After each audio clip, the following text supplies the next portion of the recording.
Chapter 51. The Grounded Ritualistic Magic. Translator Atlas Studios. Editor Atlas Studios. Is he trying to curse his debtor to death or create counterfeit notes? I might not have a solution to the problem, but I can finish you instead? All sorts of thoughts appeared in Klein's mind as he looked at old Neil with an oddly. He seriously considered the possibility of calling the cops, no, of informing the Nighthawks. Old Neil shot a glance at him and said peeved, I can see ignorance, foolishness, and the weak and shameless disbelief in your eyes. Didn't Dunn tell you the maxim of the mystery priors? Do as you wish but do no harm. Although this maxim originated from the secret and evil Moses ascetic order organization, Beyonders who choose the path of Moses ascetic order have proven that it's right through their own experiences. As long as one strictly abides to it and shows the needed fear and reverence, the risk of losing control will be minimized. The contrary has similarly been established. Your suspicion towards me is an insult to mystery priors. Sorry. Klein did not hesitate to apologize. He had indeed forgotten that Dunn Smith had once mentioned the maxim. Old Neil was not truly angry. In a blink of an eye, he chuckled. A pity. Very few Beyonders choose to be seers. There is no corresponding maxim to help you. But I have Emperor Roselles' diaries. Yes, strictly abiding to the maxim has a hint of acting. Klein suddenly came to this thought as he nodded as if in deep thought. Old Neil did not continue. He removed the vases and other items from the round table and placed them in a corner. Immediately following that, he took out both a crimson red and black candle from the silver chest. He explained, if ordinary people attempt ritualistic magic, they have to follow the results from astromancy or read corresponding manuals. They have to choose suitable dates and times. For example, the day representing the goddess, the period when she rules over the moon. But for us Beyonders, especially Beyonders good in this domain, there's no need for that. Our acute spiritual perception and potent astral projections are key. Of course, if you are not confident about the ritualistic magic you are attempting, it's best to choose a suitable date and time. It can increase the probability of success. Right. This is based on a premise. Remember carefully to abide strictly by the rules. Old Neil placed 2 candles and turned to the side and looked at Klein, saying very solemnly, low-sequence Beyonders are not strong enough. Almost all the ritualistic magic they can perform are the seeking of external powers and help. Therefore, you can only consider orthodox divinities like the goddess or the Lord of Storms. Absolutely, absolutely do not attempt to communicate with the unknown or unpredictable existences. Even if people believe in them or the promises recorded are filled with enticements. Believe me, don't take any chances. As long as you attempt once, you will go down a slippery slope into the abyss with no return. Any work or resistance will only slow it down with no way to change the trajectory. I'll remember, Klein said in a deep voice.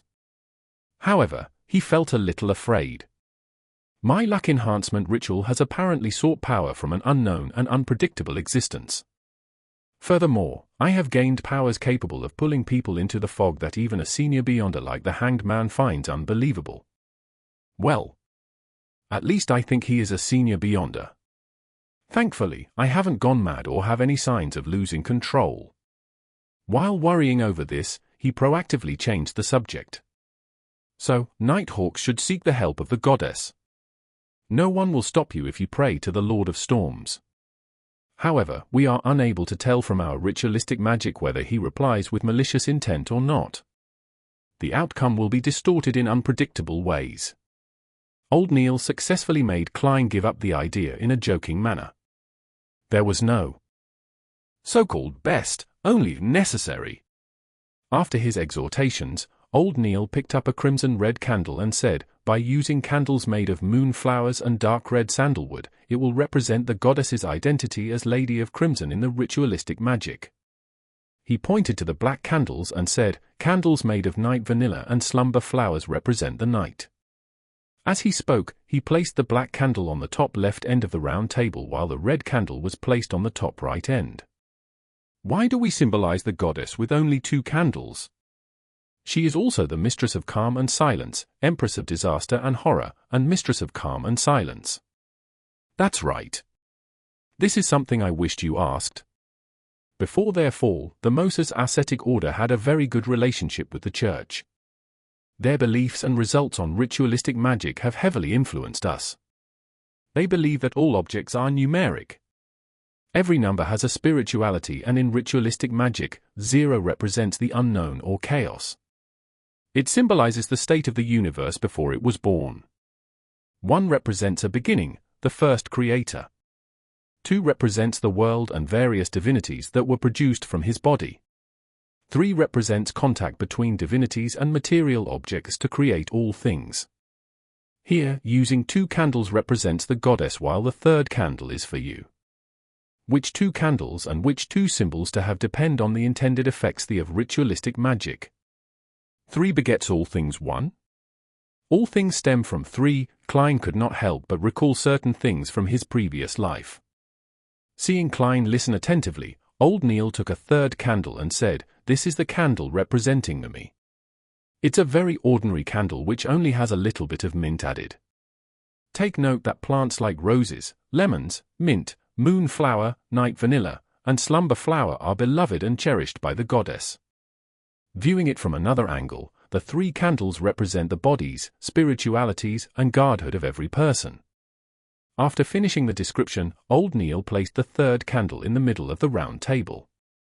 He then took out a bottle of concocted full moon essence oil, a huge cauldron engraved with the dark sacred emblem, a silver knife with gorgeous patterns, a cup of water, and a saucer of coarse salt. To beyond us who are not good at ritualistic magic, there is a need for bells, crystal balls, silver cups, incense, or other supplementary items. However, mystery priors and seers have no need for that. These artifacts are already sufficient. Old Neil placed the fake goatskin parchment with the IOU just below the cauldron and used a special quill to hold down one corner. He turned to Klein and said, "Ritualistic magic needs a clean spiritual environment where you will not be disturbed. And that requires us to create it. The steps are to first enter cogitation. Focus your mind and with the supplementary items, draw out our strength, and construct it around us. For example, Ray Bieber's house had used holy night powder while I'll be using a ritual silver dagger. Throughout the entire process, we have to go according to the outcome we desire to confirm the symbolism and corresponding incantation. Incantations are best done in Hermes because ancient Hermes stemmed from nature. It's akin to ancient Dragonish and ancient Elvish. The effects are very direct, lacking the necessary concealment and protection. It easily causes the caster to fall into danger. This is also why it has been modified. However, it's more effective. Alright, I have to focus on the ritualistic magic. I won't explain things to you any further. Pay attention by watching and listening. Remember any problems and ask me when everything is done. Alright. Klein took 2 steps back and trained his eyes on old Neil. Old Neil's eyes rapidly darkened as invisible wind around him spun. He was silent for a moment, going from left to right, then up to down, using his psyche to cause friction and consecutively light up the 3 candles. I sanctify you, blade of pure silver. I cleanse and purify you, allowing you to serve me in this ritual. In the name of the Evernite goddess, the Lady of Crimson. After a short but powerful syllable, old Neil drew a silver knife and inserted it into a cup of clear water. Then, he raised it and pointed to the space beyond the round table. He aimed the blade tip in the periphery and took a step forward, circling the round table.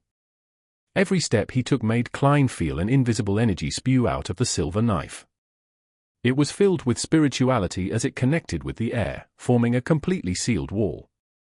After walking 1 round, the altar was completely isolated from its surroundings. Old Neil stood in front of the round table and put the silver knife down. He picked up the bottle of full moon essence oil and dripped 3 drops on the black, dark red, and ordinary candles.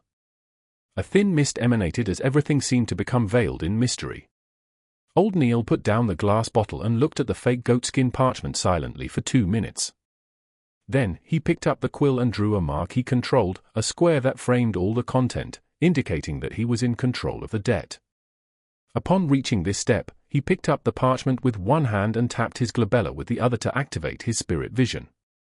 Another invisible and exuberant energy bloomed as old Neil whispered a chant, "I pray for the power of the Dark Knight.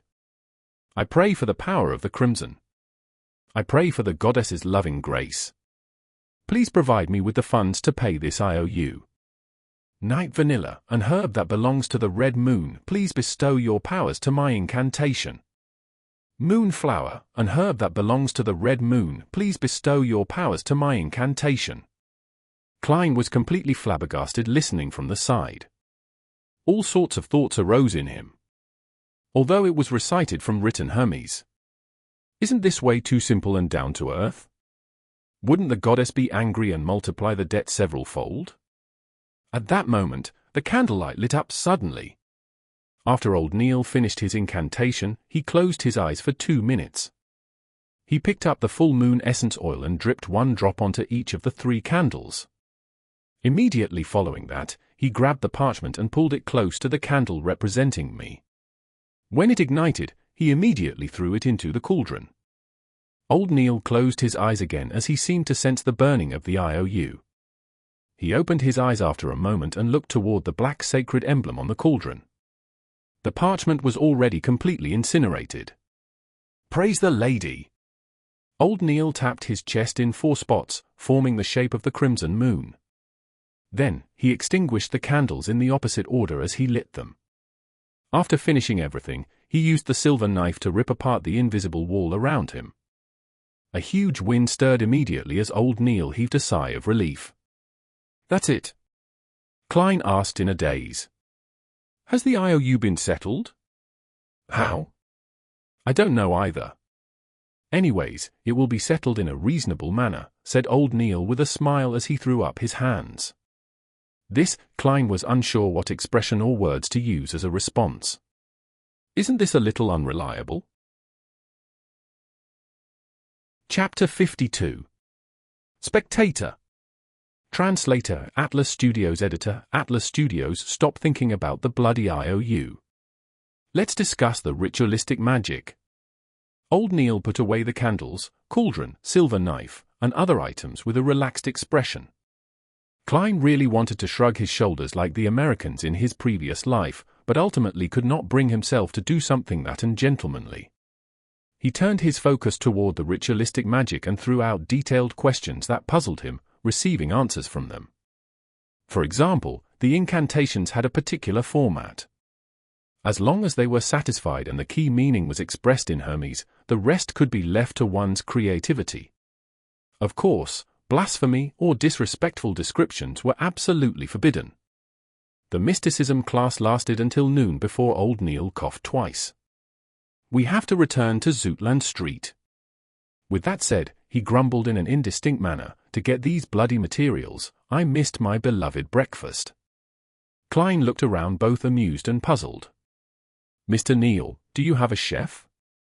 Or a maidservant in charge of cooking? A weekly salary of £12 could hire several servants. According to the newspapers, with board and lodging provided, hiring an ordinary chef cost anywhere between 12 to 15 soldi a week. It did not even need £1. A maidservant to do miscellaneous chores was even cheaper. Their weekly salaries ranged between 3 soli 6 pence to 6 soli. Of course, one could not bear any hope of them having any culinary skills. That's not right. With Mr. Neil's debt of £30, it's only normal he doesn't hire any chefs or servants. It seems I've asked another question I should not have asked.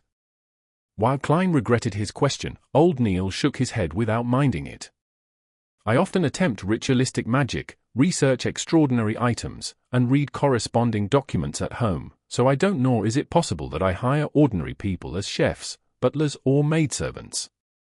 I only hire someone to clean up the place regularly. And if they are not ordinary people, do you think they will be willing to do such jobs? I seem to have asked a silly question. It's possibly because I will not do anything that involves mysticism at home, explained Klein in a self-deprecating manner. Old Neil had long stood up, wore his round felt hat, and while walking out the door, rambled on. I seem to smell pan-fried foie gras.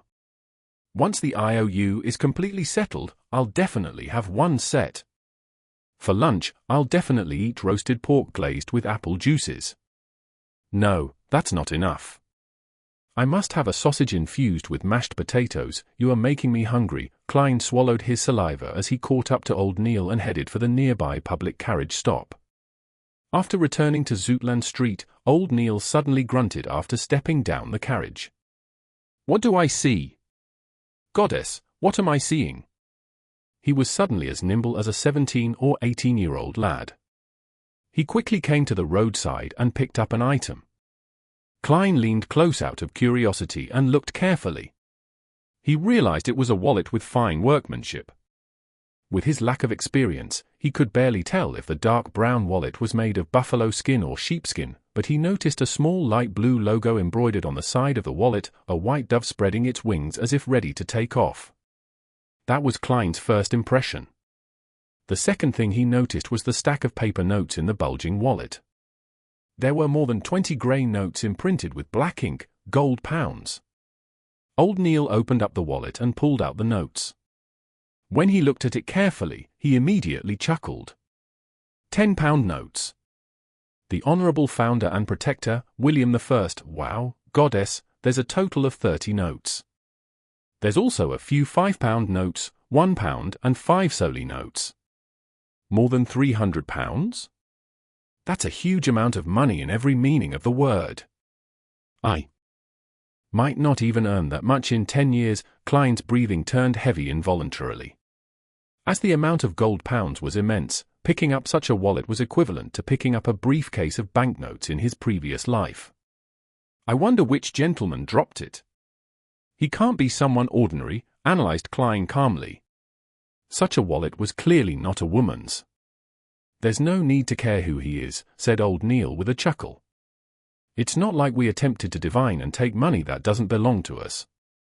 We should wait here for a moment. I believe the gentleman will soon be back searching for it. It's not something that can be given up no matter who it is. Klein heaved a sigh of relief. He had a brand new understanding of old Neil's morals. He was rather worried that he would have used the goddess's bestowment as an excuse and paid off his debt. He was still wondering how to prevent it and persuade him otherwise. Is this do as you wish, but do no harm? Klein suddenly learned something new. The duo did not wait more than a minute by the streets when a luxurious four-wheel carriage zoomed over. Its side had a light blue logo with a dove spreading its wings. The carriage stopped, and a middle-aged man dressed in a black formal suit with a bow tie of the same color alighted. He looked at the wallet, took off his hat, and said politely, "Sirs, that should be my master's wallet. Your logo is proof of everything, but I need to make additional verifications.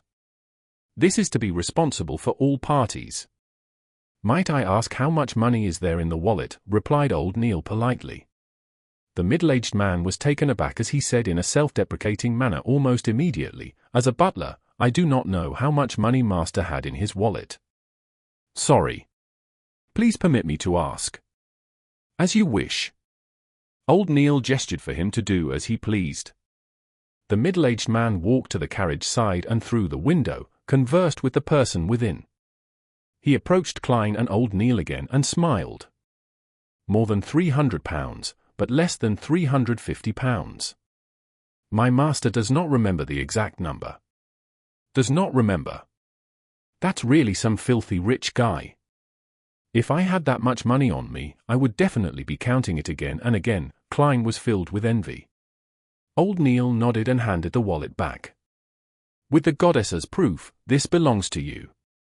The middle-aged man took the wallet over and did an estimate before pulling out 3 £10 notes. "My master is Sir Dueville. He wishes to commend your morals. This is what an honest person should receive. Please do not reject it."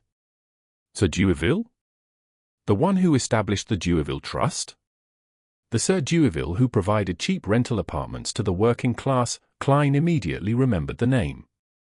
He was a knight that his brother respected but did not believe was grounded in reality. "Thank you, Sir Dueville. He is a kind and generous gentleman." Old Neil did not stand on ceremony as he received the 3 notes. After watching Sir Dewaville's carriage depart, he turned to look at Klein when he saw that there was no one around. He flicked the notes and chuckled. £30. The IOU is settled. I said it will be settled in a reasonable manner. Holy F*** king power of magic. That actually works. Klein was once again flabbergasted. A few minutes later, he entered the building's stairwell and while heading to the security company, he asked puzzledly, Mr. Neil, why didn't you ask for more money? Do not be greedy. One must take care not to be greedy when doing ritualistic magic. Temperance is a critical trait needed by every mystery prior if they wish to live long, explained old Neil happily. In a huge ballroom, candles were burning on a few chandeliers, emitting a fragrance that soothed the minds of people. By the sheer number of candles, they produced a light in no way inferior to that of gas lamps. There were long tables with pan-fried foie gras, grilled steak, roasted chicken, fried tonguefish, desi oysters, mutton stew, cream soup, and other delicacies. In addition, there were bottles of mist champagne, Ormea grape wine, and Southville red wine. They were all glistening with a tempting glow under the light. Servants in red vests carried trays with crystal cups and shuttled between the gentlemen and ladies dressed both elegantly or gorgeously. Audrey Hall was wearing a collared, high-waisted, pale white dress with engagements. Her corset was tightly fitted, while her voluminous layers were puffed up perfectly with a cage crinoline. Her long blonde hair was coiled up in an elegant bun and the earrings, necklace, and rings she wore sparkled brightly. At her feet were a pair of white dancing shoes that were stitched with roses and diamonds. How many petticoats am I even wearing? 5? 6. Wearing white silk gloves, Audrey caressed her crinoline gently with her right hand. Her left hand was holding a glass of clear champagne. Audrey was nothing like her usual self, usually placing herself center stage of banquets and making her the focus of attention. Instead, she avoided the bustle and quietly stood in the shadows of hanging curtains by the French windows. She took a sip of champagne as she watched the crowd as though she did not belong. Count Wolf's youngest son is chatting with Viscount Conrad's daughter. He likes to move his forearm to reinforce what he says. The bigger the movement of his forearm, the more unbelievable his words. That is something gleaned from experience. He can't stop trying to elevate himself by putting other people down. However, he can't help but feel guilty. It can be seen by the way he talks and his body language. Duchess Della has repeatedly covered her mouth while laughing with her left hand today. Ah, I see. She is showing off her pure ocean blue sapphire. Her husband, Duke Negan, is discussing the current situation with a few conservative nobles. Since the banquet began, he has searched for Duchess Della once. They almost never make eye contact. Maybe they aren't as in love as they pretend to be. Baron Larry has made Madame Parnes laugh 7 times. That's very normal, nothing strange about it, but why does she look at her husband with guilty eyes? Oh, they have gone their separate ways. That's not right, the directions they are headed leads to the garden. In the extravagant banquet, Audrey saw many details she never noticed in the past. There was an instant where she nearly believed that she was watching an opera. Everyone is a good opera actor, she sighed silently as her eyes remained limpid. At that moment, she suddenly sensed something and turned her head. She cast her gaze onto a dark corner in the large balcony outside. In the shadows was a huge golden retriever sitting there silently. She was looking inside at Audrey while half her body was hidden in the darkness. Susie, the corners of Audrey's mouth twitched as her expression instantly changed. She could no longer maintain her state as a spectator. Chapter 53. Listener. Translator, Atlas Studios editor, Atlas Studios, an ancient 3-masted sailboat was navigating through a tumultuous storm in the sea. It was not fast and its displacement was lacking. With the weather and the sea looking like a cataclysmic scene, the sailboat was like a withered leaf separated from its tree.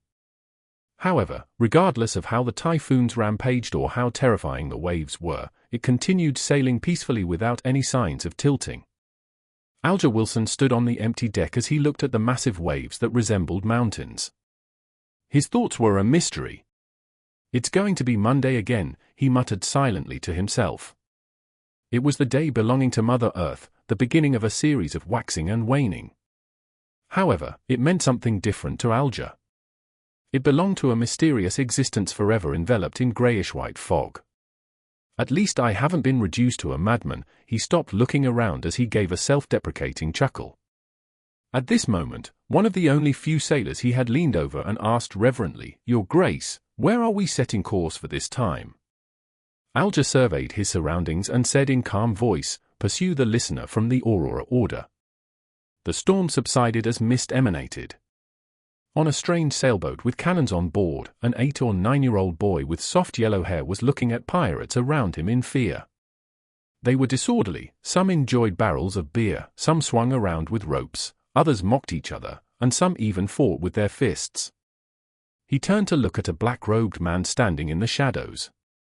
He suppressed his voice and asked, "Father, where are we going?" 5 days ago was his first time seeing his father, a father who proclaimed to be an adventurer. If not for the oil painting his late mother left him that confirmed his father's identity and the fact that the orphanage had opened its doors to him, he was absolutely unwilling to leave his hometown and follow his only kin who was also nearly a stranger. The man in the shadows lowered his head and looked at his son. With an amiable expression, he answered, "Jack, I'm bringing you to a holy place, a holy residence where the Creator once lived." "Is that the kingdom of God?" "We mortals can only enter by winning His grace." Jack had been well educated by his mother and knew this much. He was both surprised and fearful about the matter. Standing in the shadows, the man had an unforgettable jawline as though he was a sculpture chiseled by the best artisan. He placed his hand to his ear and made a listening pose. He replied in a tone that sounded like sleep-talking, "Jack, mortals are a wrong concept. The Creator created this world and He is everywhere. He exists in every living being. Therefore, all beings have godhood. Once the godhood attains a particular level, they can become an angel. The 7 fake gods at present are only powerful angels. Look, I can now hear the teachings of the Creator. Ah, how extraordinary is this revelation! Life is only a tour of the spirit. When the spirit is sufficiently potent and resilient, we can find our godhood and fuse with even more godhoods." Jack could not understand the complicated description. He shook his head and asked another question he previously did not have the chance to. "Father, I heard from Mother that after the Creator created this world, He split into all beings and does not exist in actuality. Then, why does His holy residence exist?" As a 7 to 8-year-old child, he was logical. The man with the chiseled face was taken aback. He turned his head away as though he was listening to more murmurings. Suddenly, he slumped down, knees on the deck. His exposed skin protruded black shards. He clenched his head with both hands as his expression warped and he shouted in extreme pain, "They are lying." After lunch, having had old Neil promise him that he would bring him to the underground market the next time he went, Klein slowly returned to the Blackthorn Security Company. He chose the 2 options of reading the documents in the staff office and practicing his abilities or take the opportunity to go out and act as a seer in the Divination Club before Captain Dunn stopped him. However, before he could make the decision, he saw Dunn Smith walk in. He was dressed in the usual black windbreaker and half-top hat. "Captain, any updates?" Klein thought of the whereabouts of the Antigonus family's notebook as he asked with concern. Without showing any signs of fatigue in his grey eyes, Dunn said, "The facts have corroborated that the Antigonus family's notebook is in Ray Bieber's hands. However, he has vanished completely. I have already informed the various Nighthawk teams of this matter through a telegram. They were requested to pay attention to the various piers and steam locomotive stations. The first batch of printed portraits was mailed out yesterday afternoon and will be printed in various major newspapers. How nice it would be if there were phones, fax machines, surveillance cameras, and big data. What a pity. I know how to use all of them and even understand a little of the logic behind it." Klein exhaled silently. "But regardless, we can consider ourselves as having found the notebook." And this is all thanks to you. Of course, it still needs another round of confirmations. I have already sent a telegram to the Backland Diocese, requesting them to escort sealed artifact 249 here. It was once a dangerous item of the Antigonus family. It can help us know if Bieber is a descendant of the Antigonus family. A Grade 2 sealed artifact. Dangerous. They can be used with care and moderation. Klein had originally wanted to ask about the sealed artifact, its special abilities, and the danger it posed out of curiosity, but he instantly recalled that he lacked the necessary clearance. He had no choice but to give up. May Goddess bless us. Klein tapped for spots on his chest, forming the sign of the full moon. Dunn pushed open the door to his office and said with a slight nod, "The Goddess has always been protecting us." Klein, if you had not chosen Seer, you would be a formal member after this matter is verified. You could have chosen Sleepless, but pity. To be frank, I'm still puzzled over your choice. Although Corpse Collector is quite off-putting, you have seen daily as well. You should know that spirit mediums vary in strength. As for Mystery Priors, they're a good choice too. At the very least, you have old Neil as a role model, so he will make sure the risk of losing control is minimized. With regards to this question, Klein had prepared an answer from the beginning. He just never had a chance to use it since Dunn did not ask. He was only able to answer in passing. He organized his words and said, "My considerations stem from the fact that Seers and Mystery Priors are considered beyond us with a support role. They do not need to always face enemies, for that's too dangerous. And both you and old Neil said that in the domain of mystery and beyond us, curiosity and experimentation usually brings about terrifying outcomes. Describing Mystery Priors as prying mysteries made me worried, so. As you know, I was only an ordinary graduate not long ago. A lack of guts is the only reason I made such a choice. I have to say that this is a very reasonable answer that goes beyond my expectations." Dunn massaged his temples and chuckled. He turned halfway as his grey eyes sized up Klein. "Continue going out for now. Do not limit yourself to the paths leading from Welsh Place to Iron Cross Street. Perhaps you might sense the notebook and help us confirm Bieber's location." "All right." Klein realized that he no longer needed to be in a dilemma. He bade Dunn farewell and turned around, his heart beginning to count. Klein turned his head and smiled. "Captain, is there anything else?" Dunn coughed slightly and said, "Well, support beyond us have to fight their enemies from time to time.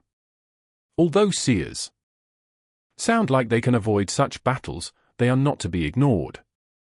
You have to maintain your shooting skills and work on increasing your strength.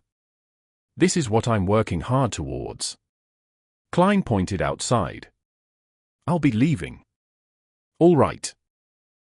Wait a moment." Dunn shouted for him once more. As he pondered, he said, "Perhaps I have to consider hiring a combat trainer for you. Of course, this matter is under the premise that you become a formal member." Klein responded tersely before asking carefully, "Captain, is there anything else?"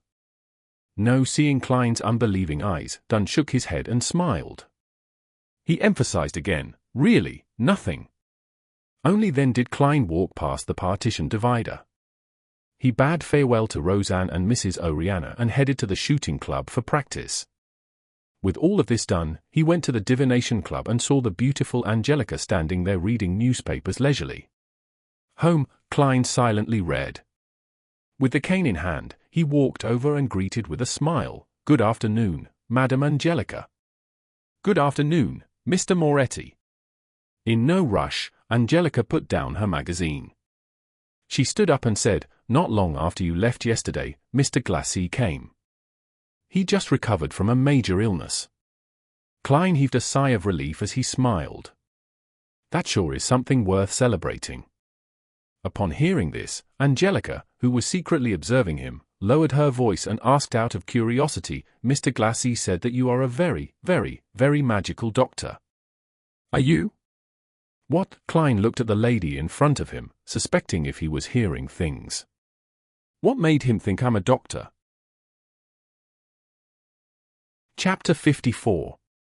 The First Divination Requester. Translator at Atlas Studios. Editor Atlas Studios. Upon seeing Klein's odd expression, Angelica immediately felt her beliefs waver. Is that so? Mr. Glassy mentioned that you were able to tell of an ailment in his lungs simply from observation. Her voice softened until she finally shut up. Observation? A dark glabella. Klein was instantly enlightened as he shook his head with a chortle. I believe Mr. Glassy was mistaken. He was planning on being perfunctory, but after recalling that no one sought his divination services the entire afternoon yesterday, his mind whirled. It affected his goal of acting as a seer, so he explained, it's actually a form of divination. Divination? But Mr. Glassy only mentioned that you observed his face. That's also considered divination? Asked Angelica in shock and doubt. As a member of the Divination Club, you should know about palm reading, right? Palm reading was not patented by the Foodaholic Empire. Even on Earth, India and Old Europe had developed similar principles, much less in a world with beyonder powers. I know about it, but it seems you did not read his palm? Were you observing him in secret? Asked Angelica curiously. I was using face reading. Klein cooked up a lie.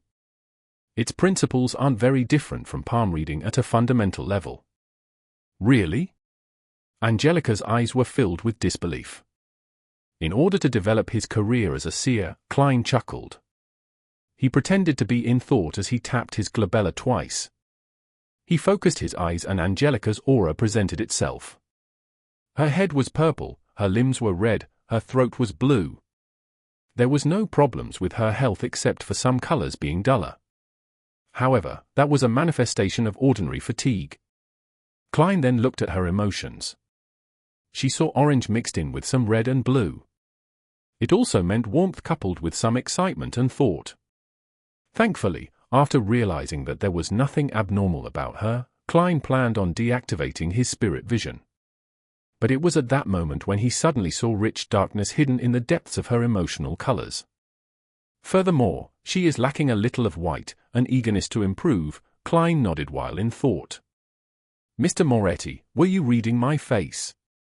Seeing the young gentleman in black in front of her turn silent abruptly while seriously sizing her up, Angelica keenly noticed something. She asked in a half-curious and half-worried manner. Klein did not immediately reply. Instead, he tapped his glabella lightly as he wore a look of scrutiny. Just as Angelica was feeling unease, he said warmly, Madam Angelica, there are some sorrows and pains which you should not seal in your heart. Angelica's eyes widened as her mouth turned agape. However, she did not say a word. She looked at Klein in his halved top hat with an apparent scholarly bearing. He heard him use a deep, comforting and warm voice to say, you need to either go mountain climbing, a game of tennis, or perform a tragic play to exhaust your body due to exercising. Let your tears flow down uninhibited, then cry and scream. Express all those emotions. That will be very helpful to your health. The moment those words entered her ears, Angelica felt like she had transformed into a statue. She stood there motionless. She tried hard to blink as she lowered her head in a fluster, saying deeply, thank you for your suggestion, it seems like there are many members here today. Klein did not continue. As though he had not done any divinations prior, he turned to his side and looked to the meeting room at the end of the corridor. Sunday afternoon, at least 50 members. Angelica's voice sounded a little hoarse. She only mentioned the key terms. She paused as her vocal pace gradually returned to normal. Psy black tea. Klein nodded slightly. He politely took off his hat and slowly walked to the meeting room. Only when he vanished behind the door did Angelica exhale slowly. The Divination Club's meeting room was very large. It was nearly twice the size of Klein's high school classroom. In the past, only 5 or 6 members would be present, making it look extremely empty. Now, there were dozens of fortune tellers sitting in different spots. They filled up most of the room. Sunlight shone into the room through the few oriel windows. The members were either discussing softly among themselves or asking Hannes Vincent questions. Otherwise, they were practicing and attempting divination or drinking coffee and reading newspapers by themselves. Such a scene made Klein feel like he was back to his schooling days on Earth. The difference was that it was noisier and more rowdy back then, without the tranquility of the meeting room. He looked around, but he didn't see familiar faces like Glassy or Edward Steve.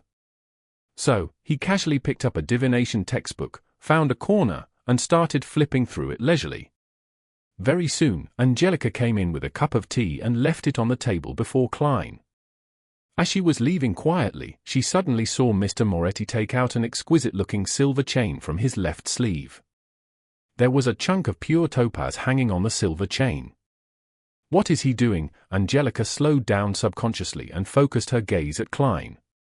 Klein held the silver chain with his left hand and allowed the topaz to hang above the side black tea, just short of touching the surface of the liquid.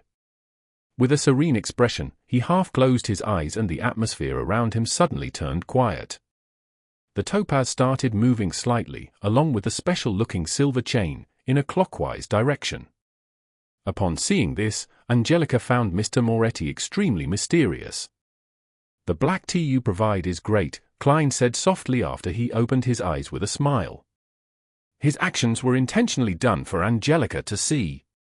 If he wanted people to select him for his divination services, Angelica's recommendation was a very crucial factor. Since he wanted to act as a seer, Klein no longer had any reservations. He completely personified the identity. "Yes, Mr. Vanners is very picky about the quality of tea," Angelica said, stunned. Klein put away his spirit pendulum by winding it properly. Then, he raised the white porcelain cup with floral design. With a smile, he gestured politely at her with his cup. Angelica returned to the reception hall, but she no longer had the mood to read magazines. She sat there, gazing into the distance. It was a wonder what she was thinking about. This continued until there were knocks on the door. She jolted awake and hurriedly looked at the entrance, only to see a lady dressed in a light blue dress. The lady took off her veiled hat with a powder blue ribbon. She looked calm and melancholic. "Good afternoon, esteemed lady. Would you like to join the Divination Club, or are you looking for a divination?" Angelica asked like clockwork. "I want a divination." The lady had a beautiful pair of eyes hidden with sorrow, and she bit her lower lip as she spoke. Angelica guided her to the sofa and explained to her how the Divination Club worked in detail. She picked up an album and handed it over. In her low spirits, the lady flipped through the album seriously. As there were too many club members there that day, there were too many choices. It left her quite upset. "Can you recommend one? From these few pages." She pointed at the middle section of the album, omitting the fortune tellers priced above 2 soldi and those below for pence. Angelica took the album and looked at it for a few minutes. She deliberated her words before saying, "I suggest this gentleman." The lady who looked uneasy took a glance and realized that it was a fortune teller named Klein Moretti. "Mr. Moretti just joined the club. Is his divination reliable?" she asked worriedly. Angelica nodded with great affirmation. "Another member of the club and I are certain that Mr. Moretti is an outstanding fortune teller. If it wasn't for his just joining the club, he wouldn't take such low fees." "I understand." The depressed girl nodded. "I'll pick Mr. Moretti for a divination then." "All right, please hold on for a second." Angelica took the album and walked towards the meeting room. She came next to Klein and said with a suppressed voice, "Mr. Moretti, someone wants you to divine for them. Which room would you like to use?" That was effective. "My first business is here." Klein put down his teacup and nodded calmly as he said, "Topaz room." "All right." Angelica walked slowly ahead of him and led him to Topaz room before opening its wooden door. Klein sat behind the table that had various divination tools on it. He waited less than a minute before he saw a woman in a light blue dress walk in. She looked down and melancholic. Seizing the opportunity when she was closing the door, he tapped his glabella twice. The yellow color in her stomach seems a little dull. The dark color of her emotions is very heavy, mainly worry and anxiety. Klein looked her over carefully and leaned backwards. He then lifted his hand to cut off his spiritual vision. Good day, Mr. Moretti. The woman in the light blue dress sat down. Good afternoon, how may I address you? Klein asked politely, not carrying much hope of getting an answer. As a keyboard warrior, he knew that many people were not willing to use their real names during divination. You can call me Anna. The girl put her veiled cap aside. She looked at Klein with mixed anticipation and doubt, and said, I would like to divine about my fiancé's situation. He traveled to the southern continent in March for a business deal. He sent me and his family a telegram last month on the 3rd, saying that he was going to set sail and return. But he did not return after 20 days.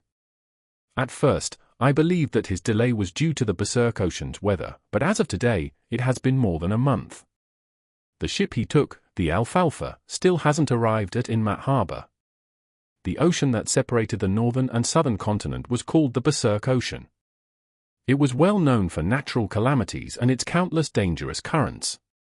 If it was not for Emperor Roselles, who sent men to discover a few safer sailing routes, countries in the northern continent would still have yet to enter the age of colonization, let alone lay an underwater cable to complete a transoceanic telegraph. Klein looked at his very first client of his career as a seer and asked carefully, which divination method do you wish to use? Chapter 55. Revelation.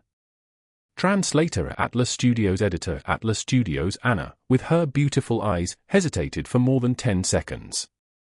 You can choose any type that you believe will be accurate. You are the fortune teller, while I'm not. Of course, apart from cards, including tarot, I have also attempted studying them at home. I always felt they were more like toys or a game. Klein thought for a moment, his wrists leaning on the edge of the table. He steepled his hands before his face, his gaze peaceful. He said softly, then we shall use the astrolabe. He pointed to a fountain pen and stack of white paper on the table and said, write down the name of your fiancé as well as his facial features, address, and date of birth. It would be even better if you can remember the specific time he was born. From her clothes, makeup, and demeanor, Klein did not believe that she was illiterate. Anna did not reply. She extended her hand and took a piece of paper. She lifted the pen and dipped it in some ink.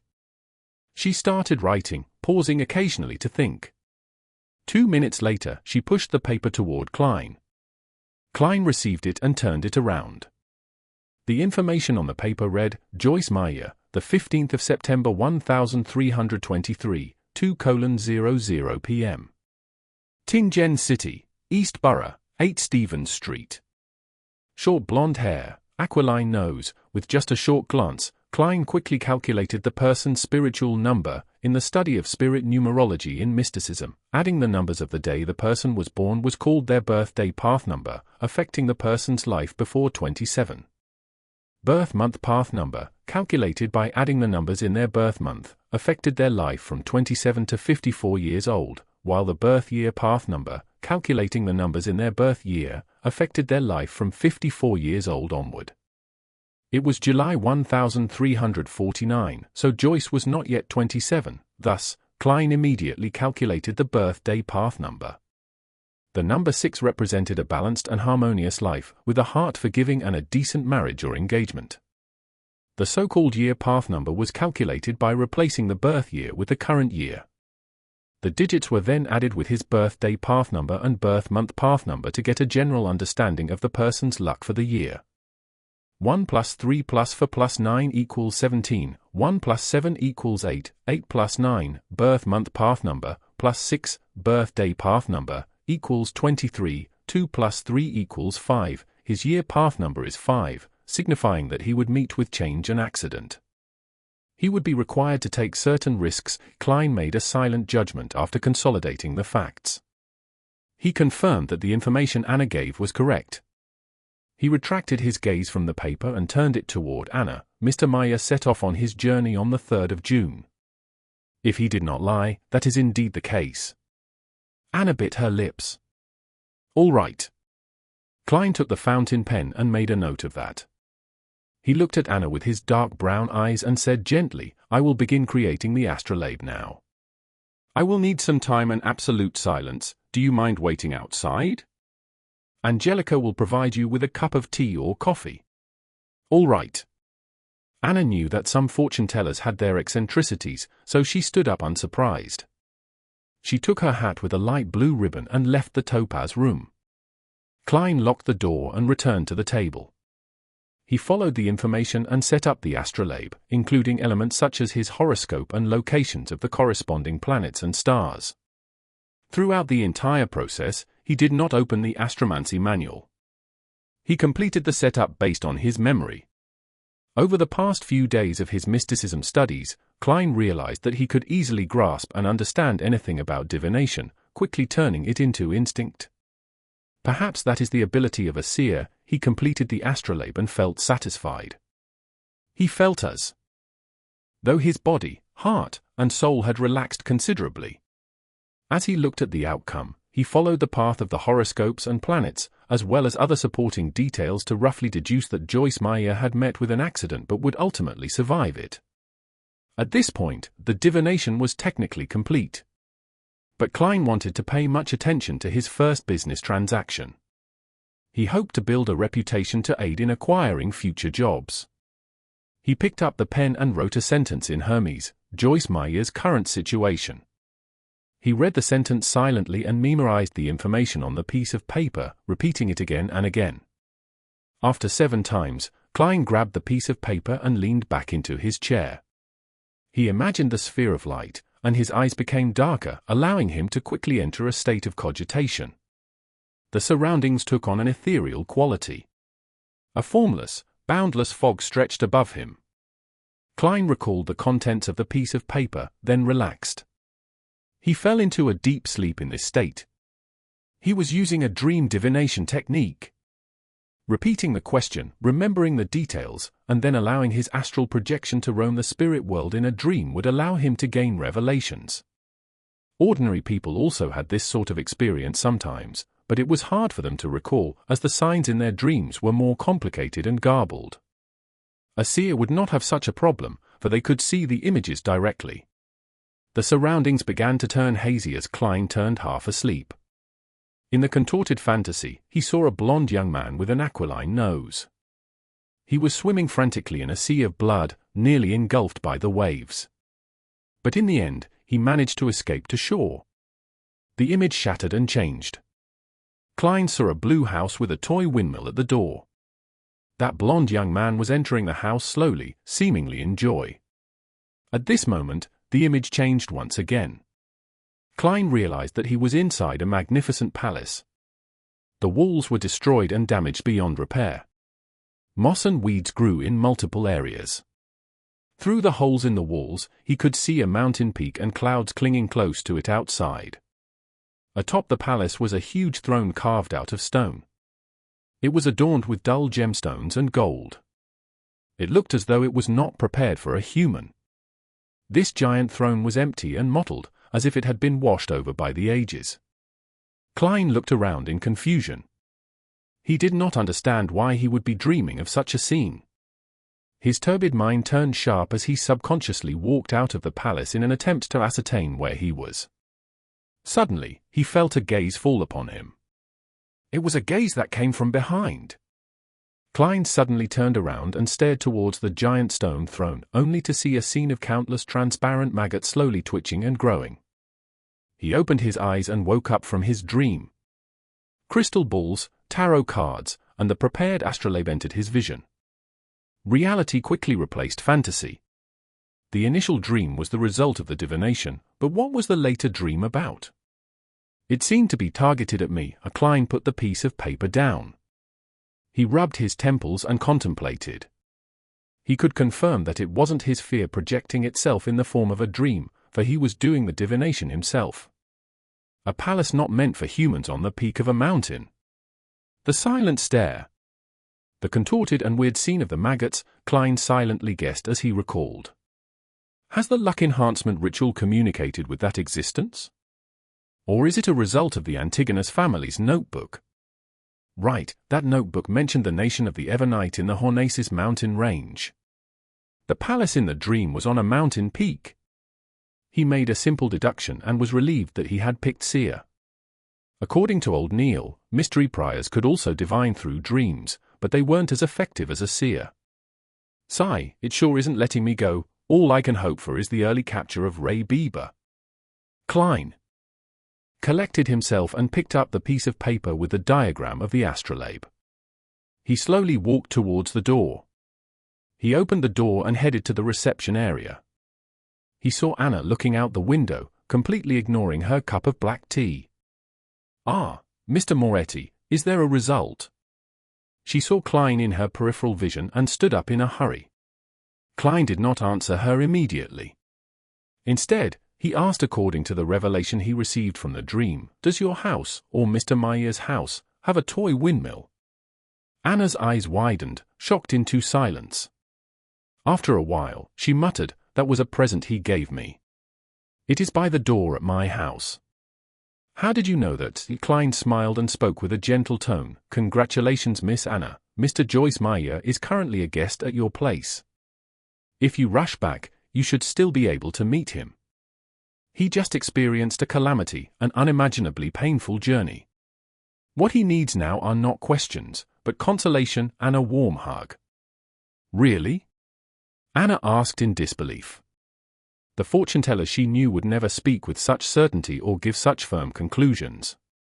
"You will know if you go back immediately," Klein replied with a gentle tone and smile. "Oh, Lord of Steam, is that true? Has my poor Joyce returned? Are you certain?" "No, I cannot believe it." Anna froze for a moment and said a few delirious words. She took out a one-solly note from her purse and did not wait for Klein to give her the change. She broke into a small jog as she left the Divination Club, taking a carriage back home. "Does this include my tip?" Klein looked at the note and shook his head with a laugh. A two-wheeled carriage steered quickly across the streets and entered East Borough. Anna watched the streets sweeping past her, feeling a mixture of unease, anticipation, and fear. It did not take long before the toy windmill entered her field of vision. She got off the carriage, showing no care for her bearing. She staggered quickly towards the door and rang the doorbell. The door creaked open, revealing a blond young man dressed in a black formal suit. He was haggard, but his eyes carried a glint of joy. He had an aquiline nose. "I thought that I would miss you today," Joyce said with a smile. "Oh, Exalted Steam, you really are back." Anna rubbed her eyes, exclaiming in pleasant surprise. What the fortune-teller said was true. Thoughts welled in her mind as Anna pounced forward with tears in her eyes and gave her fiancé a warm hug. The two of them hugged silently outside the grayish-blue house. The toy windmill turned slowly, seemingly tossing all their difficulties far away. Chapter 56. Escape from the Sea. Translator, Atlas Studios. Editor, Atlas Studios. In a rather spacious living room, Anna and Joyce were seated on different sofas, separated by Anna's parents. Joyce sighed with a satisfied expression and said, "Exalted Steam, I am so lucky to come back alive, to be able to see Anna again." "My poor Joyce, what happened?" Anna couldn't help but ask with concern. Joyce took a glance at his fiancée, and his expression turned grave. "I still feel terrified to this day. I keep waking up from my dreams again and again. 5 days after the Alfalfa left Caesar PA, we came across pirates, scary pirates. The only fortunate thing was that their leader's name was Nast. The pirate that calls himself the King of the 5 Seas." Anna's father, Mr. Wayne, asked in shock. Although Joyce had already been there for half an hour, he did not volunteer details about his ordeal. He appeared to be fearful, perturbed, and uneasy.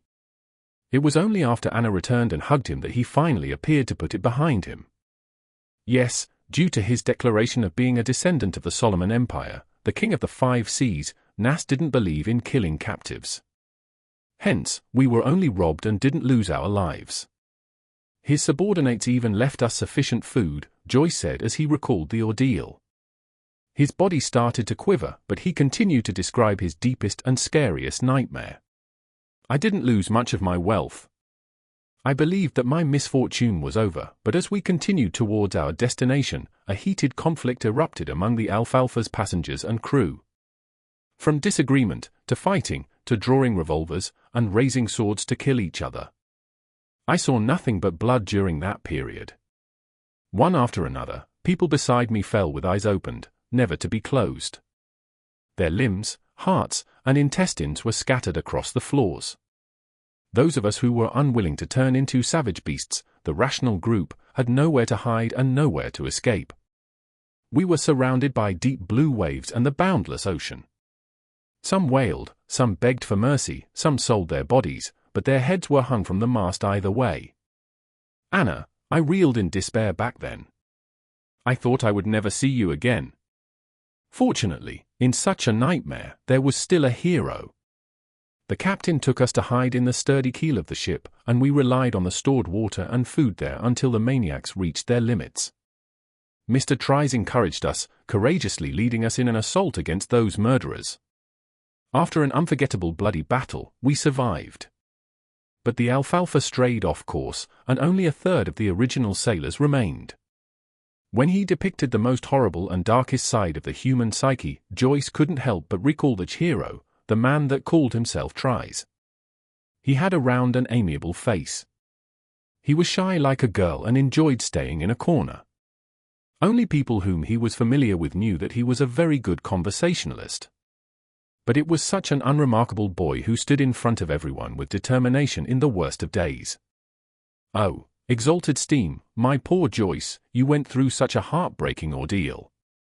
Thank God, praise be to God, he prevented us from eternal separation. Tears welled up in Anna's eyes as she constantly dotted 3 points to form a triangle, the sacred emblem for steam and machinery. Joyce revealed a faint pale smile. This is the reward for our faith. The Alfalfa then went through storms, lost its course, and after surmounting one challenge after another, arrived at Inmat Harbor. Due to the bloodbath that had taken place on the boat, those of us that survived were held captive by the police and questioned separately. We didn't have a chance to send telegrams home to update our loved ones.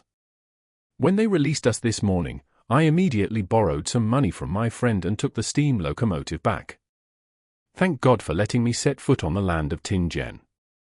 Again, allowing me to see all of you again. Then, he looked towards his fiancée in confusion. Anna, when you saw me, I could feel your happiness and surprise, but I couldn't understand why you rushed towards the door so excitedly right after you got off the carriage. I had planned on giving you a huge surprise.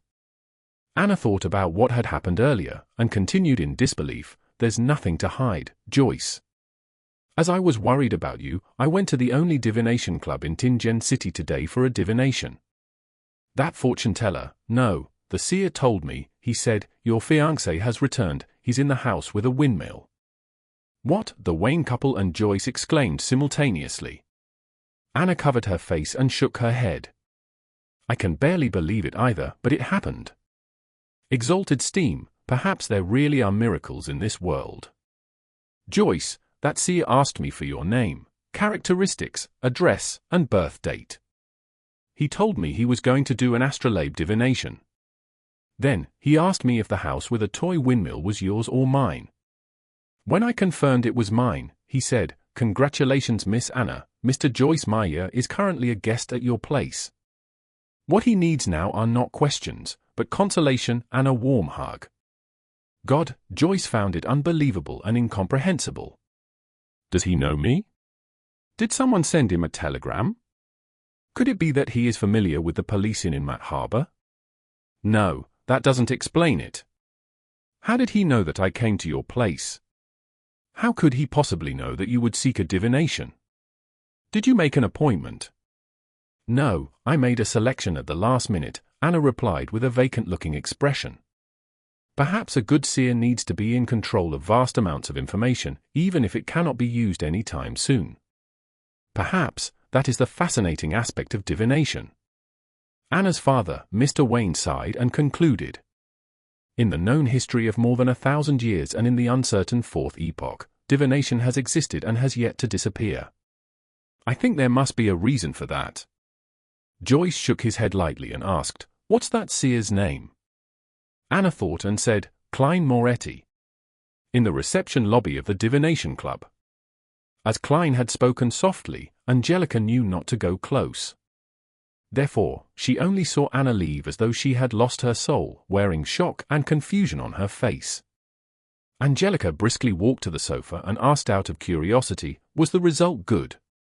She did not dare ask the actual result, afraid of violating the unspoken rule of fortune-tellers. Yeah. Klein nodded and took out 3 copper coins from his pocket. 1/8 of 1 solely is 1.5 pennies, right? Yes. Angelica looked at the copper coins and realized that one of them was a penny and 2 of them were halfpence. She quickly held it out and said, "There's an additional halfpence." Klein smiled faintly and said, "Thank you for taking care of my customer. She gave me a tip, so it's only right I give you one. It's also to thank you for recommending me," he added in his heart. "All right." Angelica felt an unknown fear of Klein, but since the reason was appropriate, she didn't refuse the offer. Klein returned to the meeting room, believing that there would be more people requesting his divinations. However, he did not receive a second customer by 40 minutes past 5. It wasn't because the Divination Club's business was poor, but because most people had already chosen a fortune-teller. They likely were recommended by others and had long determined whose services to hire. In short, I'm still lacking in reputation. Klein laughed at himself for using game terminology. He finished his 3rd cup of black tea, grabbed his top hat and silver-edged walking stick, and walked leisurely out of the meeting room. Angelica suddenly recalled Glassie's instructions, and she quickly moved to intercept him. "Mr. Moretti, when will you next visit the club? Mr. Glassie would like to thank you in person. I will come over whenever I'm free. If fate permits us, he will definitely meet me," Klein replied, using the tone of a psychic charlatan, as though he was in character. Then, he left the club before Angelica could respond and took the public carriage home. When he stepped through the door, Klein found Benson reading the newspaper and Melissa putting together bits and pieces of gears, bearings, and springs in the evening sunlight. "Good afternoon. Did Mrs. Short visit?" Klein asked casually. Benson didn't put down his newspaper, instead, he lifted his head. "Mrs. Short's visit lasted 15 minutes. She brought some gifts, and she was very happy with the muffins and lemon cake that we prepared. She also invited us over whenever we have the chance to. She is a friendly, well-mannered lady. She knows how to carry a conversation very well too. The only problem is their belief in the Lord of Storms. They believe that girls shouldn't go to school, but should be homeschooled instead," Melissa complained. It was obvious that she was very upset about it. "Don't mind that. As long as she doesn't disturb us, she will still be a good neighbor," Klein comforted his sister, smiling. The Lund Kingdom was a multi-religious nation, unlike the Frosak Empire in the north which only believed in the god of combat or the Fainapota Kingdom in the south which only worshipped Mother Earth. It was inevitable that the congregations from the 3 major churches of the Lord of Storms, the Evernight Goddess, and the God of Steam and Machinery had conflicts in beliefs and customs. After 1,000 years of this, they restrained each other, making coexistence possible. "Okay." Melissa pursed her lips and redirected her focus onto the pile of parts again. After dinner, Klein continued revising history. Only when Melissa and Benson showered and returned to their rooms did he wash up, enter his bedroom, and lock his door. He needed to organize and summarize what he had learned and the problems that he encountered to prevent himself from forgetting or missing out any critical points. Only by doing so would he be able to respond to subsequent developments in the future with a clear train of thought. Klein flipped open his notebook, took out his pen, and started writing in Mandarin. Why is the key to digesting potions acting? Chapter 57. Organization and Summary. Translator, Atlas Studios. Editor, Atlas Studios. After pausing for a moment, Klein continued writing. The essence to resolving the problems with potions is through digestion, not simply controlling it. This can be understood in a straightforward manner. Merely controlling it would be akin to using the power of potions as an external tool. A tamed beast, no matter how well controlled, would ultimately not be a part of a person. The risk of it turning on them would be ever present. As for digestion, it is to view the down potion as a part of them. They can break it down, fuse with it, absorb it, and form an overall system. I am currently certain of this point. What is more important is how acting helps in digestion. According to my experience as a seer today, I can make two hypotheses. They can be verified in the future. 1. Acting based on the potion's name changes the state of one's body, heart, and soul, making them closer to the remnant headstrong psyche of the potion's core. This results in resonance which allows gradual assimilation and absorption. 2. The remnant headstrong psyche spirit of the magic medicine might be like a computer with complete defensive mechanisms. If one wishes to attack it and break it down, they will need to find a bug, security hole, or key. The name of the potion provides a corresponding clue, thus, we can disguise our body, heart, and soul as part of the system through acting, and so we deceive the system's defenses. This line of thought is similar to Emperor Roselles' description. No matter which guess is right, there is no escaping the body, heart, and soul, for they are the only bridge between acting and the power of potions. Klein put down his pen and looked at the paragraph of text. For a moment, he even wanted to thank the education he received from the Foodaholic Empire. No matter if he chose science or engineering for his further education, he was equipped with the basics of logical thought. Otherwise, there was no way he could have become a keyboard warrior, nor would he have been able to analyze his current situation. Acting might have an effect, but we'll have to wait and see for the specifics, Klein guessed. After that, he wrote down his second question.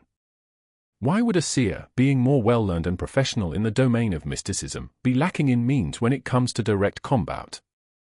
Wouldn't being more well-learned and professional make a seer even more powerful, giving them the ability to discover a way to defeat their enemies?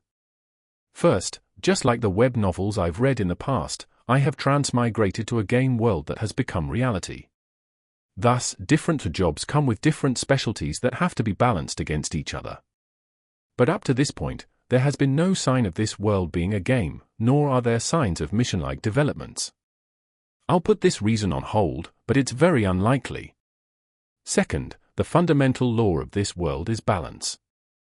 The Creator made this world with a core idea of balance. Third, potions at the same sequence level would have the same level of power. It is the most optimal state based on what our forefathers found out and summarized. Exceeding this level of power would make it easier for one to collapse and lose control. Below this level of power would make it such that one would not obtain the desired beyond the powers. Thus, under the situation of a balanced power level, being stronger in one area would naturally mean that one is weaker in another area. Fourth, everything in this world originated from the same source, they were formed by the remnants of the Creator.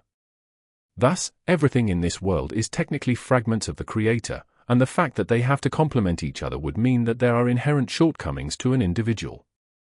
I am leaning towards the third and fourth reasons, but the latter stems from an unconfirmed myth and can only serve as a guide. Thus, I shall use the third reason as a guide, and try to ascertain it using my current knowledge and future studies. At this point, Klein had already written 2 full pages but did not stop. Instead, he penned a new question. From what I learned today, my luck enhancement ritual is categorized as a classic ritualistic magic. Similar kinds of ritualistic magic can be split into 3 parts, the first being a sacrifice that sparks the interest of a corresponding existence. The second is comprised of incantations specifically describing the existence in question. The third is using simple formatting and symbols to convey what one is asking for. Using this as a benchmark to analyze the luck enhancement ritual, there's an obvious problem. There is no third part. It has the sacrifice aspect in the placement of staple foods and walking a square in a counterclockwise manner with 4 steps. There is also a clear indication who the incantation is for, such as the phrase, "Blessings stem from the immortal Lord of heaven and earth." But all I did after was close my eyes and wait. There was nothing in the ritual that described the goal of enhancing my luck. In other words, the corresponding existence has no way of knowing what the so-called luck enhancement ritual is asking for, and can only do as they see fit. Do as they see fit. What a troll! Isn't that darn quintessential divination and arcane arts of the Qin and Han dynasties too much of a troll? I must have had rocks in my head back then for trying. Klein stopped writing and took 2 deep breaths, trying hard to calm himself down. He spat out a foul breath and continued writing. I can consider redesigning the ritual, making it more complete. The motive of the ritual shall be to return to Earth, back to the world with my parents and friends. Then here comes the question, was the entity truly acting on a whim? Or is there a deeper meaning to it? Also, is the entity that the descriptive incantations point towards in this world the same one from Earth? If so, the difference in results between the first and second ritual could be explained as the entity doing as it wishes. But the results of me appearing above the grey fog during the second and third time, while being able to connect to justice and the hanged man has basically no differences. Why would that be so? If the fourth ritual tomorrow afternoon shows me the same stable results, that would mean that the effects are consistent. That would mean that the unknown entity has an agenda I do not know about. If that is the case, adding new descriptions and requests would not get me a clear response. In fact, it might complicate the ritual and result in adverse effects. Would the difference between the first ritual and the subsequent rituals, under the premise that the entity I called upon is the same one, mean that the results would be different depending on the world I'm in? It is like I am using a different interface. Then how can I design it to obtain my desired outcome? If I think that the entities behind the first and subsequent rituals are different, some of the questions can be perfectly answered. But similarly, the stability of the results in the second and third rituals would mean that the entity I am praying to has a certain agenda, and there is no way I can change that for the time being. The most important question is the identity of the entity that the ritual is directed. Where is he, and why doesn't he give me any clues or guidance? Could he be deep in the world of fog? Can I treat him as an entity in slumber, an entity that would give fixed responses if I give him a certain stimulus, but would not interfere with what I do other than that? Then I can introduce a different ritual as a stimulus and conclude whether the feedback I receive is regular. That way, I can find the correct method of returning. But the problem lies in the possibility that he is not asleep. In that case, such tests might result in terrifying outcomes. It might be really dangerous. The first attempt must be conducted with extreme caution. The design must not anger the being. What a headache. I need more knowledge. Klein sighed and gave a summary. Finally, he wrote down other miscellaneous items. There are always formless voices resonating in my ears, shouting Hornacis and, was it saying Frygria or Phagria? Hornacis is the mountain range dividing the Lun Kingdom and the Intis Republic. Its main peak is 6,000 meters above sea level. According to the records in the Antigonus family's diary, there existed a nation of the Evernite in the Fourth Epoch. Is the nation of the Evernite related to the Evernite goddess? Is there any connection between the two? Are they allies or enemies? Was the Antigonus family obliterated by the Church of the Evernite goddess due to nation of the Evernite? Did I hear murmurings coming from the diary, from the howls of the Antigonus family over 1 or 2,000 years? What then does Phlegria mean?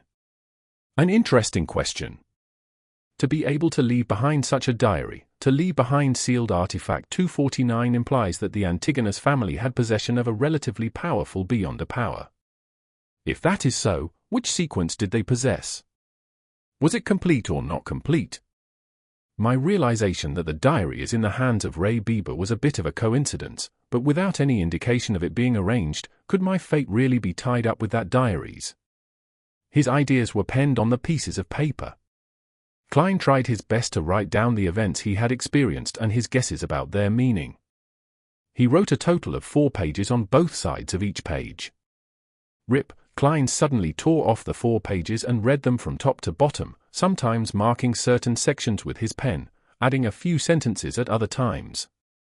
Time flew quickly. The crimson moon was temporarily covered by dark clouds. Klein picked up the pocket watch on the table, snapped it open, and looked at the time. He put down the watch and took out a box of matches from his drawer. He lit one and brought it close to the 4 pages of notes. The orange flame ignited the edges of the paper and quickly spread. Klein placed the notes on top of the wooden dustbin and watched the ashes drop. He then released his fingers, allowing the papers to fall. In just 10 seconds, everything had disappeared. All that was left was the still swirling ash and the charred bottom of the dustbin.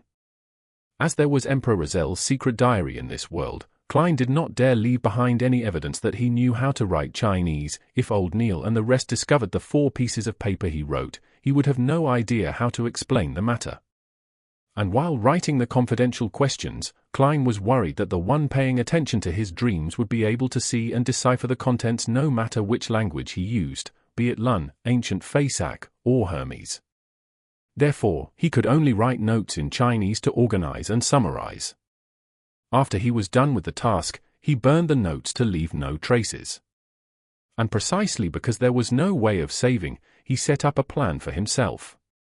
He would do this summary once a week just in case he forgot anything.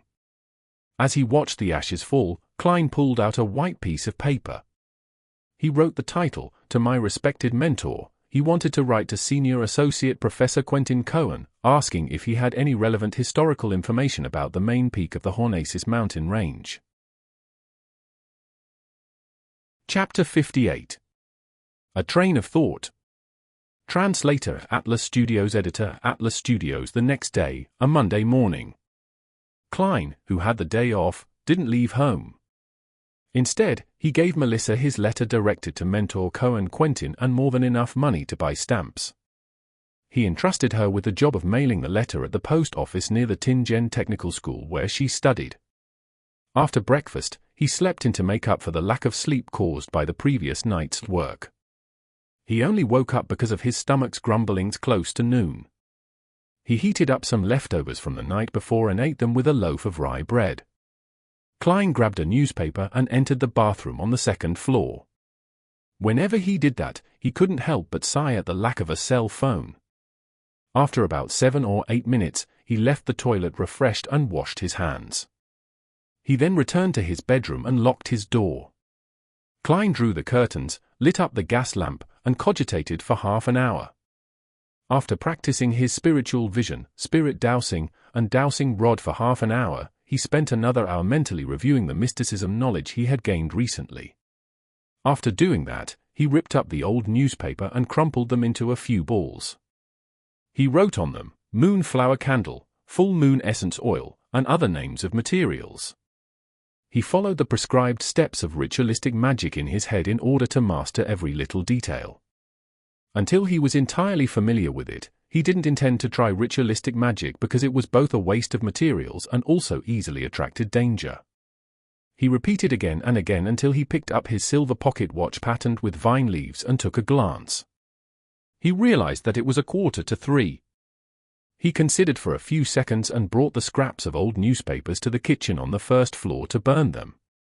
While doing so, he made sure he was in an optimal state of mind as he prepared for the tarot gathering.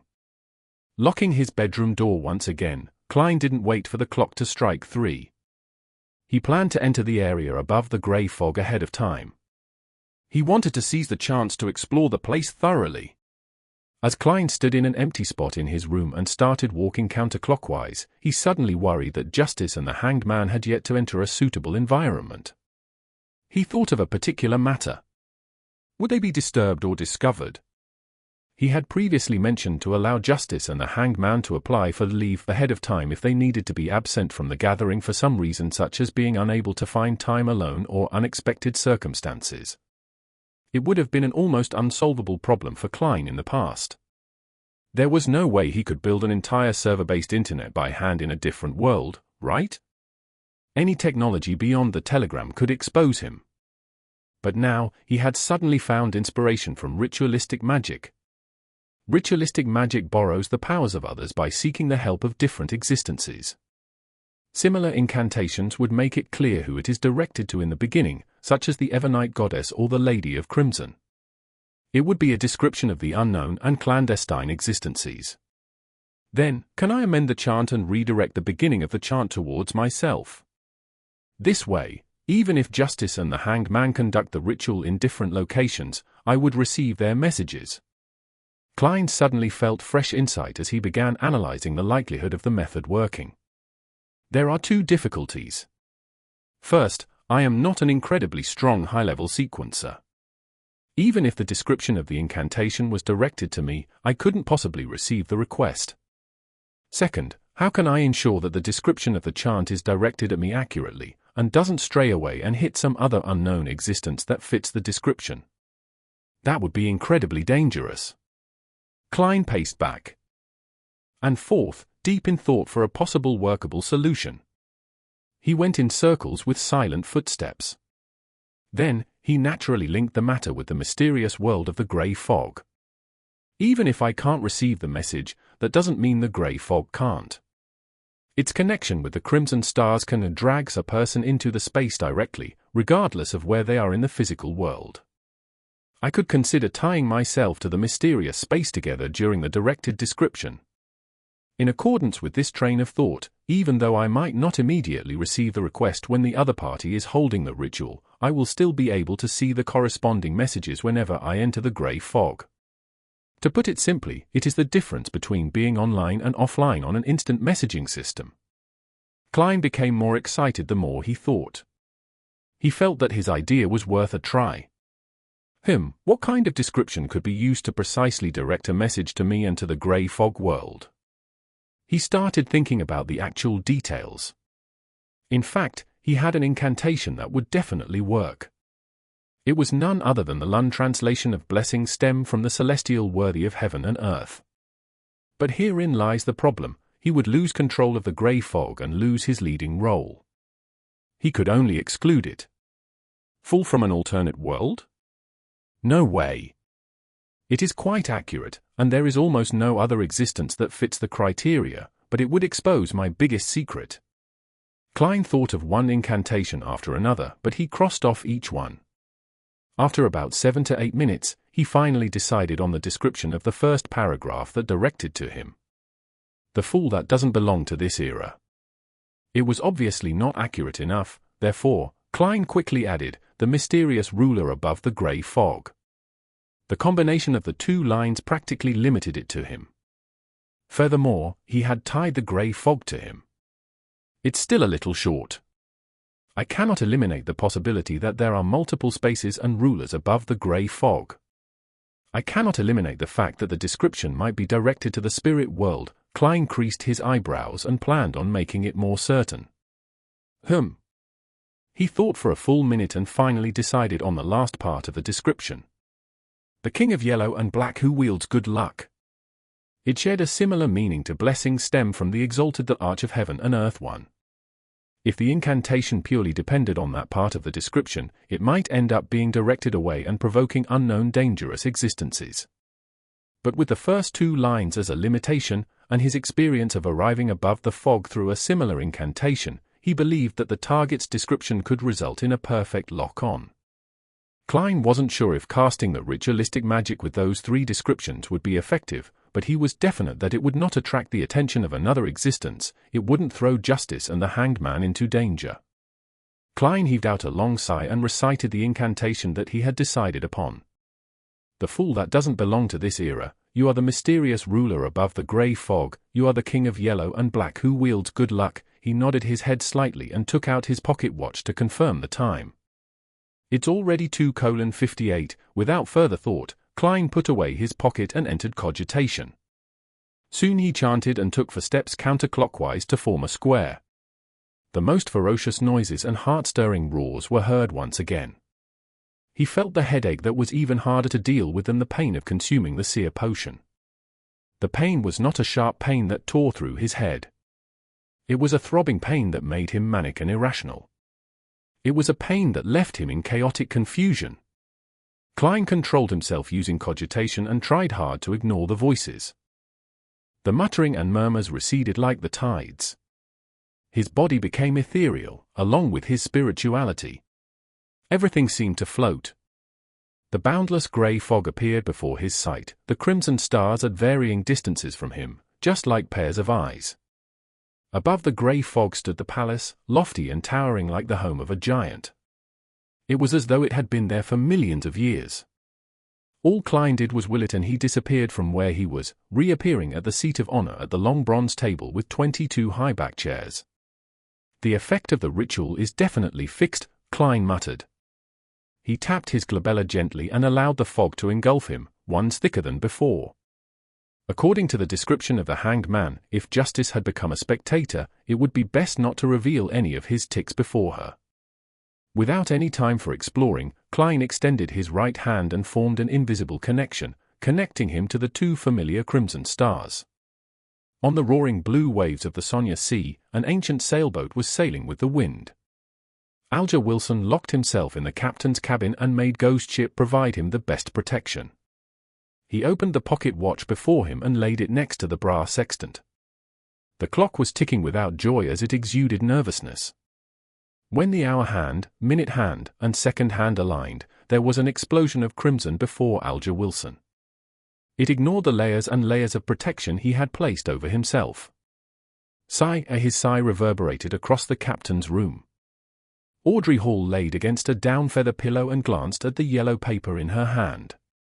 Her gem-like eyes looked like they had two souls spiraling slowly in them. Her gaze was calm and cool, as if she were waiting for a play to begin. As the crimson red erupted, she looked at herself being swallowed with complete detachment. Above the grey fog, in the magnificent palace, on the ancient and mottled long bronze table. Klein, who had already activated his spiritual vision, looked over when Audrey Hall's figure began to form. He was not surprised to see that the colors deep in her aura had blended together. It became pure and serene, like a lake that was clear and reflective. She really did become a beyonder. Klein was just about to move his gaze away when he suddenly saw the chair belonging to Miss Justice change. The bright stars on the back of the chair moved swiftly, forming an illusory constellation that didn't belong to reality. That constellation was familiar to Klein because it was one of the symbols of mysticism. It was a symbol that represented Giant Dragon. Spectator. Giant Dragon. Klein restrained himself from shaking his head and looked over at the back of the hanged man's chair. Typically speaking, it was impossible for him to see the back of the chair from his angle, but this was where he was in control. Everything presented itself according to his will. The constellation on the back of the chair had not changed, but since Klein had grasped the basics of mysticism, he wasn't as ignorant as before. He could recognize that it was the symbol of windstorm. Sailor? Keeper of the sea. Windstorm. That's reasonable. The color deep in the hanged man's aura is much purer than it was. Has he leveled up? Oh yeah, what about the symbol behind my chair? Klein suppressed his impulse to look, rapped the edge of the long table thrice just like before, and smiled as he said, "Congratulations, Miss Justice, you are a beyonder now."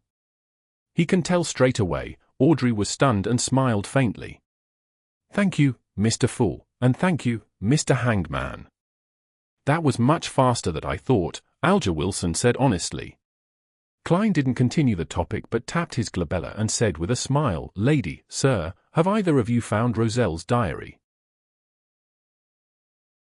Chapter 59. Roselles' Origins.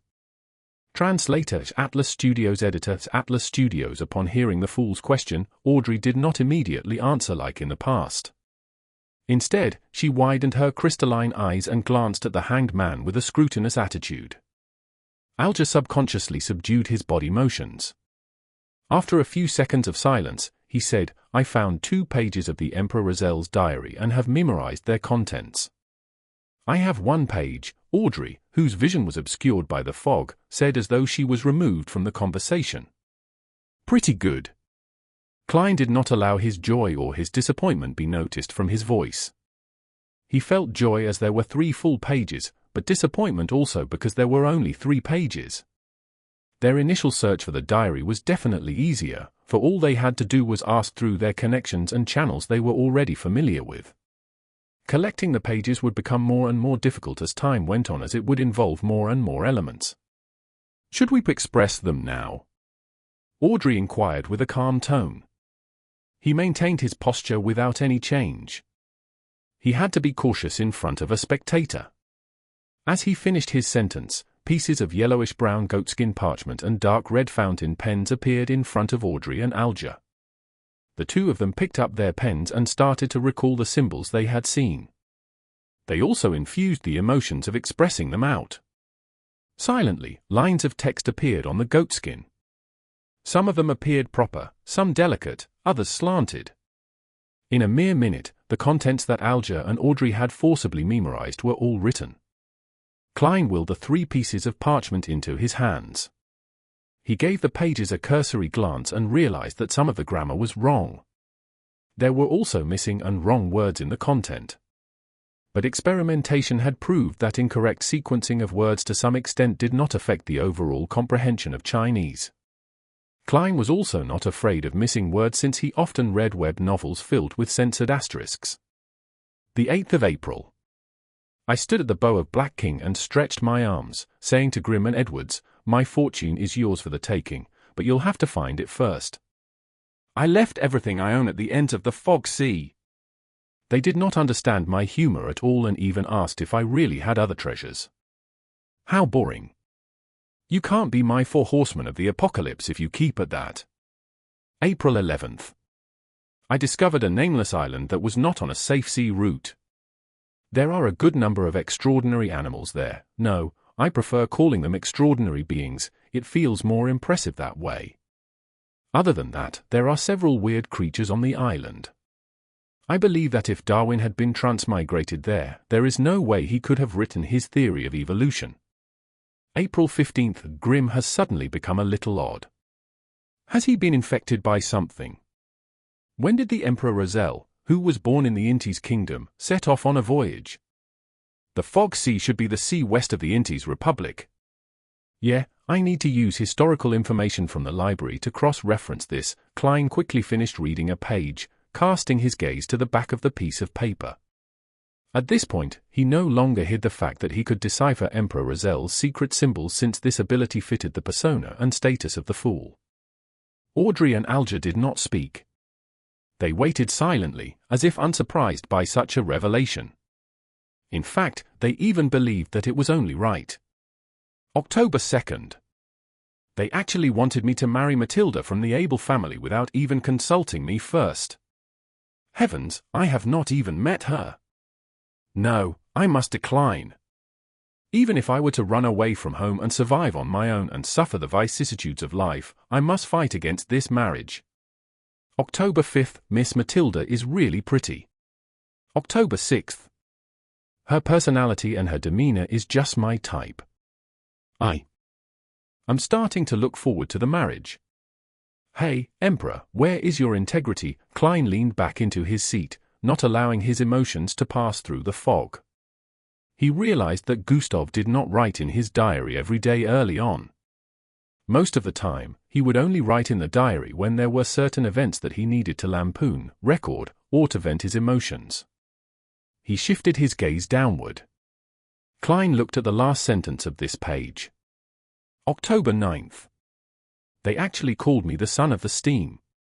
I like that very much. Klein was a little disappointed that the information in the first 2 pages was of little value. But he did not turn sullen. He moved the 3rd page to the top. This page had content written on both sides of the paper. May 21st. The Church of the God of Craftsmanship gave me 2 choices, 2 beginning sequence pathways. One of them is the Savant. It is a complete sequence pathway they possess.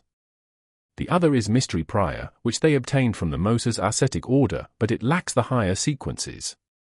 May 22nd. My choice was easy, Savant. The Savant has a complete sequence pathway. Although wielding more information on mysticism can aid my return home, the problem is that if I am not strong enough, there is a need to acquire external help for transmigration. And I do not know if this external entity would be good or bad, benevolent or malicious. I cannot control it, and thus it could be very dangerous. In that case, why not strengthen myself and return by relying on my own powers? Thus, the complete sequence was the most important factor in my considerations. May 23rd. I have become a savant. With the power of the potion, I actually recalled all the knowledge I had learned in the past, such as physics, chemistry, etc. I have not only recalled the knowledge, but I understand it more deeply, as well as its possible applications and implications. Ha, this is a job specially tailored for a transmigrator like me from an alternate realm. I will be able to express my advantage to the greatest extent. I have to say that if I were to return in my present state to the third year of high school, I would definitely become top scholar. If I could further specialize in an area, it wouldn't even be too hard for me to become a scientist. May 26th. I'm enjoying my status as a savant.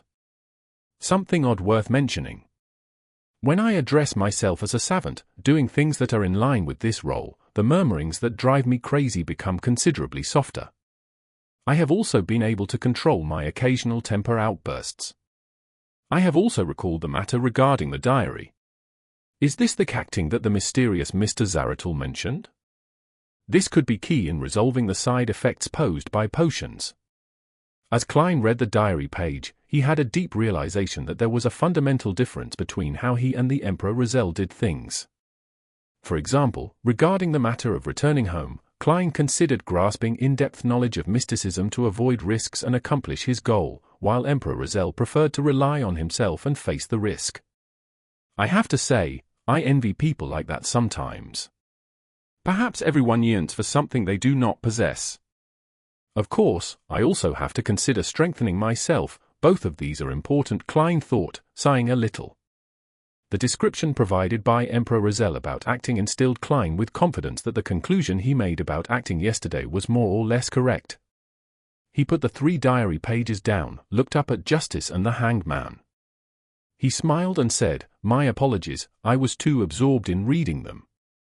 Audrey calmed the envy in her heart and smiled faintly. I can understand. I hope to one day be able to exchange information about the diary's contents. That will require a price. Klein smiled and glanced at Justice, then swept his gaze towards the silent Hanged Man. Audrey put her palms together and placed them in front of her. Mr. Fool. Mr. Hanged Man, I have 3 questions to ask. If you think that the answers warrant a high price, tell me what you want, I will try my best to seek it. No problem, Alger answered succinctly. Klein nodded and leaned back further, making himself comfortable. Audrey thought for a few seconds and said, "The first question is, what does acting really mean? I realize that the remnant psyche in the potion has minute effects on me. Is that because I've been acting as a spectator all this while?" Alger did not speak. Instead, he looked at the fool as though waiting for him to give an answer. Klein rubbed his finger on the edge of the table and said in a relaxed tone, "Let me explain this with an analogy. Imagine the core powers of your potion as a tightly guarded castle. The remnants of the psyche that can cause a lashback resides within that castle. Our goal is to get rid of it and become the true master of the castle. There are 2 ways we can do that. The first is to forcefully invade the castle. There is no guarantee that this will work, and you will most definitely injure yourself unless you can suppress it with absolute power. But of course, we are not equipped to do that. The second way is to get the owner of the castle to extend an invitation. This invitation can allow us to slide through the scrutiny of the guards and infiltrate the castle. We can then easily finish off the enemies. But the problem lies in the fact that this invitation specifies the facial features and characteristics of the guest. Thus, we have to disguise ourselves and act as the guest. Do you understand? Alger immediately asked, as if he had anticipated this reply. Then the aforementioned invitation is the name of the potion sequence. That's right, Klein answered with great affirmation. Audrey froze for a moment, having the sudden feeling that she completely understood what cacting meant.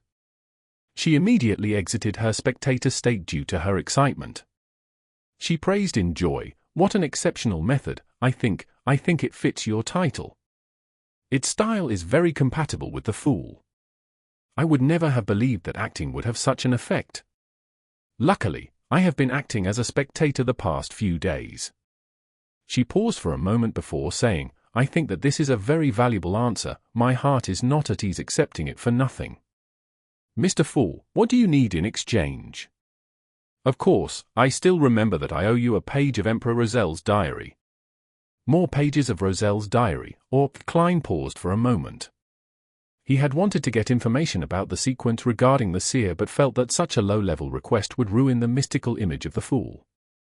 Thus, he chose to give up on it and planned to ask them discreetly some other day.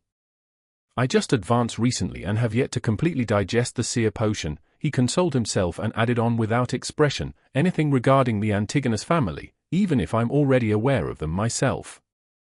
Alger remained silent for a few seconds. He looked at the top of the long bronze table for a moment before slowly opening his mouth. Mr. Fool, I believe I can pay you back immediately with the information you requested just now. Chapter 60. Second Blasphemy Slate. Translator, Atlas Studios. Editor, Atlas Studios. No problem. Klein tried to maintain his unchanging deep tone. He rested his left elbow on the armrest of his chair and supported his forehead slightly with his fingers, posing as though he was listening calmly. Alger deliberated over his words and said, "The Antigonus is an ancient family. Their history can be traced back to the Cataclysm epoch before the Fourth Epoch and is related to the Second Blasphemy Slate." The Second Blasphemy Slate? There's a Second Blasphemy Slate? How many are there? Klein's pupils shrank, and he nearly changed his posture. According to what the Hanged Man and Justice have said previously, the Blasphemy Slate contained the profound mysteries of the 22 paths of the divine. There are 2 of such important items, or even more. 22 paths of the divine. Sequences and pathways? Could these 2 nouns mean the same thing? Every complete sequence pathway leads straight to the throne of the divine? At that instant, the description of the Second Blasphemy Slate gave Klein numerous thoughts. He believed that if not for the thick greyish-white fog concealing him, his emotional reaction would probably have been discovered by Miss Spectator. As for the words Cataclysm Epoch, he was no stranger to that term as a historian. It was the name of the Third Epoch. After his recent revision, Klein even knew that the Third Epoch was separated into 2 eras, the Glorious Era and the Cataclysm Era. A Second Blasphemy Slate. Audrey plainly revealed her ignorance on the matter. Before she calmed her emotions, she returned to her spectator state. Nice question, Klein secretly cheered for Miss Justice. It was a question inconvenient for him to ask as the Fool. Alger stole a glance at the Fool and noticed that his posture remained the same, nor did he make a sound. Hence, he thought and answered, the first Blasphemy Slate appeared in the Dark Epoch, which is the second epoch where we humans struggle to survive under the protection of gods. The second Blasphemy Slate appeared at the end of the Third Epoch. It could even be said that its appearance symbolized the end of the Cataclysm Epoch. The content of the 2 Blasphemy Slates is kept secret by the 7 major churches. I only know bits and pieces of it. I only know that they involve the pathways to godhood, but I am not sure of the differences between them. Was the Blasphemy Slate that Emperor Roselles saw the first or the second? Audrey asked curiously. Upon hearing that, Klein recalled what Alger said about the potion names during the first gathering. He said that the names of the sequence potions were derived from the Blasphemy Slate. Similarly, Captain had also mentioned that the formation and completion of the potion system was thanks to the birth of the Blasphemy Slate. That indirectly confirms that the pathways to godhood are the sequence pathway. Klein answered his earlier question silently. Then Alger simply replied, the second one. The glint in Audrey's eyes diminished and she returned to her spectator state. She did not continue asking questions, instead, all she did was focus her gaze on the Hanged Man. It was obvious that her scrutiny made Alger uncomfortable, but he suppressed the emotions within him. He lowered his voice and continued, during the Solomon dynasty in the Fourth Epoch, although the Antigonus family was considered an illustrious part of the aristocracy, they didn't do anything very memorable until they supported the establishment of the Tudor Empire. They then stood right in the middle of the stage of Northern Continent. In that period, Antigonus, Amon, Abraham, Jacob, and others were illustrious names of the human kingdom. However, after the War of the Four Sovereigns, the Blood Emperor from the Tudor Empire perished. They fell from the top of their pedestal and are now hunted by the 7 gods. I am not sure about the actual process, but I do know that the Antigonus family was destroyed at the hands of the Church of the Evernite Goddess. Mr. Fool, if you'd like to know more, I am afraid that you can only obtain the information from the Church of the Evernite Goddess or from the few ancient secret organizations. You know which view I am referring to? I don't, Klein nodded while feeling bitter inside. The secret order is one. Captain and old Neil mentioned the Moses ascetic order. I wonder if the psychology alchemists count. While he mentally checked off the candidates, Alger provided him with the last bits of information. I similarly have no idea which sequence pathways the Antigonus family held. There are only two adjectives that appear repetitively in the descriptions of the Antigonus family, and those are strange and terrifying. Strange and terrifying. Thinking back to the notebook, the original Klein and his classmates, and what happened to Ray Bieber's mother, it really is aptly worded. Klein continuously rapped the edge of the long table with the tip of his finger a couple of times. Then, he slowly began to speak. Very well, I am satisfied with the payment. The reason he continuously rapped the long table lightly with his fingers was to emphasize the action, to make Justice and the Hanged Man believe that he had a habit of rapping in order to conceal the fact that the same motion was used to activate and deactivate his spirit vision. It's my pleasure. Alger did not say anything else. Audrey took a look at the Hanged Man and then the Fool. She smiled faintly and said, Then, I shall ask the second question, what is the name of the subsequent potion for Spectator? Where can I find the clues? I'd also like to ask so straightforwardly, but different choices lead to different difficulties. Klein did not speak but cast his gaze towards the Hanged Man. Alger remained silent for a few seconds before saying, I'll answer the question for free because I led you on this pathway. The subsequent sequence for Spectator is Sequence 8 Telepathic. The ancient name of Sequence 7 is Psychianalyst but is called Psychiatrist now. This is what I found out from a member of the Psychology Alchemists. I think they should have quite a number of potion formulas for this pathway. Psychology Alchemists. Spirit Medium Daly was rather approving of their theory, but Captain thought of them as evil and crazy. Klein listened while in deep thought. Do you know the whereabouts of that particular Psychology Alchemists member? Asked Audrey as her eyes beamed with joy. Be it telepathic or psychiatrist, both names appealed to her aesthetics. I do. He's immersed in the seas around Sonia Island. I sank him with my own hands. If you would like to look for the Psychology Alchemists, I have to apologize since I severed the clues. He was not worried that Justice would find his identity through his description because he did that on his own, out of the public eye. Sank, Audrey was at a loss how to reply or what expression to wear. She drew a deep breath and suddenly failed to maintain her spectator state. She asked bashfully, the third question. If, and I'm saying if, a normal animal were to drink a Sequence 9 potion, what would happen? What kind of a question is that? Klein tapped his glabella unnoticeably with his finger that was supporting his forehead. Very quickly, he saw the changes in color and noticed that Audrey's emotions had turned frantic, nervous, and a little ashamed.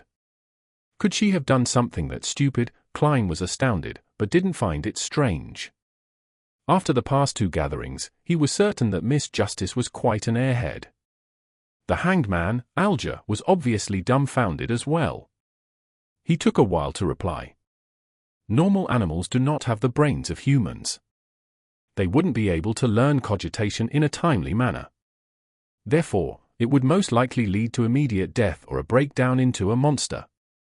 However, if they survived the initial ingestion of the potion, they should become an extraordinary creature.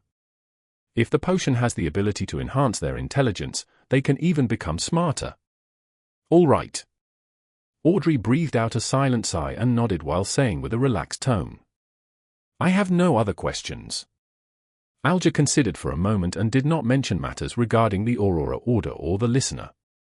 Similarly, he shook his head and said, Nor do I. I have something. Klein didn't change his posture but said with a smile, It will require your cooperation. He had yet to turn off his spirit vision, and he immediately saw that the Hanged Man was showing signs of nervousness, while Miss Justice was too simple-minded to show fear or carefulness. Before they could reply, Klein comforted them, Don't worry.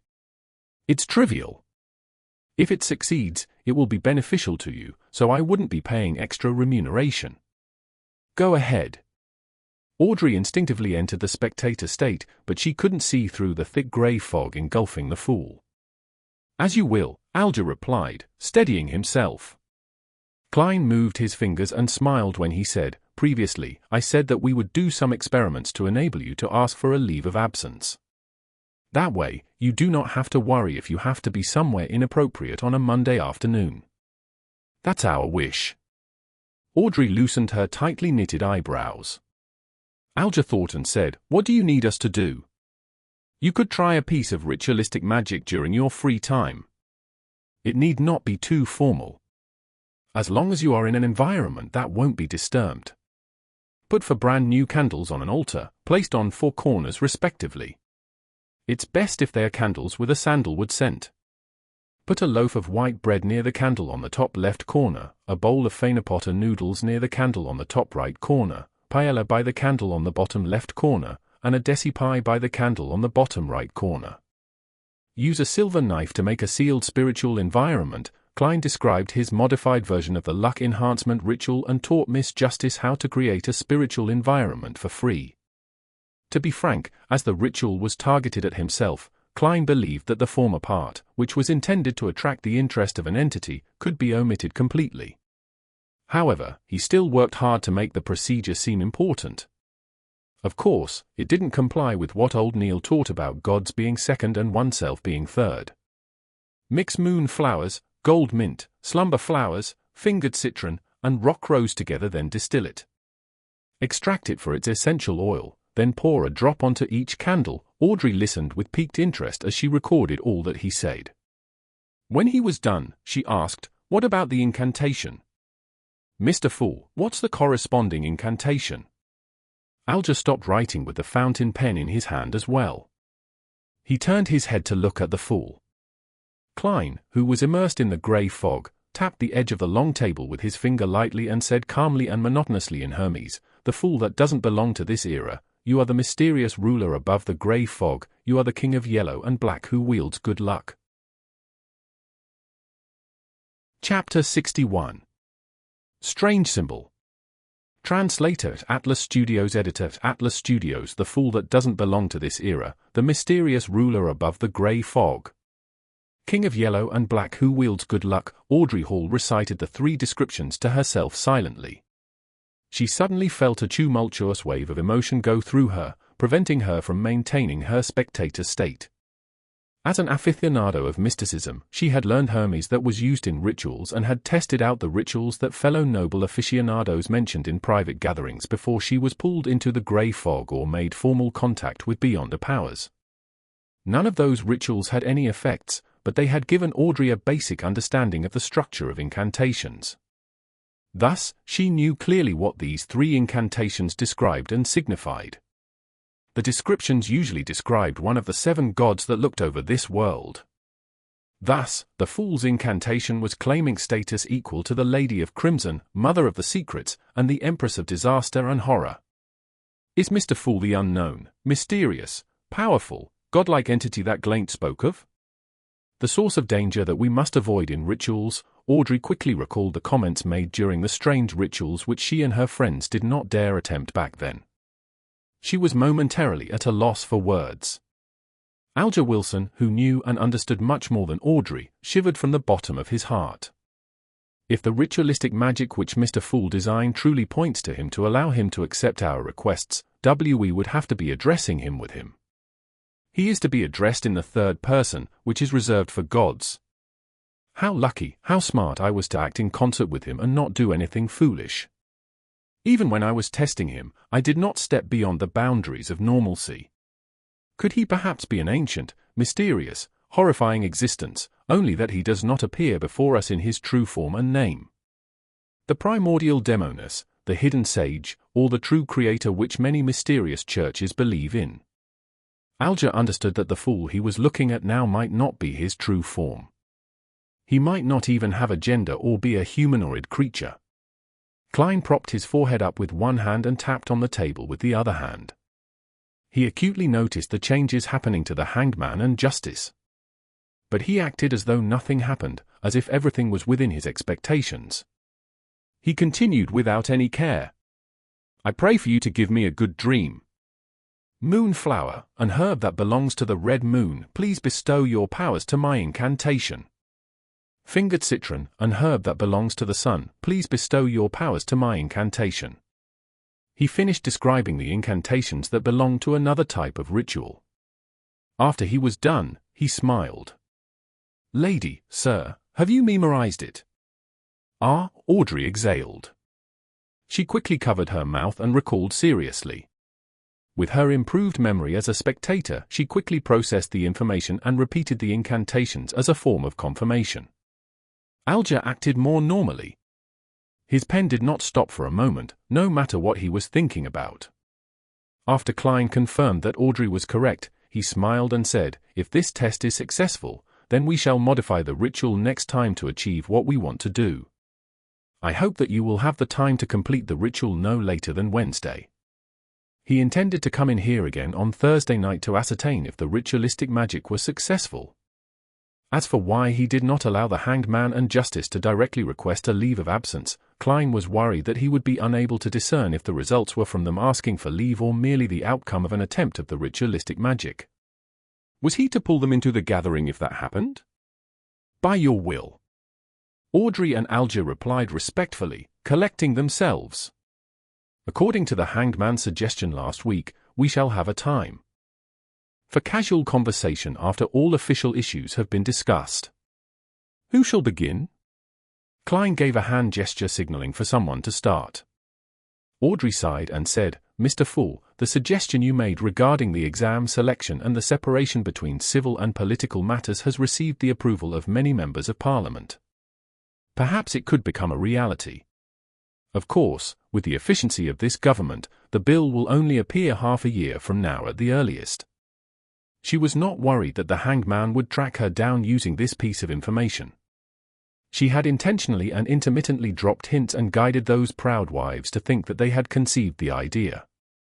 Those ladies had rushed to tell their husbands, their fathers, and their brothers. At that moment Audrey felt as though she was watching a flock of golden peacocks showcasing their tail feathers. She believed that those women would drill it in themselves that they came up with the idea to claim the glory for themselves. They would soon forget about what Audrey's role in the matter was, fighting among themselves to see who thought of the suggestion first. Using this remarkable way to change the system of a kingdom gave Audrey a weird sense of satisfaction, as if she had found a way for a spectator to influence the plot of a play. "Let's hope so," Alger replied sarcastically. He paused for a few seconds, then glanced at the fool. He deliberated before saying, "In recent decades, the amount of activities of the various secret organizations has seen an upward trend. In fact, there are even new secret organizations appearing, some of them having reached scale with a good number of beyond us." "Are you trying to ask me for the reason?" "I have not even gained access to information about illegal organizations." Klein merely smiled without commenting on the Hanged Man's news. He changed the subject and said vaguely, "An ancient power is about to wake from its slumber. For example, the power represented by the Antigonus family diary." "Is that so?" Alger muttered softly to himself, as though he recalled something. Klein swept his gaze toward the Hanged Man, then past Justice and said with a smile, "If there is nothing else to share, then let's end today's gathering here." "By your will." Audrey and Alger stood up together. Klein moved his finger and severed his connection with the dark red stars. He watched as the two figures vanished from the magnificent palace. He stood up and turned toward his own chair, which was also the back of the seat of honor at the bronze table. He looked at its symbol. Radiant stars formed a strange symbol. It was not a symbol that fit anything in Klein's present understanding of mysticism. He observed it closely before identifying this pupil-less eye, a symbol representing secrecy. He also saw contorted lines that represented change. Each of the symbols were missing a portion and were overlapped with each other, creating a new symbol. An incomplete secret and an incomplete change. What do we get when we add them together? Klein creased his brows and muttered to himself, unable to come up with an answer. He retracted his gaze and walked along the ancient, magnificent palace. His eye scanned every corner of the palace. Back when I casually imagined this place, it was merely a rough concept. I did not describe the shape of the palace, table, or chairs. Where does this design come from? The best choice? The first prototype? Or are they a reflection of reality? Klein suddenly had a question he neglected previously as he looked at the palace. Sigh, I have to say that even though I am a keyboard warrior, I am lacking experience in many areas. I am also not observant enough, to the point of only realizing this question now. With such a self-reflection, Klein made a serious effort to examine every corner of the palace, but did not find any other living things or anything strange. Klein did not dare to venture deeper, which seemed to be an illusory land without boundaries. He was afraid that he would end up completely lost. Wow, this place is indeed filled with mysteries. Who knows if there will be any changes to this area when I become more powerful, Klein sighed. He unleashed his spirituality and enveloped himself within, causing him to feel the rapid rush of plummeting. Everything flew past quickly. All kinds of illusions shattered. He tore through the grayish-white fog and saw reality. He saw the table, curtains, and clothes rack in his room. Audrey saw the oil painting that hung on the wall. She felt the softness the down-feathered pillow under her head provided. She did not stand up immediately. Instead, she seriously recalled what had happened during the gathering, as if she was watching a play she had already watched. Mr. Fool had a certain confidence in his tone when he told us to try the ritual and gave us the descriptions of the mysterious ruler, the King of Yellow and Black. Confidence, Audrey exhaled as she was analyzing this silently, her body shuddering slightly. Forget it, since I cannot fight it, there's no need to think too much about it. Mr. Fool has always appeared friendly, he should be an entity that has a respect for order. Audrey's mood improved rapidly. She thought about her acting, and the weakening backlash of the potion. She hummed a merry tune and got off her bed. She walked toward the door and adjusted her state of mind, taking on her state as a spectator. As she opened the door of the room, she saw a maid walking past. She saw the old calluses on her hands, the marks on her face, and other similar details. She could deduce many things from these observations. At this point, Audrey had a strange feeling. She quickly turned to look at the shaded corner of the balcony. She saw her golden retriever Susie sitting there, silently observing her, just like how she observed the maid. My goddess, Audrey's lips twitched as she sighed. She wanted so much to hide her face. On the Sonia Sea, in the heavily protected captain's quarters. Alger woke up and noticed that nothing had changed around him. It was as if nothing had happened. He sighed and thought to himself, an ancient existence? Klein, who had exited the ritual, pulled open the curtains. He took out his notebook and began writing once again. He recalled the contents of Emperor Roselles' diary, hoping to reinforce the memory through writing and prevent himself from forgetting it in the future. Klein reread the note several times after he finished writing. Finally, he tore the notes up and incinerated them. I shouldn't forget the most salient points if I do this once a week. But with time and the increasing complexity of my missions. How unfortunate, I do not have better ideas for the time being. I have not learned any cryptography. Klein collected himself and stretched his neck. He planned on heading to the Divination Club. A seer was defined differently by different people. No one could say that another person's methods were wrong. So, Klein, who did not know which kind of seer fit the requirements of the potion, could only correct it as he experimented to ascertain which one was the best fit. Chapter 62. The Seer's Suggestion. Translator, Atlas Studios. Editor, Atlas Studios. Before Klein left home, he took the time to meticulously clean up his suit and top hat with a small brush and a handkerchief. Then, he washed his white shirt, changing into a similar linen shirt along with the only decent cheap coat he had. He then briskly walked out onto the street. First, Melissa's dress. Then, Benson's suit. Only then can I consider a second suit for myself. Money is never enough. Besides, we need to save money to buy porcelain tableware to receive our guests. Plus, I have to save money to buy a variety of materials related to mysticism. Klein sat on the public carriage and took note of the financial status at home. The more he did the math, the more he shook his head. He reckoned he needed at least a year to let himself, his brother, and his sister live as a middle-class family.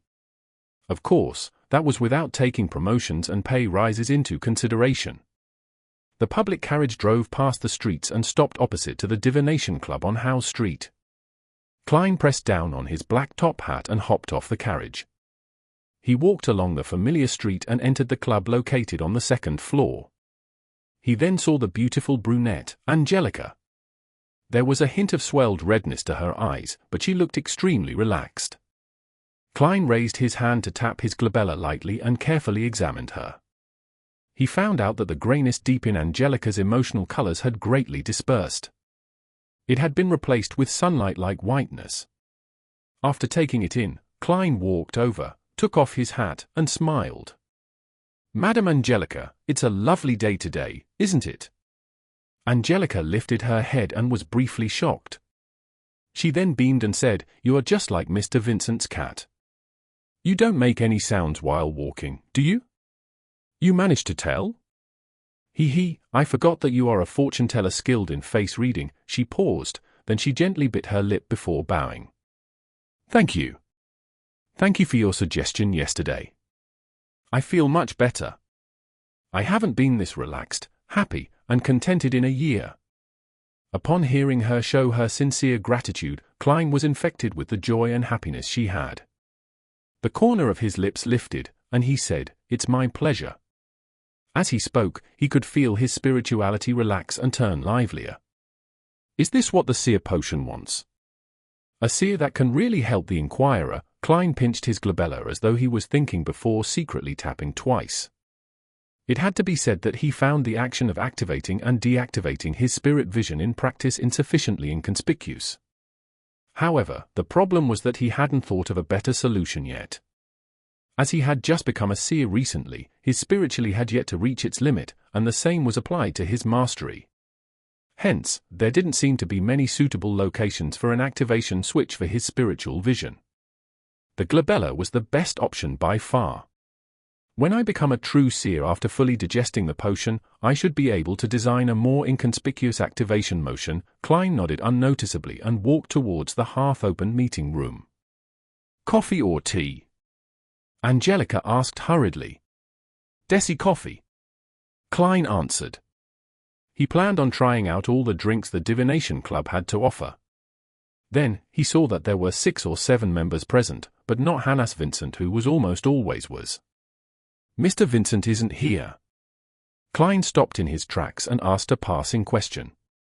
Angelica was taken aback as she said, "Mr. Vincent doesn't come every day. He accepted an invitation to give a lecture for a divination organization at Inmat Harbor." "Are you looking for him?" "Not at all. I was just curious. After all, I've seen him every time I've come here." Klein shook his head with a smile. Meanwhile, he realized that there was a familiar face among the 7 members present. Glacis, who had divined for him before, was present. Glacis was reading some information on the table with his monocle when he suddenly sensed someone looking at him. He lifted his and had cast his gaze. Obvious joy suffused his face as he propped himself up with both hands and stood up. He dashed towards Klein and stopped before him. "Good afternoon, Mr. Moretti. I have been wondering if you would come today. I heard from Angelica that you are not a doctor, but a fortune teller who is good at face reading." "That's not the only thing I'm good at, Mr. Glacis. You no longer seem plagued by your ailment." He pinched his forehead and tapped his glabella twice. He noticed that Glacis' health colors had returned to normal. "Yes, I was very regretful for not taking your suggestion back then. Luckily, there is a very amazing apothecary near my place. He gave my wife a magical medicine which brought me away from death," Glacis said emotionally. As a quasi-member of the Nighthawks, Klein asked out of occupational interest, "Very amazing apothecary?" "Very magical medicine." "Magical? How magical? Is it within the range of beyond us?" He said that it was a kind of folk medicine from Lemberg. "In short, it helped with treating my illness a lot," Glacis answered, without noticing anything abnormal about the question. "Folk medicine apothecary," Klein tapped his glabella as though he was thinking. "What's his name? Where does he stay?" As you know, even a fortune teller can't guarantee that they would remain in the pink of health all the time. Perhaps I will need to go to purchase some medication from him in the future. Klein learned from his teacher and classmates that the current health system in the world was in a nascent state. There was almost no cure to many diseases, so the magical medications and miraculous apothecaries still controlled the market. There was no harm in knowing more, since it could one day serve useful. Glassy answered honestly, his name is Lawson Darkwade. He has a tiny store at 18 Vlad Street in East Borough, named Lawson's Folk Herb Store. Thank you. Klein remembered it and spoke sincerely.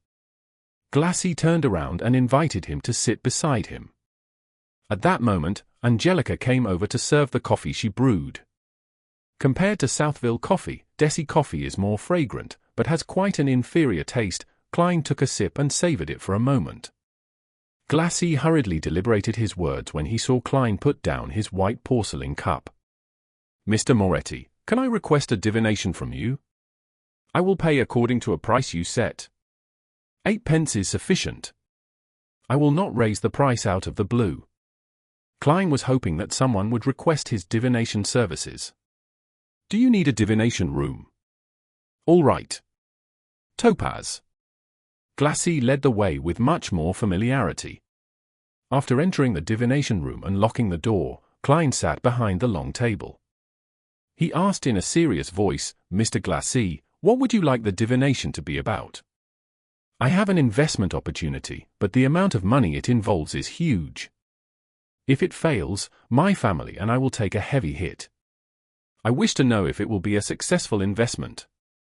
Glassy volunteered the information. I have divined using tarot cards previously. A divination after purifying my soul. The result was pretty good. Yes, I did the interpretation myself, but I did not violate the principles of those symbols. Klein thought and asked curiously, it'd be great if you could describe the entire situation once more and give me your information again. It'd be best if you have the other party's information, too. We will do an astrolabe divination. All right. Glassy organized his words and said, when Mr. Lenivas examined the Hornaces mountain range, he discovered a gigantic mine rich in high-quality iron ore. He poured in all his savings to buy that land and hired a professional company to survey it. The result was a heartening one. He lacks funds needed for subsequent developments, so he formed a steelworks company and intends to apply for a loan from the bank using the project. At the same time, he will also issue a corresponding number of shares to raise its initial capital. The plan is still in its preparatory stage and promises fat returns. Klein, who had been reading the newspaper recently and also happened to be a history expert, knew that there were shares in this world. He also knew that the concept of shares was derived from Emperor Roselles, him again. During the colonization of the southern continent, he had set up the Siberan Company and solved the nation's fiduciary matters successfully by raising funds from the public through the issue of shares. As such, he had the first mover's advantage from colonization. Because the returns were great, this development continued on. For example, there were railway shares, mining shares, steam development shares, and so on and so forth. There were some that succeeded and there were some that failed. Hence, it catalyzed the formation of organizations like the Backlund Stock Exchange. Besides that, the Emperor Roselles had created national bonds, unit trusts, and other financial products. The former had become the most stable form investment, with a return of 4 to 6% interest. Klein remembered that Benson had once said that if he could inherit £3,000, there was no need to work hard any further. The stable annual interest of about 5% would result in an annual fixed income return of £150, roughly equivalent to Klein's annual income at present. This is known as rentier capitalism. Klein sighed and asked carefully, are you sure there's nothing wrong about this? Is Lenivas trustworthy? I've seen his property papers and the inspection report. There is the Civilaus County government stamp and an endorsement of a professional company. Plus, inside Mr. Lenivas's office is a group photo of him with Sir Dueville and the mayor. Glassy nodded in reply. Group photo? That doesn't mean anything. Klein, who was born in an era of information explosion, had seen too many similar incidents. He didn't buy the story because of that. However, it didn't matter if he believed it or not. He could only pick up a pen and draw a corresponding astrolabe according to the crucial time and information that Glassy had provided him with. After a long while, Klein pointed to the astrolabe and said, "You should be able to tell that this will be a very unsuccessful endeavor. Below the flourishing surface is a cliff, a chasm. My divination suggestions going around it, to avoid it." Glassy fell into silence, his mouth turning agape a few times before he closed it. A few minutes later, he said with a rueful smile, "I'll consider it carefully when I'm back." Upon hearing this answer, Klein could only shake his head with a silent sigh. He realized the helplessness of a seer. A seer could only give suggestions and not make the decision for others. Just as the two left the topaz room, Angelica walked over and said, "Mr. Moretti, someone wishes for your divination." When she said that, she added with a whisper, "He did not ask for my recommendations. Nor did he view the album." Has my reputation spread? Klein turned towards the reception hall in puzzlement. Chapter 63. Dream Interpretation. Translator, Atlas Studios. Editor, Atlas Studios. Klein proceeded a few steps forward and saw the client. He was dressed in a formal black suit and a half-top hat. He held a gold-inlaid wooden cane and his short blonde hair flared from the sides. His nose was aquiline like a hawk's beak. Anna's fiancé. The Joyce Meyer that went through a terrifying ordeal. Klein, who had seen him in his dream divination, immediately greeted with a smile, "Good afternoon, Mr. Meyer." "Good afternoon, Mr. Moretti." Joyce took off his hat and bowed in greeting. "Thank you for the advice you gave Anna. She cannot stop praising how miraculous you are." Klein chortled and said, "I did not change a thing. You should be thanking yourself. Without your determination and your hope for a better tomorrow, you wouldn't have been able to overcome such an ordeal." After the exchange of pleasantries, Klein could not help but lampoon inwardly. Does this count as mutual professional bootlicking? In all honesty, I still find my coming back alive a dream. I still cannot believe that I survived wave after wave of terrifying ordeals. Joyce shook his head wistfully. Without waiting for Klein's reply, he asked curiously, "You knew who I was the moment you saw me? Was that because of my unique nose, or because you divined that I would visit you?" "I had your detailed information." "That is enough for a seer," Klein answered vaguely, behaving like how a charlatan would. Joyce was indeed stunned. More than 10 seconds later, he squeezed a smile. "Mr. Moretti, I wish to request a divination from you." The moment he finished his sentence, he suddenly realized something. Mr. Klein Moretti had addressed himself as a seer, not a fortune-teller. A seer. "All right, let us head to Topaz." Klein gestured. At that moment, he felt as though he should have worn a long black robe. He tried to keep his words to a minimum to accentuate the mystique of a seer. Joyce Meyer locked the door behind him after entering the divination room. While he observed his surroundings, Klein seized the opportunity to tap his glabella twice and activated his spirit vision. Joyce sat down and set his cane down beside him. He pulled on his black bow tie and said hoarsely, "Mr. Moretti, I wish for you to interpret my dream." Dream interpretation. Klein acted as though it was within his expectations, but was merely asking for confirmation. He saw that the colors representing Joyce's health were dull, but none of them signified an impending illness. The colors symbolizing his emotions were predominantly blue, and its darkness showed that he was obviously high-strung. "I have had the same horrific dream every night ever since the Alfalfa arrived at Inmat Harbor. I know that this could be associated with the trauma of the ordeal and that I should go see a psychiatrist, but I suspect that this is no ordinary dream. A normal dream would definitely have some details that are different even if they recur every night, but this dream is, at the very least, constant in the parts which I can recall." To a seer, these kinds of dreams are seen as revelations given by the divine, Klein said, half consoling and half explaining. "Can you describe the dream to me?" Joyce clenched his fists and up to his. He thought deep for a moment before saying, I dreamed that I was falling from the alfalfa into the ocean. The ocean was dark red, as if it was filled with rotting blood. As I fell, I was grabbed by a person on the boat. I could not identify him, but I know that he was very strong. And I was also holding onto a person in an attempt to save him from falling into the sea. I know that person. He was a passenger of the alfalfa, Kim. Because of his weight and his struggling, I could not bear the weight and could only release my hands and watch him get devoured by the sea of blood. At that moment, the person above me also released his hand. I flailed my arms, hoping to grab onto something.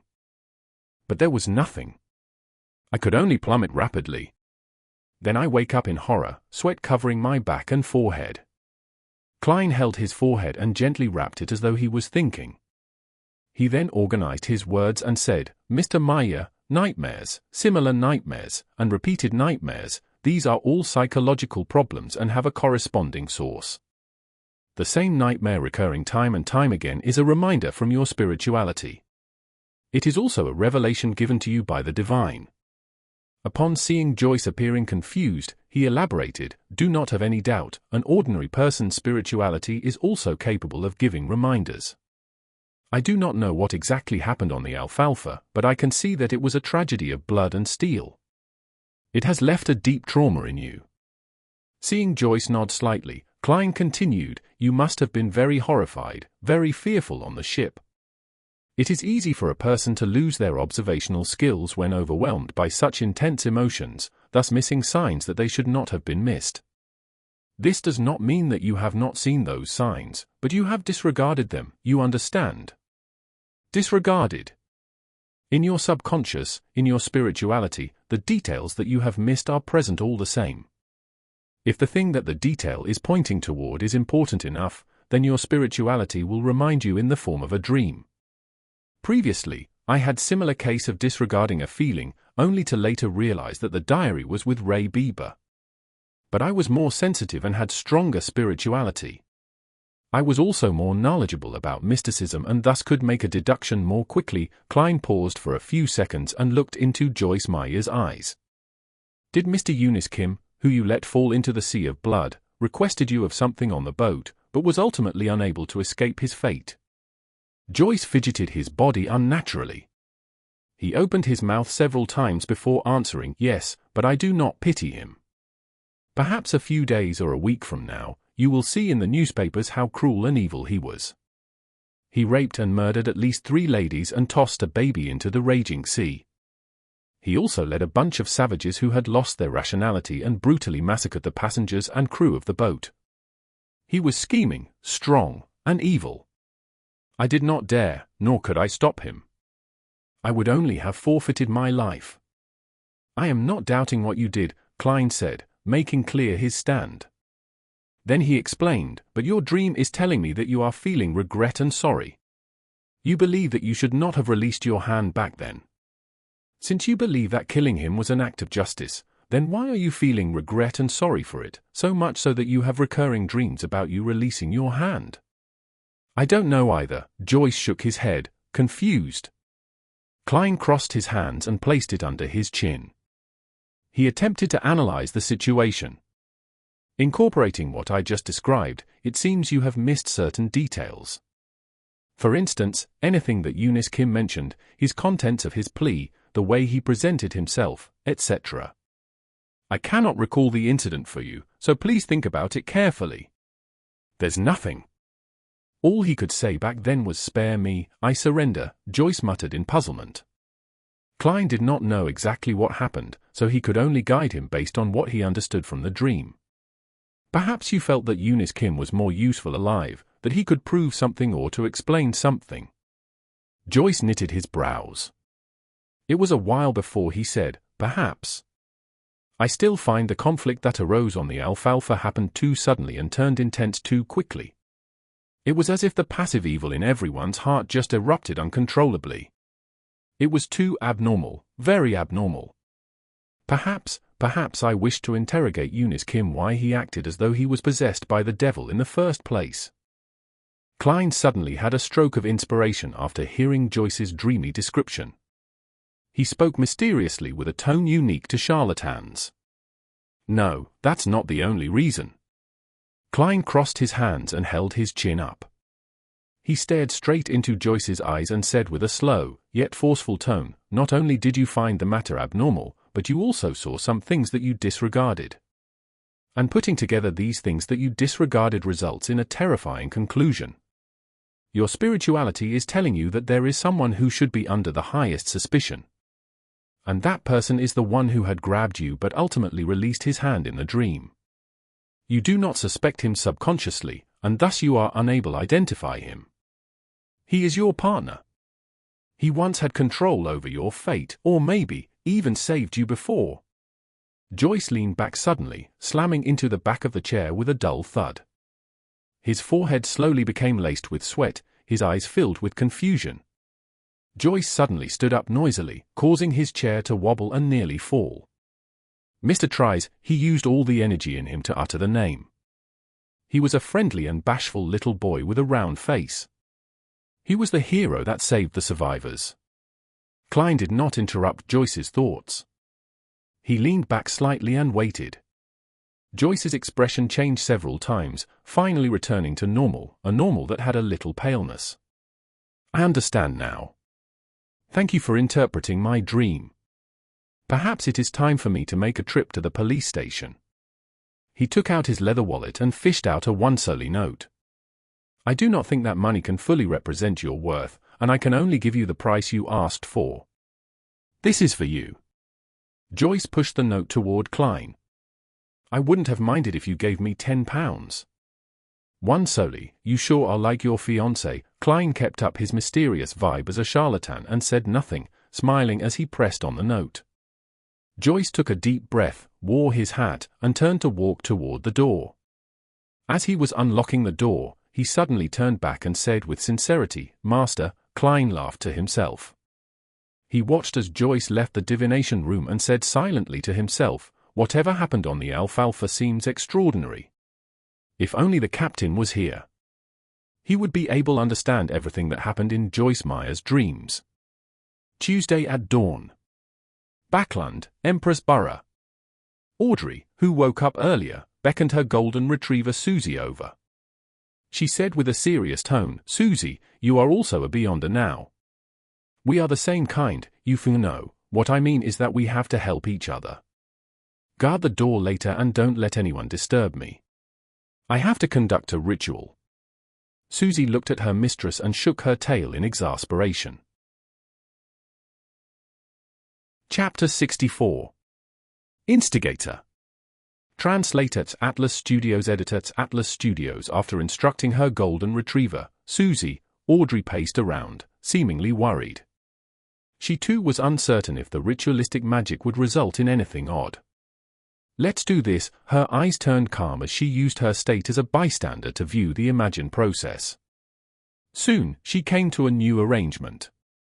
Audrey unlocked the door to her bedroom and said to Susie, "Susie, sit here. If Annie and the rest try to barge their way in, immediately go to the bathroom to inform me." In order to prevent any accidents, her personal maidservant had the key to unlock her door. Susie looked at her enigmatically and wagged her tail thrice. "Very good. I will let you choose anything you want for lunch today." Audrey pumped her fist gently. After exhorting Susie, she entered the bathroom. The square bathtub was 3 to 4 meters on each side. There was clear water rippling gently in it with steam emitting from it. It was quite a dreamy sight. Audrey tidied up a rectangular table with many bottles placed on it. Then, she went back out and moved candles, sacrificial items, and a white robe over. Immediately after that, she closed the bathroom door. With everything done, Audrey heaved a sigh of relief and picked up a translucent light blue bottle beside the 4 candles. The cylindrical bottle shimmered dreamily under the light. In it was the essence oils she had distilled from a mixture yesterday. As an aficionado of mysticism, she had no lack of research regarding such items. She had many different kinds of pure dew, flower essence, perfume, essential oils, and incense that she brewed herself at home. As such, she had already finished the initial preparations according to the fool's instructions. moon flowers, gold mint, slumber flowers, fingered citron, and rock rose. What an odd concoction, Audrey mumbled softly. Oh, one has to cleanse one's body and calm their mind before engaging in ritualistic magic. This is a form of reverence to the divine, to the target. As she went through the entire process in her head, she placed the ritual's essential oil beside her bathtub. She reached out and began disrobing what she wore at home. Pieces of her silk clothing fell into the laundry basket one after another. Audrey coiled up her hair into a bun and tested the water's temperature with her hand. Then, she carefully stepped into the bathtub, allowing her body to slowly sink into the water's warm embrace. Phew, she exhaled comfortably, finding herself warm all over. She felt abnormally relaxed. I don't even want to move a single finger, Audrey forcefully pumped herself out as she grabbed the translucent light blue bottle beside her and dripped a few drops into the water. A waft of fragrance dispersed, filling the silence with a refreshing smell. Audrey breathed in a few times and nodded in satisfaction. Not bad. It smells really good. How relaxing. How comfortable. I don't want to move at all. All I wish is to lie here in silence. Silence, in silence, silence. After losing her sense of time, Audrey suddenly heard barking. She opened her eyes in shock, looking to her sides in a daze. She had no idea when Susie had opened the door and entered. She was squatting outside the bathtub, looking at her with an exasperated look. As she rubbed the corners of her eyes, Audrey felt that the water had cooled down quite significantly. I fell asleep, she subconsciously asked herself. Susie looked at her without barking or wagging her tail. Ha ha, the effects of that bottle of ritual essential oil sure is great. Yeah, really great. Audrey chuckled dryly as she explained with a cheerful tone. She stood up, retrieved a towel, and as she wrapped and wiped her body, said to the golden retriever beside her, Susie, continue keeping watch. Do not let Annie and the rest enter. Only when the golden retriever left did she secretly stick out her tongue. She threw her towel aside and wore a clean white robe. After closing the door to the bathroom, Audrey recalled the ritual she had memorized. She picked up 4 candles and placed them on the 4 corners of the table. A loaf of white bread at the top left corner, a bowl of Phanepotter noodles at the top right corner. Smells great, but it's a little cold. No. It's not time to think of this. Paella at the bottom left corner and desi pie at the bottom right. Audrey set up the altar according to the fool's description seriously, shaking her head twice during the process. After she was done with the preparation, she left her 4 candles lit. She picked up a silver knife and stabbed it into a pile of coarse salt. After narrating the sacred incantation in Hermes, Audrey raised the knife with beautiful patterns and placed it into a cup filled with clear water. After focusing her mind, she pulled out the silver sacred blade, cogitating her spirituality to spew out and spread from her blade. Invisible energy spewed out as Audrey held the knife and circled the altar once. When she felt that a spirituality wall was fully erected around her, she expelled all the uncleanliness and distractions outside. Maintaining her spectator state, she prevented her excitement and joy from affecting the ritual. She put down the silver knife and picked up the tiny light blue crystalline bottle and dripped a drop on each candle. A faint fragrance emanated as Audrey's body, heart, and soul seemed to attain tranquility. She drew a breath as she lowered her head in reverence and began chanting the incantation in Hermes. The fool that doesn't belong to this era, you are the mysterious ruler above the grey fog, you are the king of yellow and black who wields good luck, I pray for you to give me a good dream. Moonflower, an herb that belongs to the red moon, please bestow your powers to my incantation. Fingered citron, an herb that belongs to the sun, please bestow your powers to my incantation. Right after Audrey chanted the incantation and hoped to cogitate the contents of her plea, she felt there was a stir within the spirituality wall. She saw a dark red star swirling on the back of her hand. Her heart leaped as she hurriedly closed her eyes and calmed her heart to plead sincerely. When everything was over, she surveyed her surroundings wondrously, but did not find anything odd. Is that all? Audrey knitted her eyebrows slightly as she whispered. The king of yellow and black who wields good luck. The fool that doesn't belong to this era. In the Blue Avenger's captain cabin, Alger Wilson in his windstorm robe was silently reciting the 3 lines of description he had heard in the afternoon. He seemed to be attempting to find clues of the person's identity through it. He shook his head and stood up in a clearly vexed manner, but ultimately did not do anything. Alger was not at ease inside the Blue Avenger, an ancient ship that was a relic from the Tudor dynasty. Although he was already in control of the ship, he had a gut feeling that there were still many hidden secrets, just like the Blood Emperor. Therefore, he planned on using the ship to test the fool's powers but did not wish to attempt the unknown ritualistic magic on the ship. Alger ruminated for a few minutes before leaving the captain's cabin and went on deck. He said to the few sailors, "We will be reaching the Rosted archipelago soon. We will be anchoring there for a day." The sailors immediately cheered as they shouted in unison, "Thank you, Your Grace." As the ghost ship did not need sailors, there were very few sailors on board. There was no need to worry about their supplies, being able to enjoy fresh food and clean water. However, day after day of voyaging at sea and the nearly unending vistas exhausted them both physically and mentally. It felt like they were always repressed and tolerating something until they lost control. As for the Rosted archipelago, it was a famous colony on the Sonia Sea. Their business was booming, and they had all kinds of industries. "I simply can't wait." A crew member gyrated his hips and sniggered a meaningful laugh that all men would understand. On the public carriage toward Zoutland Street, Klein, who was reading the newspapers leisurely, suddenly jolted. He seemed to hear an ethereal voice calling out to him. Shapeless murmurs resounded in his mind as his forehead throbbed uncontrollably. The contents of the calling that could not be heard left as fast as it came. In just 10 seconds, it was gone. Klein pinched his forehead and resisted the throbbing pain deep in his brain. Is this the murmurings of unknown existences that old Neil mentioned? A result of having enhanced spiritual perception, thoughts flashed through Klein's mind as he suddenly saw 4 black dots appear on the back of his right hand. They were like tiny inconspicuous moles. The 4 black dots that stemmed from the luck enhancement ritual quickly sank, dimmed, and vanished. Klein looked at it in surprise and had an additional guess about what had just happened.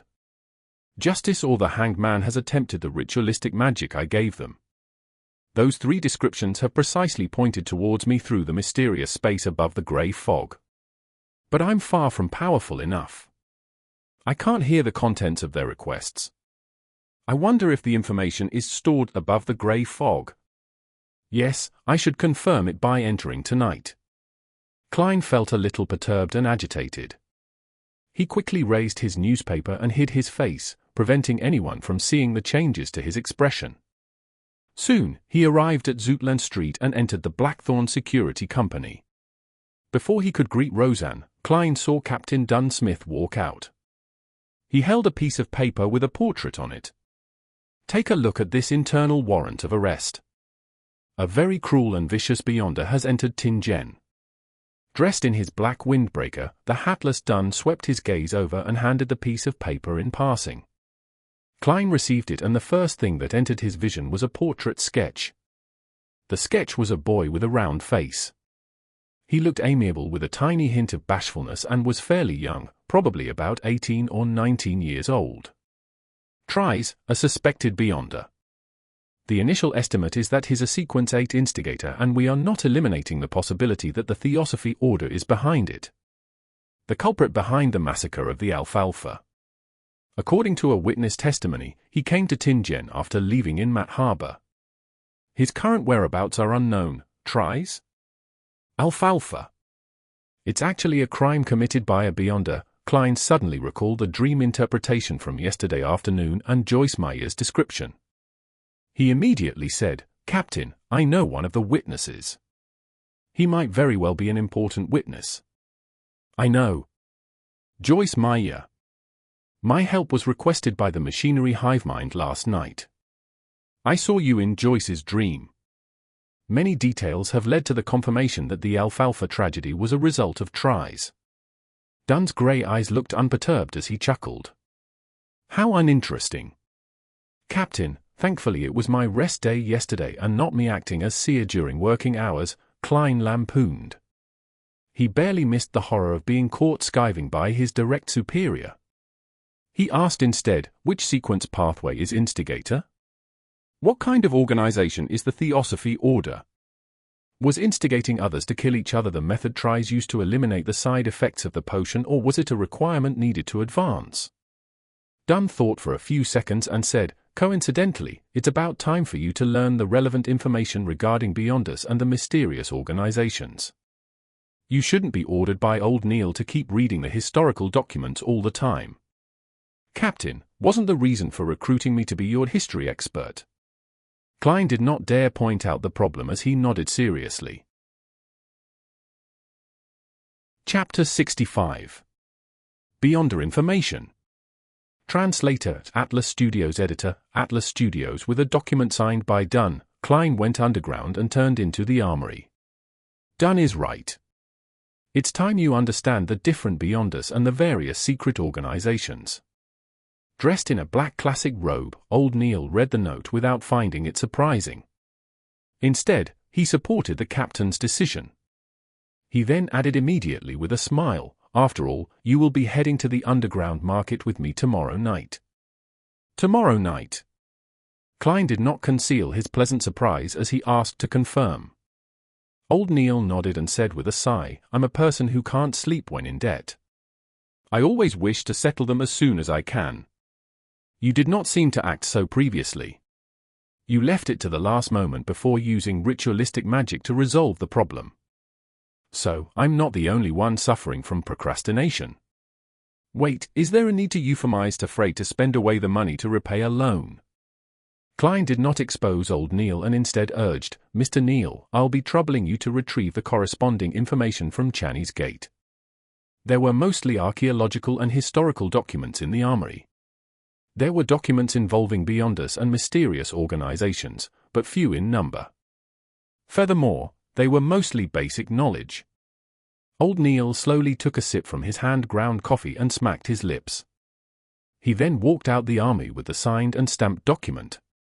Klein watched the place on his behalf.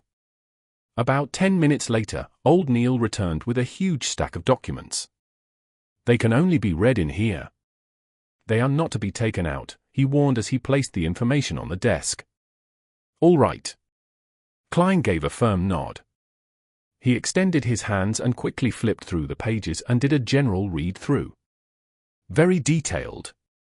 As expected of the Nighthawks' internal documents. As expected of a church with 4,000 years history or even more, Klein sighed inwardly as he glanced through the documents. Not only did the documents introduce the various secret organizations, it also listed down many of the sequence pathways. It was very complete. Some of them only wrote the potion name of the corresponding sequence while others only described the Beyonder abilities of the corresponding sequence. Some were completely missing and left blank. While holding back his excitement, Klein found the sequence pathway that led from Seer. He ruffled through the pages and soon found a familiar word. Then, his delighted expression quickly froze because there was no corresponding potion name, sequences 7 and 8, after Seer. Thankfully, the abilities of the two following sequences are present, Klein silently exhaled as he calmed his mind and read the description seriously. Sequence 8, potion name unknown. The corresponding Beyonder is good at fighting with artifice and very crafty. Good at fighting with artifice? This is the next advancement of Seer? Why does it feel odd? I'm not a hunter. Am I going to become a melee mage? What does crafty mean? My intelligence is enhanced, making me good at fooling the enemy. Klein was stunned. He even suspected that the Nighthawks' information was wrong. There were corresponding case studies appended, but he could not find a reasonable explanation despite reading it repeatedly. He cast his gaze lower as the description of sequence 7 entered his eyes. Potion name unknown. The corresponding Beyonder is good at many spells that can be quickly cast. Fuses one's body skill and supernatural powers as one. That's more like it. This is what an advancement of a Seer should sound like. Klein heaved a sigh of relief. After seeing the case studies of sequence 7, he cast his eyes to the overall description of the pathway. This sequence pathway was first established by the Solomon Empire's Zaratul family. During the conflicts of the Fourth Epoch, the family was not fully destroyed. The family's name was occasionally heard in the history of the Fifth Epoch. It is suspected to be connected to the ancient organization, the Secret Order. Zaratul, upon seeing this name, Klein's eyes constricted. He had just seen this name appear in the Remnant diary pages of Emperor Roselles yesterday afternoon. Roselles' acting came from a reminder by the mysterious figure known as Zaratul.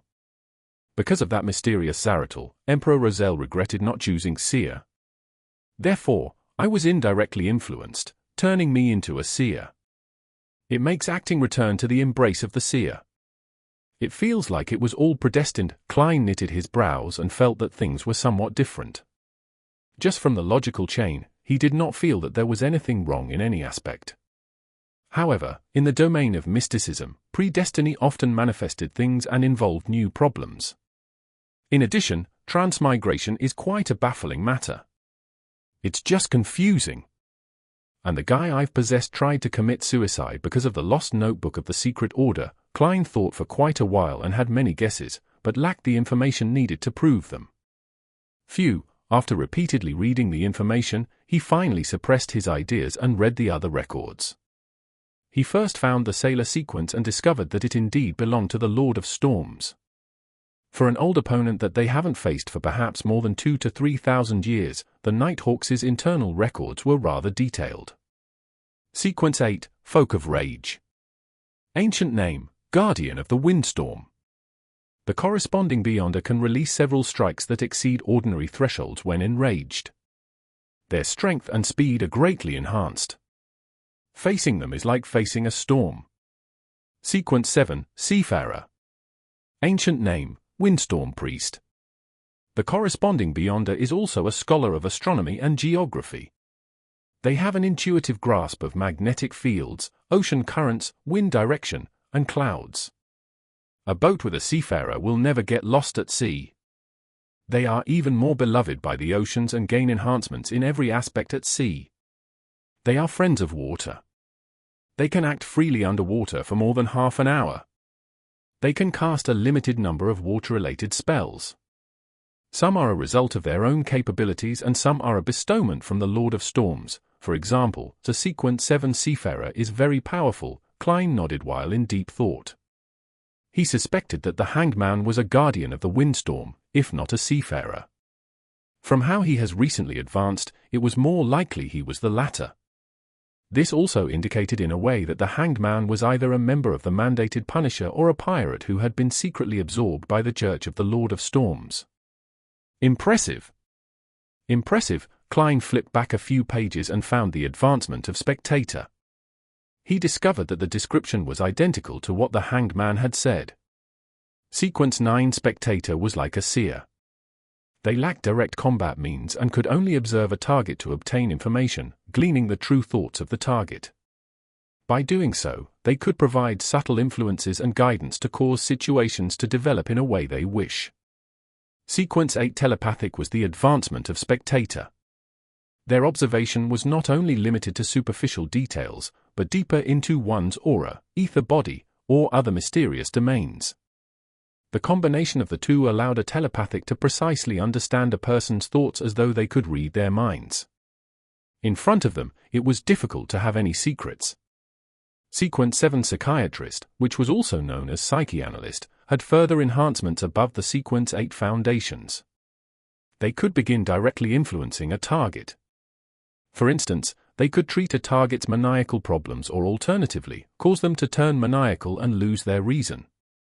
A Beyonder that is very difficult to be noticed. After reading the description, Klein made a reasoned judgment. After understanding the relevant information concerning the gathering members, he flipped to the Church of the God of Steam and Machinery.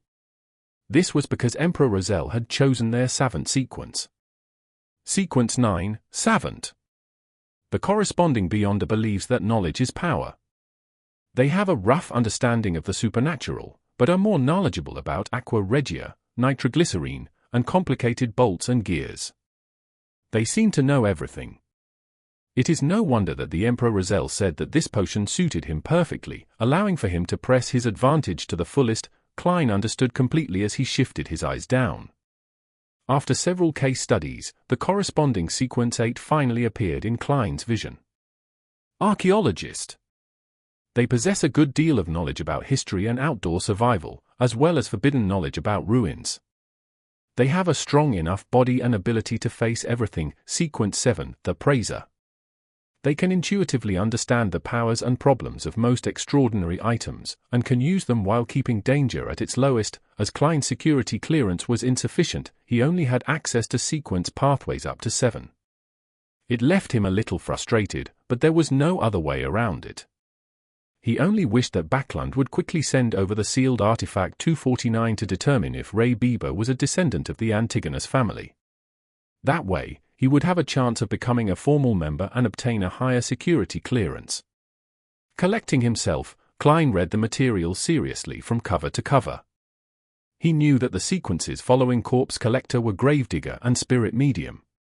He also knew that there was no information about the sequence 8 of the Mystery Prior Path.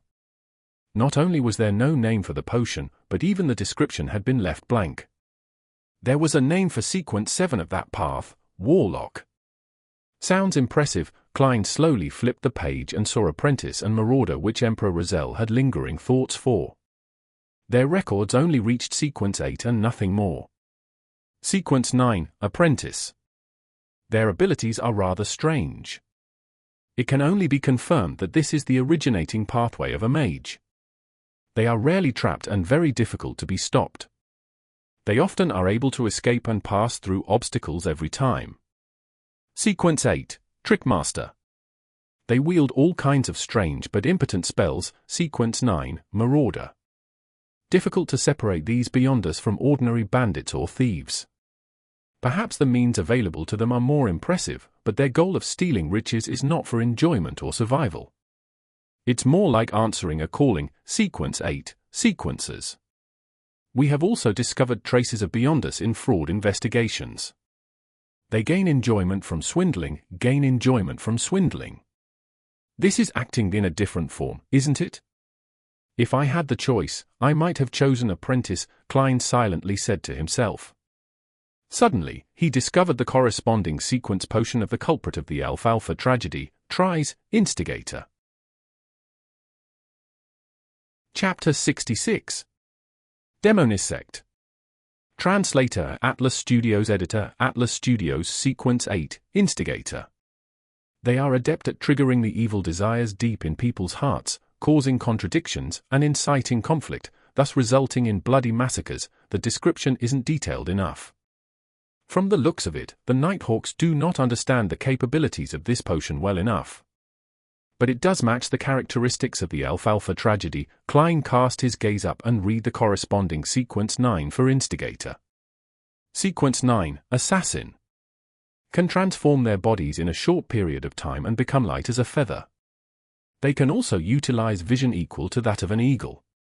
Every assassin is adept at hiding in the shadows.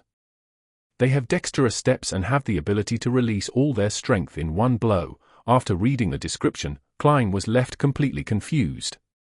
Assassin. The advancement from Assassin is Instigator? This advancement is just as odd as how a Seer advances to a class that is good at fighting with artifice. Some sequence pathways advance in a very ordinary fashion, such as Spectator.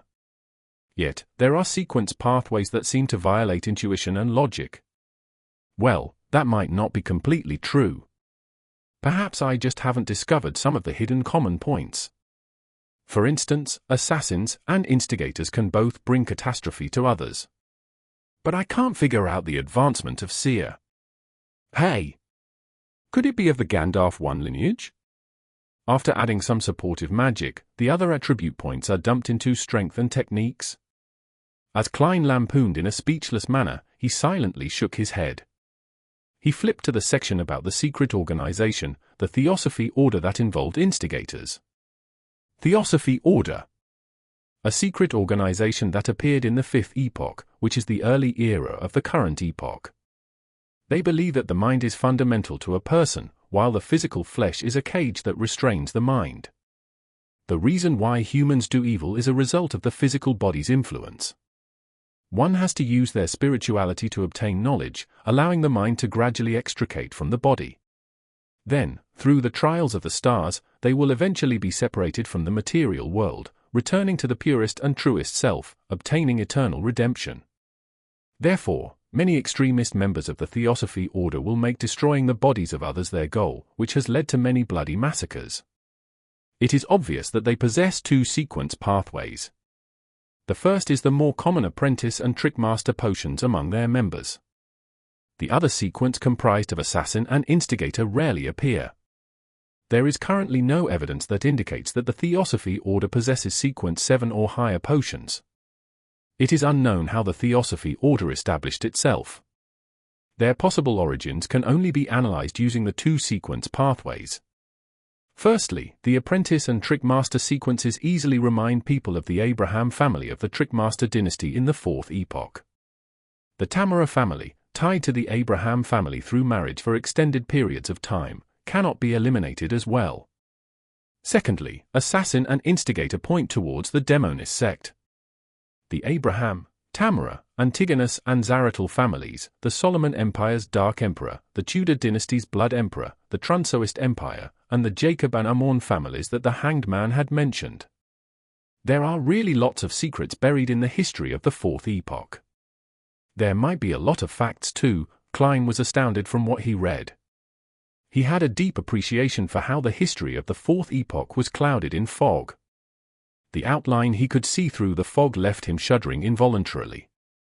It was as though he could imagine a thriving era of beyond us, an epoch with blood and strangeness in a concerted dance or horror and distortion in a symphony. Klein drew in a silent gasp and flipped through the book, but did not discover any corresponding descriptions of the Demoness sect. He looked up and saw old Neil wrestling with some filter paper with his hand-ground coffee. He asked sincerely, "Mr. Neil, what organization is the Demoness sect? I can't find any introduction about them in the documents." Old Neil was in no hurry to respond. After wrestling with his coffee, he chuckled and said, "Your security clearance isn't high enough. Even with Dunn's permission, you would not be able to read the relevant information. It can also be said that a lot of the information is only available in the Holy Cathedral and isn't stored behind Tingen City's Chinese Gate. Perhaps wait till the day you become a captain of the Nighthawks. You would be sent to the Holy Cathedral for training and would then be able to access them. I do not understand much about the Demoness sect. All I know is that they worship the primordial Demoness. They believe that this secret existence is the true inheritor of the Creator. She was born out of the chaos and was the earliest to be born from the Creator's body. She is also the ultimate ender that ends everything. Their sequence pathways are related to this because to obtain the favor of the primordial Demoness and to approach this secret existence, the upper echelons are all female. This is also why they are called the Demoness sect. Anything else is not something a formal member like me will know. I've heard that the Demonesses make it their mission to spread catastrophes. Spread catastrophes. This does match the hidden commonality of assassin and instigator. But this Mr. Trice's future seems bleak. The subsequent potions seem to be more suited for females. Kleins nodded slightly before he continued reading the information. After he finished reading, he realized that the secret organizations were a lot more than he imagined. But on second thought, he found it very ordinary. After all, this world had so many years of history underlying it. There was once an era when Beyonder powers were extremely active. According to the provided information, Klein categorized the secret organizations into 3 based on era. First were the ancient organizations born in the 4th epoch. They included but were not limited to the Moses Ascetic Order, Secret Order, and the Blood Sanctify sect, which were followers of the devil. However, the information only mentioned the Demoness sect.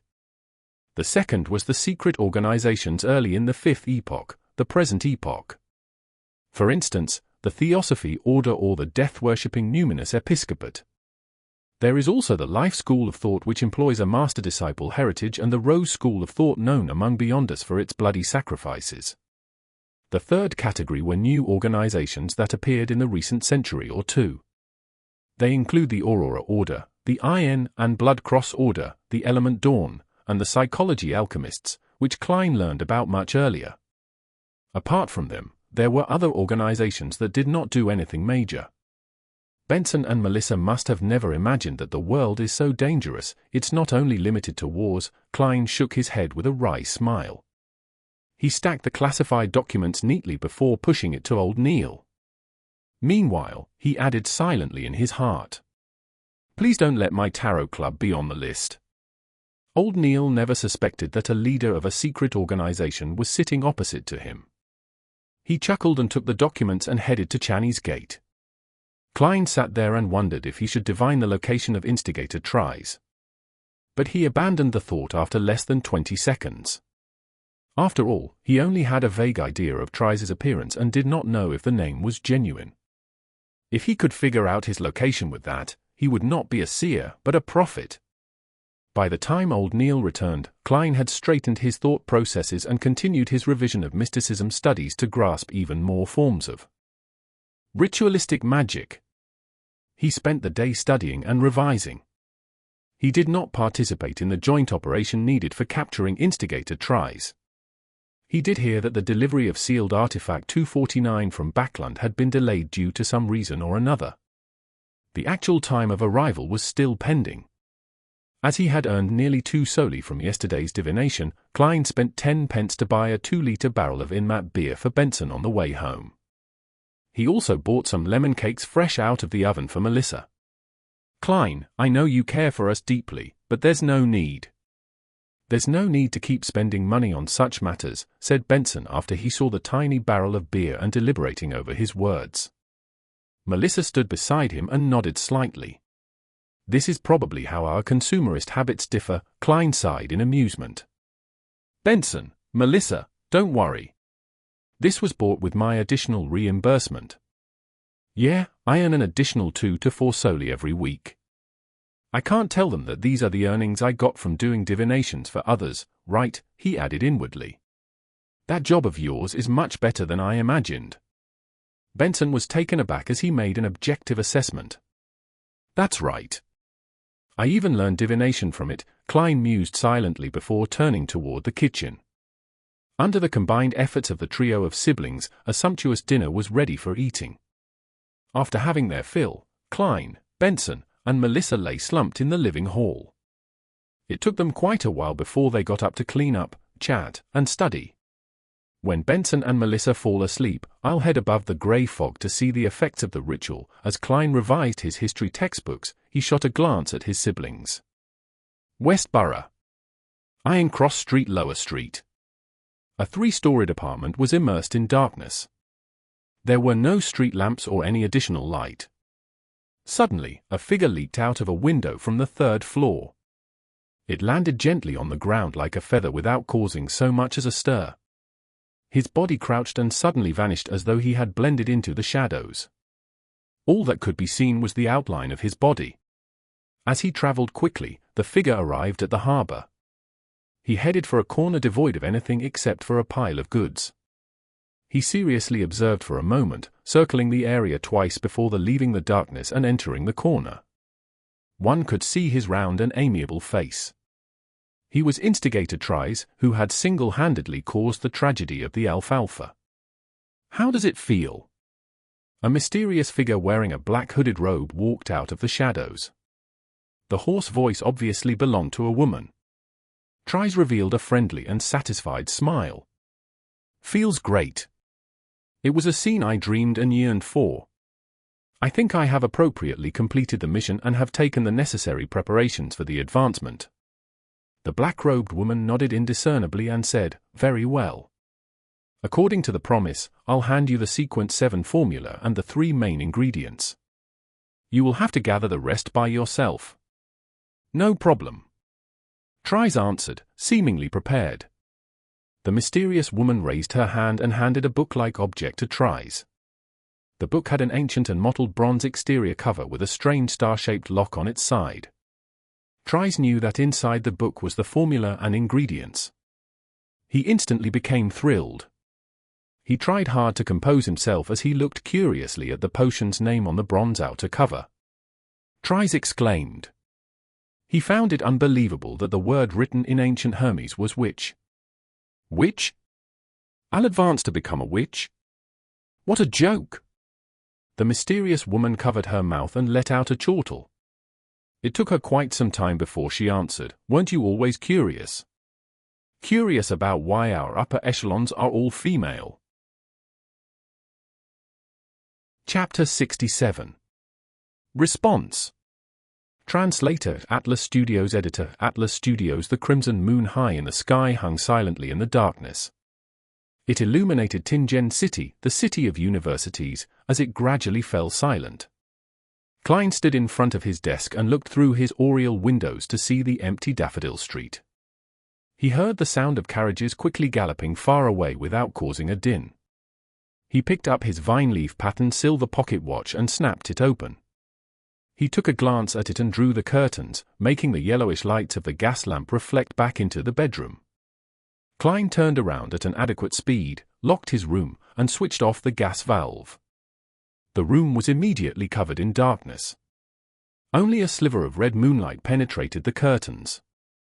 It gave rise to an atmosphere perfect for many late-night folk tales. Klein took out the silver knife he had applied for. He imagined the spherical light and entered a half-cogitation state. He focused his mind according to his previous practice, allowing his spirituality to spew out from the tip of his blade. Then, he allowed their motion to miraculously fuse with his surroundings, sealing off the room. He was doing it to prevent any abnormal stirrings that could wake Benson and Melissa. The unchanging roars and murmurs inundated him. With the same mania and pain inflicted on him, he did his best to control himself and withstood the most grueling and dangerous stage in his half-conscious state. The grayish-white fog was endless. The dark red stars were at varying distances from him. The towering divine palace stood erect like a dead giant. Nothing seemed to have changed. The silence and antiquity that had accumulated over thousands of years swarmed him. "No, there is a change," Klein silently muttered to himself. His gaze locked onto a dark red star near him. That was the star symbolizing justice. The star's deep redness began to pulse. It did so with average amplitude, but did not stop. Klein carefully spread out his spirituality towards the deep redness. The moment the two made contact, he felt a hum in his head. He saw a blurry and distorted scene and heard the illusory but stacked voice of prayers. "The fool that doesn't belong to this era, you are the mysterious ruler above the grey fog, you are the king of yellow and black who wields good luck, I pray for you to give me a good dream. I pray for you to give me a good dream. I pray for you to give me a good dream." The female voice resounded constantly in an intermittent fashion. Klein's psyche turned more irritable and chaotic. It was akin to listening to someone upstairs pounding on the floor when he had just fallen asleep. He repressed his emotions and used cogitation to calm the urge. He carefully discerned the blurry scene that appeared before him. It was a girl dressed in white robes. She had a head of beautiful golden hair. She was standing before flickering flames, her head lowered as she kept chanting. From the distorted image, Klein barely recognized her to be Miss Justice. At this point, he confirmed that the ritual incantation he had created could precisely point towards the grey fog, towards him. This gave him a huge sense of achievement, going from nothing to having something. "I won't praise myself for being awesome," Klein's mood turned for the better. He felt that the pleading voice that echoed in his ears like a buzzing fly was now acceptable. With a thought, he attempted to create a response in his mind, transferring it through the intricate connection to the dark red star. The grey layer emanated before him. A distorted and blurry figure stood in the deepest depths. The spot where his eyes ought to be swirled with deep redness as his voice resounded repeatedly in the vast and empty world. Audrey Hall was jolted awake suddenly. She sat up with her blanket wrapped around her as her mind was fully occupied with the scenes she saw in her dream. She knew very well that she had dreamed of the fool, the mysterious being that lived above. The fog! Is this a response to my morning prayers? Audrey, who quickly entered her spectator state, calmed down and analyzed. Although she did not understand why the fool did not respond on the spot and only did so at night, she was still shocked that the ritualistic magic was effective with the few lines of incantation. In the past, she had prayed to the Evernight goddess, but had never received any response. Even if Mr. Fool was not a god, he is likely not far from being one, Audrey slowly inhaled before slowly exhaling. Since he was a powerful existence that she had no means of resisting, she quickly threw aside her worries. She began considering what to do next. First, I have to completely digest the Spectator potion. My acting is still pretty good. Second, I have to seek out the psychology alchemists. Third, I should try to obtain the telepathist potion formula from Mr. Fool or clues regarding the psychology alchemists elsewhere. However, every godlike existence should have a complete sequence pathway that belongs to them. They might not know the formulas of other sequence pathways. A new Beyonder organization like the psychology alchemists might not be able to garner Mr. Fool's attention. With the connection severed, Klein sat at the bronze table seat of honor in a rather good mood. He was completely covered in grey fog. He leaned back and clenched his fist to cover his mouth. He recalled and analyzed the process. At that moment, he was the only living being in the world of the grey fog. Apart from that, there was absolute silence. It seems I can only pass information over and am unable to use the powers in here. From the looks of it, my idea of manipulation would not work. Klein kept prodding his mouth as he silently made a conclusion. He had originally planned on attempting to bind his body with the world of the grey fog in the same manner if the incantation and ritual proved effective.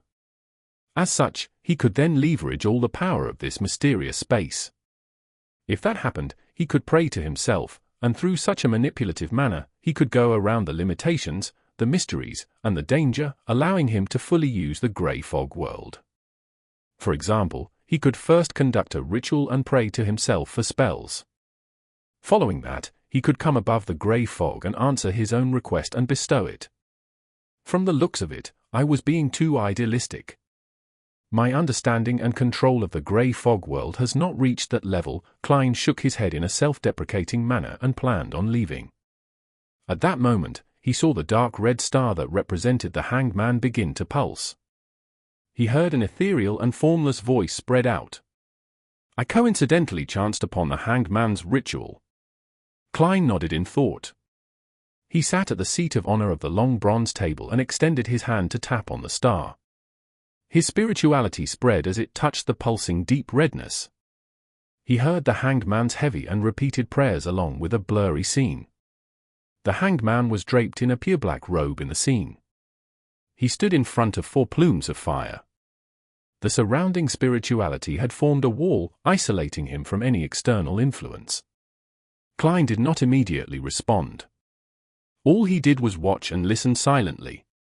You are the king of yellow and black who wields good luck. After the Hanged Man finished his prayer, he waited for a while. Seeing that there was no response, he began dismantling the spirituality wall, extinguished the candles, and tidied up the altar. Finally, he swiped his extended hand as aqueous light spread out, making the altar table look brand new. Water-based spell. The bestowment of the storm. The Hanged Man is indeed at least a seafarer. Klein nodded slightly. Before the scene vanished, he responded via the method he imagined, transmitting it through the blob of dark redness. Alger Wilson was situated in the Rosted Archipelago's city of generosity. He had not gone with the sailors to the famous Red Cabaret. Instead, he stayed inside the hotel and sealed the door and windows shut to attempt the ritual the fool had described. After familiarly finishing the prayer, Alger waited patiently for a moment, but did not receive any response. It seems this attempt isn't too successful. Mr. Fool needs to change methods. He was both overjoyed, but also a little disappointed. After everything was done, Alger planned on going downstairs for a bottle of Langsky-proof alcohol that could aid a folk of rage to unleash his powers. Mandated punishers of the Lord of Storms were rather fond of this sort of beverage. Pulling open the door, Alger was about to walk out when his vision blurred. He saw grey fog billow in the corridor and a hazy human figure sitting in the deepest depths of the fog, as if on a high throne. I'm aware. The familiar deep voice reverberated around Alger's ears, causing him to freeze where he stood as his head slightly throbbed in pain. Alger's eyes suddenly turned dark. He looked around but realized that nothing had changed. There was still the same squeaky floorboard, the same aged wall candlestands, and the same unclean corridor. "I'm aware," the voice was still resounding by Alger's ears. His expression sank as he hit his chest lightly with his fist but did not say any words of respect to the Lord of Storms. After a long silence, Alger's expression was restored to normal, but his gaze seemed deeper. Klein did not spend too much time above the grey fog. When all the remnant voices returned to normal, he enveloped himself in his spirituality and plunged into the grey fog, plummeting into the material world. The lights before him flew by rapidly, like the scenes of a movie played back at a speed tens of times faster than normal. After Klein felt faint, he saw curtains that let crimson moonlight through along with the blurry outlines of the desk and bookshelf. He picked up the silver knife again and removed the spirituality wall in the room. Then, a sudden gust of wind opened the door and went through the corridor. He was completely relieved when he saw that there were no stirrings from Benson's or Melissa's room. This luck enhancement ritual is really indispensable for traveling. "It's concealed and mystical," Klein silently murmured and closed the door again, walking towards his bed. His mission tomorrow was to head to the underground markets for Beyonder items with Old Neil. Chapter 68. Monster. Translator, Atlas Studios. Editor, Atlas Studios. At dusk, the setting sun cast long shadows of the carriages and horses. Having informed Benson and Melissa that he was having dinner at the Blackthorn Security Company, Klein headed to the harbor with Old Neil on a public carriage. He was dressed in cheap formal attire, afraid that conflict might break out in such a complicated location. If he damaged his tuxedo, which he took painstaking care of, he would probably cry his heart out. When the sunlight appeared to turn fiery, the carriage stopped. Old Neil, in his usual classic black robe and felt black hat with a rounded edge, ignored the gazes of others and walked diagonally to the Evil Dragon bar in ahead of them. Even though the bar was slightly far away and the heavy doors were tightly shut, Klein still heard wave after wave of rapturous shouts. They appeared to be cheering on a hero. When he came close, he suddenly sensed something. He turned his head towards the warehouse opposite to the bar. He saw a stocky man dressed in a uniform standing at a hidden corner on the rooftop. The man carried a huge grayish-white mechanical box and held a thick rifle in his hand. The grayish-white mechanical box was obviously connected to the same colored rifle via piping. Steam-pressured rifle. Klein muttered in shock. He looked at Old Neil and said, "This bar can actually obtain such weapons." That was a military-controlled item. Although it used extracted phlogiston 1, the size and weight of the steam backpack were still shocking, something only a true warrior of blood and iron could withstand. The rifle had an extremely high muzzle velocity and shocking destructive power too. Matched with a suitable scope, it was nearly equivalent to an inferior sniper rifle. What? Old Neil squinted his eyes as he looked over, having a confused look too. Did something happen here? Something happened. Klein surveyed his surroundings and discovered a few more men holding repeating rifles who were searching for something. What happened? Old Neil approached the bar and asked the brawny man guarding its door outside. The brawny man obviously knew Old Neil and smiled wryly. The bar was nearly destroyed earlier. Apparently a wanted man was here trying to buy materials and was recognized. And this was what resulted from it. Oh Lord, what did he do, and how dangerous was he to receive such treatment? My legs went limp seeing all those firearms, limper than after spending an entire night with Ginger Sonny. He did not know the identity of the wanted man, much less know that the people who came to buy materials had beyond us mixed in. Wanted man? Do you know his name? Old Neil asked in interest. I think it was Tries or something, the brawny man answered uncertainly. Instigator Tries, Klein nodded in enlightenment, having understood what was happening. Tries did not know that Joyce Meyer had cast his suspicion on him, therefore, he had sauntered right into the market to purchase materials without heed. He was likely recognized by an informant of either the machinery hivemind or the Nighthawks, resulting in an intense clash. Was he caught? Klein tapped his silver-inlaid black cane. Based on the surrounding situation, likely not. The brawny man shook his head slightly and gestured with his chin to the rooftop of the warehouse opposite him. He rushed out before those terrifying guys arrived. Bloody hell, I've never seen a man run faster than he did. You haven't seen the true skills of an assassin, or you might be taken away to some indescribable place for further re-education, Klein thought. Is the market still open? Old Neil changed subjects and asked. It just restored operations, replied the brawny man affirmatively. That's great. Old Neil quickened his pace and extended his right hand, pushing open the heavy door. Klein followed closely in tow and walked in. He nearly fainted at the stuffiness and smell of alcohol that inundated him. In the middle of evil Dragon Bar was a boxing ring. Two half-naked men were in an intense brawl, and surrounding them were dozens of customers shouting and cheering on the side they supported with no lack of vulgarities. Old Neil ignored them and led Klein around the boxing ring and walked into a billiard room at the back. In the billiard room, there were two people holding cue sticks, having a casual conversation. When they saw Old Neil enter, they instantly fell silent for a few seconds. After confirming the visitor's identity, they moved aside and let Old Neil and Klein pass through the secret door behind them. After passing through a few rooms, the sight before Klein's eyes opened up. He saw a place that was about the size of a lecture hall from his previous life. Some vendors had set up roadside stalls with bottles and cans all over. Passers-by strolled through them, either scrutinizing their goods, chatting, or comparing prices. They have to give 5% of their profits to Swain. Ah, he is the boss of Evil Dragon Bar, former captain of a mandated Punisher squad and older than I am.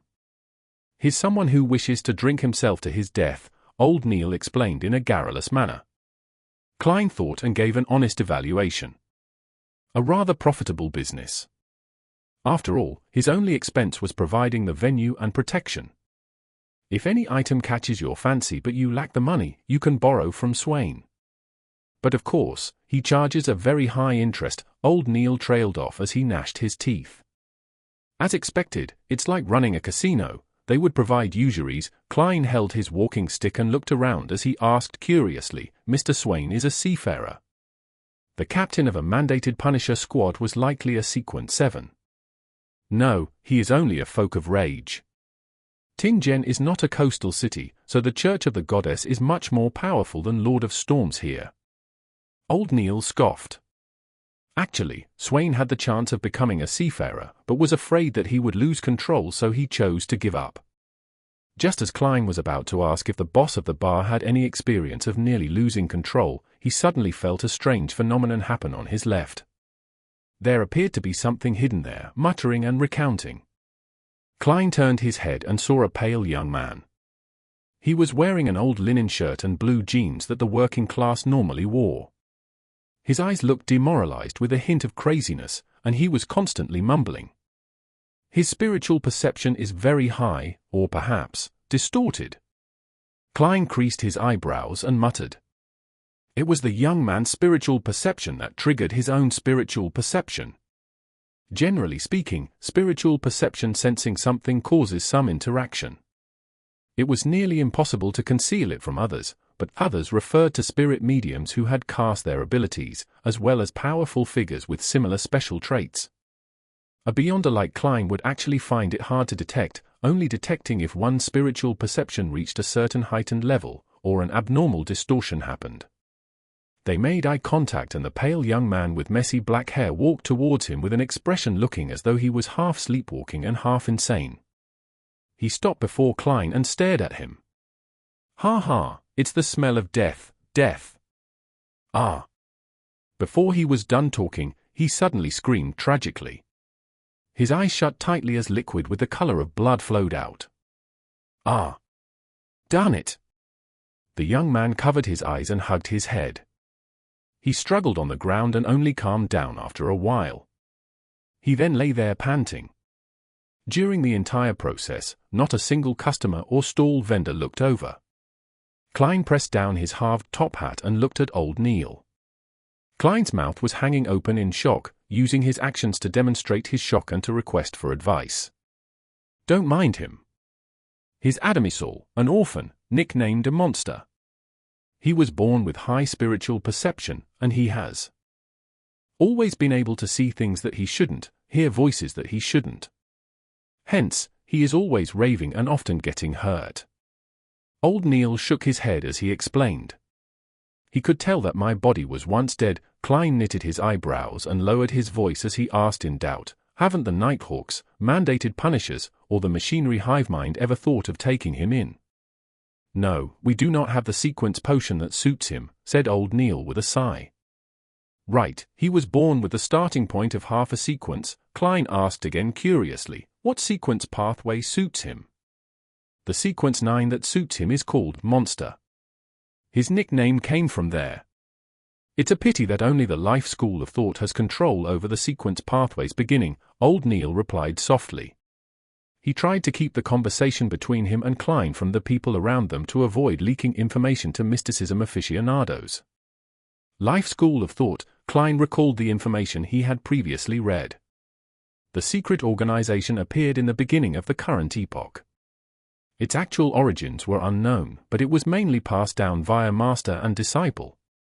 Their theories and beliefs were hardly known. Klein only knew that they separated the world into 3 layers: the definite rational world, also known as the absolute truth world, the spirit's world, and the material world. Rumor had it that the secret organization had once produced a soothsayer. Wasn't that a sequence pathway that corresponded to Seer?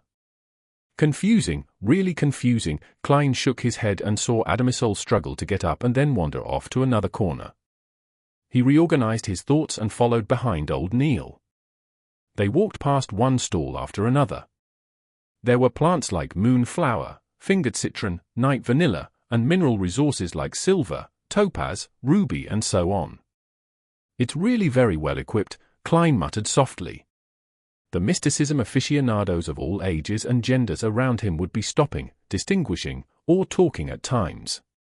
It gave the area a bustling vibe. Walk around on your own. I am going to settle my bill. Old Neil pointed at one of the 2 rooms at the end. All right. Klein nodded without thought. He strolled with his black cane and came before a stall which sold self-made amulets. He took a careful look at it for a while. Just when Klein prepared to speak with the seller, he suddenly heard someone asking the stall behind him, is this powder ground from cow teeth peonol? Cow teeth peonol?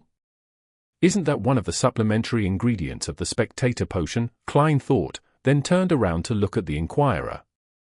Justice had repeated the formula for the potion several times, so Klein had been left with a remarkably clear impression of the ingredients. Chapter 69. Protection Amulet. Translator, Atlas Studios. Editor, Atlas Studios. Klein looked over and saw the person inquiring about the cow teeth peonol. The man was less than a meter away from him. He was wearing a black suit and a halved top hat of the same color. He had a cane adorned with silver in his hand and a pair of gold-framed spectacles on his face. He had a refined bearing. Yes, do you need it? This can here costs 3 soli. The owner of the stall was wearing a long black robe, one filled mysticism traits. The inquirer, whose sideburns were pale yellow, thought for a moment before saying, can it be cheaper? I still need to buy other ingredients too. For example, this bottle of white-edged sunflower petals. The stall owner considered for a few seconds before grudgingly replying, 2 soli and 6 pence. I don't think you can find a price cheaper than that. Klein immediately felt that he was overthinking things after seeing how the bespectacled man was buying ingredients other than the cow teeth peonol. However, he still tapped his glabella twice as an act of caution. He swept the man with his spirit vision. No problems. He looks very healthy. His emotions are all right too. Mister, you need to keep this up. Klein retracted his gaze, turned around, and looked at the stall selling homemade amulets once again. The amulets were placed neatly before him. Some of them were made of pure silver, some with steel, others forged from gold. But only a few of the amulets had a weak aura emanating from them, some crimson, some pale white, some golden. This meant that some of them had weak traces of spirituality and were definitely effective to a certain extent. Klein looked at the amulets carefully and confirmed that the stall owner making the amulets had some foundation in mysticism. The stall owner did not make any mistakes matching the different energy sources to the different incantations. He was also extremely accurate at choosing the materials that corresponded to the different energy sources. Of course, a mere mysticism aficionado would definitely make some mistakes. Klein noticed that the stall owner did not fully understand the incantations. One could not create an incantation simply by translating the content of the prayer into Hermes. The incantations had to follow a certain format that followed unique rules. The other problem was that the stall owner had made mistakes of varying degrees when he was choosing a suitable symbol for the energy sources.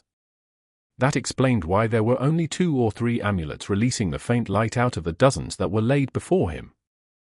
As for how much of an effect the 2 to 3 amulets would have, Klein could only say that it was better than nothing.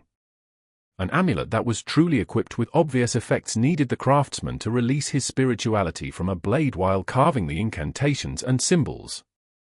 If one wanted even better results, they would have to supplement it with ritualistic magic. And these 2 things were not something an ordinary person could achieve.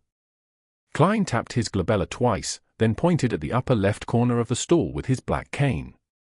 He did not ask about the amulets that had a rudimentary colored aura, but half-completed items.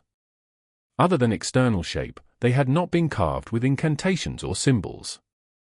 To Klein, there was no reason to purchase the amulets that had weak effects. What he wanted to do was to transform the half-completed amulets into true amulets.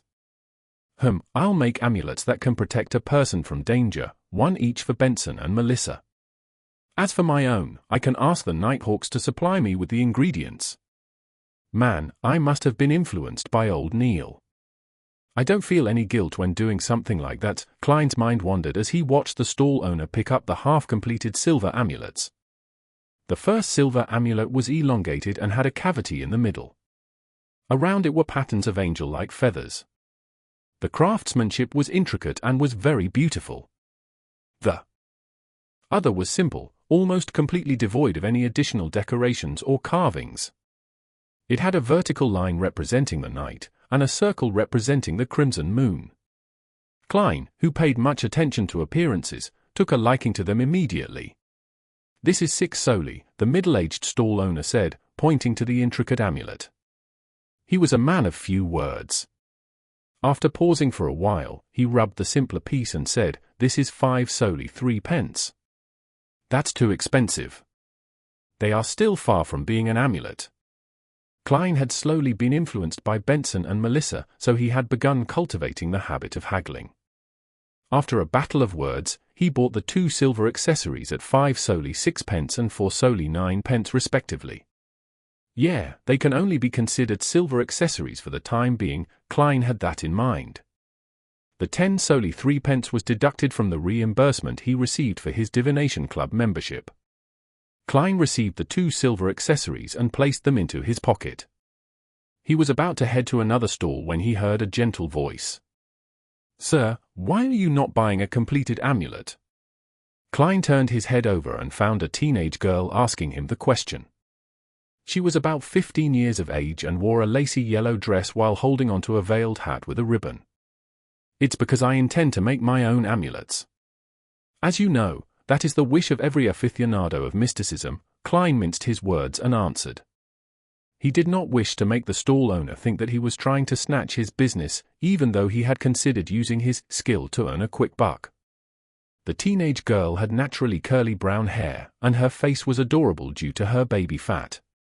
She looked at Klein with her light blue eyes and asked sincerely, "Can I seek your advice on choosing an amulet?" "Well, I was introduced here by a friend. I've been here several times and have a deep interest in mysticism. But I still do not know too much about it, and she, my friend, is going to turn 16 soon. I wish to select an amulet as a gift to her. I didn't bring her along as I want it to be a surprise. I had previously sought her advice, but I cannot remember a lot of the critical points." Klein gave a gentlemanly smile. "What kind of protection amulets are you looking for? Something to avert disasters? Something to avoid illnesses? Something that gives fortune? Different requirements would require different energy sources, which means that they must point to different gods. Different gods would have different corresponding constellations, and the different constellations would mean that different materials have to be used. For example, the incantation for averting disasters would belong to the Empress of Disaster and Horror, who is the Evernight goddess. As mysticism aficionados, we all know that the symbol of the Evernight goddess is the moon. The corresponding metal would thus be pure silver. Therefore, if we hope to avert disasters, it is best that we choose an amulet that is made of pure silver and has the corresponding incantations. We would also have to make sure that the incantations are of the correct language and format. The corresponding symbol of the Empress of Disaster and Horror means the path number, the spell's characteristic, and the relative positions of the symbols, etc., must also be correct. But this is too complicated, and there's no need for me to explain this for you, Klein added inwardly. The girl's eye sparkled. She asked with a little doubt, can a follower of the goddess wear an amulet belonging to another god? No problem. The gods do not mind such small matters, Klein consoled her. It was not a problem for the person wearing the amulet, but the person creating the amulet had to be careful. If a believer of the Lord of Storms were to craft an amulet of the eternal blazing sun, they would most likely receive something malicious.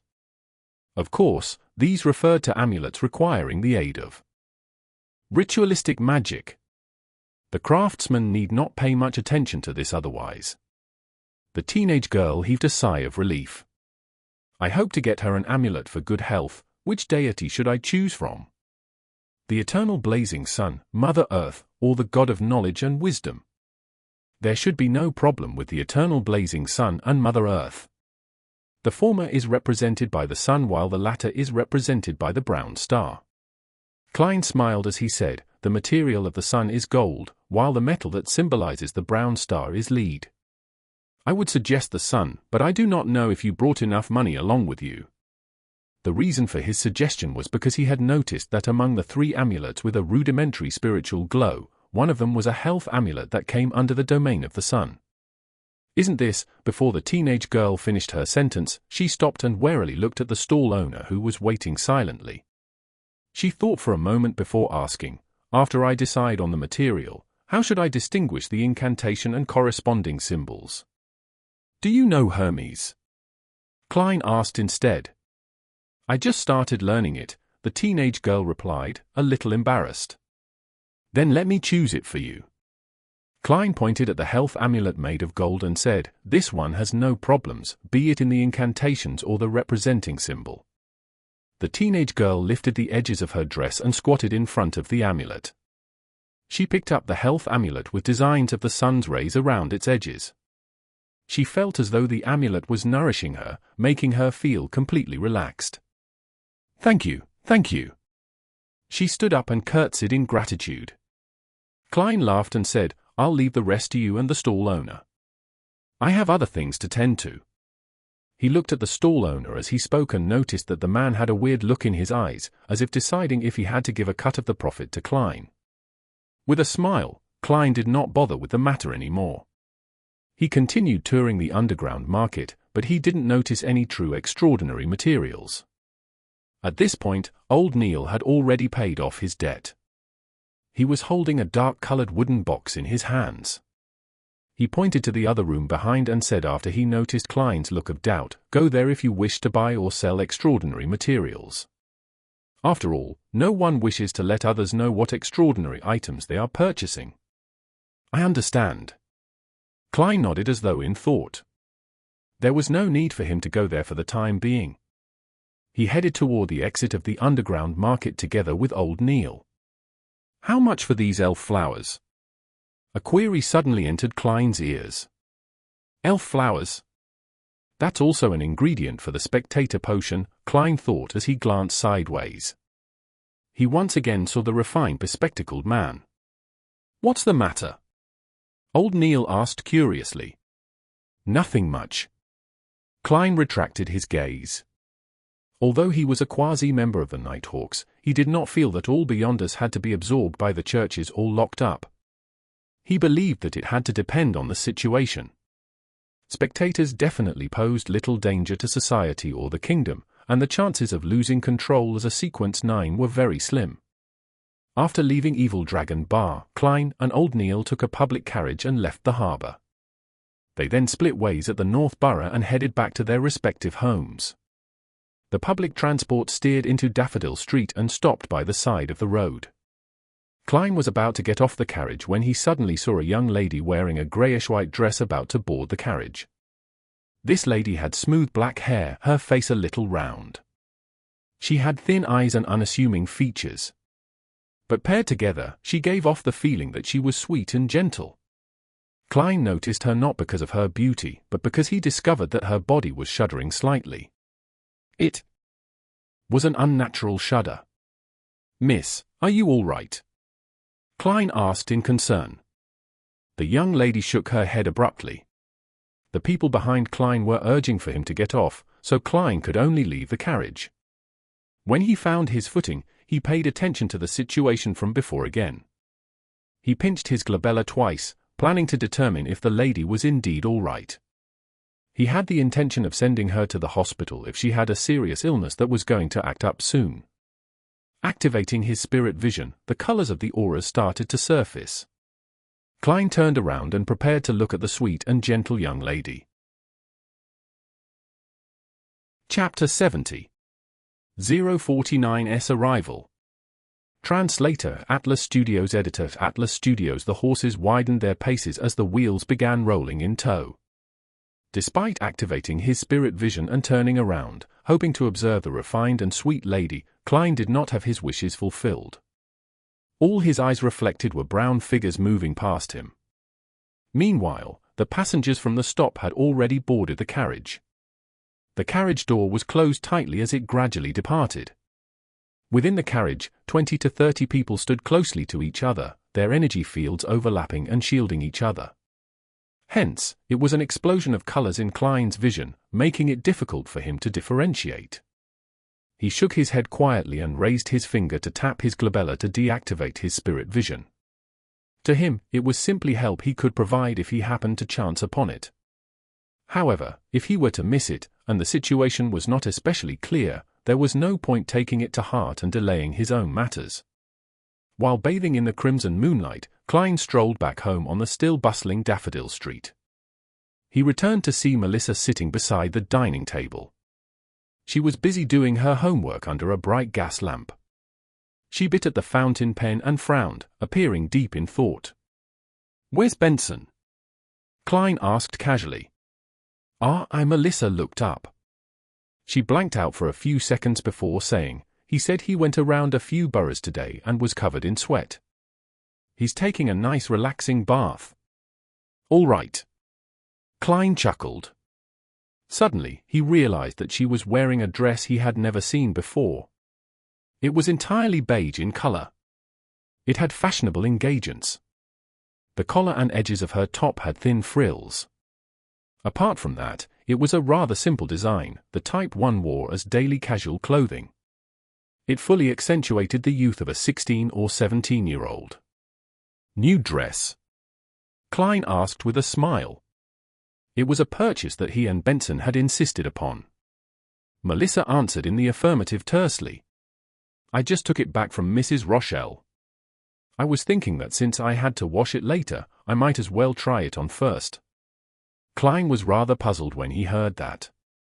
"Wasn't she our former neighbor?" Melissa nodded and explained in all seriousness, "Mrs. Roselles is actually a seamstress, but she was quite unlucky. She had no choice but to sew and mend clothes for others at home. She leads a pretty tough life. I knew that she had pretty good skill and the price she quoted is cheaper than at a women's clothing store. Furthermore, it's very well tailored to my figure, so I ordered a new skirt from her. It only cost 9 soldi and 5 pence and took only a few days. A dress of a similar style would cost 3/2 of a pound at Harrods department store. What a frugal girl. Sis, I know that at least half the reason is due to your pity of Mrs. Roselles." Klein did not reproach Melissa for deciding things for herself. Instead, he said with a smile, "When did you go to Harrods?" "That was at House Street, near the Divination Club." It was somewhere where the middle class shopped. Melissa was momentarily at a loss for words. It took her a long while before she said, "It was Selena and Elizabeth. They insisted I accompany them. Actually, well, I actually prefer gears more. I like places with steam and machinery. Yeah. It's quite, well, nice for a girl to occasionally shop at a department store." Klein laughed as he comforted his sister. After some idle talk, he briskly walked to the second floor, hoping to wash away the repulsive mixed smells from the bar. Just as he was about to return to his bedroom to get a change of clothes, he suddenly heard sounds coming from the bathroom close to the balcony. A few seconds later, Benson stepped out while drying his gradually receding hairline. "How was it? Did you compliment Melissa's new dress?" He shot a glance at Klein and asked with a smile. "I guess I forgot. All I did was ask." Where it was done, Klein thought for a moment as he said. Benson immediately chortled and shook his head. How unbecoming of an elder brother. When Melissa received the dress, she couldn't bear putting it down. After rushing to cook and wash the dishes, she immediately wore the dress and has refused to take it off ever since. Wasn't she planning on changing after showering? She can wash and starch the clothes while doing so, Klein subconsciously refuted with the explanation that Melissa had given. TSK, Benson sighed. It's been scorching the past few days. She was busy in the kitchen for a long time, so I believe she would feel much better doing her homework after a shower. That's right, Klein was suddenly enlightened as he gave his brother a knowing smile. So that's what kind of person you are, Melissa. There's nothing wrong with a girl caring for her appearance. There's no need to find excuses. The corners of his mouth curved up as he shook his head gently before walking into his bedroom. While he was showering, Klein faintly heard knocking downstairs. He immediately wondered. Doesn't the worker who's in charge of collecting coins for the gas meter come only once every 2 weeks? Could it be Mrs. Short from next door? That can't be. It's said that this lady strictly abides by the etiquette of middle-class society. She would not visit at an inappropriate time. In his puzzlement, Klein wiped dry his body. Wearing old but comfortable shirt and trousers, he came down the stairs. He surveyed the area but did not notice any strangers. He asked, was someone at the door just now? Benson, who was reading the newspapers casually, said with a smile, it was Bitch Mountbatten, one of the policemen in charge of Iron Cross Street. He asked if we met an 18 or 19-year-old boy who has a rotund face. He even gave us a sketch to identify. Unfortunately, neither one of us have seen him, or we would have received a reward. What about you? Nope. Klein had a general idea what was happening. Instigator Tries had successfully escaped the Evil Dragon Bar at the harbor. He had escaped somewhere close to Iron Cross Street and Daffodil Street, therefore, the police were making visits from door to door. And to go this far made it clear that the operation of nabbing the Instigator had completely failed. Klein did not bother himself with the situation. He had yet to begin combat training. He only had basic mastery of shooting, so to consider dealing with a natural's assassins was simply using his life as a joke. He did not sleep well that night. He kept worrying that the Instigator would infiltrate their house to hide, causing another massacre. Thankfully, Daffodil Street was quiet the entire night, with the morning sun rays dispersing all the fog. The relaxed Klein changed into formal attire, wore his top hat, held his cane, and went all the way to Zoutland Street. He greeted Roseanne at the reception hall. "Good morning, Klein," replied Roseanne happily. She suppressed her voice and said, "I heard the huge operation last night failed." "The operation to nab Instigator Tries?" Klein asked in curiosity. "Yeah." Roseanne nodded heavily. She shot a glance at the partition and said, apparently an informant of the mandated punishers discovered the Instigator at the harbor. They were planning on waiting for additional Beyonders and another special operations squad from the police to arrive before beginning the operation to do the deed instantly without alarming the commoners. Unfortunately, that Instigator was extremely sharp. He charged out of the encirclement when he noticed something amiss, successfully escaping as a result. At such times, they need a Beyonder with tracking abilities, such as me. Klein made a joke. There was no lack of trackers back then. Dan Smith's voice suddenly sounded. Roseanne turned her head abruptly and saw the captain wearing his black windbreaker. He was glaring right at her with his deep pair of grey eyes while leaning against the partition's frame. She hurriedly raised her hands to cover her mouth. Then, she shook her head incessantly, expressing her futile innocence. Dunn turned his gaze to Klein and after some thought, he said, there were a total of 6 Beyonders from the mandated Punishers, the Machinery Hivemind, and us Nighthawks. We traced the injured Tries to Iron Cross Street's lower street. We found his temporary residence, but the clues ended there. Be it Beyonder methods or ordinary investigations, nothing worked. It was as though he evaporated into thin air, disappearing completely. Do you need my help with divination?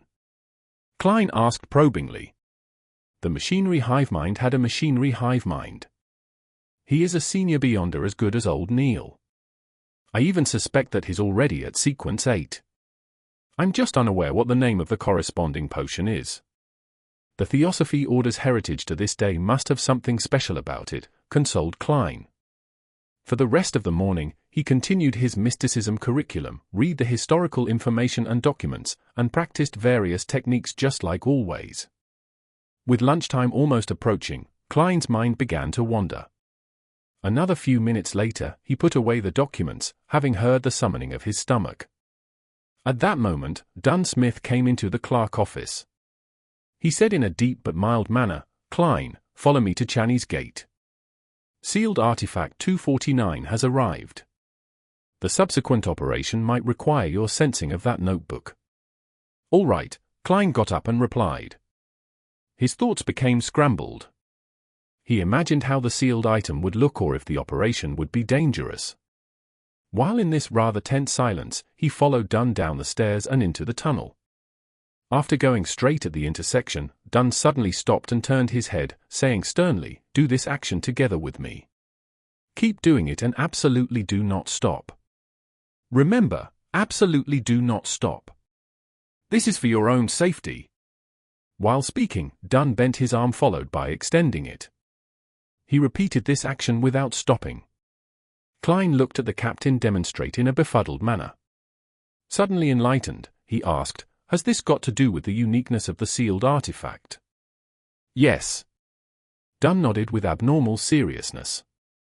Repeating such an action will allow us to discover if anything happens to you immediately. Saving you in time will not result in any life-threatening dangers. Okay.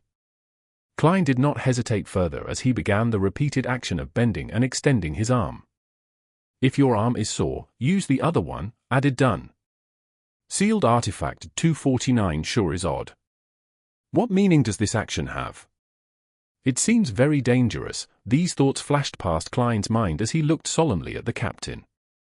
He had too many questions on his mind, but since Channey's Gate was in sight, he had no choice but to bear with it.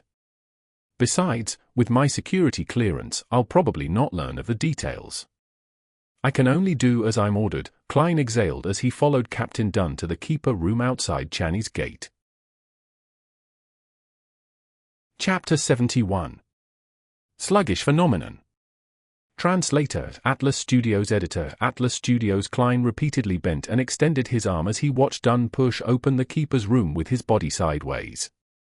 The captain's carefulness and high alertness, as well as the ridiculous and laughable protective actions, left him feeling abnormally tensed. The feeling was identical to what he felt when taking tests of courage that required him to walk through spooky cemeteries at night in his youth. A Grade 2 sealed artifact. Dangerous. To be used with care and moderation. It is something even a formal Nighthawk member does not know the details to. It is unknown how dangerous it is. Amid his tense nerves, Klein found it impossible to curb himself from overthinking. At that moment, his brain suddenly turned numb as though a power switch had been flicked off. Everything in Klein's vision turned slow. Even his arm actions shared the same fate. He saw Captain Dunn stop in his tracks. He came close to him as though in slow motion, extending his palm out slowly before pushing him in the shoulder. Suddenly, Klein's thought processes and vision were restored to normal at the same time. It was as though everything from before was just an illusion. "What happened?" he whispered amid his fright and confusion. Dunn shook his head and said in a deep voice, "Observe carefully." The moment he finished his sentence, he turned around and walked into the keeper's room. Klein followed closely behind and saw for other people in the room. They were either seated or standing. One of them was the midnight poet, Leonard. The other three were people Klein had never met before. However, all of them shared a common trait.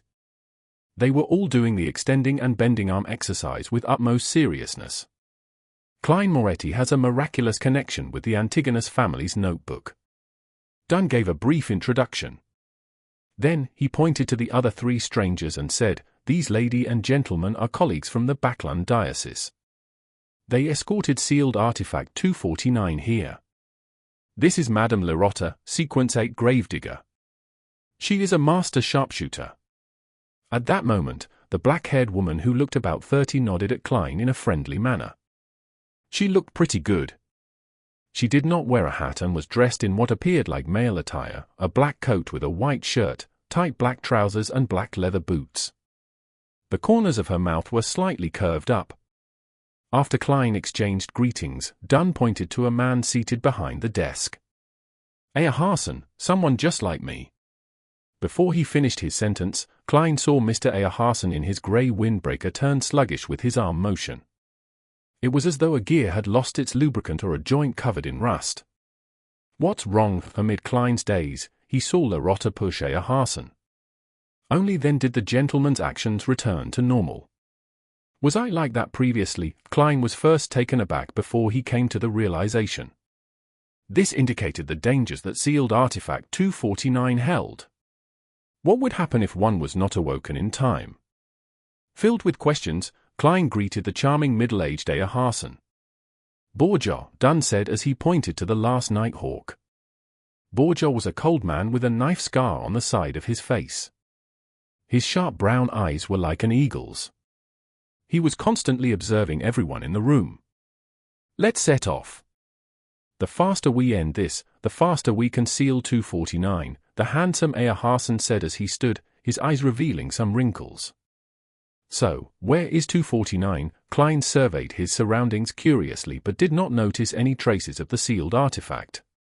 Of course, he could not see the areas obscured by the table without activating his spirit vision. "All right," Dunn turned and looked at Leonard Mitchell.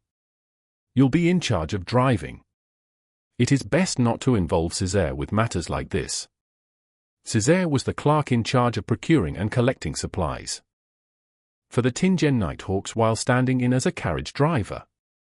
He was the one who drove Klein to Wells' home to meet the spirit medium daily. "No problem." Leonard stopped acting frivolous and nodded seriously.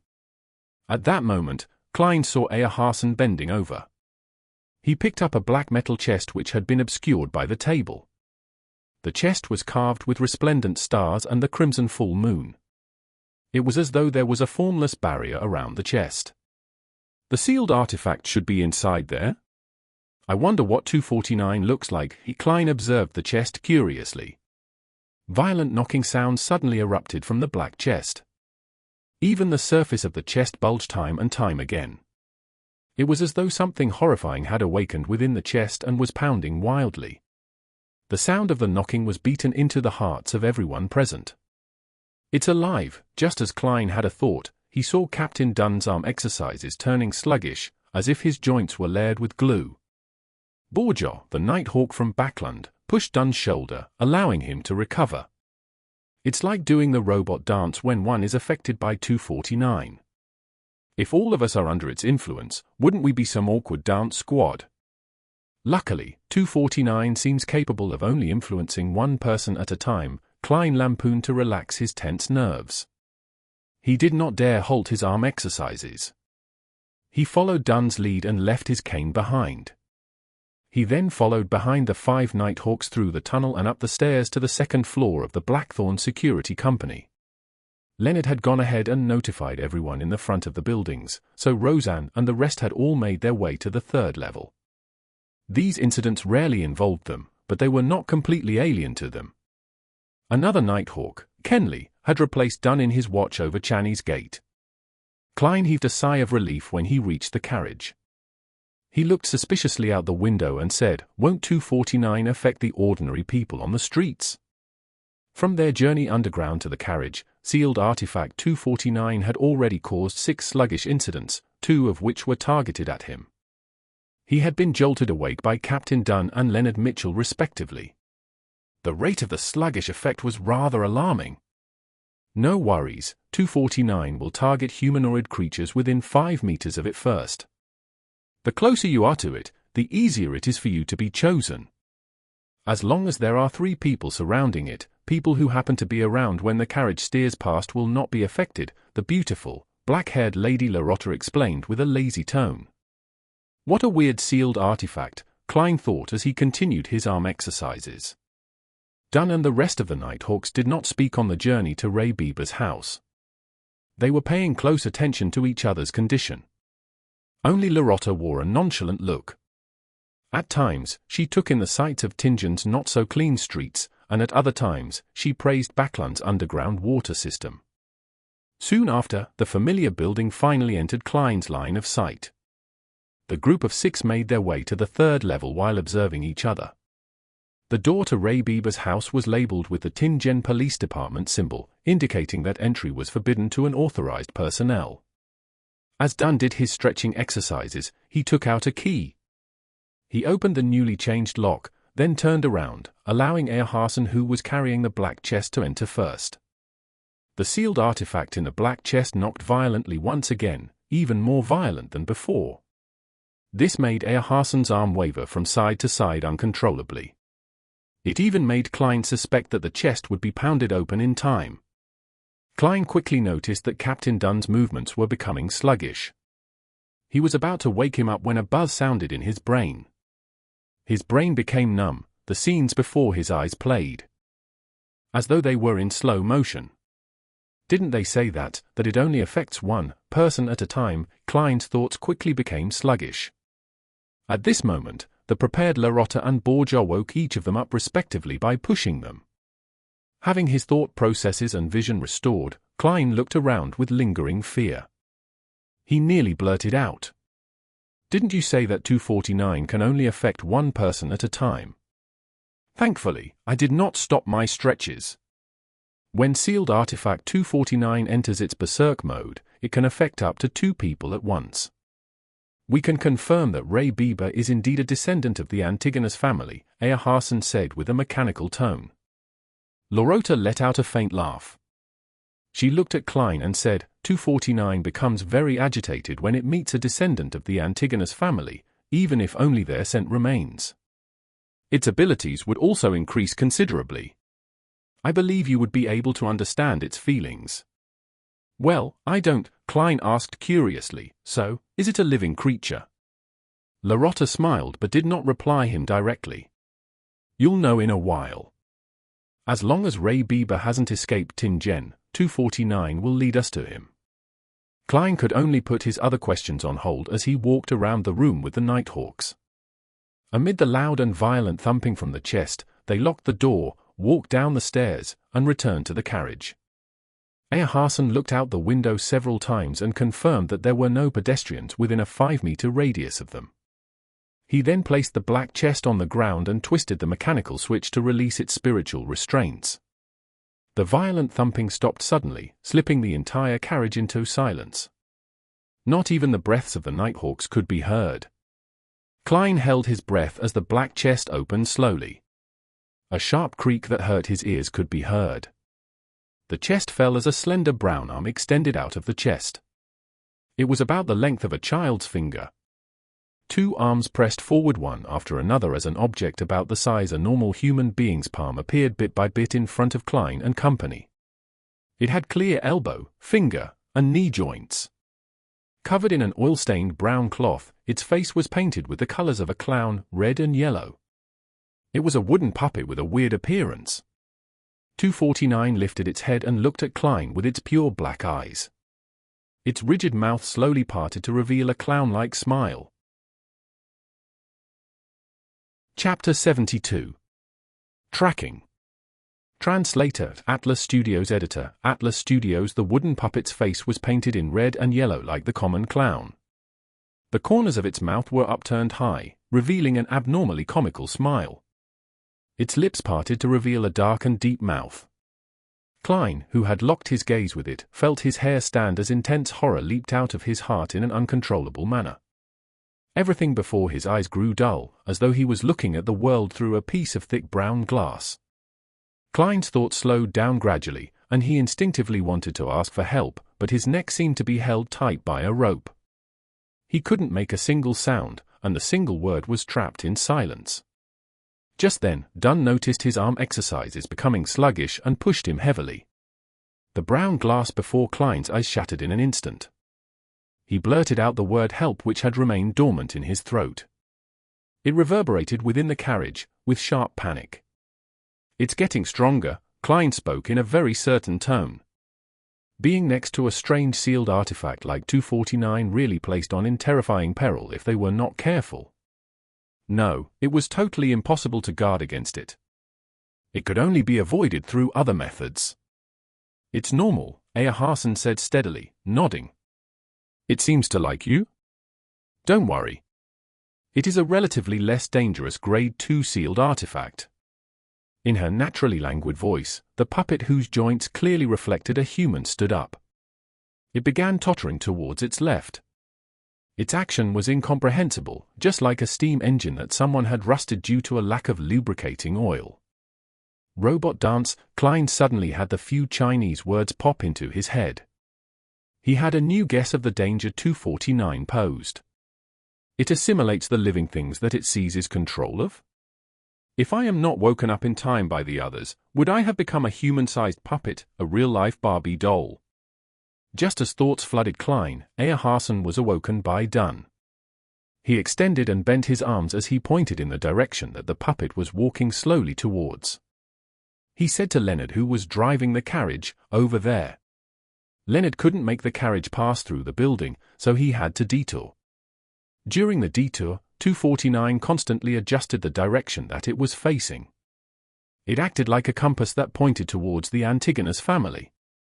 Upon seeing the scene, Klein, who was constantly exercising his arms, nearly burst out laughing under the tension. "I heard that 249 was created by the Antigonus family. Is this an act of loyalty or the perfect example of screwing things up?" Leonard drove the carriage according to Hassan's occasional instructions. Whenever the strange puppet 249 walked to the edge of the carriage, Hassan would pull it back and start it all over again. Every time that happened, its mouth would open and two people would be under its influence simultaneously. Klein's taut feelings gradually began to relax. He realized that sealed artifact 249 was not as scary anymore. As long as there were more than 3 people present and they constantly maintained their arm motions, if they made sure to wake their partners in time, 249 was merely a puppet with slightly unique characteristics.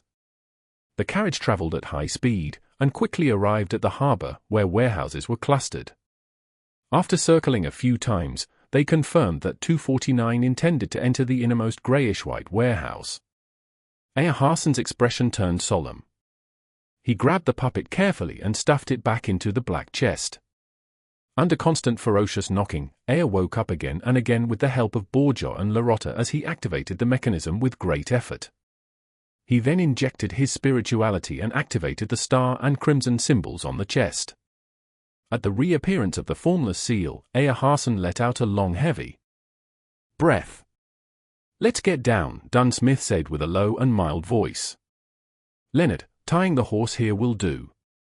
Dressed in windbreakers, suits, or shirts, the 6 left the carriage and walked into the innermost warehouse. As they walked, they uniformly stretched and bent their arms. This added a comical and ridiculous vibe to the rather tense situation. The Nighthawk Awkward Dance Squad, Klein could only complain inwardly to ease such a feeling. However, there was no other way around it. According to his observations, 249 first affected the upper body.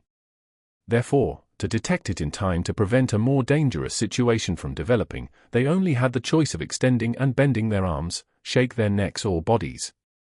However, the latter only made one look like a hooligan. As for actions like blinking eyes and striking one's eyebrows, they were either too easily ignored or the action was too big. Neither was a good option. This awkward dance squad is better than Causeway Bay 1 Triad members. Klein sighed in resignation and followed Captain Dunn Smith and company. As they approached the warehouse's door, the deeper his anxiety and worry became. No one knew what kind of effect the notebook had on Ray Bieber. If something dire happened, Klein did not dare pin his hopes on transmigrating again. Furthermore, he discovered that he could still be injured and bleed while chopping ingredients for dinner. The speed at which he recovered was normal too. He wasn't some kind of monster that was impervious to combat or death. As they walked, Dunn suddenly lowered his non-moving hand and made a pressing gesture to beckon everyone to stop 10 meters away from the warehouse's door. Klein, divine if there is any danger in the warehouse. It'd be better if you could tell the level of danger, Dunn said as he turned his head to Klein. His grey eyes looked deep as usual, there was no fear. Klein gave an unnoticeable nod and stopped the hand exercise. He extended his right hand to his left cuff and removed the silver chain that had a hanging piece of topaz.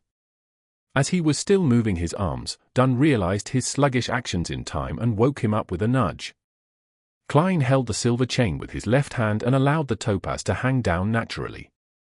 Simultaneously, he moved his right arm, but with a much smaller range of motion. When the topaz stabilized, he half closed his eyes, outlined the spherical light, and entered cogitation. He then mumbled, "There's danger in the warehouse. There's danger in the warehouse." After 7 times, he opened his eyes and saw the hanging topaz slowly going in clockwise circles.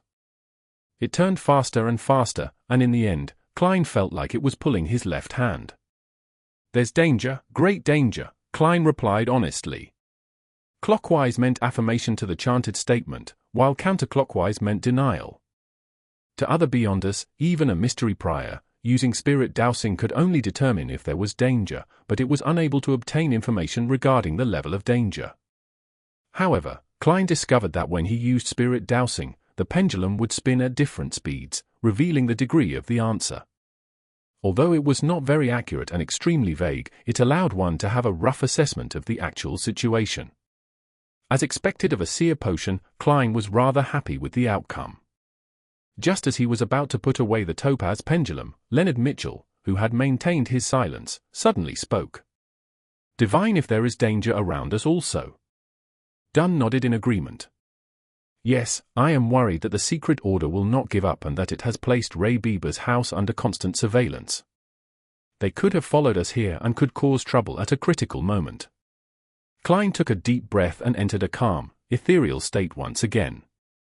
When the silver chain turned stable once again, he recited in his heart, "There is danger surrounding us. There is danger surrounding us." After repeating the statement, Klein opened his eyes and looked at the silver chain. In his dark brown eyes, the topaz pendulum first moved counterclockwise with difficulty. Then, it suddenly paused and started moving clockwise. "There is danger surrounding us." Klein felt a tug on his heartstrings as he spoke carefully. Furthermore, someone had tried to intercept his divination, but had lost to him in the invisible fight. Just as he spoke, an orange-yellow fireball the size of a fist flew towards them. It came crashing towards the middle of the group with its blazing speed. Dunn Smith, who had already drawn his long-barreled revolver before Klein did his divination, immediately raised his hand, aimed, and pulled the trigger. The fireball didn't seem to be affected by the gunshot but continued its original trajectory, as though it was forcing everyone to scatter from dodging. Klein originally thought nothing of the troublemaker who was following them. After all, there were 6 Beyonders present. They were not even short of Sequence 8 and Sequence 7 experts. It was a lineup that was practically unstoppable in a small city like Tingen. But when the fireball smashed down, he came to a sudden realization. To them, the most dangerous enemy was not the tracker nor the troublemaker, it wasn't even Ray Bieber who was in the warehouse in an unknown state, but the sealed artifact 249. Once they dispersed and the battle began, they wouldn't be able to wake each other in time. Then, they would turn into real-life puppets one after another. As these chaotic thoughts bombarded him, Klein was pulled by Leonard aside to dodge the fireball. Without the time to feel anguish for his clothing, he saw the Nighthawk split off into two groups while dodging. It was done very orderly. The orange-yellow fireball landed on the ground but didn't stir one bit of dust. It disappeared as though nothing had happened. An illusion. Just as this thought came to him, Klein saw Earharson lift the black chest and threw at least 10 meters away. "Stay away from it! Watch it!" Ear shouted. Before he finished his shout, Leonard and Borgia had separately approached it. They stood at least 7 meters from the chest to prevent anyone from approaching. As for Dunn and Larotta, they each held guns. They stood beside Earharson, who had drawn a thin silver sword. They took up a formation resembling a crescent as they rushed towards the origins of the fireball, while taking note of the peripheral regions. Upon seeing this scene, Klein, who needed to do the arm exercises without his cane, immediately heaved a sigh of relief. He realized he had overlooked an important matter. 249 had a limited range of influence. As long as they were at a sufficient distance from it, they did not need to worry about the danger. Klein rolled over and stood up. He stuffed his topaz pendulum into his pocket with one hand while he reached into his holster for his revolver with the other. Chapter 73. First Battle. Translator at Atlas Studios. Editor, Atlas Studios. Under the illumination of the afternoon sun, Klein in his dust-coat clothes quickly twisted his revolver's barrel to remove his self-imposed safety. He went into a shooting stance, allowing the light to reflect from the bronze body of the revolver. He held the revolver with one hand, and moved his other arm, cautiously paying attention to anything that could happen around him. At the same time, he was a little worried for Captain Dunn and Mr. Earharson. After all, both were nightmare beyonders who specialized in influencing the enemy from the shadows. He did not know if they were adept at direct combat. Just as Klein was having these considerations, Earharson slowed down, his expression becoming serene and peaceful. He opened his mouth and recited a peaceful poem, one that seemed to place a person into the night. When once the sun sinks in the west, and dewdrops pearl the evening's breast, almost as pale as moonbeams are, the evening primrose opens anew its delicate blossoms to the dew, and, hermit-like, shunning the light one, the recital reverberated around them. Klein nearly lost his tense feelings and completely relaxed. He was lucky that he had experienced something similar before and was not facing Earharson. Thus, he quickly collected himself and entered a half-cogitative state to combat the influence of the poem. Phew, he let out a sigh of relief. He no longer had any doubts about Dunn's and Ayer's direct combat abilities. As he had only advanced recently and still did not have a deep understanding of Sequence potions, Klein had forgotten that the Sequence 7 Nightmare was the advancement of Sequence 8 Midnight Poet. They could keep whatever abilities they had before and, in fact, enjoy a small increase in their abilities. The impression Klein had of Midnight Poets all came from Leonard Mitchell. He knew that this job inherited the unique traits of a Sleepless. They were good at combat, shooting, climbing, and sensing. They were also adept in influencing the living creatures around them through the use of various poems. In simpler terms, they were violent poets. While Ayer was reciting his poem, the large wooden crates stacked up around them seemed to suddenly ripple like water. A man wearing a black tuxedo and halved top hat appeared. But this man's face was painted in 3 pastel colors, red, yellow, and white. The sides of his lips were arched high like a clown, forming a ridiculous contrast with his formal wear that was suitable for joining an evening banquet. Thud! Thud! Thud! The black-haired Larotta, who had been introduced as a sharpshooter, charged forward quickly. She had a gun in one hand and had clenched the other into a fist. She made it within inches of the suited clown in a few steps. The suited clown seemed to be affected by Earharson's poem. His body was swaying, and he had a peaceful expression in his eyes. He did not have any desire to retaliate.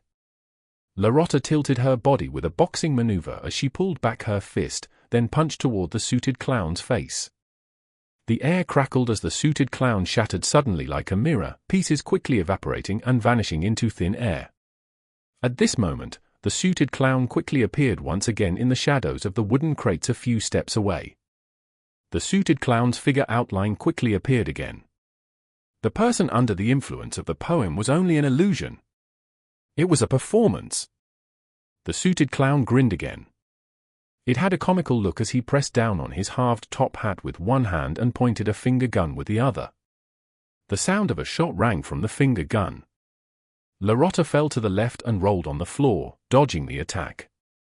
But nothing had happened, except for the fake gunshot. Dunn and Aya each lifted their guns and fired steadily. The suited clown dodged adept, sometimes to the right and left, sometimes rolling on the ground. It was as if he was an acrobat act in a circus. Suddenly, Larotta surprisingly charged forward again. Despite being called a sharpshooter, she was still using her fists. The suited clown could not dodge the attack in time and could only lift his left arm to block the fist. Seeing the clown stop, Dunn and Aya did not hesitate to each take aim and pulled the trigger. At this moment, the arm that the suited clown used to block Larotta's fist ignited with an orange-yellow flame. In an instant, the flame enveloped the suited clown and spread towards Larotta. Bang! Bang! Dunn and Aya fired their revolvers, hitting the ball of flame. The flames burned rapidly and soon, all that was left were black ashes floating in the sky. But the suited clown once again appeared behind the stack of wooden crates close by. He lifted his right hand and pointed a finger gun once again. Amid the illusory gunshot, Larotta suddenly stopped in her tracks. She did not charge forward. Mud was splattering in front of her as a bullet appeared.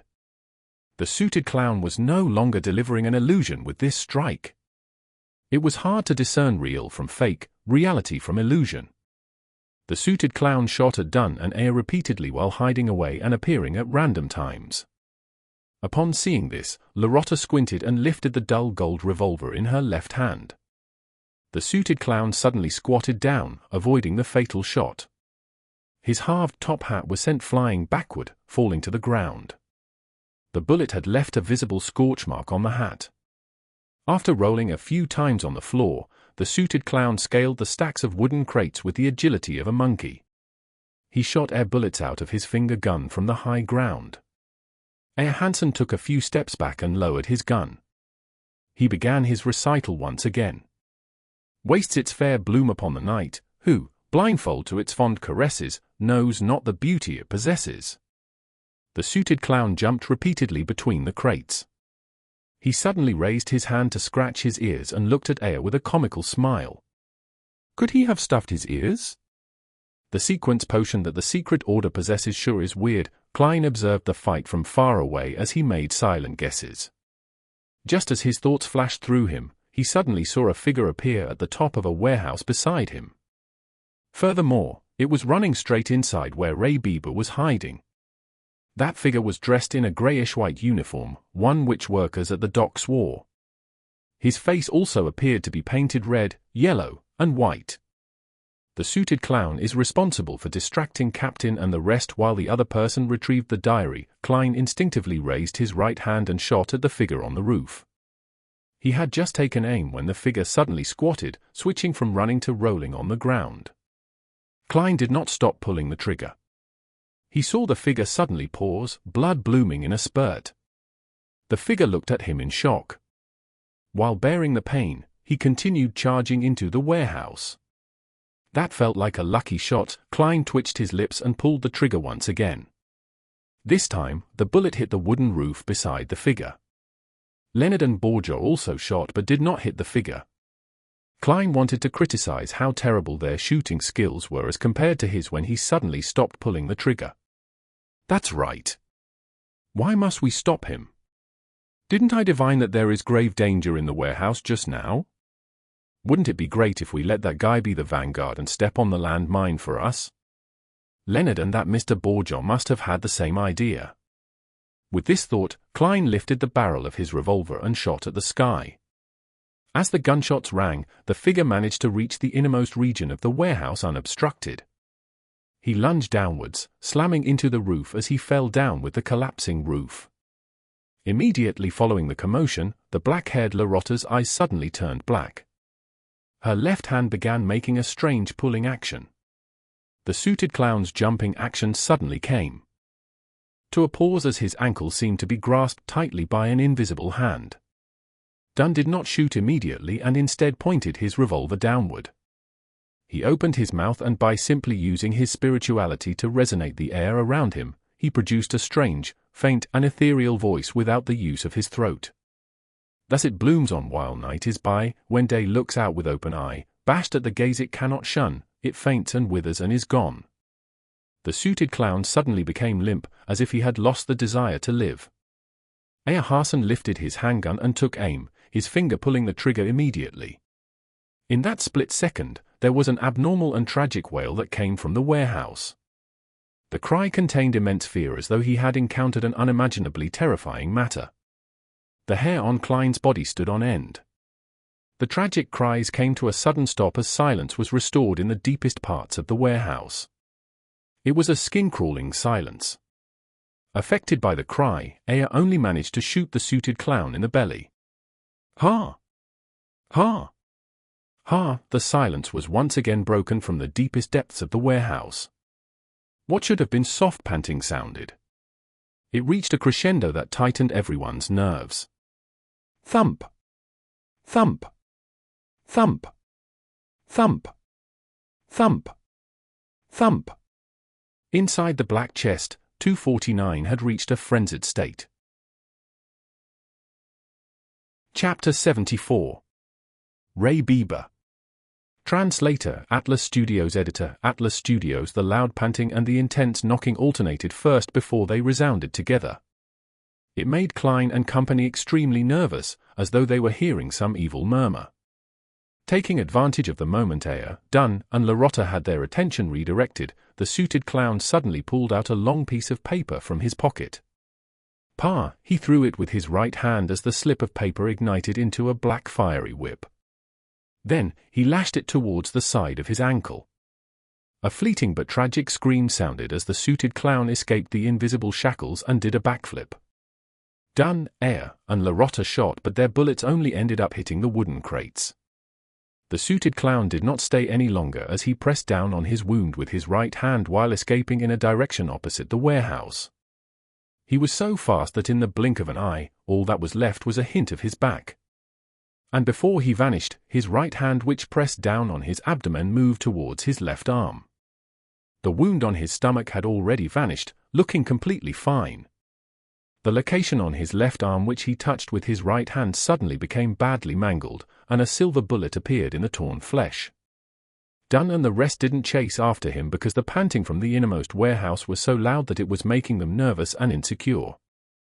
The door of the innermost warehouse suddenly exploded and flew in all directions. Then, something wrapped with a torn cloth flew out and landed not far from Klein. When Klein cast his gaze over, he realized that it was an arm. Its bloody flesh had been chewed on and its white bones were cracked in an irregular fashion as they jutted out. One item after another flew out. First it was a spray of blood, followed by a dilated eye and an ear which had been ripped out brutally. Finally, half a beating heart and intestines filled with yellowish-brown objects came out.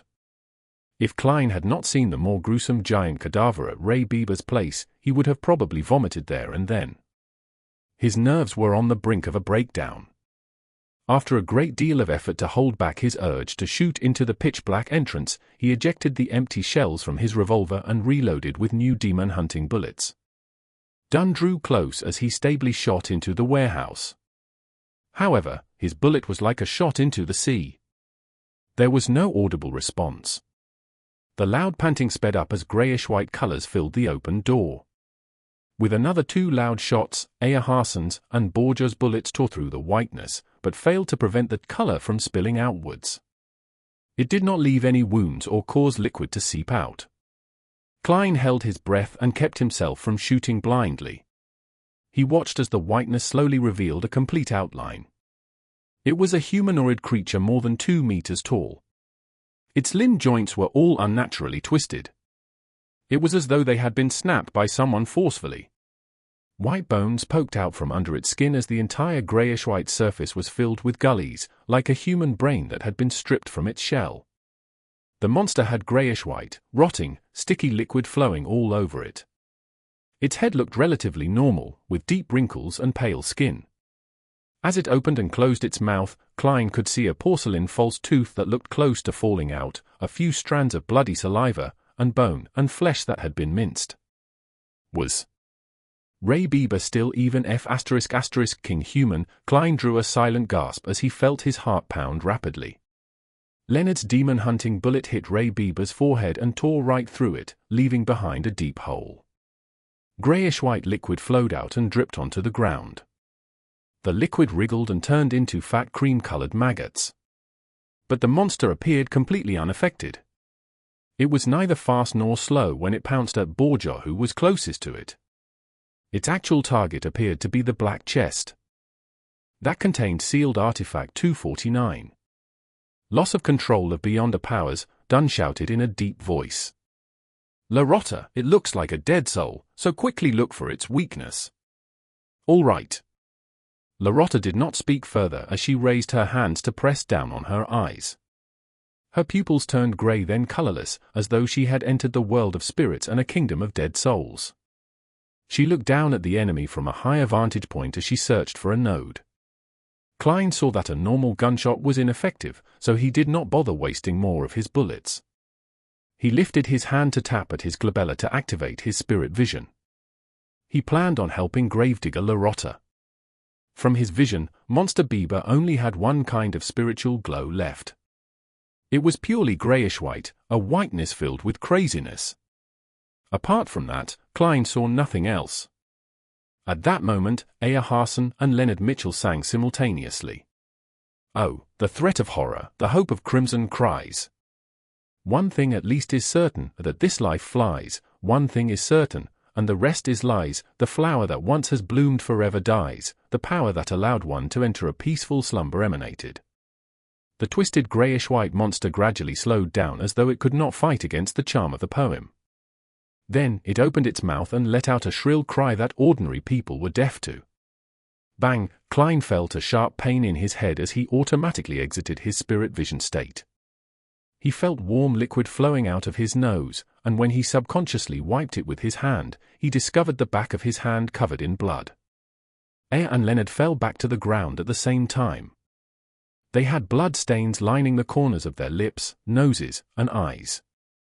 Borgia, Dunn, and Larotta each took a step or two back, the color in their face draining.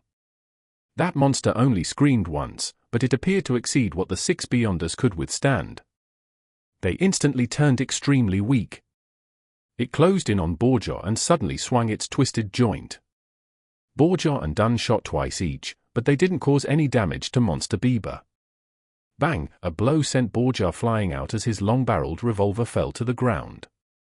He tried to stand up a few times, but failed to do so. The corner of Monster Bieber's mouth had stringy liquid oozing out as it leaped towards the black chest. At that crucial moment, Aya Harson shot a bullet at the box to knock it some distance away, preventing Monster Bieber from grabbing it. Its momentum brought it forward by more than 10 meters. The black chest cracked, and as the thumping within turned more intense, it grew more obvious. Found it! The black-haired Larotta finally spoke. I need you to control it for at least 3 seconds. All right. Dunn didn't delay any further.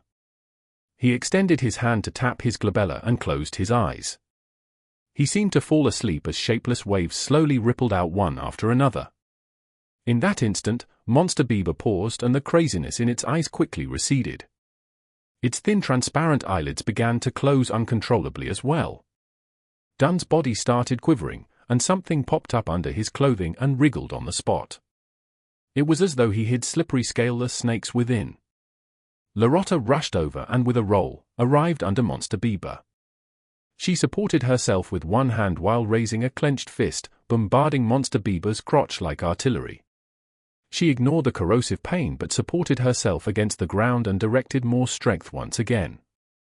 She went higher a little as her fist drilled deeper in. Rip!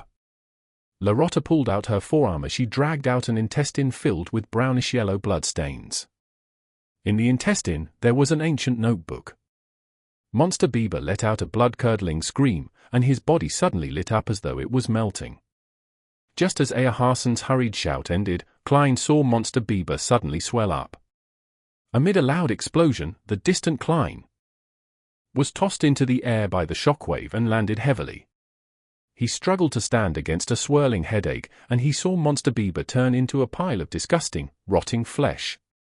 Then he saw Dunn and Larotta, who were a dozen meters away, looking like they had been knocked out. Aya Harson, Borjaw, and Leonard Mitchell were on the ground too. Some groaning in pain, some struggling to stand up but failing. Klein was just about to relax when he suddenly saw a familiar object about 2 or 3 meters away from him. The black chest had stopped rolling, and cracked surface was facing the sky. A skinny brown arm extended out. Sealed Artifact, 249. F***K, Klein's heart tensed up as he immediately leaped in the opposite direction in a bid to escape 249's effective range. The blast from before had thrown the black chest near him. And at that moment, Klein's head suddenly buzzed as his thoughts turned sluggish. Chapter 75. Saving Himself. Translator, Atlas Studios. Editor, Atlas Studios. Oh no! I've been controlled by the puppet. Captain and company are either unconscious or have yet to recover. They can't even get up. They will not be able to wake me up in time. No. I have to save myself. Everything before Klein's eyes was happening in slow motion. All his joints and his brain seemed to have been coated with an ever-thickening layer of glue. He had no interest in becoming a human version puppet, so he seized the opportunity of not being fully controlled by trying his best to seek a way to save himself. I definitely can't hit myself. There must be an external force. External force? I'll give it a try. There's no time for hesitation. Without the luxury of time to think through things, Klein came to an idea in less than 3 seconds. He moved his rusty knee joint and took a counterclockwise step. At the same time, he did not try to escape the invisible rope that hung around his throat. All he did was recite inwardly. Blessing stem. From the immortal Lord of heaven and earth. He wanted to use the mysterious world above the grey fog to awaken him and escape Sealed Artifact 249's assimilation. Creak! Creak! Creak! Klein's knees and ankles let out an involved ear-piercing sound. With a slow contorted step, he took another step counterclockwise. Blessing stem. From the Sky Lord of heaven and earth. Klein's thoughts turned increasingly sluggish as he felt as though he was a computer that had all sorts of bloatware and every antivirus software installed. He lifted his left foot in a jerky manner as he took another step in the required spot. Blessing stem. From the exalted the arch. Klein's thought processes turned more and more rigid and sluggish. He took the final step purely out of instinct. At that point, he knew he was almost fully under the puppet's control. Even if Aya Harson could get up in time to save him, he would probably be unable to be awakened. But his strong desire to live made him chant the final line of the incantation. Blessings? Stem. From the celestial. Worthy. Just as he finished his incantation, the extremely chaotic and hysterical shouts and murmurs sounded. They quickly took over every corner of Klein's sluggish thoughts, shattering them in the process and reducing them to thoughts he had no control over. Klein's brain became a boiling pot of potpourri as his stiff body turned light while his spirituality lifted. Endless grayish-white fog and the dark red stars of varying distances appeared once again before his eyes. It was vast, mysterious, vague, and blurry. Klein's confused mind quickly settled down as he finally regained his ability to think, only to see the magnificent palace. Phew. Thankfully, it worked, he whispered with a lingering fear. According to his previous observations, he knew that once someone fell under the control of Sealed Artifact 249, it was equivalent to death. Normally, there was no medicine that could save the victim. Luckily, his luck enhancement ritual and the mysterious world above the grey fog was not considered normal at all. After pacing a few times, Klein began considering the situation he was in. I can't just stay here the entire time, right? By the time Captain and company wakes up and gather over, I won't be able to explain the situation. As things are right now, I only have the shell of my body, nothing more zombie-like than a zombie. But if I were to take the risk and return, there's no way to guarantee my safety.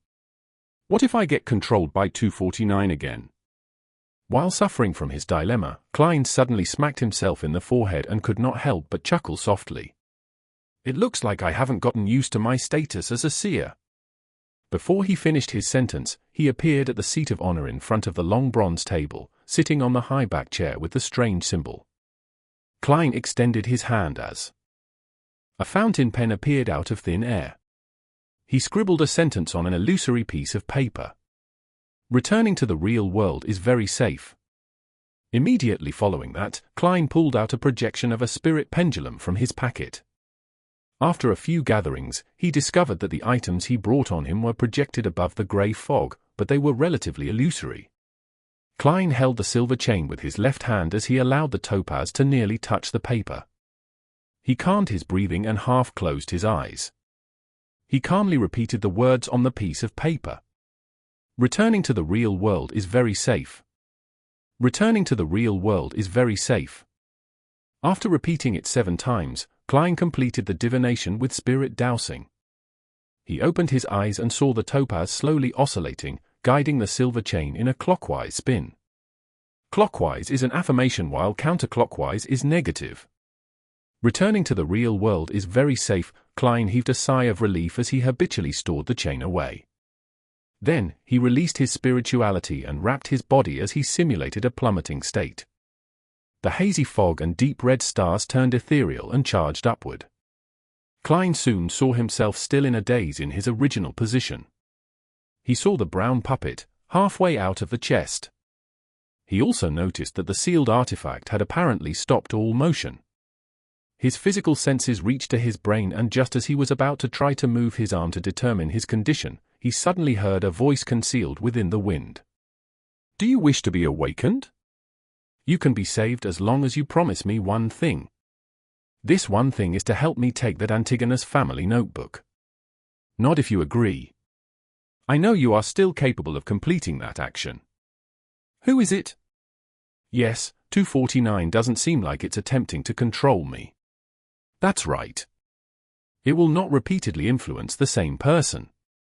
"There will be a break." Klein was shocked, but he did not show it on his face. At that moment, the voice added quickly, "You can obtain additional rewards if you complete this matter. I know you are a seer. I also know that the Church of the Evernite Goddess does not have sequence 8 that succeeds sequence 9. But our secret order can give it to you." To be honest, I was a seer before. If not, I wouldn't have dared return. To show you my sincerity, I can now tell you that the corresponding sequence 8 of seer is clown." "Clown?" Secret order. Klein nearly did not maintain his puppet state. He never made the connection between seer and clown. Were they about to become the head honchos of a circus? All right, make your choice. Believe me, you no longer have much time left to waste. The voice sounded with the wind again. The distant Dunn and Larotta were still unconscious. Borjar seemed heavily injured as he moaned without moving. Ayerharson and Leonard Mitchell were in relatively good shape as they attempted to sit up. "Why me?" "The secret order. Is it that suited clown from before?" After he escaped, he secretly returned in a bid to fish in troubled waters. Upon hearing the voice, all sorts of doubts instantly flashed through Klein's mind. Since the person said that he was a seer, Klein attempted using the thought processes of a seer to analyze the situation. He dared return because he divined hope. He believed that Monster Bieber would be destroyed and that we would suffer a heavy setback. He did not take the notebook by himself or deal with us directly because he likely divined that it would contain immense risk. Therefore, he is suspecting Captain and Madame Larotta are feigning their unconsciousness, or that this is a trap laid out for him. He did not make further divinations to determine my present state, partially because firstly, he might not have the time. If he waited any longer, Mr. Ayerharson and company would have regained some of their combat strength. Secondly, he belittles me and thinks it unnecessary. He understands a seer very well and is confident that I'm unable to escape the puppet's control. He is using me as cannon fodder to probe for any traps. From another angle, this also means that the luck enhancement ritual does not cause any abnormal appearances. With his brain no longer sluggish, Klein felt that his line of reasoning was clear. He was quite confident of the thoughts and goals of the suited clown. As for the clown's promise, he believed not one bit of it. Cannon fodder did not have any human rights. As the thoughts flashed through his head, Klein controlled his neck and difficulty nodded. As he did this action, he confirmed that he had escaped the control of sealed artifact 249. Just after he nodded, a transparent curtain stirred 2 to 3 meters to his side. It revealed the suited clown who had his face painted with a clown's pastel colors. It was none other than the Secret Order member who had fled previously. At that moment, as Klein had previously turned around in an attempt to leap out of 249's effective range, his back was facing the black chest and the puppet. The suited clown was in front of him to his side. First, it was to stay away from the sealed artifact, and second, to avoid his revolver's barrel. It was clear that he was very careful. The suited clown pulled out a long paper slip from his pocket and shook it vigorously until it turned straight like a wooden pole. He held the wooden pole, and at a distance of 2 to 3 meters, he gave Klein's shoulder a prod in an attempt to wake him. This fellow knows 249 very well. He knows that if the scent of an Antigonus family descendant is present, the puppet would go ballistic and control 2 at a time. He also knows that throwing a rock doesn't seem effective. At the very least, I've seen Captain and company attempt similar means. Although Klein did not know why 249 had stopped assimilating him again, he did not dare stay within 5 meters of it any longer. Therefore, he waited as he held his breath. Just as the wooden pole was about to touch his shoulder, Klein suddenly raised his left hand and grabbed the edge of the pole and yanked it backwards. The suited clown was caught by surprise as his body was pulled forward. He staggered a few steps forward as the gap between him and Klein contracted once again. He was now less than 2 meters away. At the same time, the prepared Klein squeezed his right finger on the revolver's trigger. He shot twice but did not aim at the suited clown. Instead, he had aimed behind him, shooting to the side of sealed artifact 249. Before the gunshot rang, the suited clown had taken the initiative to roll from his staggering state. He had instinctively backed off. Klein released his hand which had grabbed the wooden pole as he took several steps away rapidly and rushed out the danger zone. Just as the suited clown rolled twice and was about to jump backwards, his head went abuzz as his thoughts rapidly turned sluggish. He forced me to dodge in the direction of the Antigonus puppet. How could he not be controlled by the Antigonus puppet? The suited clown stopped from his rolling as he attempted to crawl out with his seemingly rusty joints. At that moment, Klein had already turned around.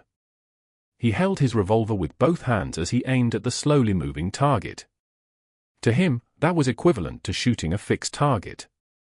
Having seen the suited clown's battle with Dunn, Ayer, and Larotta, Klein knew that he was agile and good at rolling. Therefore, even when they were just a meter or two apart, he had carefully given up on shooting directly. Instead, he forced the clown to dodge to the kill zone he imagined, where sealed artifact 249 was. If the puppet had been ineffective, the suited clown would have determined that he had fallen into a trap. He would then escape by leaping backwards and not pose any significant threat. Reflected into the indescribable eyes of the suited clown, the black-suited Klein pulled the trigger calmly. Chapter 76. Dealing with the Aftermath. Translator Atlas Studios. Editor Atlas Studios. The silver bullet traversed the short distance of a few meters and accurately bore into the suited clown's neck. Large amounts of blood spewed out, dyeing his skin and bow tie red. The suited clown was unable to let out a cry as his throat seemed to produce sounds of him gasping for breath. He wished to raise his arm to divert the fatal wound, but his joints appeared to be filled with glue. His motions were slow and jerky. Having entered a half-cogitation state, Klein was not stunned by the appearance of blood. He pulled the trigger once again calmly, as though it was his usual daily practice. A grisly hole appeared on the suited clown's forehead as crimson red spewed out. The luster in his eyes dimmed as the intricate revolver's might was far higher than what Klein had imagined to be. As his knees buckled and his arms hung down, the suited clown gradually fell to the ground. His eyes were frozen with a dazed look. His body convulsed a few times before it slowly relaxed and stopped moving. Having delivered a headshot, Klein turned around in a cool manner. He spun his revolver and allowed the empty shells to fall down. Then, dressed in his black formal suit and halved top hat, he walked towards Earharson. He pulled out the final silver demon-hunting bullet in his pocket and inserted it into the revolver's chamber. The reason why he did not turn back to look at the suited clown's tragic fate was solely because of his discomfort with his first kill. However, it was necessary. He did not know what would happen if the suited clown was under the full control of the puppet. Furthermore, he did not dare risk entering sealed artifact 249's effective range. After all, no one knew if something odd would happen that prevented his self-rescuing luck enhancement ritual to fail. As for the items on the suited clown, Klein only cared if there was the so-called clown potion formula or the relevant clues.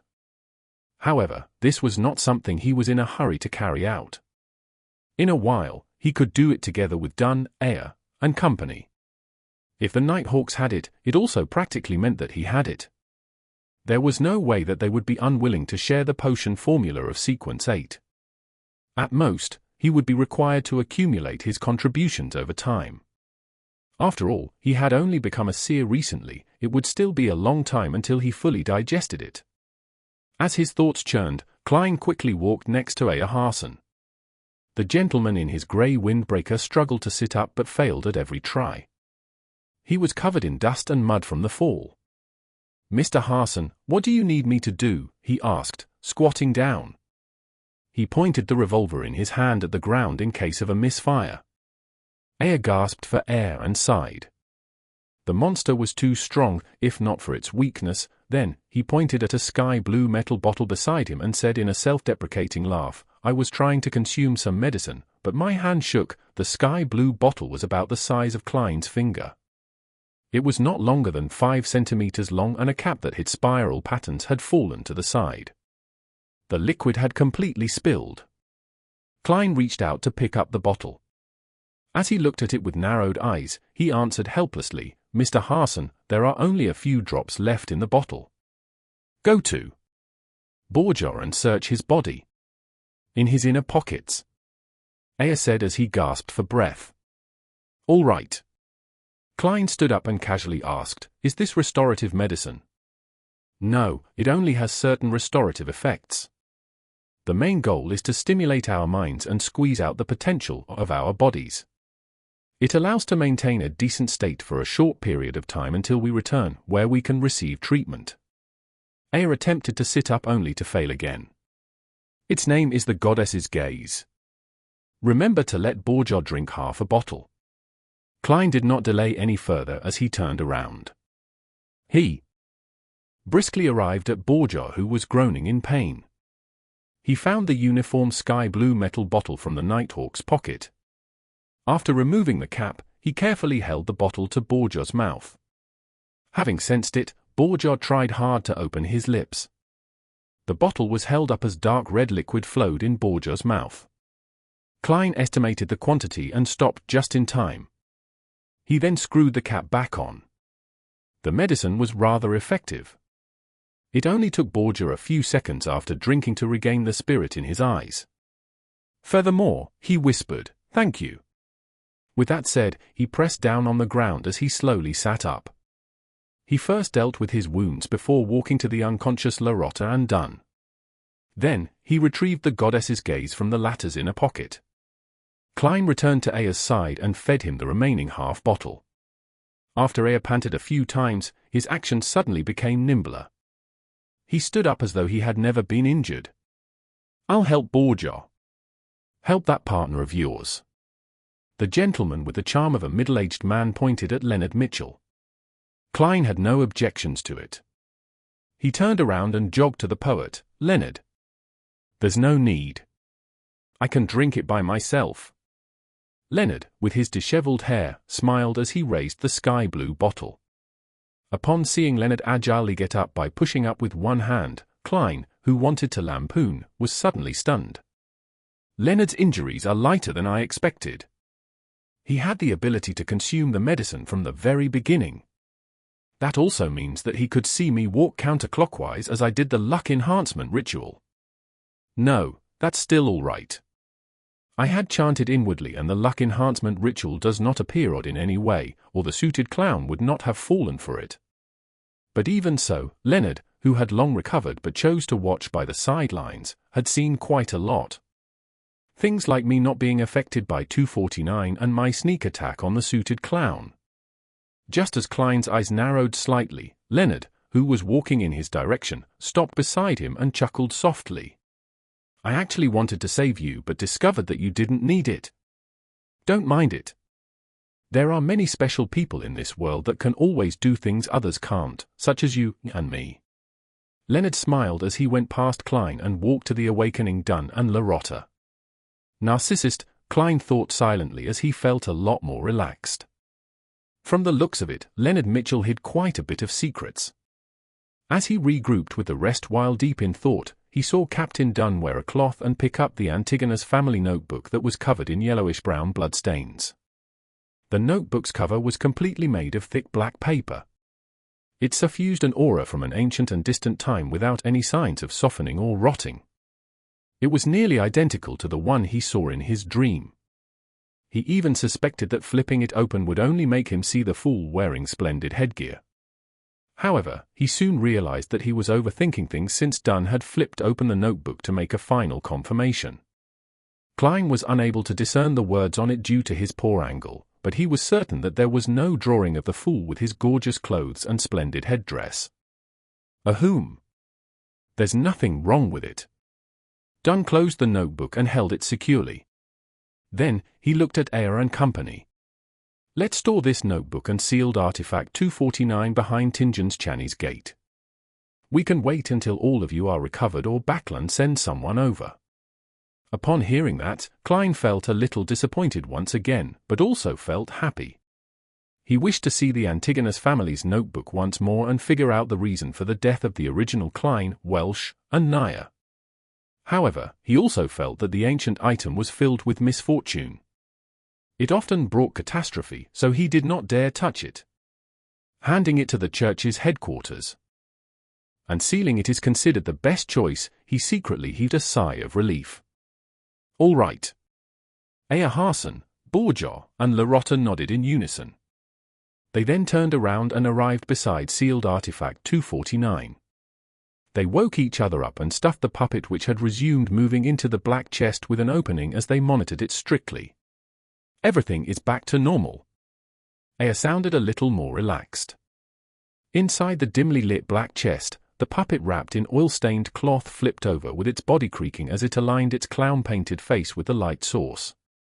On the creepy face, under the black pupilless eyes, two hardly noticeable crimson cracks appeared. Meanwhile, Dunn, Leonard, and Klein, who had mustered his courage, began searching the suited clown's corpse. They found paper flowers, handkerchiefs, poker cards, glass pieces, and all sorts of strange items. However, apart from that, he did not seem to carry anything of worth or potential clues. Other than the wallet with 70 to 80 pounds and 10 plus solely, Klein secretly sighed. With money in mind, he immediately looked down and inspected himself. His face nearly fell literally. His formal suit that cost several pounds had torn in 5 to 6 spots which required mending due to his rolling on the ground. Furthermore, it was covered in dust and dirt stains. Dunn shot him a glance as the corner of his lips curved up. Losses during a mission can be reimbursed. Reimbursed, upon hearing the term invented by Emperor Roselles, Klein instantly felt wonderful. Yeah. This suit just needs some proper cleaning and mending before it can be worn again. It will still be presentable. When the reimbursement comes, I can buy another set and I can take turns wearing them. I am not the kind of person that uses a reimbursement for something other than what it was intended for. However, I should consider getting a set of clothes for combat in the future, such as a black windbreaker like Captain. Clothes with slightly poorer material would be much cheaper than a tuxedo. TSK has the reason why the bastard, Leonard, doesn't like wearing formal suits been due to him having such considerations. Let Fry take care of the dead body. We'll see if he can find what the man originally looked like or find any relevant clues.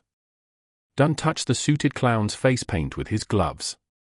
Then, they searched the innermost warehouse and saw that there were splotches of bloody flesh that looked like they had been smashed by boulders.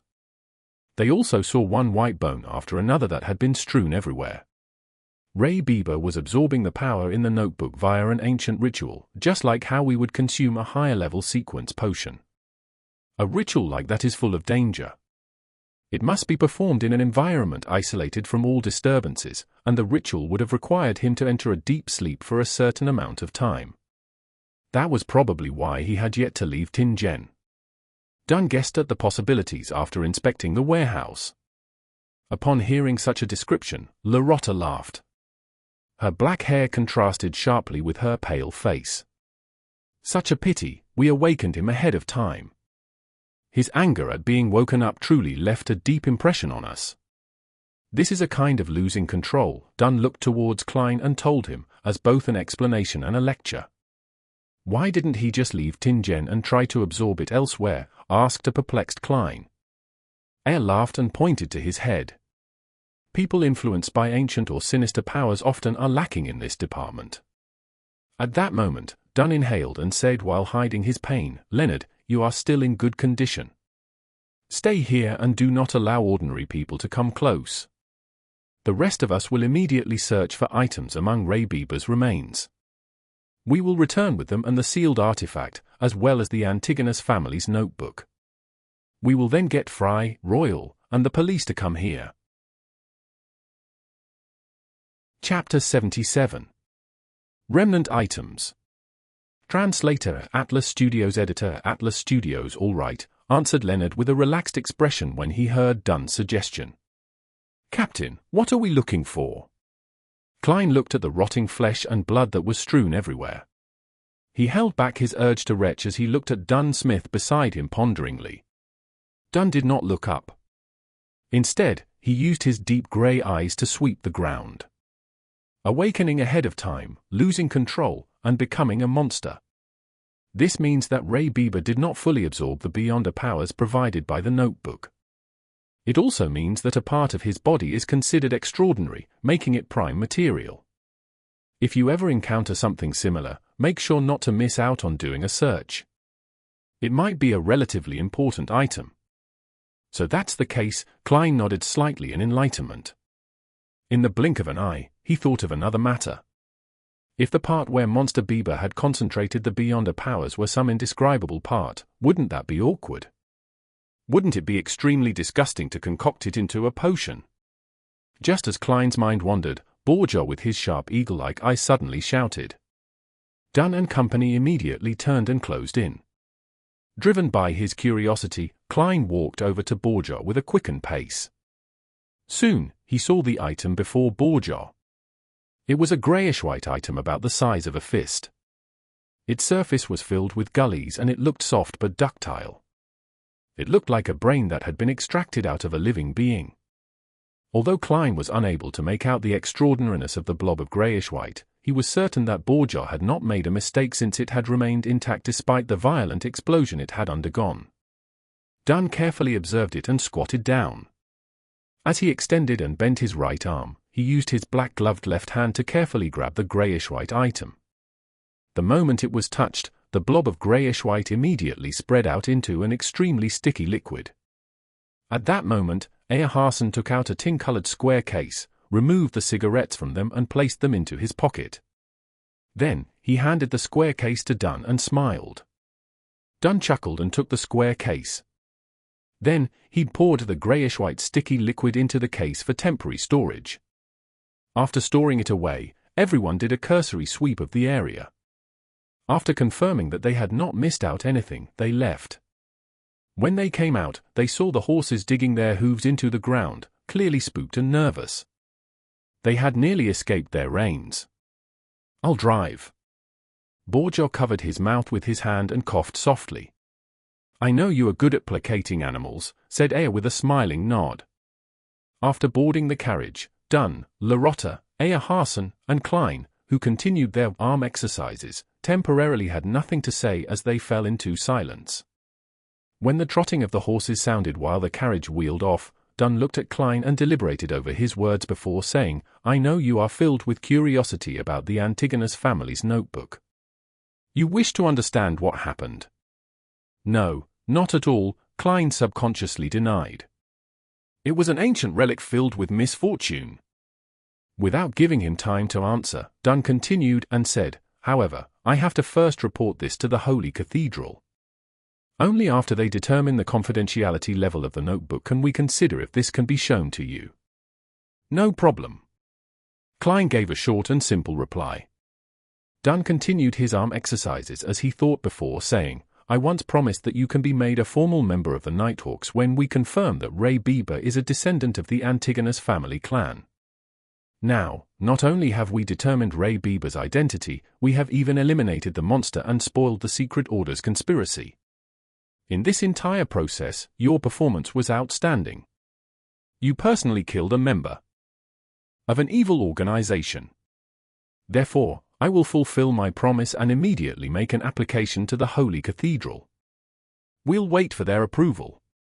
Right, I forgot something important. I still need to ask if you are agreeable to it. Mr. Klein Moretti, are you willing to formally join the Tingen Nighthawks as one of its members? Your salary will increase several-fold, reaching £6 a week.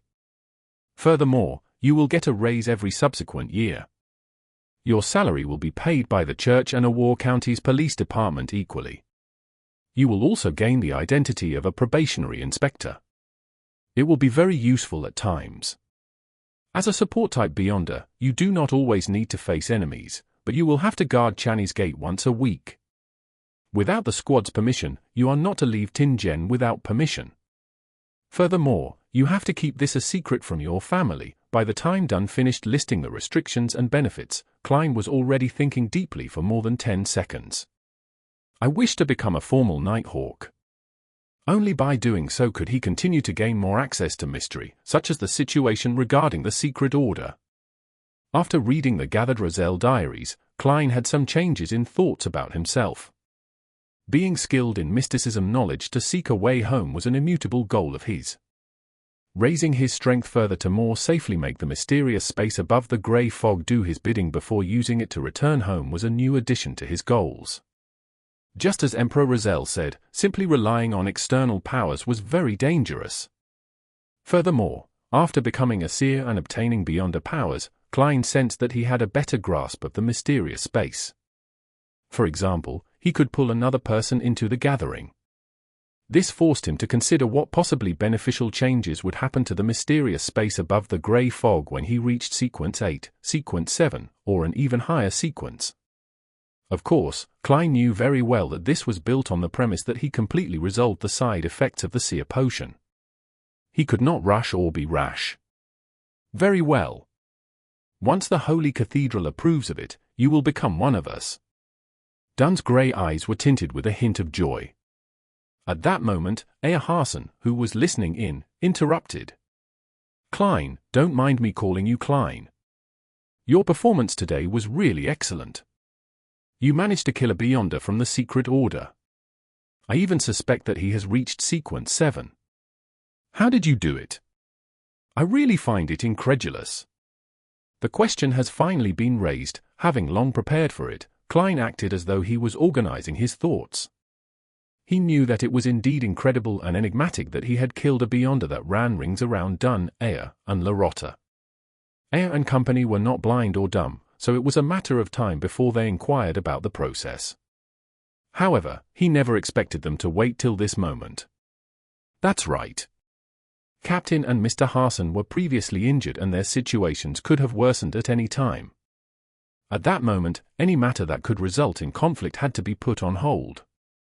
It was to prevent me from acting desperately because of my exposed secret. Only after I expressed my attitude and showed that I was willing to be a Nighthawk were they at ease enough to ask. How crafty! They did not have any obvious communication between themselves, but they had made the same tacit decision. Klein answered as though in thought, "It's an extremely lucky event." The clown in the tuxedo had made a fatal misjudgment. Back then, sealed artifact 249 was thrown near me as a result of the explosion's blast. It looked about 5 to 6 meters from me, but it was only a crude observation. It was very easy to come to the conclusion that I was within the sealed artifact's area of influence. And back then, I was feeling faint because of the explosion. My actions turned sluggish and looked as though I was being controlled. It was unknown when that suited clown came close to me in an invisible state. He tried to entice me by offering to save me and the corresponding Sequence 8 clown of the Seer potion. He wanted me to help him retrieve the Antigonus family's notebook. Right, he said that the secret order is in control of the Seer potion's corresponding sequence pathway and that he was once a Seer. Klein recounted the situation back then in detail. He even described the theories he had back then, including how he believed that the suited clown had divined that taking the notebook would be an extremely risky endeavor, thus, he had changed his plans. Of course, all the truths were used to conceal the lie made in the beginning, that he had been controlled by sealed artifact 249. Divined that it was extremely risky to retrieve the notebook? Yes, it's indeed highly risky. However, the risk was actually because of you, said Larotta with a chuckle as she covered her mouth. His divination was right, but it caused him to end up in a fatal situation. This sure is an interesting account. Klein was taken aback before he nodded seriously. Indeed. Divination is never crystal clear. And that vagueness only means that an interpretation can be wrong. Yes, I have to take note of that. How did you finish him off after that? Asked Dunn while he did his arm exercises and leaned back. I pretended to agree to him and made him awaken me. However, he did not dare enter the effective range of the sealed artifact. He stayed 2 to 3 meters away and used a strange paper slip in an attempt to push me. I seized the opportunity and pulled at his paper slip, causing him to be thrown into 249's effective range. I then complemented it with repeated shots and completed my goal.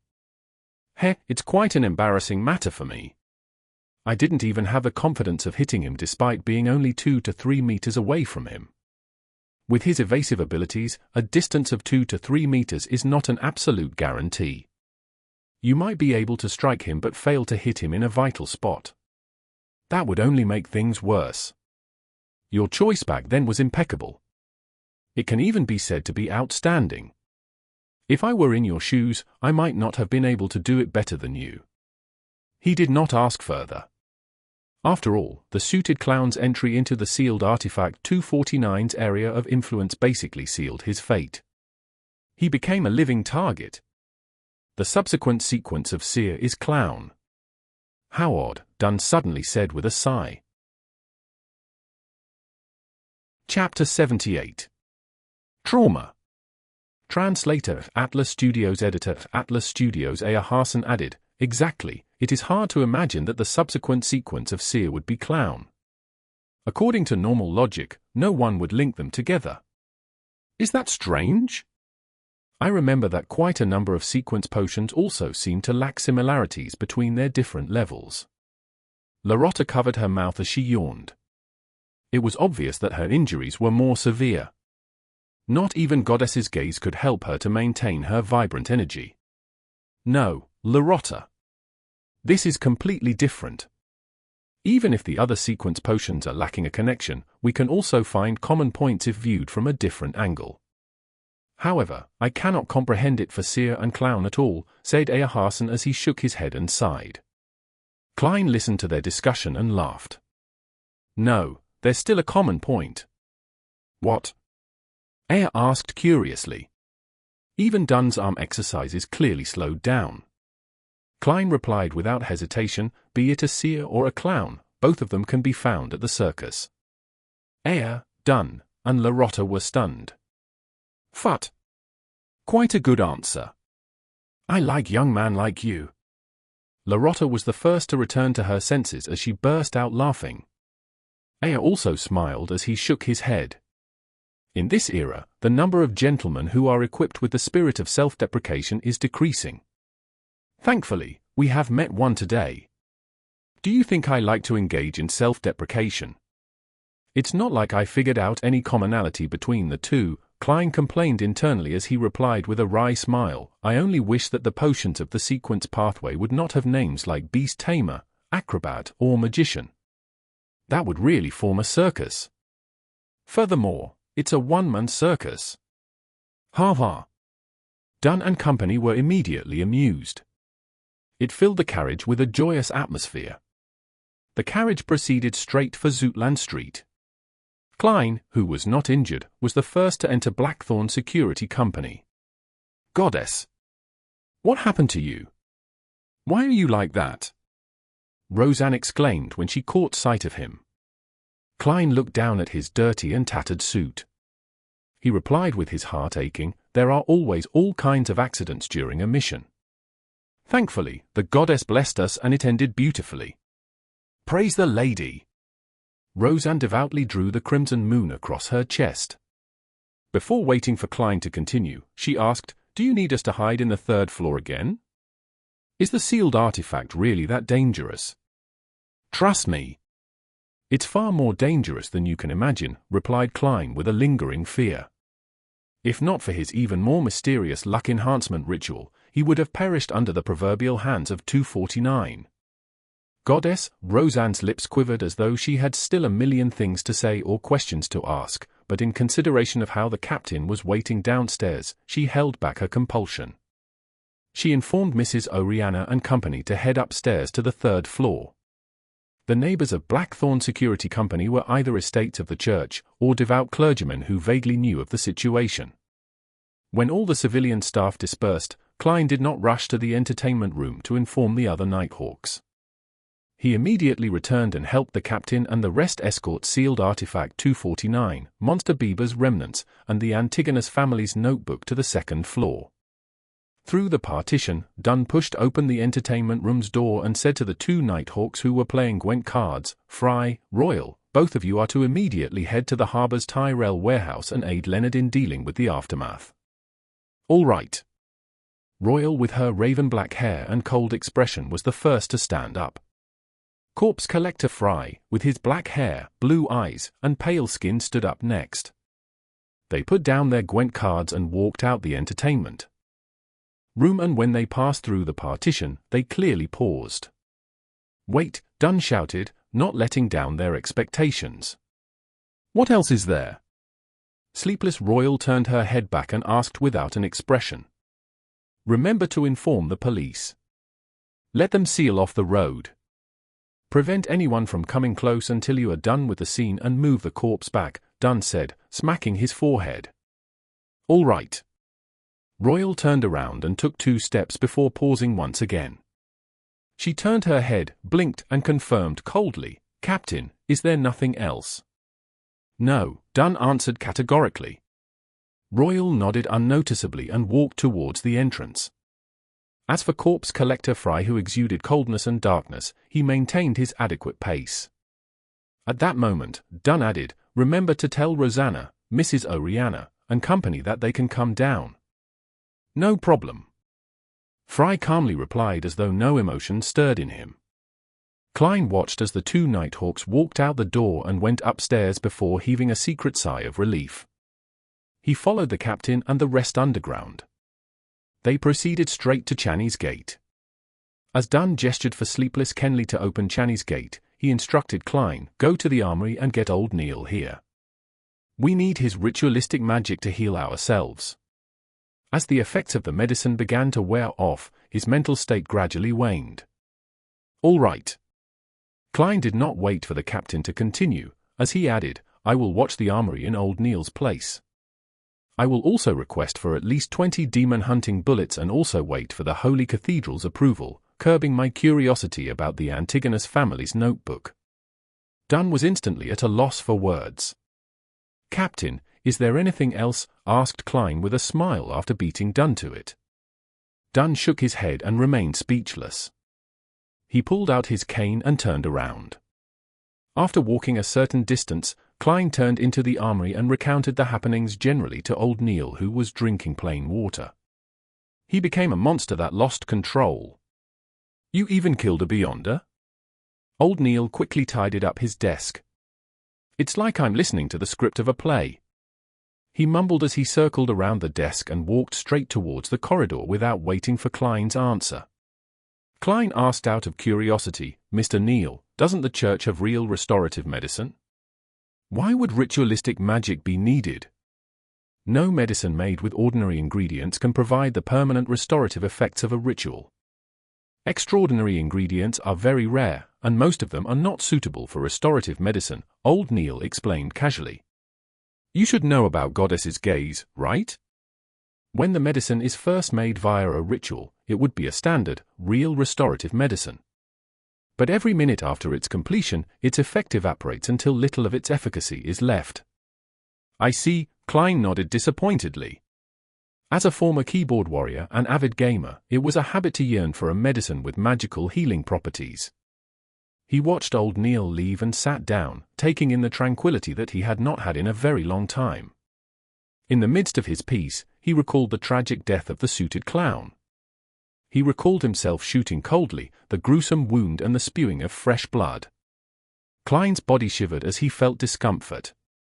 He first stood up, then sat down, then slowly repeated the process. He also did some pacing back and forth in between. Phew, he let out a breath and decided to occupy himself with something so that he could stop thinking of those negative images. Klein took off his silk hat and formal suit. He then took out a handkerchief and a brush to clean off the dirt and mud. After an uncertain amount of time, he heard old Neal's familiar footsteps. Old Neal's gait involved him walking on his heels, and it made a distinctive noise as he ambled down the hall. "How tiring!" Old Neal complained as he walked into the room. "Tell the rest that no one is to come here within the next hour." "I need to rest," he instructed casually, glancing towards Klein. "Why don't you rest upstairs, and I keep watch here?" Klein suggested out of kindness. "It's too noisy upstairs. Roseanne is a lady who just can't stop talking." "All right." Klein did not insist. He put on his coat and hat, picked up his cane, and returned to the corridor. Then, he pulled the armorist door ajar.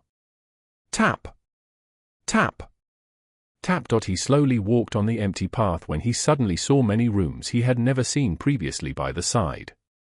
"There is a secret door here." Klein stopped at a spot around a bend as he looked at the room. He discovered that corpse collector Fry had already returned. He was carefully examining a completely dissected corpse. Corpse, Klein's heart stirred as he mustered his courage and approached the room. He knocked lightly on the open door. Fry stopped his actions and turned around, looking over with his blue but ice-cold eyes. "Sorry for disturbing you. I just wish to know if this is a corpse of a Beyonder," asked Klein as he controlled his tone. "Yes." Fry's lips opened and closed, but only spat out a single word. Klein's gaze reached beyond him and landed on the corpse. Indeed, he discovered the familiar gruesome wound on the forehead. "It's that suited clown," Klein secretly exhaled and said, "Any discoveries?" "No," answered Fry in an abnormally simple manner. The mood instantly turned awkward. Just as Klein was about to bid farewell, Fry took the initiative to say, "If you feel uncomfortable, you can come in to take a look. You will discover that it's only a corpse." "Afraid that I'll be traumatized," Klein nodded in thought. He entered the room and came in front of the long white-clothed table as he looked at the corpse. The suited clown's red, yellow, and white paint had been cleaned off, revealing an unfamiliar face that did not look anything special. He was in his 30s and had black hair and a high nose bridge. At that moment, Fry went to a square table by the corner of the wall and picked up a pencil and piece of paper. He returned to the corpse and placed the paper down and began drawing with the pencil. Klein glanced at it in curiosity and found that Fry was sketching the suited clown's head. It did not take long before Fry stopped moving the pencil. On the piece of paper, there was a lifelike portrait. Compared to the corpse, the only difference was the lack of a wound with the addition of blue eyes. "What a talented genius," Klein marveled in surprise. "I never expected you to be that good at sketching. My dream was to become an artist before becoming a Nighthawk." Fry's tone was completely placid. "Then why don't you fulfill your dreams?" asked Klein curiously. Fry put down his pencil and said with the suited clown's portrait in hand, "My father was a priest of the goddess. He wished that I become a priest. It's a presentable job." "You became a priest?" Klein asked in surprise. He found it unimaginable that Fry could become a priest with his personality and the vibes he exuded. "Yeah, I did quite an okay job." Fry wore a cold expression as the corners of his mouth curled up a little as he replied. "Later, I encountered and experienced some things and ended up a Nighthawk." Klein did not plan on infringing on his privacy, so he asked, "You were once a priest of the goddess, so why not choose to be a sleepless?" "A personal reason," answered Fry frankly. "Furthermore, Madame Daly is a good role model." Klein nodded, and just as he was about to change the subject, he heard Fry say, "Help me watch this room. I have to immediately hand the sketch to Captain. Closing a secret door is very troublesome." "All right." Although Klein was a little afraid facing a corpse alone, he braved his fear in agreement. With Fry gone, the room turned quiet. The corpse lay there as Klein's heart turned heavy. He took a few breaths and, in a bid to defeat his fears, approached the long table. The suited clown lay there silently with his pale face. His eyes were tightly shut, and he had lost all signs of breathing. Apart from the gruesome wound, he emitted the unique coldness of a dead man. Klein observed for a moment as his emotions gradually settled as he was calming down. He swept his gaze and discovered a strange brand on the suited clown's wrist. Gathering his courage, he extended his hand to touch it, hoping to turn it around to see it more clearly. Just as the ice-cold touch reached from Klein's fingertips to his brain, the pale palm that had lost all vibrancy shot up suddenly, grabbing him by the wrist. It grabbed at his wrist tightly. Chapter 79. Another Murmuring. Translator, Atlas Studios. Editor, Atlas Studios. Klein instantly felt his hair stand on end as the icy hand tightened around his wrist. He instinctively pulled his wrist back in a desperate attempt to escape. A heavy sensation bore down on him as Klein used every fiber of strength in his entire body to yank his arm back. The pale, naked corpse was yanked so forcefully to the side that it fell from the autopsy table. However, the white, ice-cold finger's grip remained firmly latched onto Klein's wrist. Klein momentarily lost the ability to think. The only thought that went through his mind was to draw his revolver and riddle the corpse in holes. However, as he could not retract his dominant hand, he threw his black cane and desperately tried to retrieve his revolver from his holster to no avail. At that moment, the corpse's eyes rose, revealing a pair of calm, blue eyes. His mouth moved as he muttered, "Hornasis! Hornasis! Hornasis!" After those three words were said, Klein was completely flustered as he felt that the fingers gripping onto his wrist began to loosen before dropping limp. The suited clown's eyes were shut once again, as though nothing had happened at all. If the pale corpse wasn't lying on the stone floor, Klein would have imagined that he had been struck by a hallucination spell. He staggered backwards a few steps and felt that most of his body was trembling as a result of the shock and fear. Phew! Phew! Klein gasped for air as he slowly regained control of his mental facilities. He looked at the corpse on the ground in alarm and fear. He drew his revolver and carefully retreated from the room, one step at a time. After confirming that the corpse was motionless, he took a glance at his wrist of the hand holding onto his revolver. There were 5 deep, red finger marks imprinted on his wrist. They silently described his encounter. Klein calmed down as vulgarities filled his mind. King hell. I almost died from the shock. After panting for more than 10 seconds, he began assembling items in his mind to quickly compose himself. He carefully recalled everything that he encountered and pieced them together. Although he did not understand the reason for the suited clown's resurrection, he acutely noticed an important point. The corpse had repeated the words Hornasis. It's Hornasis again. Klein knitted his brows. The Antigonus family's notebook has records of a nation of the Evernite in the Hornasis mountain range.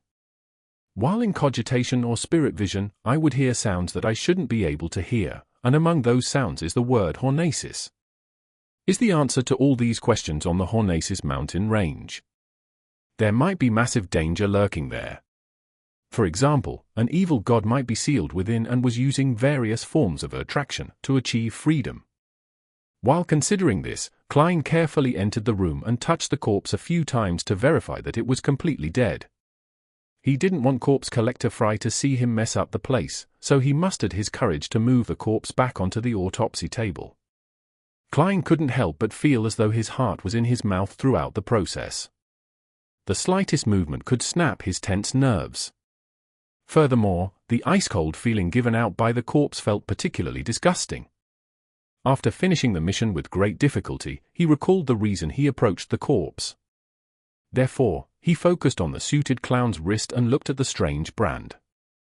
It was unknown when the brand had slipped off, shrinking into a spherical blob of blood which had tint of blue. The spherical blob of blood was the size of a thumb. It floated in midair silently in defiance of the laws of physics. "What is this?" Klein muttered, but he didn't dare to touch it rashly. He had no intention of hiding the strange blood sphere. Firstly, he didn't know if it was a good or bad thing.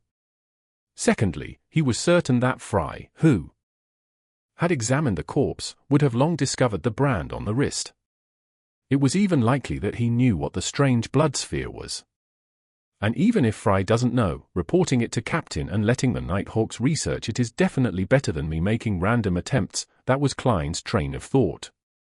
Being in an organization meant he had to know how to make use of the organization's powers to its fullest.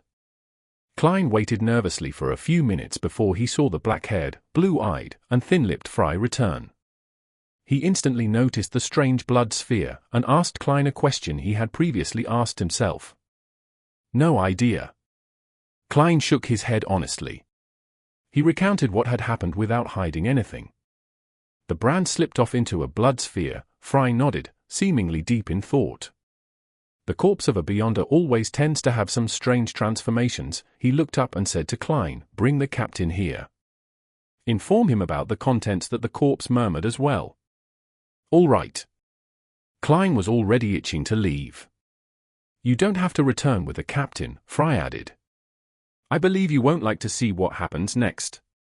As he spoke, he picked up a silver surgical knife beside him. Klein nodded with some lingering fear. He picked up his cane, wore his hat and hobbled over to the Chinese gate. At the keeper's room, he saw the no longer frail Captain Dunn. After Dunn heard his recollection of what happened, he nodded indiscernibly. "I'll report the matter to the higher-ups and let the Holy Cathedral deal with it. Maybe they'll send people to the main peak of the Hornaces mountain range to take a look." Klein answered briefly in confirmation. Seeing that only Sleepless Kenley and the captain were in the keeper's room, he casually asked, "Are Mr. Ayer and the others resting?" Dunn nodded and said, "Ayer and Borgia are at St. Selena Cathedral. Larotta is probably looking for a coffee shop." "Coffee shop?" "Madame Larotta hasn't recovered from her injuries, right?" Klein asked in surprise. Dunn massaged his nose bridge and said with a laugh, "Larotta has 3 hobbies: coffee, dessert, and maidservants. She says she needs these 3 things to speed up her recovery." "Maidservants?" Klein asked, perplexed. "Does Madame Larotta have a particular fetish?" Dunn shook his head helplessly and said, "She likes maidservants." "Yeah, that's right. Furthermore, she likes ones with big breasts. She sure is weird." Klein had no idea what kind of expression he should show in response. Dunn didn't delay any further as he headed out the keeper's room. As Klein watched his back, he silently waited for him to turn.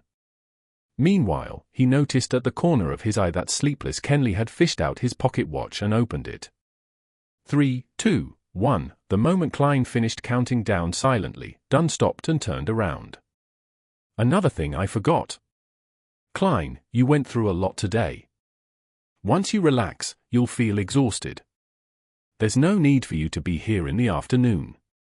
Go back and get some rest. Tomorrow, I'll submit the application listing the detailed losses." "All right. Don't worry too much about your killing of a Beyonder. Killing him was equivalent to saving more lives. As a matter of fact, I'm actually feeling much better." Klein silently exhaled.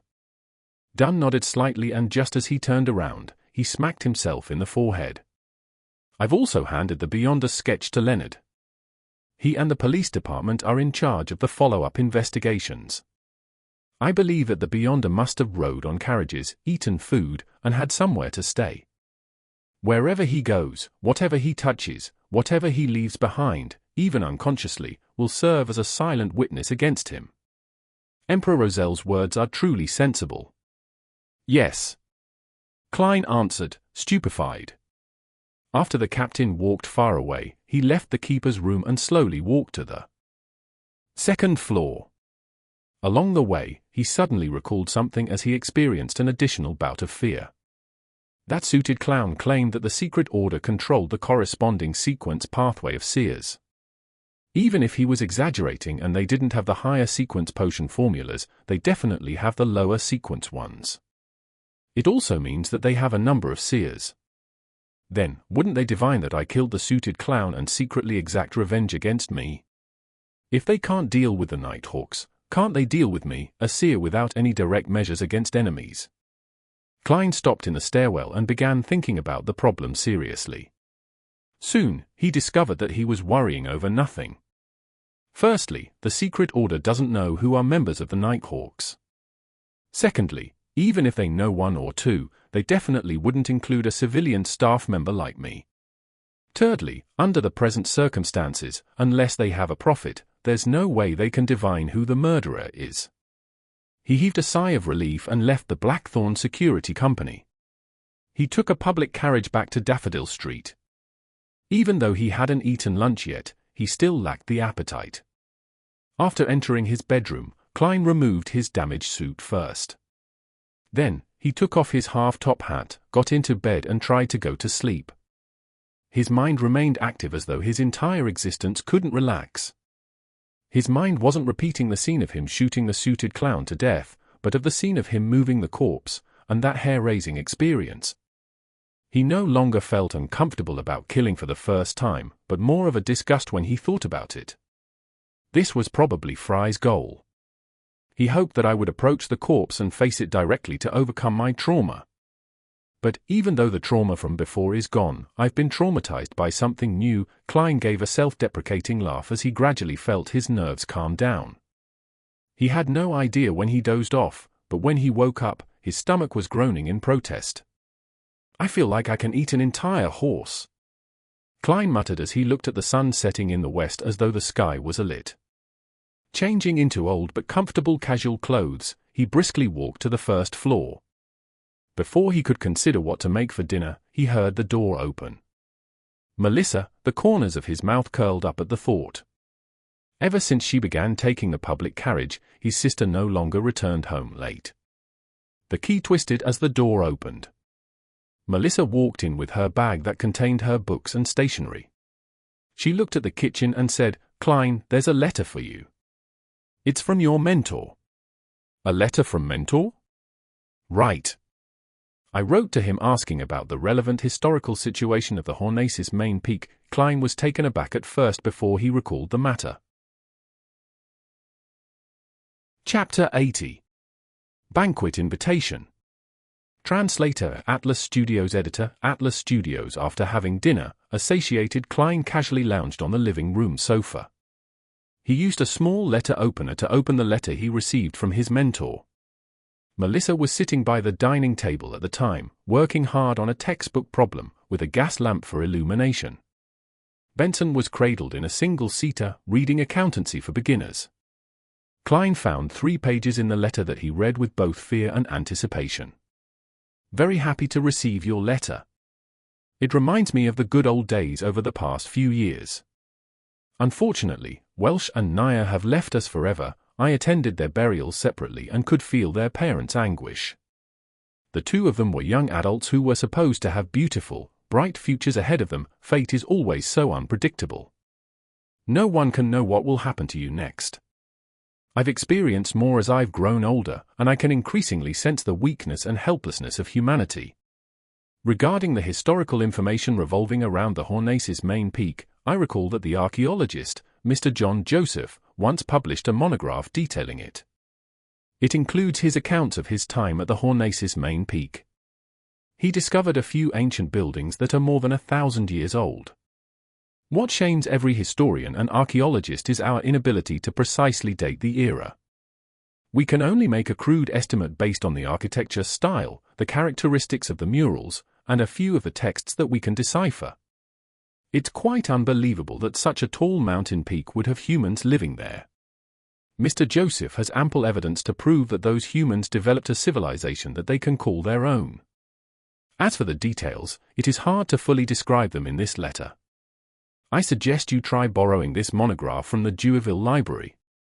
Trust me, Sir Deweyville's donation to this library makes it have more books in its collection than the one built by the city government. The monograph's title is Research of the Hornacis Main Peak's Relics. It is published by the Lund publishing firm. In addition, there are some papers that discuss something of relevance.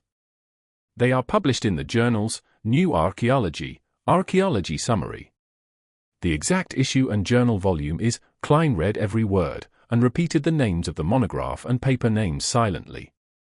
Immediately afterwards, he found some paper and an envelope, as well as a fountain pen before penning his gratitude. Melissa, help me send this letter out. This is the money for the stamps. Klein placed the sealed envelope and more than enough money for the stamps on his sister's desk. Melissa took a glance and curled her lips. Klein, stamps don't cost that much. Yes, stamps don't, but a girl should have some allowance. Klein replied with a smile. I believe Selina has mentioned this to you before. Noticing that Melissa was about to protest, he quickly added, it can be used to buy the materials and tools you need. Tools, Melissa repeated softly again and again before casting her gaze back onto her books. All right, she said as she nodded imperceptibly. The corners of Klein's mouth immediately curved upwards as he briskly walked back to the sofa. Excellent persuasion skills. You precisely pinpointed Melissa's weakness. Benson gave a thumbs up as he said with a suppressed laugh. Klein cleared his throat and said in all seriousness. Then how shall I persuade you? Your self-study should emphasize language and ancient literature. Of course, basic mathematics and logic are equally important. According to the curriculum of the public schools and grammar schools, as well as the material tested for in college admissions, Klein was very confident about the general direction in which the upcoming civil servant examinations would focus on. Benson touched his hairline and said with a self-deprecating smile, I feel like a curly-haired baboon in front of those books. But they're really useful, Klein said with a determined smile. At that moment, Melissa put down her fountain pen, stood up, and walked to the sofa. Benson, Klein. This Sunday is Selina's birthday. She and her parents wish to invite all of us to their place for a banquet. Are both of you free? Should be fine for me, Klein said after some thought. He could take the opportunity to be acquainted with his sister's friends. It could prevent him from being utterly clueless whenever something happened to her. Me too, Benson said as he combed his hairs with his fingers. It looks like we'll have to think of a birthday present for Miss Selina. This should be left to Melissa. She knows Miss Selina better than us. Besides, what we need to do is what a gentleman ought to do, pay for it. This is the first time I've heard someone describe laziness in such a pleasant manner, Benson said as he shook his head and chuckled. This is the purpose of language and ancient literature. Benson never expected Klein to return to the subject at hand, it left him momentarily speechless. The next day, Klein wore his cheap formal suit and held his black inlaid silver cane as he climbed up the stairs and arrived at the Blackthorn Security Company's entrance. His tuxedo had already been sent to the tailor's. Klein was just about to greet Roseanne when he saw Captain Dunn walk out of the partition. Good morning, Klein. Did you have a good night's sleep? Dunn asked with concern. Klein answered honestly, better than I expected. I didn't even have nightmares. But I still feel heavy and a little disgusted when I recall it. Very good. I feel assured hearing that, Dunn said with a nodding smile. After chatting about the weather, he raised a matter. The Holy Cathedral has replied to my telegram. Antigonus, Larotta, and company are to immediately escort sealed artifact 249 and the Antigonus family's notebook back to Backland. They've also sent an additional Nighthawk yesterday afternoon via steam locomotive to help. I believe that they've already set off by now. Already set off by now? Does that mean I'm completely free from the traumatizing Antigonus family's notebook? Klein was taken aback. He found it surreal, as though he was dreaming. This is more relaxing than I imagined. It's unlikely that there will be any follow-up, right? May the goddess bless them and that they will have a smooth journey. After a few seconds of silence, Klein made a gesture on his chest in the sign of the crimson moon. Dunn wore his hat and pointed out the door. I have to patrol the Raphael Cemetery garden. I forgot one thing. The investigations of Leonard and the police department has borne fruit. They found the carriage driver that drove them. We have confirmed their temporary residence in Tingen City, but they are rather cautious. They didn't leave behind any valuable clues. As expected of an ancient secret organization, Klein echoed wistfully. Dunn nodded and turned to head to the door. He stopped 3 seconds later and turned his head. I understand, Klein replied sincerely. Meanwhile, he helped his captain add inwardly. Remember to submit the compensation application today. Watching Dunn leave, Klein heard the brown-haired Roseanne exclaim. Goddess! Klein, are you becoming a formal member? You haven't even joined us for a month. After I consumed the seer potion, it was only a matter of time. That's reasonable. Roseanne fell into a daze for a few seconds before suddenly sighing. I was praying that you finished your mysticism lesson so that you could be added to the roster for watching the armory, but... Goddess, I have to be on duty every 2 days. I'm not a sleepless. My skin, my state of mind. Goddess, save me. Shouldn't you be very familiar to such a lifestyle? Before I joined, it has always been you. Brett, an old Neil who took turns, right? Klein asked, puzzled. Roseanne shook her head with a depressed look. No, there were 4 previously, 5 even earlier. Unfortunately, Kenley chose to become a sleepless. Viola did not choose to extend her contract last month and joined the Koh-i-Noel Machinery Company. She's a gifted girl when it comes to creation. She only lacked the opportunity and money. 5 years as a civilian staff allowed her to have enough savings. Having said this, Roseanne suddenly glanced at Klein and laughed with her mouth covered. I've thought of a good solution. Klein, get married as soon as possible. Then, accidentally expose the secret of Beyonders to her. This is considered a very minor leak, so there won't be any particularly heavy penalties. After all, who can lie to a person who shares the same bed with you over prolonged periods of time? You can introduce her to us when that happens. Make her a civilian staff member. What a perfect plan. The corners of Klein's mouth twitched. Miss Roseanne, you can also quickly find a husband. It should be even easier. I believe you have the adequate means to divulge the secret to him. Roseanne's eyes widened and her mouth turned agape when she heard him. How can I? Marriage is a very serious matter. I have to carefully pick and observe him over a period of time to ensure that he's all right. That's not what you said a second ago. Klein didn't bother engaging in sophistry with Roseanne. He smiled as he engaged in a little small talk before bidding farewell and heading underground. At the armory, he saw old Neil wrestling with the hand-ground coffee. So, he sat down and waited patiently. Soon you'll be an official member, right?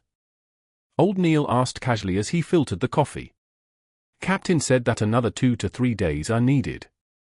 It's still a question of whether the Holy Cathedral will approve of it, Klein said frankly. He.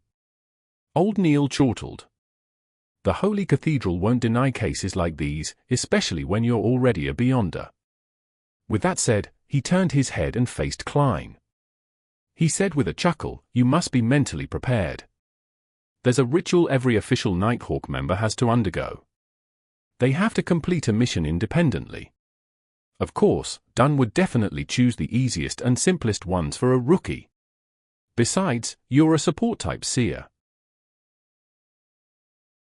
Chapter 81. Finally meeting. Translator at Atlas Studios. Editor at Atlas Studios. I have to complete a mission independently in order to become an official member. Klein was taken aback. But we might not even have a mission this week, and it might not be so simple. Wouldn't this mean that it'll take me 1 to 2 months to become an official Nighthawk? Only then will I get a pay rise. Old Neil sniffed at the coffee and shot a glance at him. It's only a ritual among Nighthawks. After all, we stand at the peak of beyond a danger and don't want our teammates to act like children who require constant care. This won't affect the salary that you'll receive as an official member, or your privileges needed to fulfill your duty. So it's just a ritual to gain the recognition of the other Nighthawks. But, Mr. Neil, why did you emphasize that it would not affect my pay grade as an official member?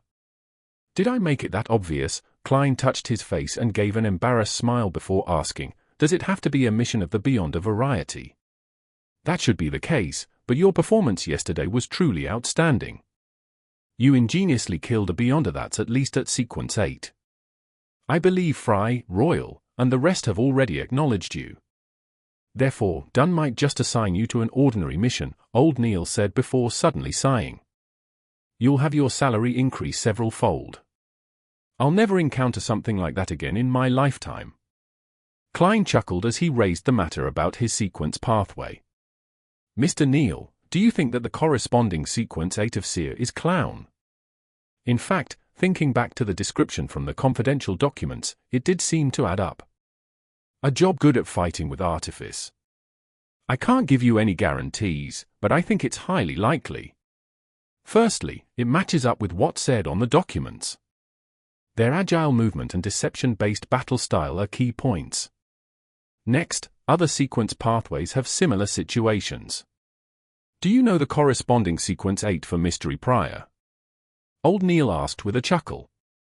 No, it's not written in the information provided by the church. Klein shook his head honestly. Old Neil chuckled briefly before saying, I'm close friends with 2 old guys from the machinery hive mind.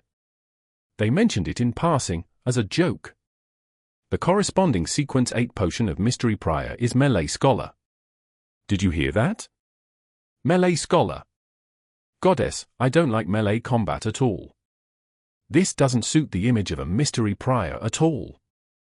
I can understand. Mystery Priors pursue the mysteries behind things. Melee combat is one of those mysteries, Klein said after some thought. Old Neil finished his hand-ground coffee. All right, let's not waste time. Let's continue our mysticism studies. You still have a lot of ritualist magic that you need to grasp. You also need to learn how to create amulets and charms. All right. Klein sat down and planned out his schedule for the day. In the morning I'll study mysticism and read through all sorts of historical records. I'll submit the compensation request. After lunch, I'll practice at the shooting club. Then, I'll head to the Deweyville Library at Golden Indus Borough and see if I can borrow the corresponding monograph and journal regarding the Hornacis main peak. After doing all that, if I have time, I'll spend some time at the Divination Club. I can't slack off on my acting. Once the compensation request is approved and I receive the money, I'll be able to buy a new suit on the way home. Yes. I'll apply for the materials tomorrow morning and try to make a protective amulet to ward off danger for Melissa and Benson. In a dining hall adorned with a chandelier and elegant decorations. A few friends were congratulating Joyce Meyer on his escape from danger and his return to Tingen. We all read the news. Just the written description alone was enough to scare me, a man with a short stubble on his chin said wistfully. Joyce, I can't believe you went through such an ordeal. Cheers. The tragedy is over now, and the sunlight shines down upon us. Exalted is the steam. Joyce and his fiancée, Anna, raised their cups and clinked them together with their friends. Then, they gulped down what little champagne they had left. Anna was extremely worried at the time. I suspect that she cried every night. Whenever I invited her for some afternoon tea, she was always absent-minded. Thankfully, you're finally back now. Otherwise, I reckon she would have passed away just like that, a young lady, with a cute small nose and coiled brown hair, said to Joyce as she glanced at Anna. If Anna were to experience something like that, I'd be the same. I might be in an even worse state. The aquiline-nosed Joyce gave his fiancée, who was sitting beside him, a gentle look. Anna wasn't used to expressing her emotions in front of others. She looked at the opposite end of the table and said, "Bogda, why have you been keeping your head down this entire time? I can sense how terrible your mood is." The young lady with a petite nose answered in Bogda's place. "Bogda is sick. The physician told him that there's something seriously wrong with his liver. He can only use medicine to reduce the pain, but it doesn't treat his illness. He needs to undergo surgery." "Lord, when did this happen?" Anna and Joyce asked in surprise and concern. Bogda was a young man with short hair, but his face was sallow. His usually brilliant red eyes were replaced with a dim glow. "It happened last week. Since Joyce wasn't back yet, I told Irene not to tell you," Bogda explained with a rueful smile.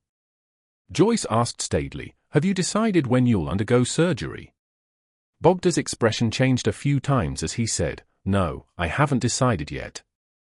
As you know, those surgeons are practically butchers. The patient is like a piece of meat on a chopping block, allowing them to butcher people as they please. I've read a lot of reports. They'll even use an axe for amputation. Lord, I suspect I might very well die on the operating table. But if you delay it further, then surgery might not be able to save you," the man with a stubble said as he tried to persuade him. At that moment, Anna interjected, "Bogda, perhaps you can consider doing a divination. If the divination indicates that everything will go smoothly, then proceed with the surgery as soon as possible. If the outcome of the divination is bad, seek other means. Seek it with the help of the fortune teller. I know of a real, mysterious fortune teller. No, I should address him as a seer. I believe he can definitely help you." "For real?" Bogda returned with a question, clearly looking doubtful. Their other friends shared the same attitude. "Yes." Anna nodded without hesitation.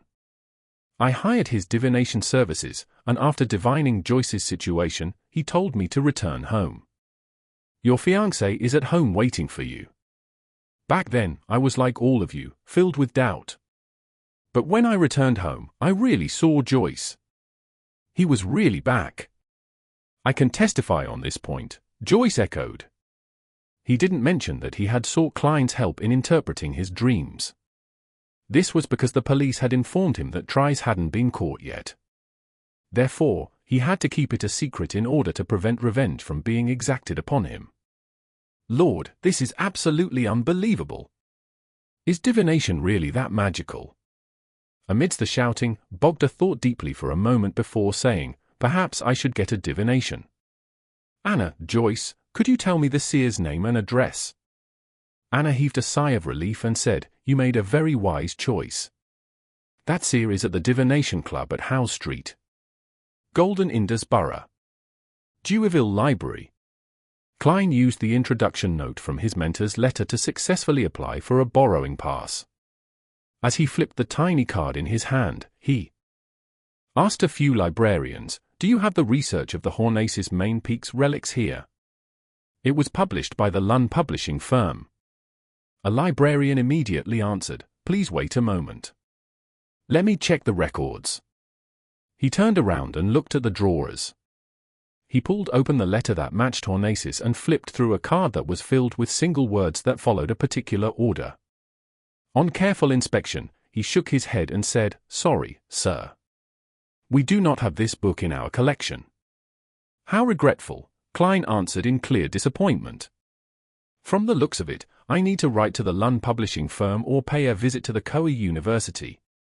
Meanwhile, he sighed inwardly at how dated the management of the libraries of this world was. "You people need a computer."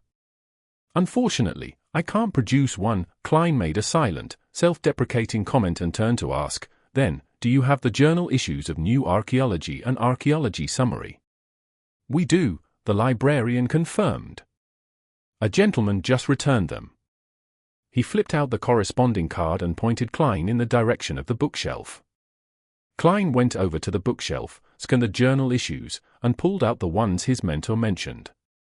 Then, he randomly found a spot by the window to sit down. Under the bright afternoon sun, he began reading the information in the library quietly. Ancient relics don't solely exist on the main peak of the Roselles mountain range. They're also spread out across the surrounding forests, valleys, and gentle slopes around the main peak. These relics are formed from lofty domes and gigantic stone columns. Honestly, they can be described as magnificent. I'm curious as to how the original residents mine and process these rocks. Hypothetically, let's assume that they performed their mining operation on the spot without needing to send them up the mountain. There's a strange pattern where the relics become larger in size the closer you are to the mountain peak. But surprisingly, there are no ruins on the peak.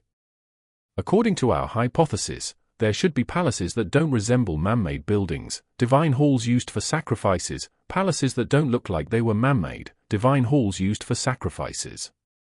Could it be the one that I saw in my dream? While Klein ruminated, he suddenly heard footsteps approaching him from a distance. He looked up and saw a familiar face, a face that often appeared on the papers. He had a squarish face, thick eyebrows, a firm nose, short dark blonde hair, azure blue eyes, and tightly closed lips. All of these features belong to a certain famous person from Tingen City, a philanthropist, entrepreneur, and the owner of this library, Sir Dewaville. Beside Dewaville was the middle-aged butler who Klein had met before. Klein watched them walk by from more than 10 meters away. Out of curiosity, he raised his right hand and lightly tapped his glabella twice. Chapter 82. Herb Store. Translator, Atlas Studios. Editor, Atlas Studios. Various colors surfaced as auras and entered Klein's eyes. He casually studied Sir Dewaville's condition. He's very healthy, there are almost no hidden problems. His emotional state is horrendous. Amid the dullness, there's frailty. His mental state is frail? He has trouble sleeping well? But the purple aura at his head is completely fine, Klein muttered silently to himself as Sir Dewaville walked off and left the library. Retracting his gaze, Klein pinched his forehead and sighed inwardly. Being a tycoon sure isn't easy. He didn't pay much attention to the matter and returned his gaze onto the journal issues in front of him. Klein didn't find a lot of clues after reading each of them. He could only confirm a few things. Firstly, there existed an ancient kingdom on the Roselles mountain range, as well as its surroundings. The ancient kingdom's history dated back to at least 1,500 years. Secondly, their architectural style was primarily about being grand. They left behind all sorts of murals, and from those murals, it could be deduced that they believed that the Evernight would protect the loved ones of the departed. Finally, in the ruins, there were symbols that represented the Evernight everywhere, but they were clearly different from the Evernight sacred emblem. If I had a chance, no, even if I have a chance, I'll never go there. Klein muttered with clenched teeth. He vowed not to court death. After tidying the journal articles and returning them back to their original spots, he put on his hat, lifted his cane, and left the Dewaville library. Bogda looked at the beautiful lady in charge of receiving guests and said, "I'd like to have a divination." Angelica smiled politely and said, "Do you have a preferred fortune teller? Or would you like to flip through our introduction guide and choose the one that's most suitable for you?" Bogda pressed the right side of his abdomen and gasped silently for breath while saying, "I wish to have Mr. Klein Moretti divine for me." "But Mr. Moretti is not here today," Angelica answered with uncertainty. Bogda fell silent for a moment as he paced a few steps and asked, "When will Mr. Moretti be available?" "No one knows. He has his own matters to deal with. From what I've seen, he usually comes here on Monday afternoons," Angelica said as she pondered over the matter. "All right." Bogda's face darkened as he turned around, planning to leave. "Sir, you can choose other fortune tellers as well. For example, you can choose Mr. Hannas Vincent, who is famous in Tingen City." Angelica tried her best to prevent the loss of business. Bogda stopped in his tracks and considered it for a moment before saying, "No, I only trust Mr. Moretti." "Well, can I wait here for a moment? Perhaps he might come after he's done with his matters." No problem, Angelica said with a warm smile. Bogda went to the sofa and sat down. Sometimes he stroked his cane, at other times he looked out the window, clearly looking rather impatient. Seconds turned to minutes. Just as Bogda's mind was in a mess, unsure if he should continue waiting or leave, he heard the beautiful lady exclaim in pleasant surprise, "Good afternoon, Mr. Moretti." Klein saw the familiar Angelica and was just about to ask why it was always her. Did she not need to rest or take any days off? However, he immediately took into consideration that he was a seer, so it was not appropriate for him to ask such questions. Instead, he had to use the tone of a charlatan and say something like, "How marvelous it is for fate to compel us to meet once again, Madam Angelica." Would this sound like I'm hitting on her? Klein's mind whirled as he finally replied with a smile, "Good afternoon, Madam Angelica. A customer wishes to hire you for a divination." Angelica pointed to Bogda, who had hurriedly stood up from the sofa. "Someone actually requested for me," Klein took off his half-top hat in pleasant surprise, pinching his glabella twice while doing so. "Good afternoon, sir." He looked over when his voice suddenly came to a pause. In his spirit vision, he saw the requester's liver looking dim. It was nearly black in color. It was making the rest of his body unbalanced as his aura was thin in various places. Klein deliberated over his words and he said in a serious expression, "Sir, you should see a doctor and not seek a divination." Bogda stood stunned on the spot as he immediately gave a pleasant look of surprise while muttering, "How fascinating." He hurriedly looked up at Klein in earnest. "Mr. Moretti, I've already seen a doctor and might have to undergo surgery. However, I'm frightened about the surgery. I would like to divine the outcome. The surgery of this era is really fraught with danger." Although Emperor Roselles had given the impetus, this era still lacks most of the necessary technology. Klein didn't reject his request and nodded slightly. "My divination fee is 8 pence. Is that fine?" 8 pence. Bogda exclaimed in surprise. "You're only charging 8 pence. According to Anna's description, and the performance Mr. Moretti had just shown me, I'm willing to pay at least £1. Haven't you heard of small margins with large volume?" Klein was embarrassed for a moment. After thinking for a few seconds, he calmly smiled and replied, "It is enough just being blessed with the ability to receive revelations from the divine and catch a glimpse of fate. Therefore, we must maintain our humility and suppress our greed. Only by doing so, can we continue being bestowed with our gifts. You are a true seer." Bogda held his chest and bowed, his tone filled with sincerity. Upon receiving Bogda's praise and trust, Klein's spirituality seemed to relax. As for the description of his principles, it also gave him some new insight. "Miss Angelica, is topaz available?" He turned to the beautiful lady beside him. Angelica heaved a sigh of relief for Bogda as she smiled sweetly. After entering the divination room, Klein instructed Bogda to lock the door. Then, he sat behind the table and pinched his forehead. "Shall we use tarot cards for the divination?" he inquired with a smile. Spirit dowsing was only suitable to determine matters related to him. As for drawing an astrolabe, it was too time-consuming. "I'll leave it up to you." Bogda had no objections. Therefore, Klein helped him shuffle and cut the deck before laying them out in an inties formation. Thanks to his uniqueness as a seer, Klein did not flip the other cards. Instead, he directly flipped the card that indicated the final result. A reversed wheel of fortune. "Things will develop badly," he said solemnly as he shot a glance. The color in Bogda's face drained instantly and his lips trembled. As Klein tried his best to think of a solution, he said, "Let me try a different divination method. Please leave your ring behind. Next, write your date of birth on this piece of paper. Then, please wait outside quietly." Influenced by his gentle and comforting tone, Bogda calmed down and followed the instructions by writing down the information and leaving his ring behind. As he watched Bogda leave, Klein wrote a sentence on the piece of paper. Outcome of Bogda Jones's surgery. He picked up the ring and paper slip and leaned back into his seat before using a dream divination technique. In a blurry and distorted world, he gradually found himself, only to see the gentleman collapse with an ashen expression. He was covered in white cloth as he was pushed out of the quaking operating room. This time, Klein didn't encounter anything strange. He no longer felt the sense of being watched, so he quickly woke up. He knitted his brows tightly as he considered how he was going to inform Bogda about the outcome. The surgery may very well lead to death. I can try the restorative ritualistic magic I learned today, but that would expose the matter of beyond us. Besides, I have to apply for Captain's approval first. Yeah, and I might not be able to treat such a severe disease. Klein was racking his brains when he suddenly thought of something. Mr. Glassey's lung disease was treated by an apothecary. He said that the medicine was extremely miraculous. What was it?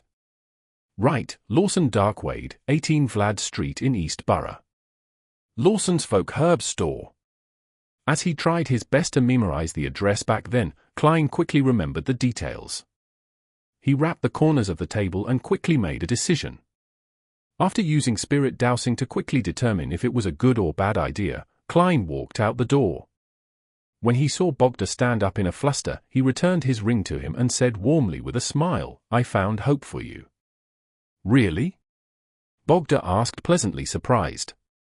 Klein did not reply him as he continued talking.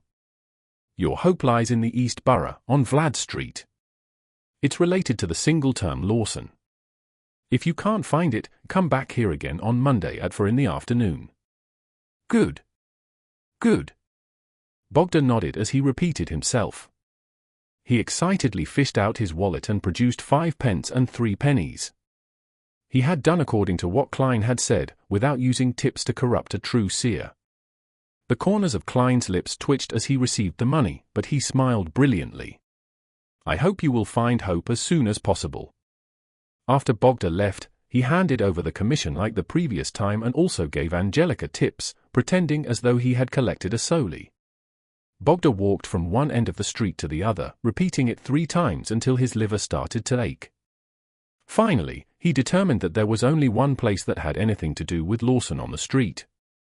It was the Lawson's Folk Herb Store, numbered 18 on the street. Mustering his courage, he walked in and caught the smell of the various herbs. He saw that the owner of the shop had black but very short hair. His face was round and he looked to be in his 30s or 40s. The boss's formal attire resembled that of a village witch doctor. It was a deep black robe embroidered with all kinds of strange symbols. "Hello, do you have medicine that can treat my disease?" Bogda asked politely. The boss raised his head and swept his deep blue eyes across Bogda and smiled. "Your liver disease is very serious, but the premise of everything is whether you have the money. Do you have enough to pay for the medicine?"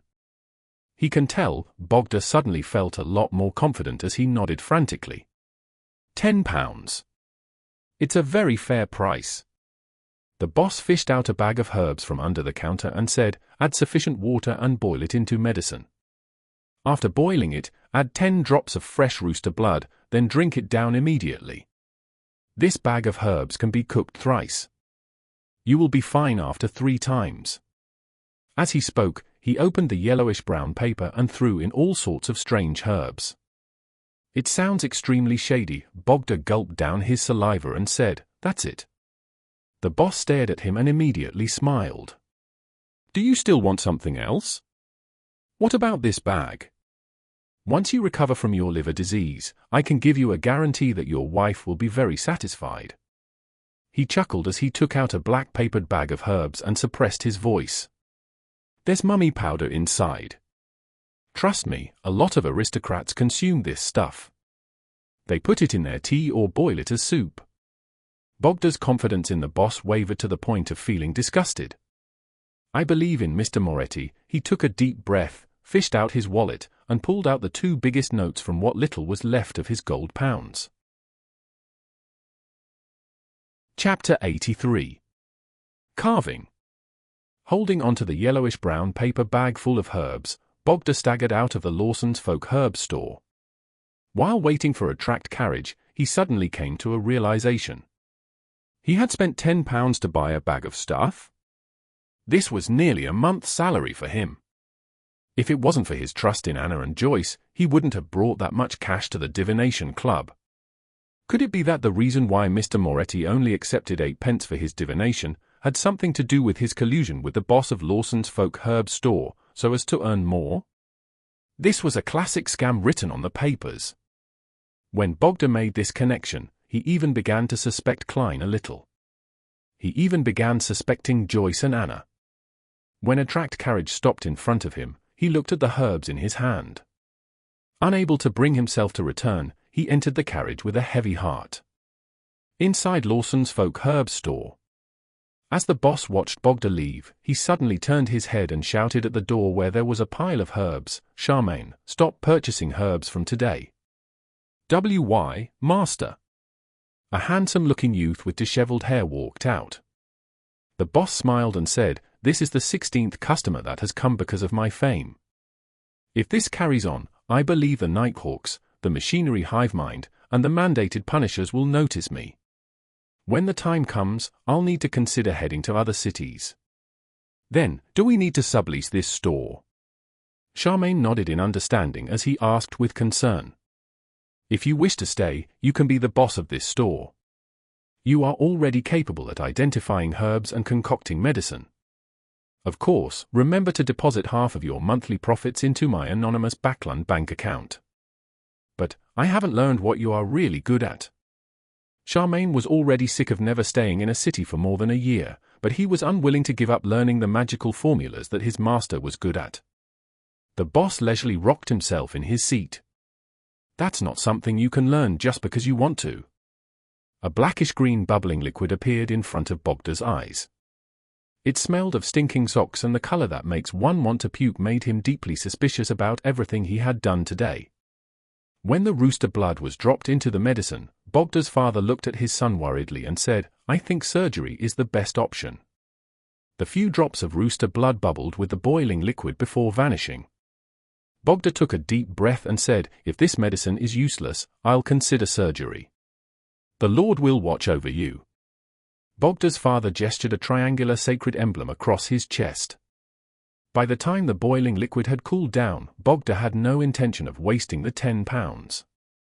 He raised his right hand and closed his eyes.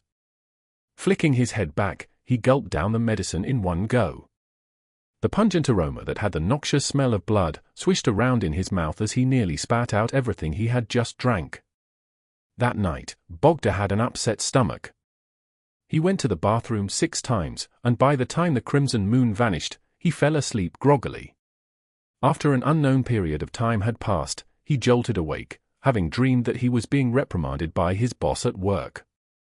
"Thankfully, I took 3 days of annual leave. I don't have to rush to work." Bogda heaved a sigh of relief when he discovered that he felt a lot more spirited. This was in stark contrast to the sluggish state he was in for the past few weeks. Bogda subconsciously reached out and pressed the right side of his abdomen. He noticed that the region which previously hurt when under slight pressure felt normal. He only felt the pain from ordinary pressure. Don't tell me it was really effective? That apothecary was clearly just fooling me. Bogda was both surprised and doubtful as he got out of bed. He stretched himself and felt his health returning to him. He fell silent for a very long while as he muttered, "According to the apothecary, I still need to drink it twice. Once I'm done drinking, I'll go to the hospital to get a checkup from a doctor. That apothecary didn't tell me how many times I can drink a day." Inside the civilian staff office of the Blackthorn Security Company, from his prior request, Klein received a space where no one would disturb him. He held a carving knife and emitted his spirituality. He seriously carved the incantations and symbols onto 2 silver accessories. The incantation was a request to avoid misfortune and was written in Hermes. The 2 mysticism symbols symbolized the Evernite goddess as well as the Empress of Misfortune and Horror. Aside from that, Klein also added the path number that corresponded to the goddess, 7, and the magical characteristic. In addition to that, charms and amulets had to be engraved on both sides, and each side's symbols, incantations, and characteristics, their exact locations, or special formats was in the realm of mysticism. The ones that were spread amongst the ordinary populace were filled with mistakes. At that moment, Klein had a lot of damaged materials to his right. Through repeated practice, and only after he confirmed that he had enough practice, did he dare to begin creating the amulets for Benson and Melissa. As he calmed his mind, his spirituality spewed out from the tip of the carving knife. The number 7 appeared on the surface of the silver accessories. He had already finished carving the incantations and symbols on the other side of the accessory. All that was left was to finish the remaining side. After putting down his knife, all his spirituality chained together as Klein suddenly felt a strange, majestic, and terrifying energy surge throughout the room. The commotion quickly vanished as the incantations on both sides of the accessory became complete with Klein's spirit vision. It emitted a serene blackness. He put down his carving knife and gently polished the silver accessory that was formed from a circle and a vertical piece. He felt a tinge of coolness from the mild-to-the-touch surface. It's done! He happily placed the finished amulet and another one that he had previously finished into his pocket, planning to find an opportunity to give it to Benson and Melissa. Amulets created by Beyonders possessed a certain level of effectiveness. They allowed the wearer to unknowingly avoid disasters to a certain extent, but it was nothing too ridiculous. Furthermore, their spirituality would wane bit by bit. Unless one used a high-level ritualistic magic and created a prayer set, a year was the maximum one could use them for. As for high-level ritualistic magic, there was a terrifyingly high spirituality requirement. It wasn't something Klein could endure at the moment. When the time comes, I can use my spirituality to make another one. Klein thought, nodding as he began tidying up the messy table. He didn't make one for himself for the moment, because an amulet of that level had limited effects on him. Therefore, his goal was to gain a deeper understanding of incantations before trying to pair it with ritualistic magic. That way he could create a few defensive amulets that could be activated specifically with sound. After everything was finished, Klein walked out the office and prepared to hand over the damaged materials. That was when he saw Captain Dunn walk over in his black trench coat. Dunn's deep and grey eyes swept across him as he smiled. Klein, the Holy Cathedral has approved it. You're now an official member. Really? That's great. Klein expressed his delight. Dunn nodded and said with a smile, you can now receive a make-up pay of £3 for this week. You'll receive £4.50 every subsequent week until the advance payment is cleared. By the way, did I mention the Nighthawk's ritual? Every official Nighthawk has to independently complete a mission. Only by doing so will you gain the recognition of your partners. In consideration of the outstanding performance you showed, I believe I can assign you an ordinary mission instead. When that happens, I'll formally introduce you to all the Nighthawks in Tingen City. Klein replied without hesitation, all right. £3 plus his compensation of £7. Getting a new suit wasn't a problem anymore. Furthermore, he would still have plenty left over. Well, who knows when my mission will arrive. Klein waited all the way till Sunday, the day of Selena's birthday banquet. Changing into his formal suit and using a brush and handkerchief to tidy his half-top hat, Klein looked himself in the mirror before walking over to the first floor in satisfaction. At that moment, Melissa was sizing up Benson's clothes. Is there a problem? Benson raised his cane, feeling a little lacking due to his sister's gaze. He felt that there was nothing wrong with him when he inspected himself. He was already dressed quite decently. Melissa stopped staring at him and said with a serious expression, Benson, that is a very old suit you're wearing. There will be a lot of excellent ladies and madams participating in today's birthday banquet. I believe that by wearing that, it'll be a form of disrespect to them. Klein was originally filled with questions. However, when he heard Melissa's emphasis, he immediately realized what was happening. He went over with a chuckle and said, Benson and I share a similar build. He can wear my other tuxedo. He had already informed his siblings about buying a new suit. He explained it away by saying that his clothes had been torn while inspecting certain objects. Therefore, the company generously compensated him. Of course, he concealed the matter of him being promoted with a pay rise. He was afraid of scaring them and only planned to tell them after half a year. Such an explanation made Benson and Melissa extremely envious. They felt that the Blackthorn Security Company was an impeccable employer. "There's no need to, right?" Benson retorted, having not realized the gravity of the situation. "No, it's extremely important." Klein pushed Benson's shoulders up the stairs. "My tuxedo is hanging on the clothes rack." After watching Benson go up the stairs in a daze, Klein turned around and smiled at Melissa. "Are you hoping that Benson will use the opportunity provided by Selena's birthday banquet to begin a beautiful new romance?"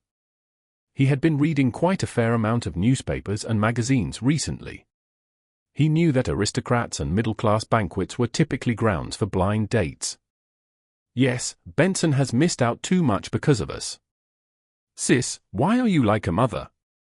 Klein looked at Melissa as he suddenly shook his head with an exasperated laugh. Chapter 84. Elizabeth. Translator at Atlas Studios. Editor at Atlas Studios. Seeing the unconvinced look his sister's face, Klein suddenly felt like it was a good opportunity. He sized her up and said with a solemn expression, "Melissa, I think you aren't showing enough respect to today's banquet as well." "What?" Melissa wore a puzzled look. "As a lady, you are lacking a necklace that accentuates that area." Without waiting for his sister to say another word, he smiled as he fished out a silver amulet wrapped with angel wings from his pocket. "Thankfully, I prepared one for you." Melissa was taken aback at first before she asked, "How much was it?" "Sis, your concerns are really quite misplaced," Klein silently scoffed as he explained with a chuckle, "It's actually not very expensive. Since it was in an incomplete state, I imitated an item that I've seen before and engraved blessing incantations and beautiful patterns on them." "You engraved them?" Melissa was indeed distracted. "How is it? What do you think of my work?" Klein took the opportunity to hand over the amulet to his sister. Melissa studied it before gently biting down on her lip. "I like the surrounding angel feathers. If you think the incantations and symbols I engraved are ugly, then just say so. There's no need to mince your words. An amulet's value is in its effects." The corner of Klein's mouth twitched. Just as he was about to urge his sister to accept it, he saw Melissa put on the necklace with a forced expression on her face. She then carefully adjusted the positioning of the amulet. "Perfect." Klein sized her up and gave her exaggerated praise. Melissa shot him a glance and looked down at her amulet. She said listlessly, "Klein, you were never like that before." "Acting like that, perhaps it's because of my good job. With a decent income, I've become more confident." Klein interrupted his sister and gave a preemptive explanation. "Sigh, even though I received the original Klein's memory fragments, making myself appear natural in most major aspects, certain fine details are still there. I'm still used to presenting my real personality. Especially when I'm getting closer and more familiar with Benson and Melissa," he sighed inwardly. Melissa seemed to accept his explanation and pouted her lips. "It's great that you're like that, really great." After the two engaged in a short conversation, Benson came down having changed his clothes. He wore a white shirt with a black vested tuxedo. His black bow tie and a pair of long, straight trousers made it seem like he had undergone a complete makeover. It was like he was a successful businessman after years of hard work.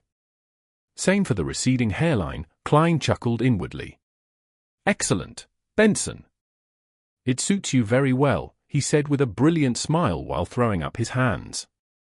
Melissa also nodded in agreement on the sideline. "The facts show that my clothing is more important than me." Benson gave a self-derisive comment. Klein took the opportunity to fish out the remaining amulet and repeated his explanation from earlier before saying, "I also made one for you." "Not bad. I'll bring it with me." Benson accepted it without a fuss as he quipped, "Klein, I wouldn't find it odd, even if you were to suddenly know how to style your hair, make clothes, fix watches, and feed curly-haired baboons." "Life is just so full of surprises," Klein replied with a smile. The Wood family lived in a terrace house as well, but unlike Klein's place, they had a porch. They had a small lawn in the front which made it look very elegant. When they rung the doorbell, Klein, Benson and Melissa only had to wait for around 10 seconds before they were able to see the star of the day, Selena Wood. With a head covered in wine-red hair, the girl gave Melissa a delighted hug. "I like this dress of yours. It makes you look exceptionally beautiful." Standing beside Selena Wood was her father, Mr. Wood, Sr., employee of Backlund Bank's Tingen branch. "Welcome, our honorable elder brother. Welcome, our young historian." He deliberately addressed Benson and Klein in an exaggerated manner. "Young historian? Why doesn't he add the description of me having a conscience?" Klein retorted as he took off his hat and replied with a smile, "Mr. Wood, you look much more spirited and younger than I imagined." His style of flattery had unknowingly inclined himself to the foodaholic empire. Benson held out his hand and shook Wood's hand. "I know a lot of bank employees, but they're all equally arrogant and stiff, as though they're the latest machines. None of them are as civilized as you. If you were to meet me at the bank, you might not say that about me." Wood laughed cheerfully. After exchanging pleasantries, Selena, who was wearing a new dress, led the siblings inside with a hop in her step. At times, she would mention in her usual tone that Elizabeth is already here, and at other times, she would suppress her voice saying, "Melissa, your brothers are more handsome than I imagined." "Hey, I have good hearing." "Although you are flattering me," Klein helplessly looked at the two 16-year-old girls walking ahead of him. "This isn't right. I'm still quite far from being considered handsome." "TSK, Miss Selena, how ugly did you imagine Benson and I to be?" A balding, gloomy, fat man with a pale expression and lifeless eyes, Klein pinched his glabella in passing as he diligently practiced his spirit vision. "Miss Selena Wood is healthy. She's excited and very happy. Mr. Wood's lungs are a little problematic." "Right, I see his pipe." Klein swept his gaze across the crowd while in a good mood. "Elizabeth, Melissa is here." At that moment, Selena introduced with a brisk tone. A girl dressed in a blue frilly dress walked over. She had naturally curled brown hair and adorable baby fat. Klein was stunned when he saw her because he knew the girl. He had helped her choose an amulet back at the underground market. Elizabeth greeted Melissa first before looking at Benson and Klein.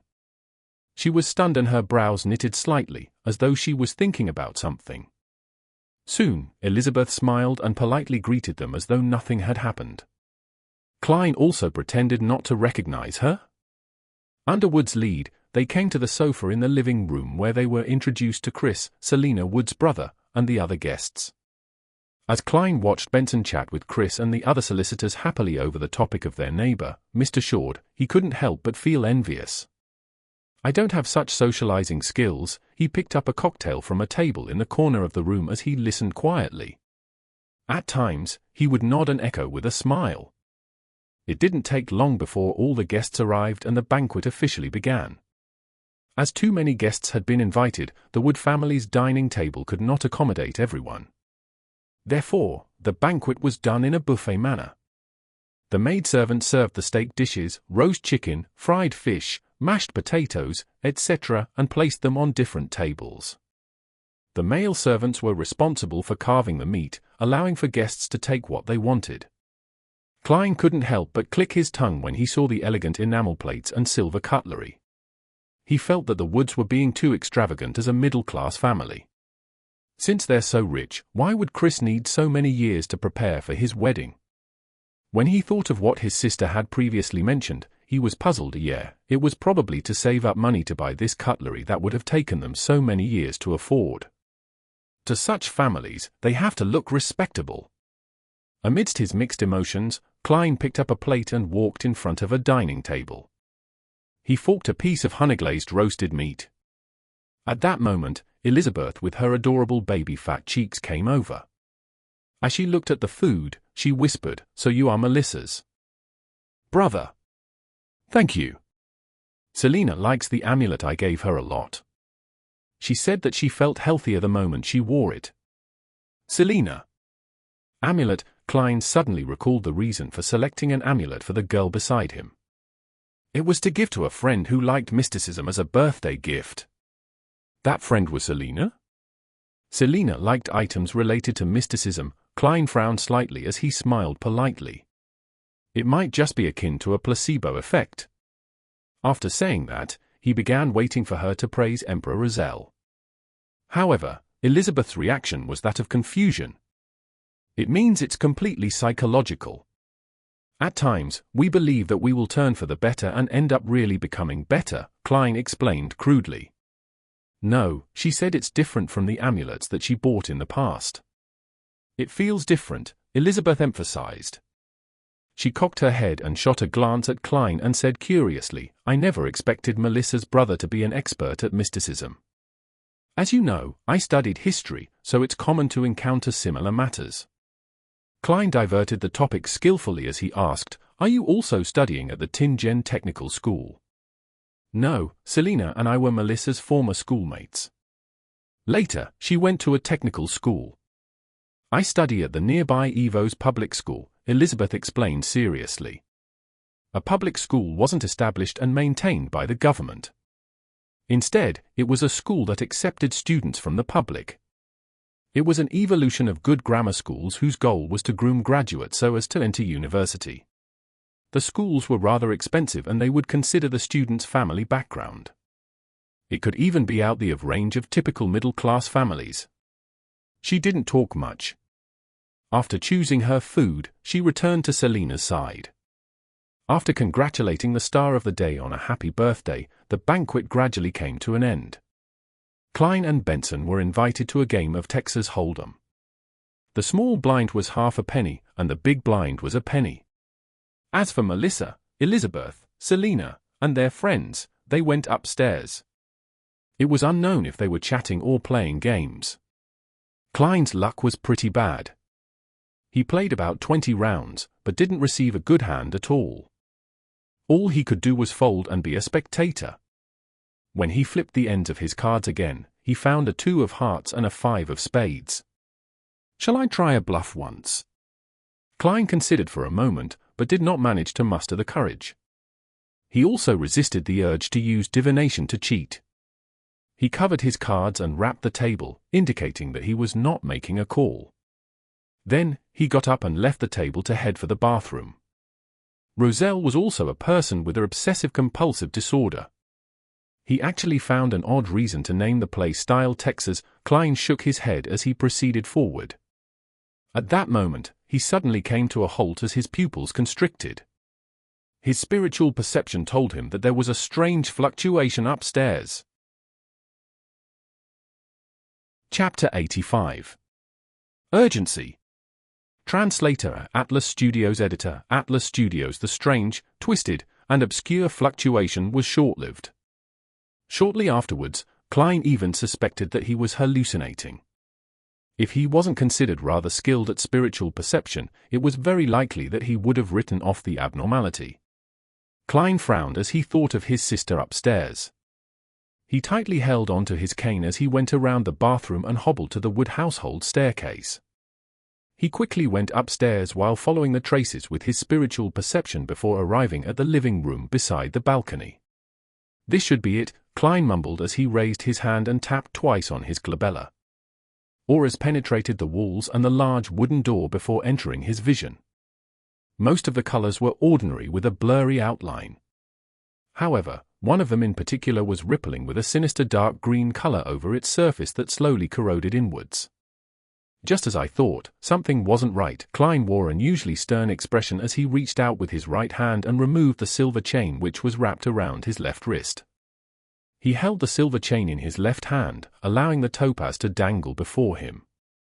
When the topaz stopped swinging, he traced the spherical light and chanted inwardly, "The room before me has danger caused by the supernatural." Normally, spirit dowsing was only suitable for divining something that was related to him or the specific circumstances in a small region around him. As such, Klein described the chant in very specific manner. The danger could affect him and the room was right in front of him.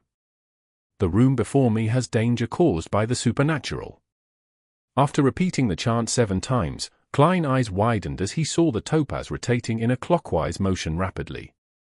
It was an indication that there was indeed danger caused by the supernatural inside the room, and it was of considerable danger.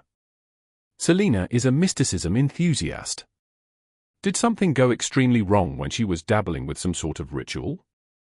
What should I do? Klein massaged his brows and wrapped the chain around his wrist before knocking on the door. He knocked on the door 3 times rhythmically and wore an amiable smile on his face. The door opened with a creak. Melissa, who was wearing her new dress, appeared in front of Klein. Klein, is something wrong? The girl didn't expect her brother to be here, so she was momentarily surprised. Klein responded with a smile, without any sign of distress. I was just curious since I heard you gals enjoying yourselves. Sorry for disturbing all of you. Melissa lowered her head in apology, feeling somewhat embarrassed. We're playing with magic mirror divination. Selena knows a lot and it's very fun. Magic mirror divination. Sis, why don't you gals play Charlie Challenge 1 or Ouija boards 2? Klein shook his head, feeling both peeved and amused. He looked behind Melissa and into the living room. He saw Selena with her beaming smile and deep dimples. However, in his spirit vision, the wine-red-haired girl, who was holding a silver-coated mirror, was being encroached by the sinister dark green colors. As his mind whirled, Klein deliberated over his words and said, Heh, I won't be interrupting your game. Ah, right. Where's Elizabeth? I had chatted with her over FaceApp grammar. She mentioned that she wanted to ask me some questions. Elizabeth. Melissa sized her brother up and said in an eccentric tone to emphasize her words. She's only 16.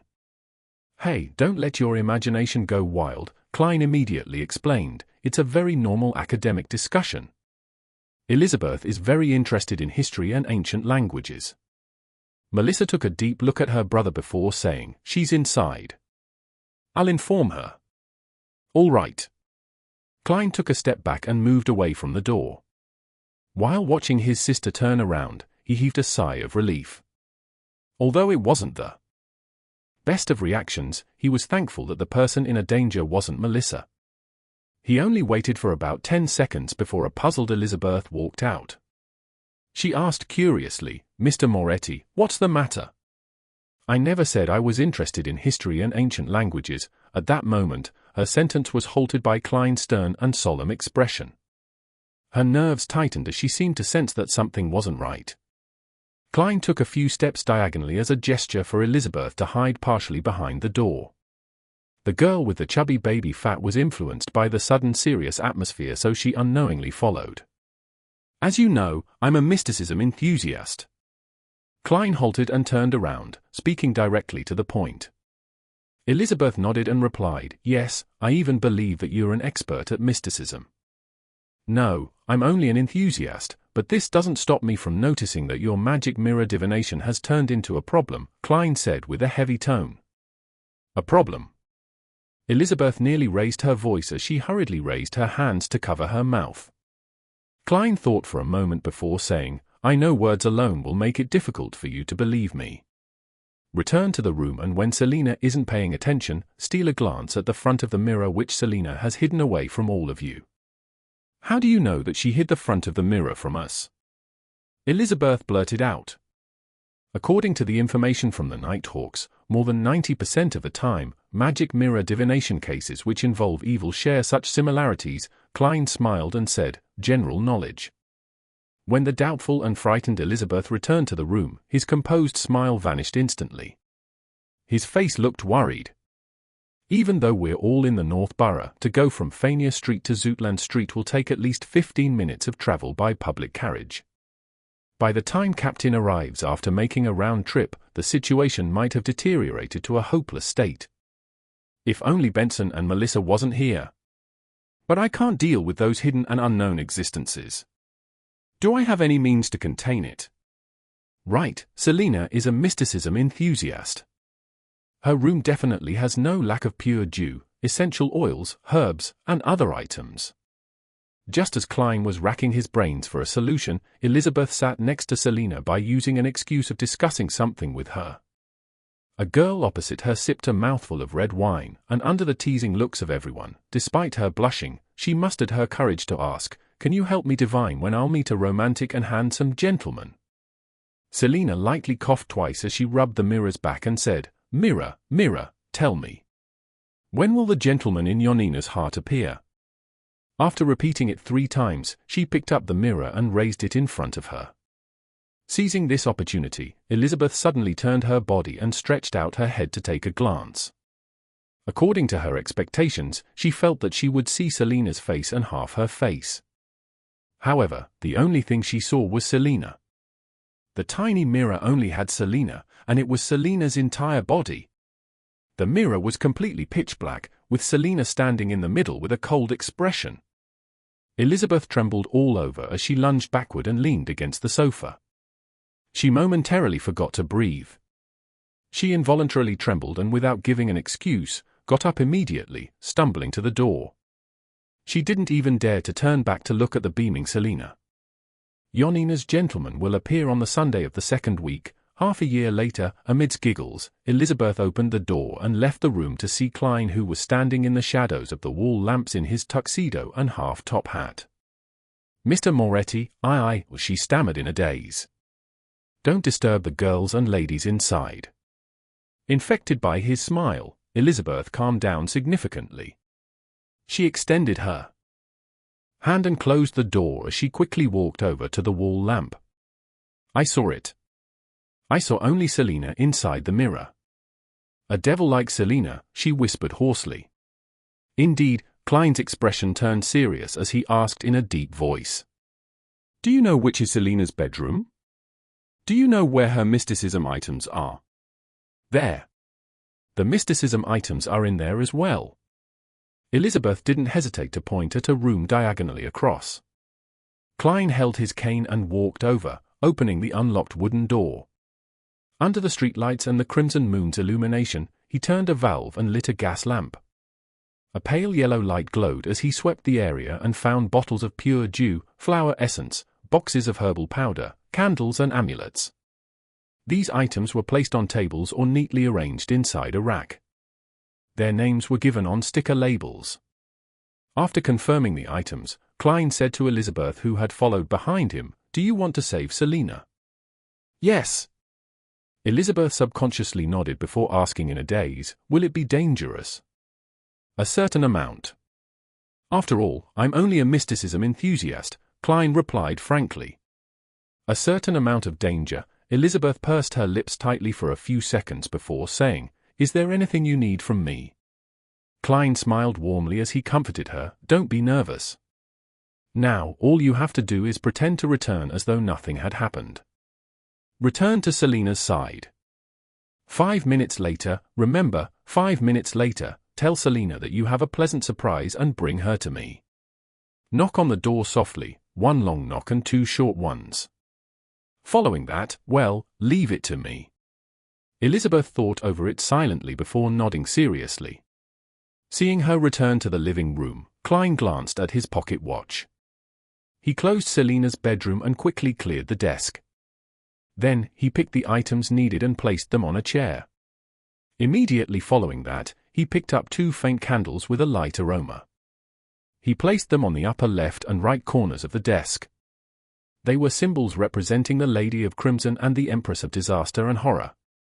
Klein planned on holding a ritual here to borrow the Evernight goddess's powers to ward off the mysterious and unknown existence that was affecting Selena. As he was only a sequence 9, the ritualistic magic he knew wasn't strong enough. In order to succeed, he needed Elizabeth to lure Selena into a sealing circle right in the vicinity of the altar. Therefore, he needed to consider situations in which Selena might notice and resist. Due to these reasons, Klein planned on using suspension-style ritualistic magic. Chapter 86. Prayer. Translator, Atlas Studios. Editor, Atlas Studios. Suspension-style ritualistic magic referred to the termination of a ritual according to the Beyonders' judgment. They could finish other matters first before returning to continue the ritual. Even by doing so, it was still possible to gain the desired effects. This was a technique produced over 1,000 years of ritualistic magic development. After all, many high-level ritualistic magic required multiple steps. The duration ranged from an hour to half a day before finishing. It was difficult to ensure that no one disturbed them during the entire process or that there wouldn't be any accidents. After gaining lessons from various predecessors through blood and tears, gaining feedback through each failure, being able to suspend ritualistic magic became mainstream at the higher levels while it also indirectly affected the lower-level rituals. However, being able to suspend a ritual didn't mean that the ritual could be suspended at any time. One had to abide by mysticism theory and grasp the corresponding technique. If not, the failure of the ritual was unavoidable. It could even result in a terrifying backlash effect. Based on Klein's understanding, once one gained the attention of a particular divinity, and the divinity was waiting on the contents of the request, to suddenly say, "Wait, I need to use the bathroom," one can only be congratulated since they might never need to go to the bathroom ever again. Phew, Klein heaved a sigh of relief as he composed himself.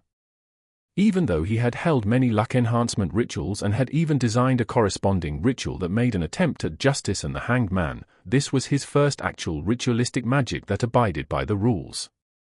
After looking at the silver-inlaid cane by the side of the bed, Klein picked up the third candle and placed it in the middle of the desk to represent himself. He placed the silver bowl that Selena used for rituals in front of the third candle and replaced the axe with a sacred emblem. On the left were the pure dew and essential oils of the moon flower, slumber flower, and other plants. While on the right, he placed a plate of salt, a small silver dagger, a piece of fake goatskin, and a quill that was dipped in ink. Luckily, Selena had a complete inventory, otherwise, he wouldn't have had any way to complete the preparations. As for the moderately fast rituals that old Neil could perform, they were not something a seer could do. From the looks of it, Selena was quite an experienced mysticism enthusiast. Yes, if she wasn't experienced then she wouldn't have gotten into such trouble. She was only 16 and had been exposed to all of this for at least a year. Who had guided her? Ideas flashed through his mind as he picked up Selena's cup from the bed. He poured plain water into it and placed it beside the coarse salt. He took out his pocket watch and popped it open. He didn't delay any further after taking a glance at it. He traced layers of the spherical light in his mind and quickly entered meditation. The room that was filled with floral fragrance was suddenly subject to a formless whirlwind. Klein put away his pocket watch and his eyes suddenly turned darker, from brown to black, as though he could see through one soul. He extended his palm and laid it against the candle on the top right corner. He chanted inwardly, "Evernight Goddess, you are the Lady of Crimson." As Klein chanted, he extended his spirituality and rubbed the candle wick. After a couple of moments, the candle suddenly lit up, and there was a tranquil blue inside the dim yellow light. "Evernight Goddess, you are the Empress of Disaster and Horror." Just like he did before, Klein successfully lit up the second candle on the top left corner. "I am your loyal guard, the shield that fends against danger in the dark night, and the long spear that stabs at evil in the silence." The third candle that symbolized Klein began to burn. The flame was still. He picked up the small silver knife and mimicked old Neil's motions. He used incantations, coarse salt, and plain water to fulfill the purification.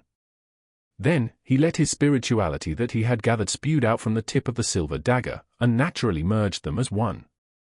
With the silver knife in hand, Klein walked around the bedroom, kneeling when he came to the bed, and sealed the area with a formless barrier. The light from the street lamp outside the window suddenly disappeared, but the red light was still shining through quietly.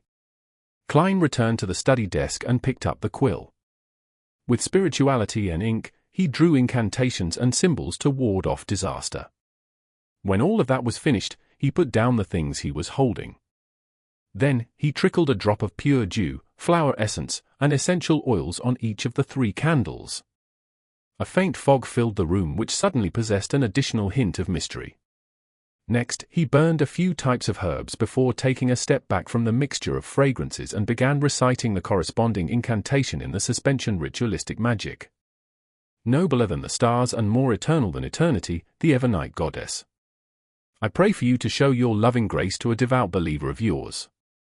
I pray for the power of the crimson. I pray for the powers of disaster and horror.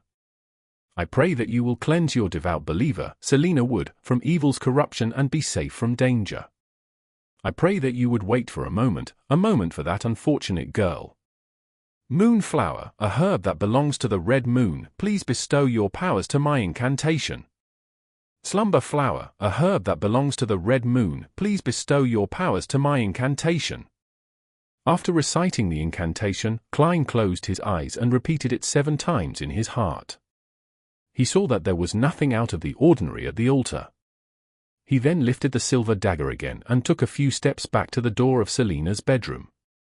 He tapped his chest in 4 spots, forming the shape of the crimson moon. He then turned around and raised his silver dagger. His spirituality spewed out from the tip once again and sliced open the shape of a door in the formless wall. Klein knew that even if he opened the door at that very moment, it wouldn't affect the tranquility and holiness of the altar. He took out his silver vine-leaf pocket watch that had an intricate pattern. He checked the time and went through the process that was to happen in a few moments. In the living room on the 2nd floor, Elizabeth's body was quivering as she lifted her head from time to check the wall clock. She was counting down in silence under the illumination of the 2 gas lamps. It's almost time. As she spoke softly, she looked sideways at the lively girl with long wine-red hair. Her dimples were deep, her smile was bright, and she gossiped well with all the friends around her. But the more everything looked normal, the more terrified Elizabeth felt.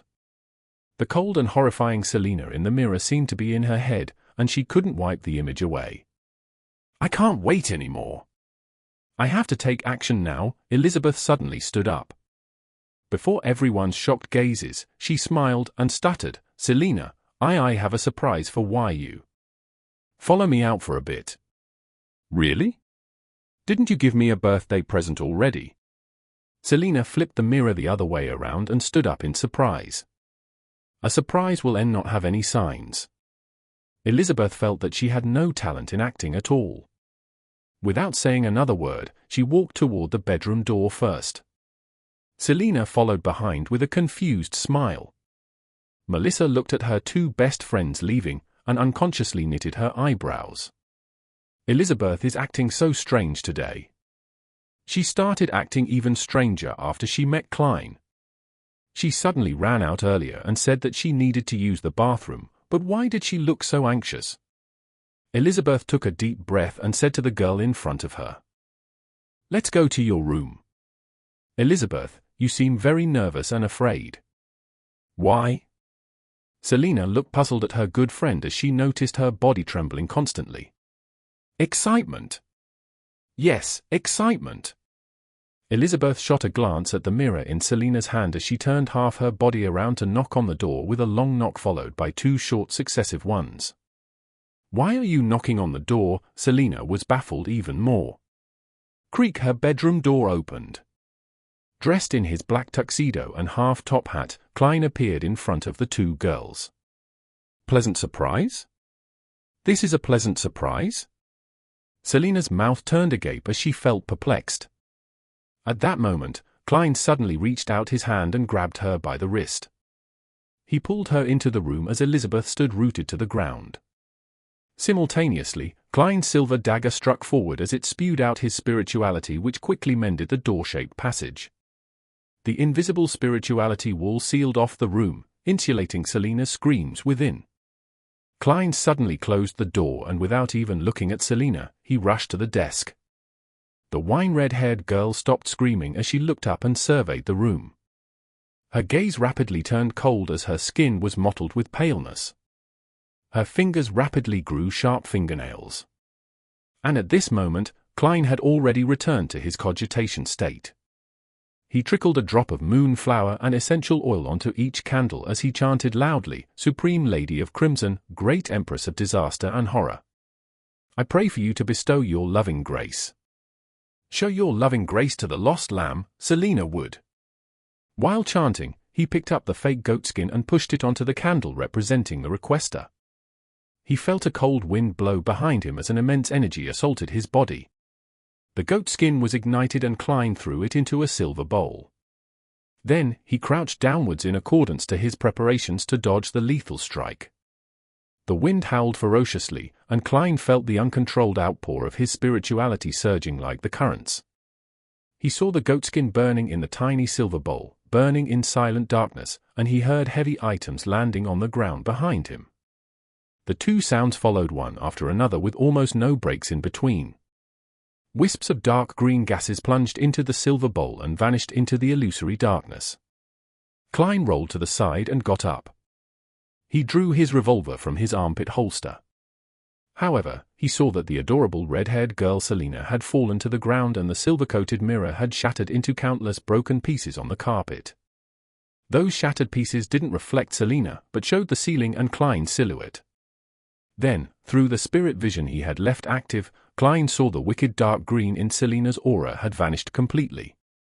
Everything returned to normal, but she seemed more frail. Phew, he had just relaxed when he felt a sharp, throbbing pain in his glabella and head. The sharp pain spread all over his body and made him want to roll around on the floor. Klein held his fists tight, and the veins on the back of his hands popped and became black.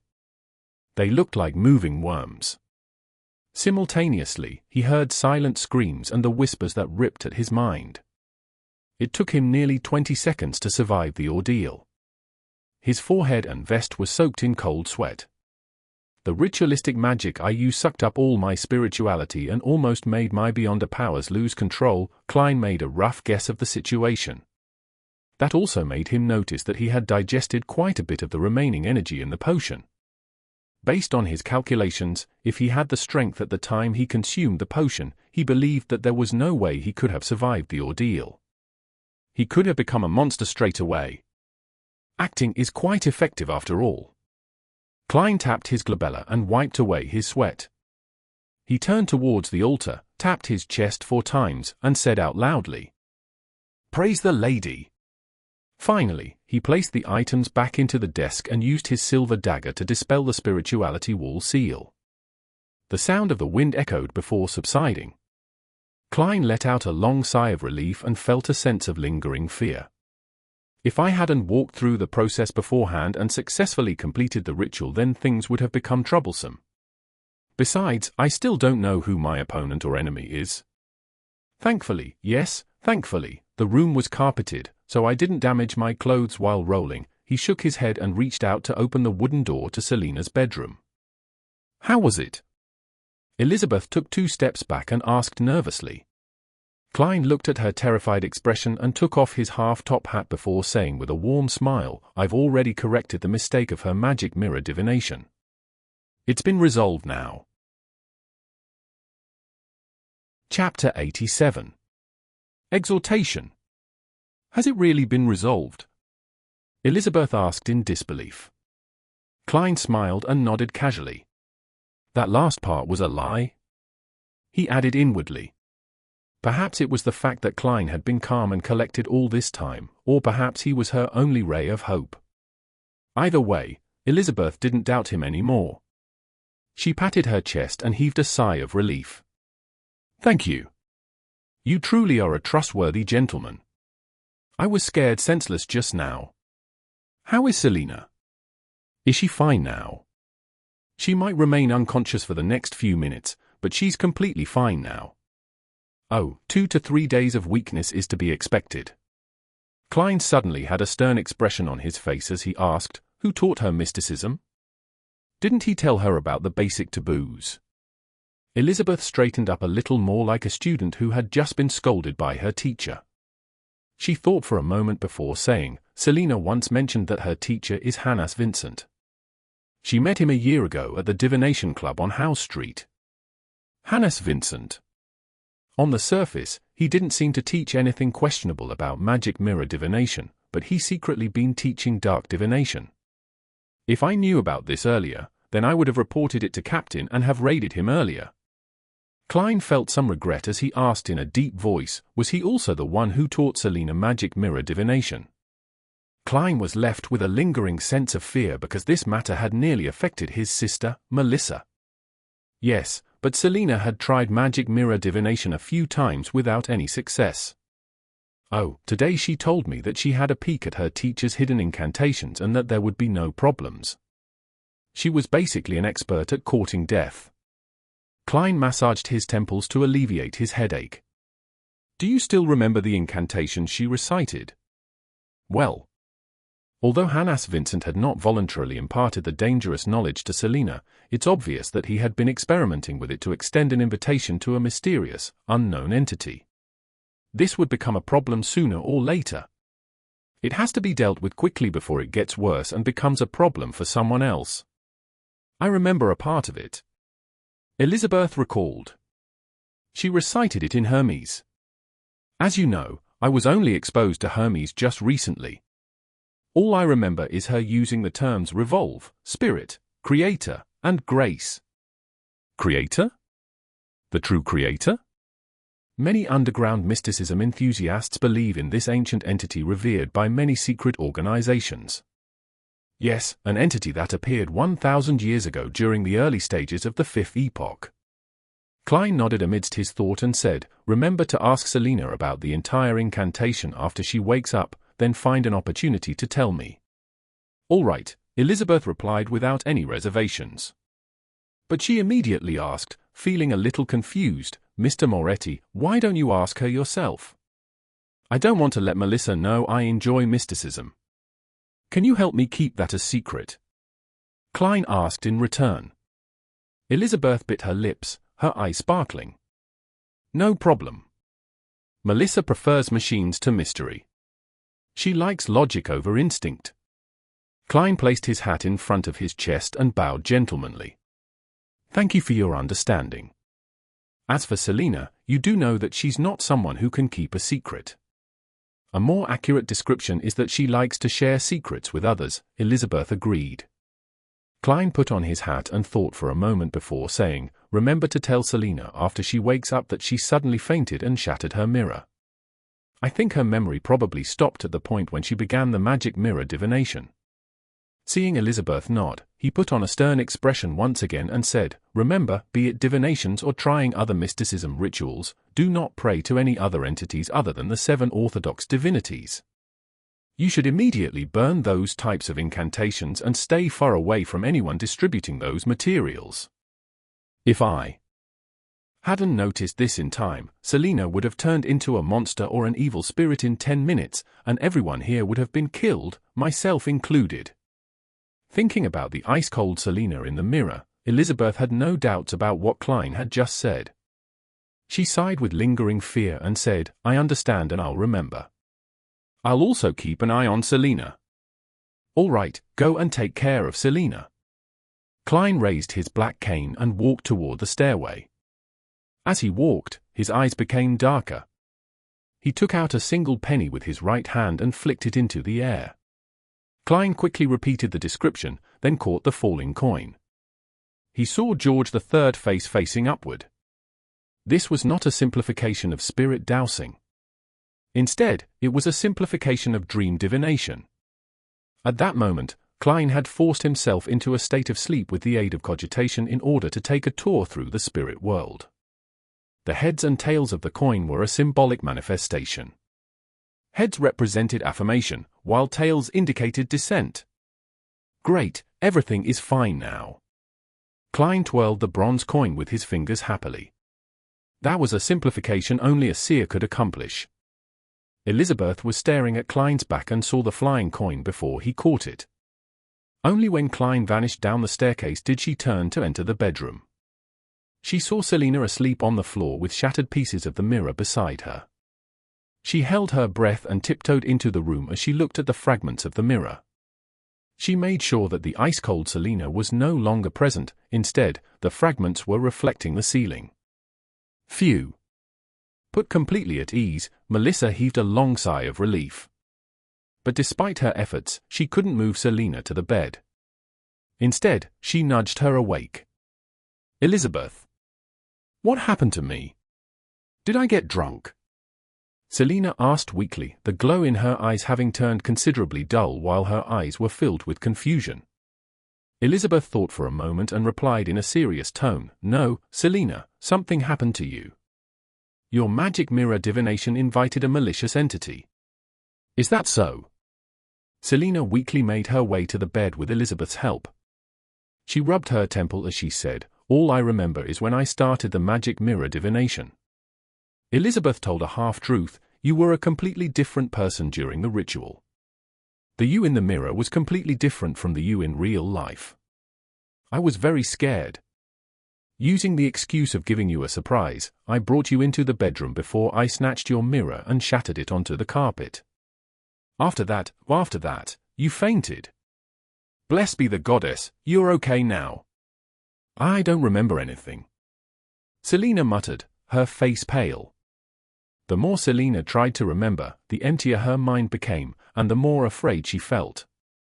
Subconsciously, she glanced at her desk and noticed that the placement of items was clearly different. Just what happened exactly? Selena tried hard to remember, but she could only faintly remember a man in a black suit and hat. He was not strong or tall, but he had a straight back. Selena, Elizabeth said seriously, I met a mysticism expert when I went to the underground market to purchase the amulet. He said that we shouldn't pray to any entity other than the 7 orthodox divinities. Otherwise, we would be sure to invite disaster. Promise me, don't try this anymore. I didn't even know if what I did could save you just now. Selena was scared senseless. She nodded in a daze. No more, I'll never try this again. And just what did the incantations of your mysticism mean? If I have the chance to meet the mysticism expert again, I will ask him for you, Elizabeth asked, feigning nonchalance. Selena rubbed her temple and said, Spirit that revolves this world, the grace of the true Creator, the eyes that look at fate. Klein smoothed the creases and patted the dust off his clothes as he walked down the stairs. After that, he took off his hat and returned slowly to the long dining table. Where did you go? It has been nearly 10 minutes, Selena's brother, Chris, asked as he folded his hand. Klein smiled and replied, to the bathroom, then upstairs to acquaint myself with the ladies. I appreciate your honesty, Chris praised in laughter. He had the red hair and short build that ran in their family. He wore gold-framed glasses and had quite the personality. He was an exceptional lawyer. You wouldn't say that if you knew that I had knocked your sister unconscious upstairs.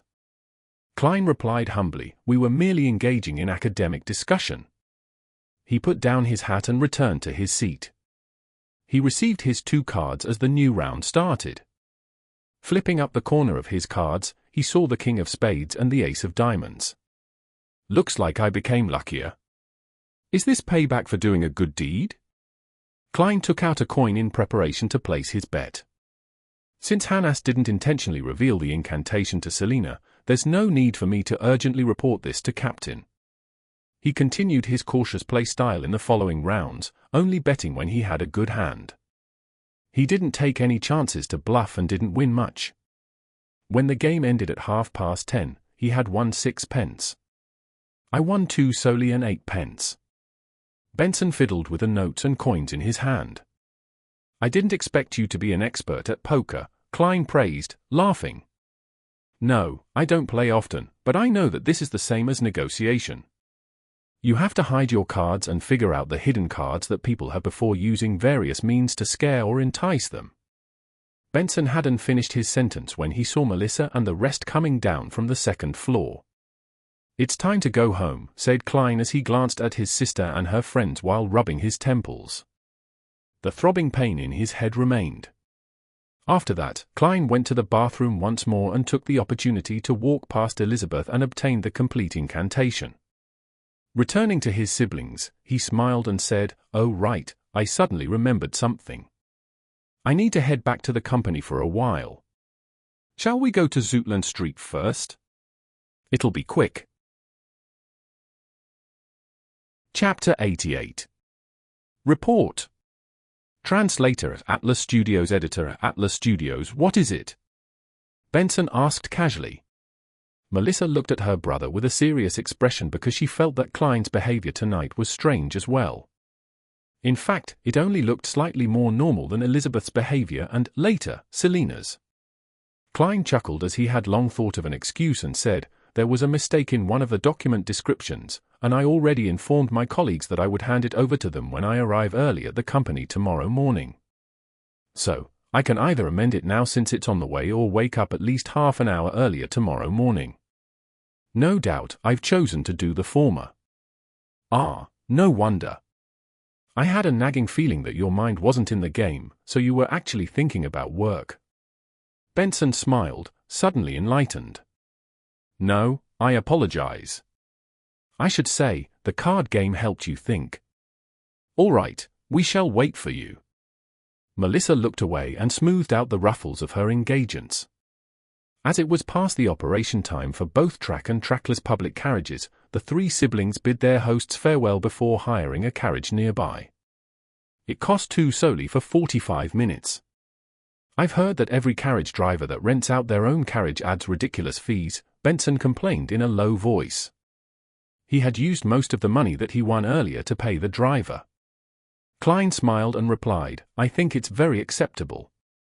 After all, it is almost 11 o'clock. I was just joking. I thought that we could actually share the carriage with other guests. 45 minutes can take us to many places. Benson looked out of the window at the other people who were hiring carriages one after another. I know, ride-sharing. Klein rubbed the top of his silver-inlaid cane and said, we don't have a problem with that, but the other customers might. Benson, did you notice that they care a lot about their image and at looking respectable? I think that might be common among the middle class. Benson nodded seriously and said, the Wood family was much more extravagant than I imagined. However, Wood's weekly salary is only £4 per week. Looking respectables might be the biggest difference between the middle-class people and curly-haired baboons. Do you have something against curly-haired baboons? Klein almost burst out laughing. Melissa didn't join in on their discussion. She took a seat and sized up Klein from time to time. Her gaze was sending chills down his spine. The two-wheeled horse carriage was traveling quickly in the dark, quiet street. They arrived at Zoutland Street in only 12 minutes. Wait for me here. 5 minutes, it won't be more than 5 minutes, Klein emphasized. He put on his top hat, grabbed his cane, and got off the carriage. As the carriage driver was charging based on time instead of distance, the driver didn't mind waiting. Going up the stairs, Klein arrived at the Blackthorn Security Company and knocked on the door. Within 10 seconds, the door was opened wide. Leonard Mitchell appeared before him in a vest and shirt. You're not on duty tonight, Leonard pointed out, looking surprised to see him. Klein was only on guard duty once a week for the Chinese Gate. They maintained a regular work schedule for the rest of the time. As for emergencies that happened at night, they would be dealt with by the sleepless who enjoyed the night. However, only getting 2 to 3 hours of sleep a day can cause baldness and memory loss. Whenever he thought about this, Klein couldn't help but ridicule Captain Dunn Smith in his mind. I have something to report, he answered simply. There's a mission. Leonard asked casually, moving aside.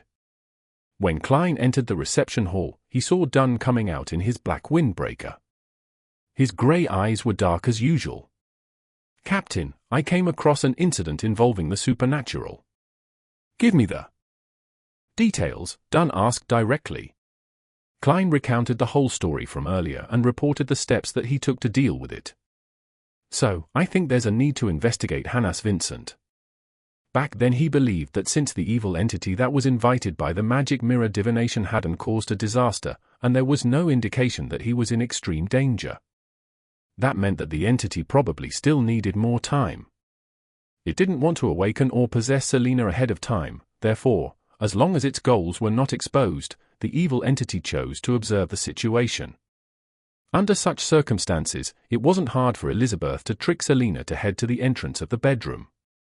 You've done well.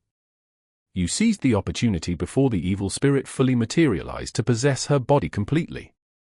Dunn lifted his head lightly and said, let us take care of the follow-up investigations. You can return home to rest. Klein heaved a sigh of relief and chortled. I thought you would make this my initiation mission and make me complete it alone.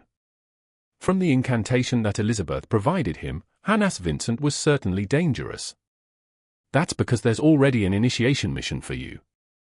The desultory Leonard chuckled by the side. Dunn smirked and explained with his soothing voice, at around 7 tonight, the police station referred us to a case. From our initial assessments, there doesn't seem to be any danger or urgency, so it was decided that you would complete it on your own tomorrow. All right, don't ask about the case. Rest well tonight and move your day off to Tuesday or Wednesday. Captain, doing that only affects my sleep. Plus, Monday afternoon is when the tarot gathering takes place. Do I need to send a postponement notification to Justice and the Hanged Man? Klein shook his head and smiled bitterly. He then bade farewell and left.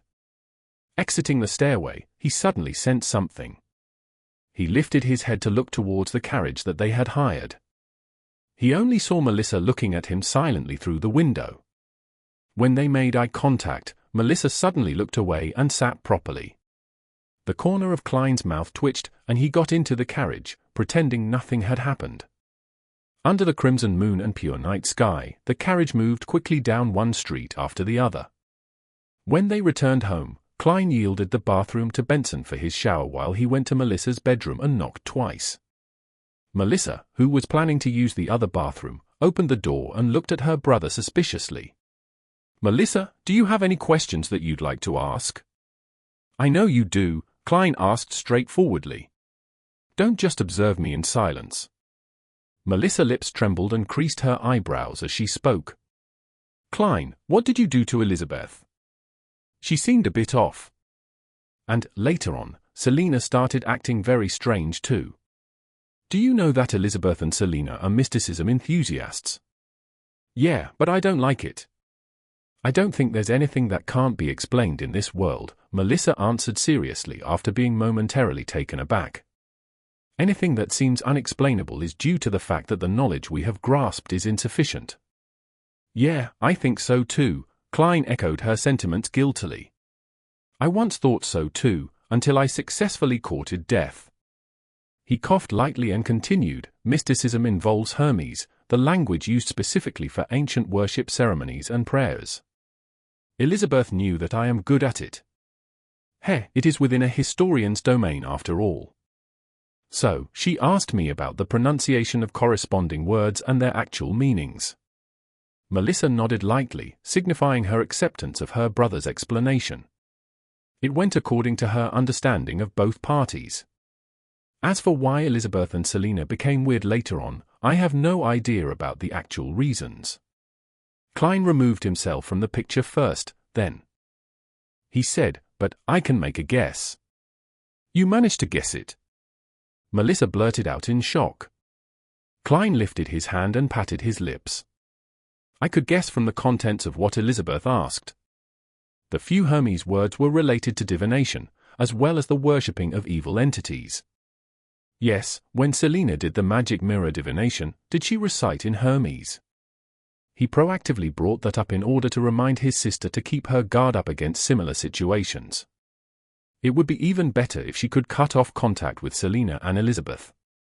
"Yes," Melissa replied after a delay. "I think I understand why Elizabeth and Selena were acting strange." Then, Klein asked deliberately, as Selena's magic mirror divination involved a wicked, illegal belief, perhaps Elizabeth found an opportunity to criticize and correct Selena's mistake after she clarified with me the actual meaning of the Hermes that Selena had used. "I think so." Melissa didn't doubt this conclusion because she had made the same deduction herself. Klein let out a breath of relief upon seeing that he had successfully directed the flow of the conversation. "In the future, it's best if you advised Selena to put her beliefs in the orthodox." Then, he tapped for spots on his chest just like a priest. "Yes, I will," Melissa replied, sounding determined. "And don't tell Elizabeth and Selena about our deduction or about the things that I've said."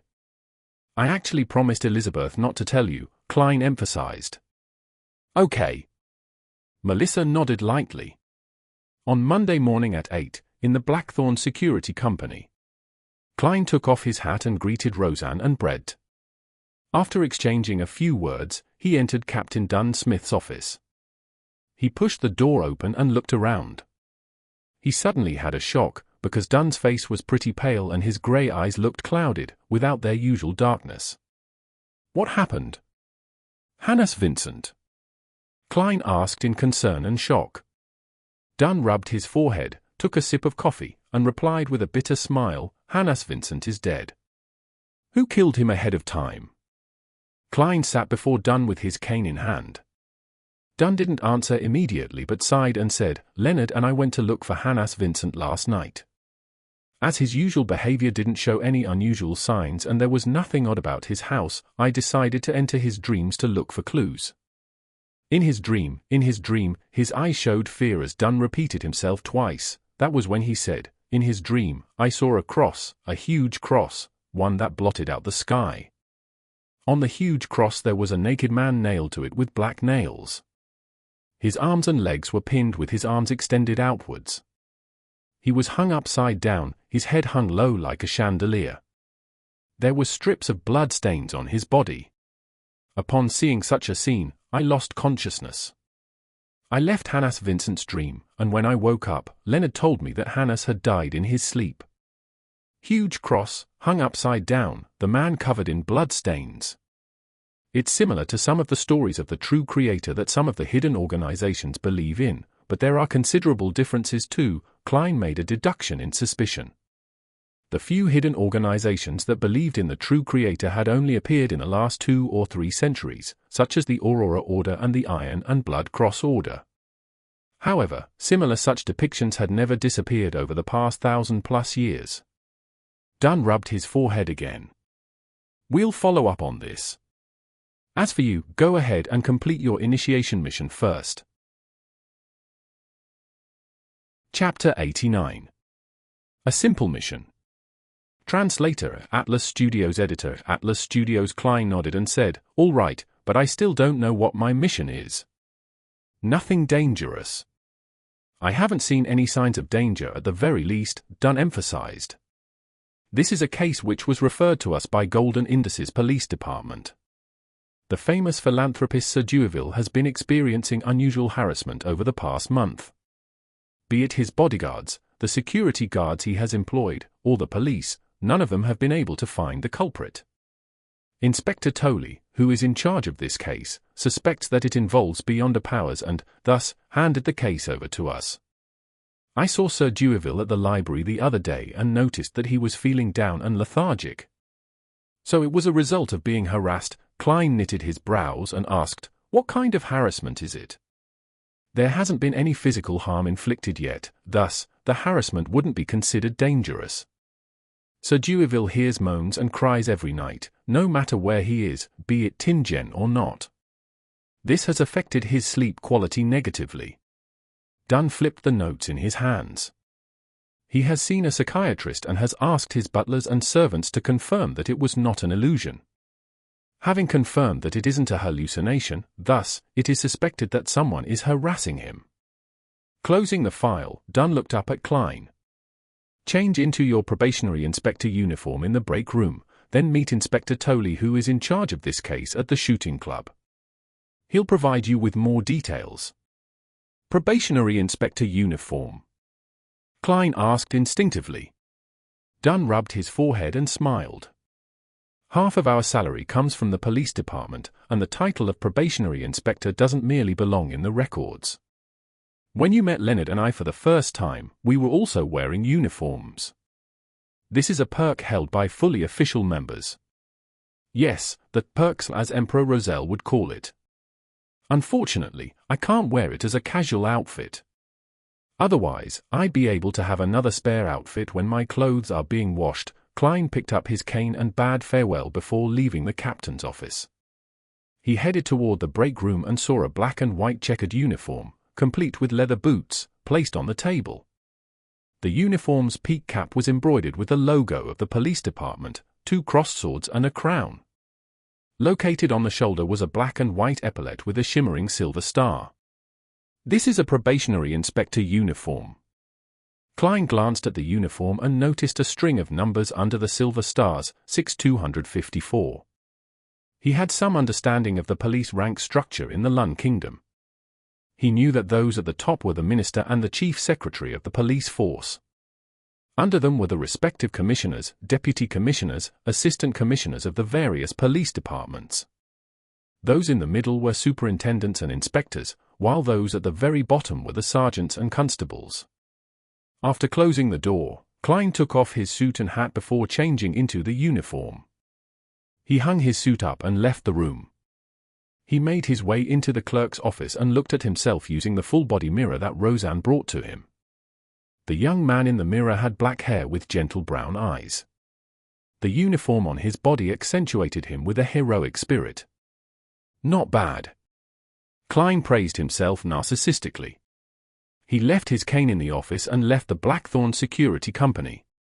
Inside his pockets were a full set of equipment, ranging from weapons to his police badge. At the hall of the shooting club, Klein met Inspector Tolley immediately since he was the only one in a police uniform. Of course, there's me too, Klein thought. There were 2 silver stars on the epaulets of Inspector Tolley's uniform. His clothes were propped up by his stomach and he had a thick blonde mustache. His frame was tall but not imposing. Perhaps it was imposing in the past. Moretti? Klein Moretti. Inspector Tolley noticed Klein and welcomed him with a smile. Hello, Inspector Tolley, I believe that you have the right person, Klein replied amicably, then following his memories, he raised his right arm, kept his fingers straight and tight before saluting. I can tell that you'll be a young man who's easy to get along with. That's good. Shall we head to Sir Dewaville's place now? Even though he was a higher rank than Klein, the tone in his query was obviously friendly. No problem. Klein thought for a moment before he said, You can fill me in on the details of the case on the carriage. Sure. Tolley stroked his thick blonde beard and guided Klein out of the shooting club. They boarded a carriage which was stopped on the other side of the road. There was the 2 crossed swords and a crown police emblem on the carriage, and it came with a personal carriage driver. Sir Dewaville is a believer of the goddess, so we referred the case to you, Tolley said quickly as he sat down. I know. The fine knight is a common figure on the covers of newspapers and magazines. Klein flashed a friendly smile.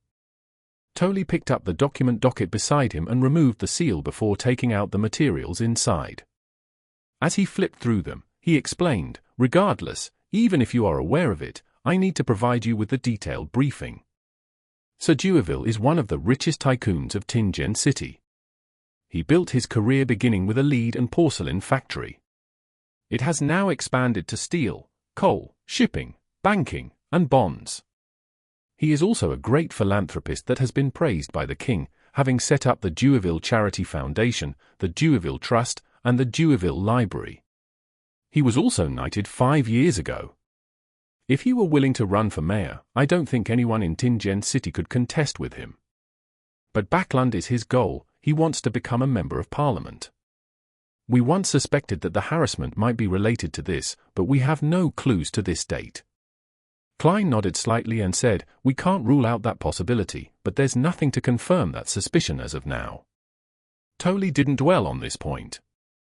He continued, From the 6th of last month, Sir Dewaville has heard painful skin-numbing moans every night when he sleeps, akin to a patient's fight for his life. He has checked the surrounding rooms multiple times, but he hasn't found anything unusual. His butler and servants have also confirmed that they heard such sounds, but it is simply softer for them. In the beginning, Sir Dewaville believed that this matter would pass quickly and didn't pay too much attention to it. But the moans became more and more frequent, to the point of occasionally happening during the day. There was even the addition of heart-wrenching cries. This has made Sir Dewaville lose sleep. Time and time again he had no choice but to leave Tingen to his villa in the villages. But it was to no avail. The moans and cries persisted. Similarly, the phenomenon persisted even in Backland, just that it wasn't as serious. He employed security guards to check his surroundings, but they didn't find any clues. Our preliminary investigations also came up with nothing. Sir Dewaville, who has been tortured for more than a month, is on the brink of collapse.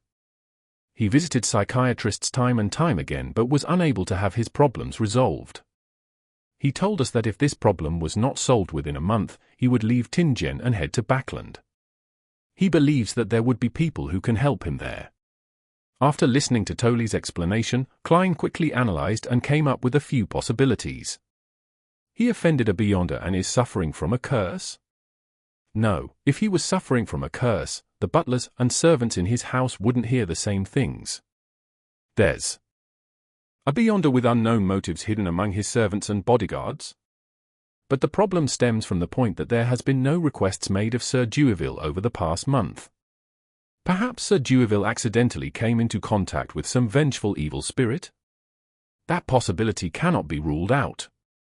The carriage entered the Golden Indus borough while Klein was still deep in thought. It stopped at the door of Sir Dueville's house. A steel fence surrounded a lush garden. There were 2 statues by the side of the hollowed metal gates, a magnificent fountain that showered a marble sculpture with water, an expansive 2-story building, as well as a path wide enough to fit 3 carriages. Even the knight's house is only 2 stories high. The newspaper reported that Backland is experimenting with building 10-story apartments. Klein got off the carriage and saw a sergeant with 3 chevron stripes walking over briskly. He looked at Klein and saluted. "Good morning." Klein nodded with a smile. "This is Sergeant Gate, you can tell him if you need anything. This is Probationary Inspector Moretti, a history and psychological expert from the police department." Tolley introduced Klein to Gate. "I don't deserve such a title." Klein felt a little embarrassed. After the greetings, Gate pointed to the 2-story building behind the fountain and said, "Sir Dueville is waiting for us." "All right." Klein caressed the revolver at his waist. That was his best bet against an enemy. Since he was in police uniform, he could put his revolver in a holster at his hip, making it easier to draw it. As they spoke, the trio made their way down the path, around the fountain, and arrived outside the door. By then, the door was already opened by a servant who was waiting politely at the side. As Klein pretended to adjust his hat, he tapped twice on his glabella to activate his spirit vision before entering the house. The square-faced Sir Dueville was massaging his forehead in the hall. He was clearly in low spirits. His blonde hair and blue eyes were either dry or dull, as though he had aged considerably by at least 5 years. "Good morning, Sir Dueville." Klein, Tolley, and Gate bowed at the same time. Sir Dueville stood up and forced out a smile. "Good morning, officers. I hope that you can resolve what has been causing me distress." At that moment, Klein squinted and slightly knitted his brows.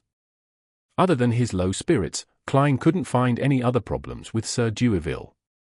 "That's odd," he thought for a moment before he said, "Sir, in which room did you first hear the moans?" "My bedroom." Sir Dueville shook his head.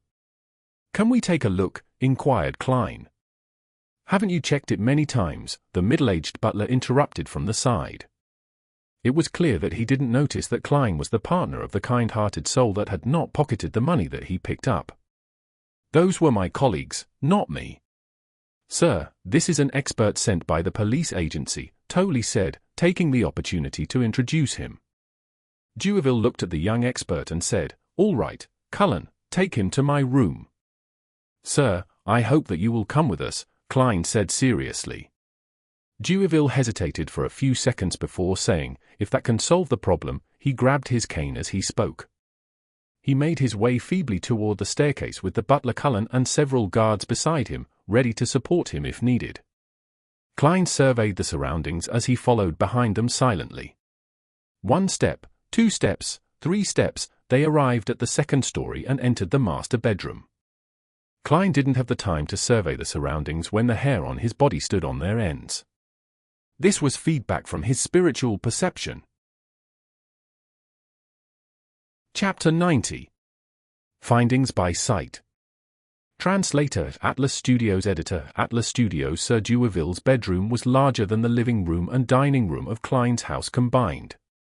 It was partitioned into a place for a bed, a living space, a changing room, a bathroom, and a study desk and bookshelves. The furnishings were exquisite, and the details were extravagant. But to Klein, the light seemed dimmer and the temperature was several degrees colder than the outside. At the same time, he seemed to hear the sound of sobbing and moaning, as though one was putting up a last-ditch struggle. Klein was in a trance, and everything suddenly returned to normal. The sunlight shone brightly through the window and poured over the entire bedroom. The temperature was reasonable, neither too high nor low. The surrounding policemen, bodyguards, and butler were quiet. No one spoke. He looked sideways at the classic yet luxurious bed. He felt there were pairs of blurry eyes lingering in the shadow, like the moths that fearlessly stayed around gas lamps. Taking a few steps closer, Klein lost the earlier images from his spirit vision. Not a standard wraith or an evil spirit. What is it exactly? Klein frowned and recalled the mysticism knowledge that he had been learning all this time. From what he had seen, the mission would have been easy if it was passed to a corpse collector, gravedigger, or spirit medium. It was obviously not within his domain of expertise. Holding back his urge to use divination as an investigative approach, Klein looked around slowly to look for other traces to confirm the few guesses on his mind. Inspector. Sir Dewaville hesitated and asked, "Did you discover anything?" "If it were that easy, I believe my colleagues wouldn't have waited until now," Klein replied, glancing at the philanthropist subconsciously. Just as he planned to retract his gaze, he suddenly saw that there was a faint white human figure reflected behind Sir Dewaville in the mirror behind him. No, there were many figures overlapping each other, resulting in a white distorted figure. The figure flashed by and Klein seemed to hear faint sobbing. Phew, he let out a breath to ease his nerves, having almost drawn his gun out of fright. Heightened spiritual perception with spirit vision will one day scare me senseless. Klein tried relaxing his tense nerves by joking around before redirecting his focus back onto Sir Dewaville. This time, he saw something different. Now that he was in the bedroom, Sir Dewaville had a faint and twisted figure shimmering around him. It even dimmed the lighting of that area. Every flash was accompanied by an illusionary cry and moan that could hardly be detected by an ordinary person. Hardly audible for an ordinary person under ordinary circumstances? Is it because it's daytime? Klein nodded as he thought. He had an initial judgment for this case. It was resentment that was haunting Sir Dewaville. It was the remnant spirituality that resulted from unresolved emotions before a human's death.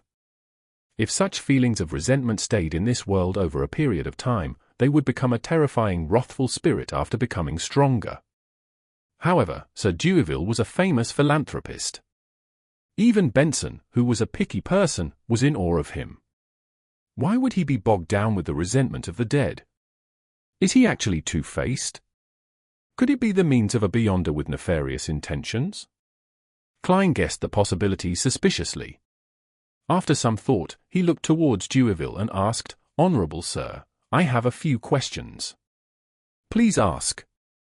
Dewaville sat down wearily.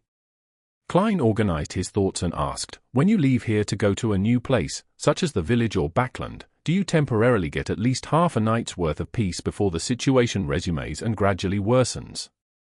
Even when you sleep during the daytime, are you able to hear moaning and sobbing sounds?"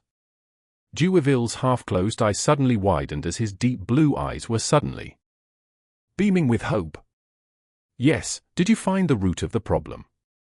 Only then did he realize that due to his extended period of insomnia and his poor mental state, he had completely forgotten to inform the police about such an important clue. Seeing that Klein's question had uncovered something useful, Inspector Tolley relaxed. He knew that the Nighthawk had found a clue. Sergeant Gate was surprised and curious too. He couldn't help but look closely at the psychological expert, Klein. It coincided with the traits of gradual entanglement and the feature of accumulation. Having received the feedback, Klein had basically confirmed the cause. Then, he had two ways of helping Sir Dewaville to shake off the burden. One was to set up an altar directly around the man and remove the resentment of the dead entirely using ritualistic magic. The second option was to use other mysticism measures to find the root of the problem and solve it from there. Taking into consideration the rule of preventing commoners from learning of beyonder powers to the best of his abilities, Klein planned on first attempting the second method. Only if it failed would he pray to the goddess. "Sir, yours is a psychological illness, a mental problem." He spoke nonsense with absolute seriousness while looking at Dewaville. Sir Dewaville knitted his brows and asked in reply, "Are you telling me that I'm a mental patient, that I need to enter an asylum?" "No, nothing that serious. Actually, most people have psychological problems to one degree or another," Klein casually comforted him. "Please allow me to introduce myself again. I am a psychological expert from the Awar County Police." Psychological expert. Deweyville and his butler looked at Inspector Tolley, who they were familiar with. Tolley nodded seriously and confirmed that it was true.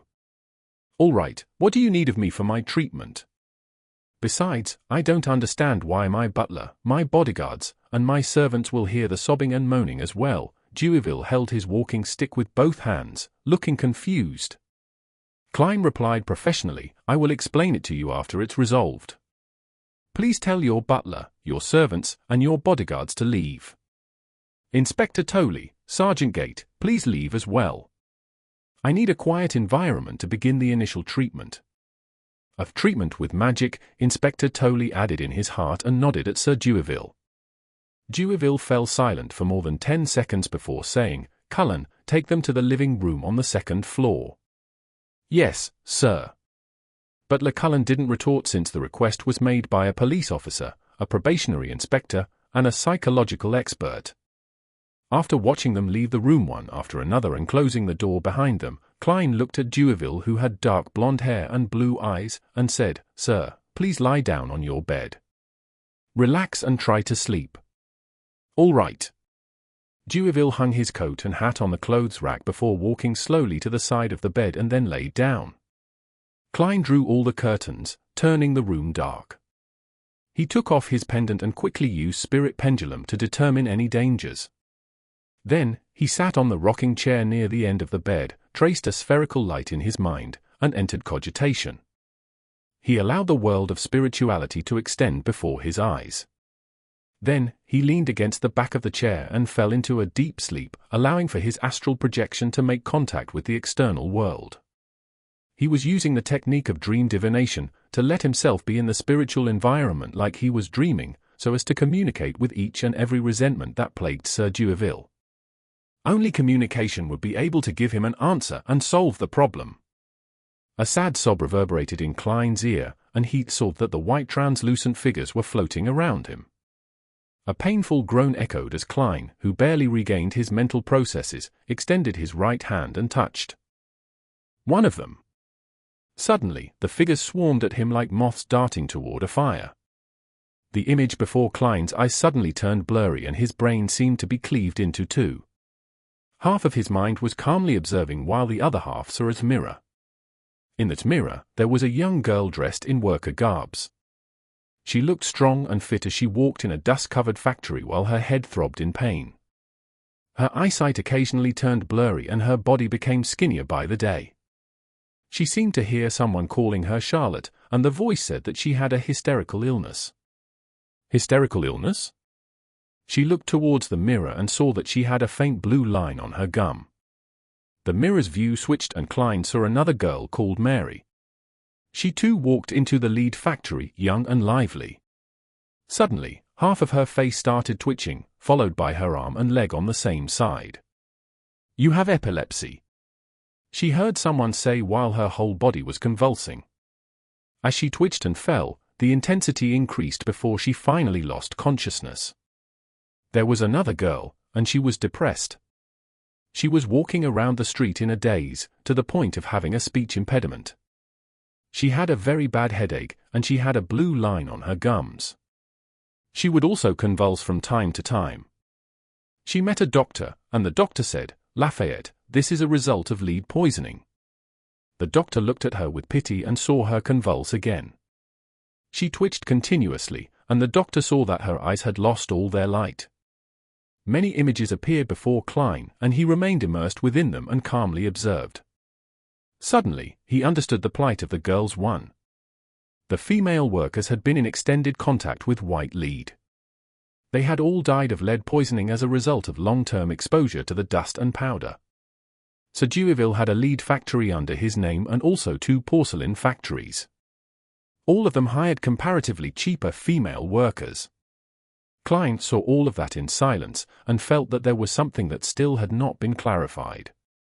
Such death resentment was insignificant. They could not affect reality or have any effect on Deweyville even when accumulated. Unless there was a more powerful and stubborn resentment that had united them all. Just then, he saw another girl. The girl was no more than 18 years old, but she was glazing the porcelain in the factory. Haley, how are you doing lately? Do you still have a headache? If it gets too serious, remember to inform me. Sir Dewiville has enforced a rule that people with severe headaches cannot continue being in contact with lead and must leave the factory, an elder lady asked with concern. Haley touched her forehead and replied with a smile, just a little, I'm okay. Tell me tomorrow if it gets any worse, the elderly lady exhorted. Haley agreed. When she returned home, she massaged her forehead from time to time. She saw that her parents and brothers had returned, but their faces looked hopeless. Your father and brothers lost their jobs, her mother said as she wiped her tears. Her father and brother hung their heads low and muttered, we will try to get some work at the harbour. But we don't even have bread money for the day after tomorrow. Maybe we will need to move to Lower Street. Haley's mother looked at her with reddened eyes. When are you getting your pay? It's 10 solely, right? Haley massaged her forehead again. She didn't say anything else and remained as quiet as usual. She returned to the factory the next day and told her supervisor that her headache recovered and she felt fine. She smiled and walked 5 kilometers back and fro to work daily. She massaged her head more and more frequently. You haven't found another job? Haley couldn't help but ask her father and brother while looking at the soup which was boiling with black bread. Her father said in frustration, the economy is in a recession. Many places are retrenching. Even the harbour jobs are sporadic. I could only get 3 solely and 7 pence a week. Haley sighed and fell into her usual silence. However, she hid her left hand that was twitching suddenly. On the second day, she walked to work again. The sun was shining brightly, and the street grew busier and busier with pedestrians. Suddenly, she started convulsing all over. She fell to the side of the road, foam spewing out of her mouth. She looked up into the sky and her gaze turned into a blur. She saw people walking past and others getting close. She saw a carriage pass by with the Dewiville family emblem with a white dove with its spread wings as if ready to take off. She tried hard to open her mouth, but she couldn't make a sound. So, she didn't say a thing, quiet as ever. But the difference this time was that she was dead. Chapter 91. Solution. Translator at Atlas Studios. Editor, Atlas Studios. The scenery started to distort, turning illusory and began to fade away. After Klein left his dreamlike state, his vision adapted to the darkness in the room. He knew that with £1.10 solely, which was 30 solely a week, Benson didn't have an easy time supporting the family according to the standards of an average family. He had thought that the majority of workers earn 20 solely a week. He had once heard Melissa remark that Lower Street of Iron Cross Street had 5, 7, or even 10 families squeezing into the same room. He also learned from Benson that as a result of the situation in the southern continent, the kingdom's economy was in a recession for the past few months. He knew that a maid, with board and lodging provided, could earn between 3 solely and 6 to 6 solely a week. Klein extended his hand and pinched his glabella. He was silent for a long time, until Sir Dewiville asked, "Officer, aren't you going to say anything?" The psychiatrists I went to would always speak to me and ask questions in such a situation. However, I must say that I feel at peace. I almost fell asleep.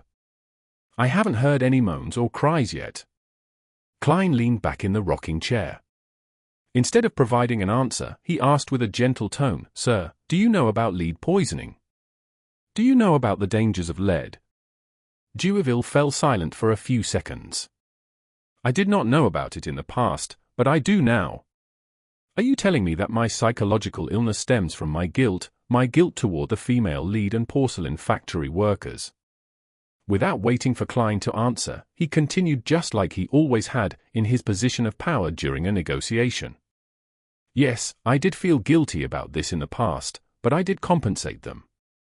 At my lead and porcelain factories, the workers do not earn less than other workers in the same industry. In Backland, lead and porcelain workers are paid no more than 8 solely a week, but I pay them 10, sometimes even more. Many people criticize me for breaking ranks since it makes it hard for them to recruit workers. If not for the Grain Act that made many farmers bankrupt, sending them to the cities, they would have had to raise their wages just like I did. Furthermore, I've also informed the supervisor of the factories to make sure that those with repeated headaches and blurry vision are to leave the areas where they are exposed to lead. If their illness is really severe, then they can even ask for help at my charity foundation. Klein spoke without a ripple of emotion in his voice. Sir, at times, you cannot imagine how important a salary is to a poor person. Simply losing work for a week or two can result in an irreversible loss to their family, a loss that would cause tremendous grief. He paused before saying, I am curious, why wouldn't a kind person like you install equipment that can protect against dust and lead poisoning in your factories? Dewaville looked at the ceiling and laughed ruefully. That would make my costs too high for me to bear. I would no longer be able to compete with other lead and porcelain companies. I no longer pay too much attention to my profits in these areas of my business. In fact, I am even willing to fork out some money. But what's the point of keeping the business if I have to keep doing that? That can only help a number of workers and not become a standard in the industry or affect change on other factories. That would merely result in me forking out money to support the workers. I heard that some factories even secretly hire slaves to minimize costs. Klein crossed his hands and said after a moment of silence, Sir, the root of your psychological illness comes from the build-up of guilt, despite you believing that the guilt has faded and disappeared over time. It wouldn't have any visible effects under normal circumstances, but there was something that triggered you and set off all the problems at once. Something that triggered me? I'm not aware of such a thing, Dewaville said puzzled, but with conviction. Klein allowed the chair to rock gently as he explained with a gentle tone, You did fall asleep for a few minutes just now, and you told me something. Hypnosis. Dewaville made a guess as he usually did. Klein did not give a direct reply and instead said, You once saw a girl dying on her way to work while you were on your carriage. She had died because of lead poisoning. She was one of your workers who glazed porcelain while she was still alive. Dewaville rubbed his temples, speechless before saying somewhat doubtful, I think that happened once, but I can't remember it clearly. His prolonged insomnia had left him in a poor mental state. He could only faintly recall seeing such a scene. He thought for a moment, but gave up taxing his brain. Instead, he asked, What was that worker's name? Well, what I meant was, what should I do to cure my psychological illness? Klein replied immediately, 2 things. First, the worker that died by the side of the road was called Haley Walker. That was what you told me. She was the most direct trigger, so you have to find her parents and give them more compensation. Second, spread information about the dangers of lead in the newspapers and magazines. Allow your charity foundation to help more workers who suffered from the damage. If you succeed in becoming a member of Parliament, push for enacting laws in this domain. Dewaville sat up slowly and laughed in a self-deprecating manner. I will do all of the rest, but to enact a law, I think it's impossible since there is still competition from nations beyond our country. Setting up such a law would just slip the entire industry and the country into a crisis. Factories would become bankrupt one by one, and many workers would lose their jobs. Organizations that help the poor cannot save that many people. He slowly got off the bed and adjusted his collar. He then looked at Klein and said, Haley Walker, right? I'll immediately get Cullen to retrieve information about her from the porcelain company and find her parents. Officer, please wait with me and continuously evaluate my mental state. All right. Klein stood up slowly and smoothed his black and white checkered police uniform. At 11 in the morning in the living room of Dewaville. Klein sat on the sofa in silence as he looked at the man and woman being guided into the house by butler Cullen. The 2 guests had blemished skin, wrinkles already woven into their faces. The man had a slight hunch while the woman had a mole under her eyelid. They looked nearly identical to what Klein had seen through Haley, just older and more haggard. They were so skinny that they were almost all bone. Their clothes were old and ragged. Klein even learned that they couldn't continue living on Lower Street of Iron Cross Streets any further. Klein sensed an icy wind start to spiral through his spiritual perception. He pinched his glabella and shot a glance toward Sir Dewaville. It was unknown when a faint white, translucent, contorted figure had appeared behind him. Good morning, Honorable Sir. Haley's parents were unusually polite. Dewaville rubbed his forehead and asked, "Are the both of you Haley Walker's parents? Doesn't she also have a brother and a 2-year-old sister?" Haley's mother answered in fear, her brother broke his leg at the harbor some time back. We got him to take care of his sister at home. Dewaville remained silent for a few seconds before he sighed. My deepest condolences for what happened to Haley. Upon hearing that, the eyes of Haley's parents immediately turned red. They opened their mouths and said over each other, Thank you for your goodwill. The police told us that Haley died from lead poisoning. That's the term, right? Oh, my poor child, she was only 17. She was always so quiet, so determined. Dewaville glanced at Klein and changed his sitting posture. He leaned forward and said with a serious tone, "That was actually an oversight of ours. I have to apologize. I have considered that I need to compensate you, to compensate Haley. Her weekly salary was 10 soli, was it not? 1 year would be 520 soli, or £26. Let's assume that she could have worked for another 10 years. Cullen, give Haley's parents £300. £300. Haley's parents were dumbfounded. They never had more than £1 of savings, even at their richest. It wasn't only them who were dazed. Even the expressions of the bodyguards and maids in the room were also all that of shock and envy. Even Sergeant Gate couldn't help but draw in a deep breath. His weekly salary was only £2, and among his subordinates, only one chevroned constable earned £1 a week. Amidst the silence, Butler Cullen walked out of the study and held a bulging sack. He opened the sack and revealed stacks of cash, some £1, some £5, but mostly made up of 1 or 5 soli. It was clear that Dewaville had made his subordinates receive change from the bank earlier. It's an expression of Sir Dewaville's goodwill. Cullen handed the sack over to Haley's parents after receiving confirmation from his master. Haley's parents took the sack and rubbed their eyes, looking at it in disbelief. "No, this is too generous, we cannot accept this," they said as they held the sack tightly. Dewaville said in a deep voice, "This is what Haley deserves. Why, you truly are a noble, charitable knight." Haley's parents bowed repeatedly in agitation. They had smiles on their faces, smiles that they couldn't repress. They praised the knight repeatedly, repeating the same few adjectives they knew. They kept insisting that Haley would be grateful towards him in heaven. "Cullen, send them home." "Oh, take them to the bank first." Dewaville heaved a sigh of relief and instructed his butler. Haley's parents hugged the sack tightly and walked toward the door quickly without stopping. Klein saw the faint translucent figure behind Sir Dewaville attempt to extend its hands towards them, hoping to leave with them, but the parents' smiles were abnormally radiant. They didn't turn back. That figure turned fainter and, soon, vanished completely. Klein also sensed that the icy feeling in the guest hall had instantly returned to normal. From beginning to end, all he did was sit there silently, not expressing his opinion. "Officer, I feel much better. Now can you tell me why my butler, servants, and bodyguards could also hear the cries and moans? This shouldn't just be solely a psychological illness of mine, right?" Dewaville looked at him curiously. Inspector Tolley, who knew the underlying truth, instantly became nervous. Klein replied without much expression, "In psychology, we call this phenomenon mass hysteria."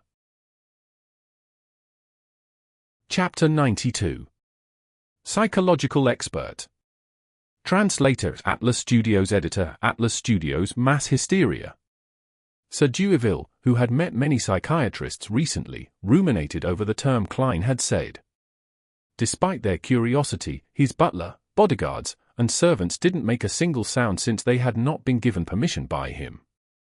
As for Sergeant Gate, he looked towards Klein doubtfully as if he had never heard of that concept. Klein controlled his habit of tapping the armrest with his fingertips and calmly explained, "Humans can be fooled easily by their sensory organs. Mass hysteria is a kind of psychogenic illness that is a result of tense nerves and other factors amongst a group of individuals as they influence each other. The jargon he spewed out confused Sir Dewaville, Sergeant Gate, and the rest, causing them to subconsciously opt to believe him. Let me give a simple example of this. This was one of the cases that I previously dealt with. One man held a dinner banquet and invited 35 guests. Midway, he suddenly felt disgusted and puked. After that, he even had severe diarrhea. After a couple times, he began to believe that he had gotten food poisoning. He shared his speculation with the other guests on the way to the hospital. In the next 2 hours, there were more than 30 guests that had diarrhea amongst the 35 guests, with 26 of them experiencing nausea. They flooded the entire emergency room of the hospital. The doctors went through a detailed examination and performed cross-checks, and they concluded that the very first man didn't have food poisoning at all. Instead, it was a result of stomach inflammation caused by the change of weather and cold liquor. The most surprising fact was that none of the guests who went to the hospital had food poisoning. In fact, not a single one of them was sick. Dewaville nodded slightly and marveled, I understand now. Humans do lie to themselves easily. It's no wonder that Emperor Roselles once said that a lie would become reality once it was repeated 100 times. Officer, how may I address you? You are the most professional psychiatrist I have ever met. Inspector Moretti. Klein pointed at his epaulette and said, Sir, your troubles have been resolved temporarily for now. You can try to sleep now while I determine if there are any other problems. If you are able to sleep well, please allow us to bid farewell ahead of time instead of waiting for you to wake up. All right. Dewaville massaged his forehead, took his cane, and walked upstairs to his bedroom. Half an hour later, a police carriage left the fountain at the door of Dewaville's residence. When Sergeant Gate got off on the way and returned to his police station, Inspector Tolley looked towards Klein. He complimented in jest, Even I believed that you were a real psychological expert. Before he finished his sentence, he saw the young man in a black and white checkered uniform looking expressionless. His eyes were deep and serene as he forced a smirk on his face and said, I only had some experience with it in the past. Inspector Tolley fell silent until the carriage arrived outside 36 Suitland Street. Thank you for your assistance, allowing Sir Dewaville to be finally free from his problems and be able to find sleep again. He extended his hand and shook Klein's hand. Thank Dunn on my behalf. Klein nodded slightly and said, all right. He went up the stairs and returned to the Blackthorn Security Company. He knocked and entered the captain's office. Dunn. Dunn was waiting for his lunch. Dunn. Klein massaged his forehead and kept his reply short and simple. The root of the problem stemmed from the lead and porcelain factory under Sir Dewaville. From the moment they were established to this day, too many deaths have been caused by lead poisoning. And every accident left Sir Dewaville with some resentful spirituality. Generally speaking, that wouldn't bring too big of a problem. That might cause nightmares, at the most. Dunn had experienced similar cases with his plethora of experience. Klein nodded slightly and said, yes, that's usually the case. But, unfortunately, Sir Dewaville encountered a female worker who died of lead poisoning on the streets. She collapsed by the side of the street and happened to catch a glimpse of the Dewaville's family emblem. She also harbored intense indignation, worry, and desires. It was only when Sir Dewaville gave her parents, brother, and sister a compensation of £300 did her emotions dissipate. This is a societal problem. It isn't rare in the age of steam and machinery. Dunn took out his smoking pipe, smelled the tobacco, and sighed. Workers that make linen work in damp environments and are generally diagnosed with bronchitis and joint-related ailments. As for factories with serious powder and dust issues, even if the dust isn't poisonous, it can still accumulate into lung problems. Sigh. We don't have to talk about this. As the kingdom develops, I believe these problems will be resolved. Klein, let's find a restaurant tonight to celebrate you becoming an official member, all right? Klein thought for a moment before saying, how about tomorrow? Captain, I have used spirit vision for an extended period of time today and also used dream divination to directly interact with those resentments. I'm feeling especially drained. I want to return home in the afternoon to get some rest. Would that be okay? Oh, then I'll head over to the Divination Club at about 4 or 5 in the afternoon to see how the club members are reacting to news of Hannes Vincent's sudden death. No problem, that's only necessary. Dunn chuckled. Tomorrow night it is. Let's do it at Old Will's restaurant next door. I'll get Roseanne to make a reservation. Klein took off his police peak cap and stood up to salute him. Thank you, Captain. See you tomorrow. Dunn lifted his hand and said, Hold on, did you mention that Sir Dewaville gave the female workers' parents a compensation of £300?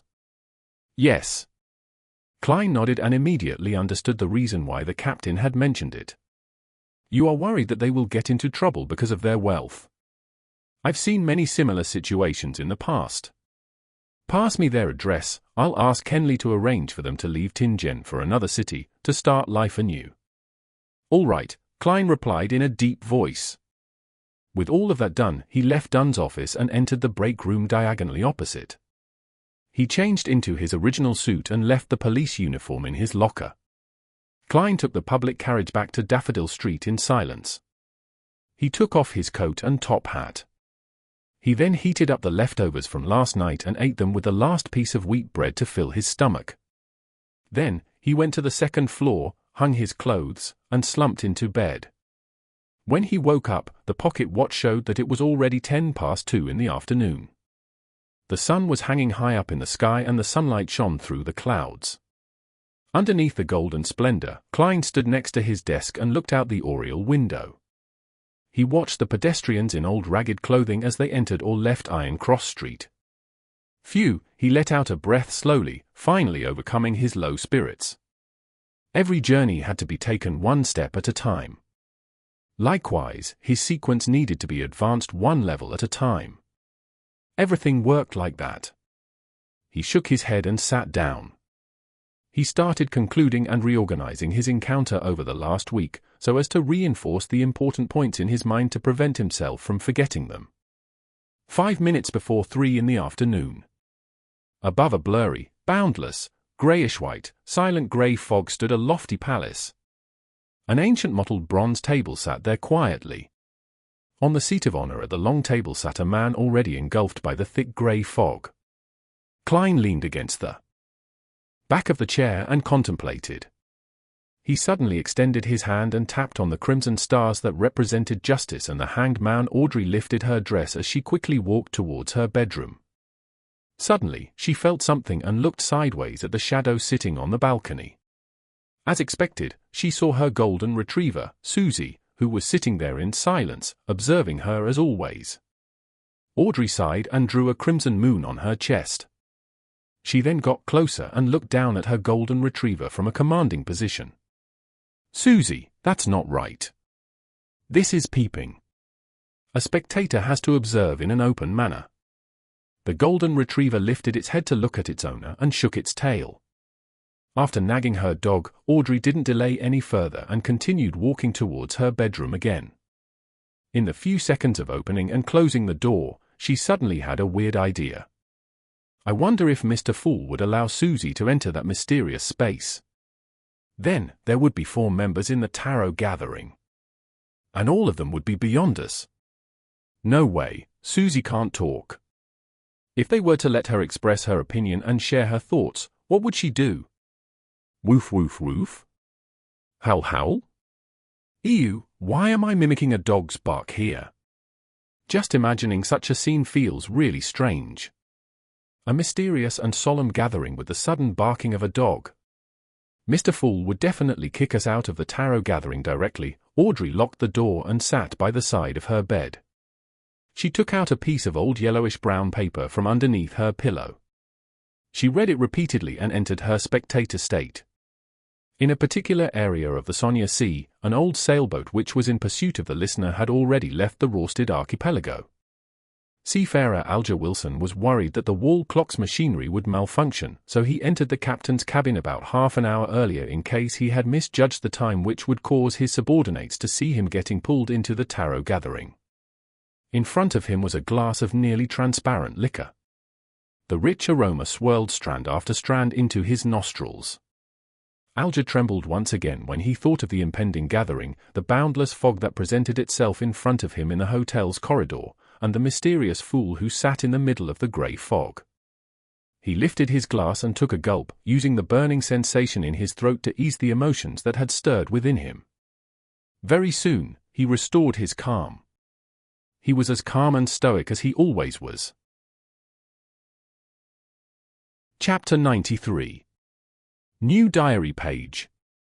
Translator Atlas Studios. Editor Atlas Studios. Above the grey fog, gigantic stone columns held up a majestic divine hall. Two dark red blobs extended out into faint human figures by the side of the ancient mottled bronze table. "Good afternoon, Mr. Fool." Augmented with a blurry effect, Audrey greeted him with a bow and smiled.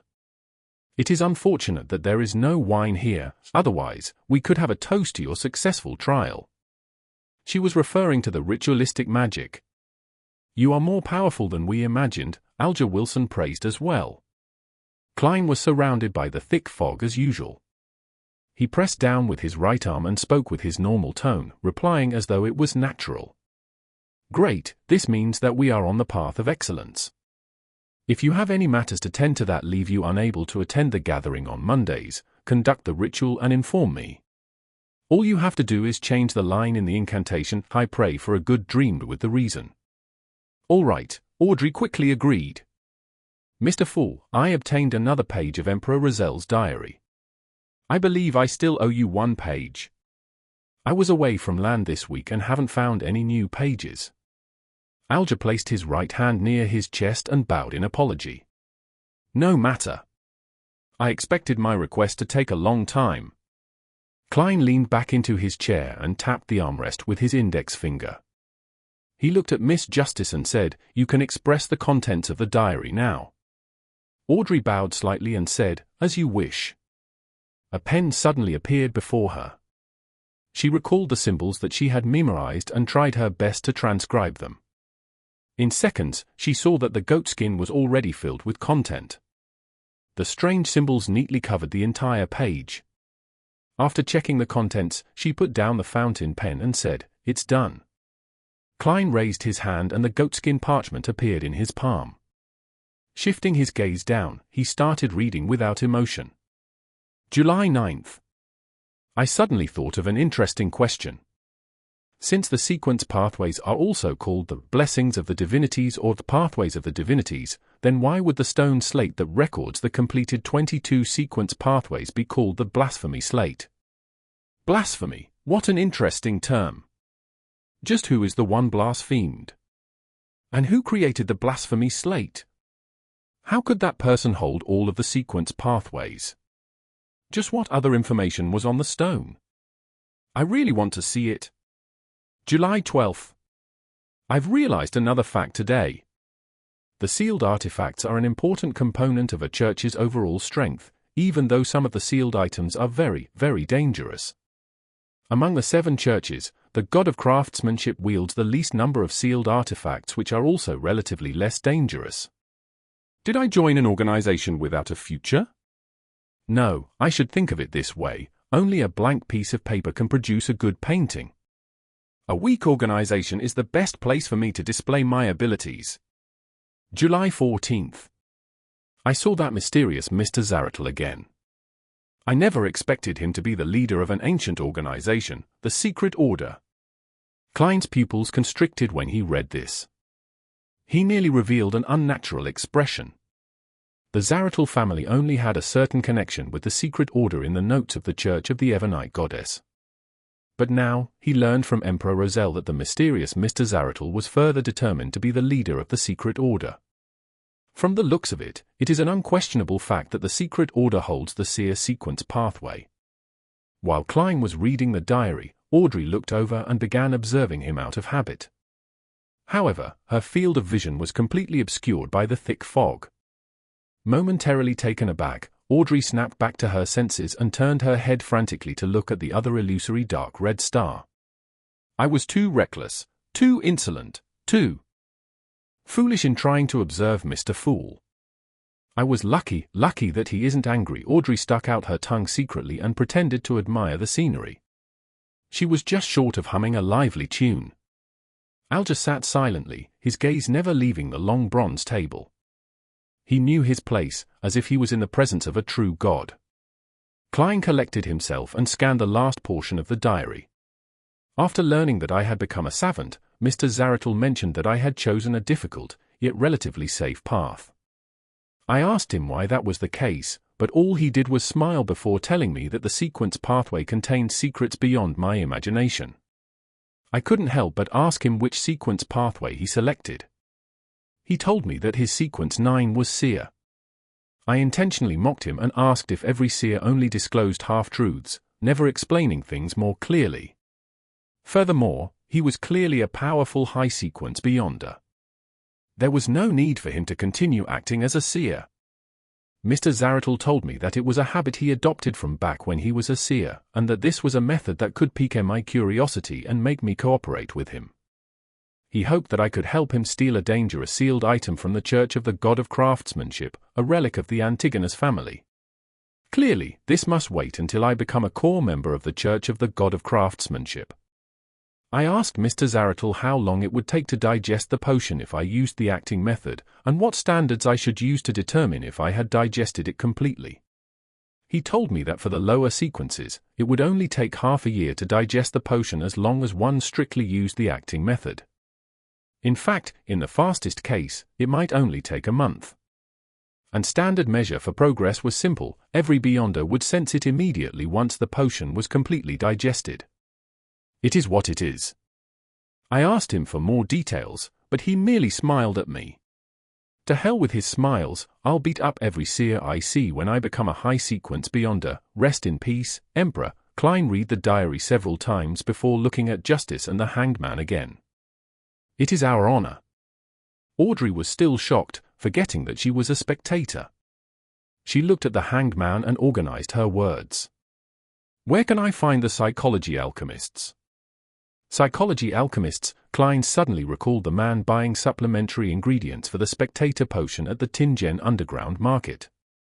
Perhaps he was a member of the psychology alchemists? Just as Klein was considering how to get closer to that man, the Hanged Man, Alger Wilson shook his head and said, Miss Justice, firstly, I don't have a clue. Secondly, I don't think there's any rush in seeking out the psychology alchemists. What you should focus on now is completely digesting the Spectator potion. Audrey glanced at the fool and noticed that he didn't have any intention of adding to the conversation. She nodded in disappointment and said, All I want is to have plenty of time to prepare so that I can approach them more naturally. All right, then when can I digest the Spectator potion and stop acting? Is there a standard that indicates when I can? I'm almost at the point where I no longer feel frustrated, nor do I hear the constant murmuring anymore. Alger looked at the fool in the fog but saw that he didn't have any intention of speaking.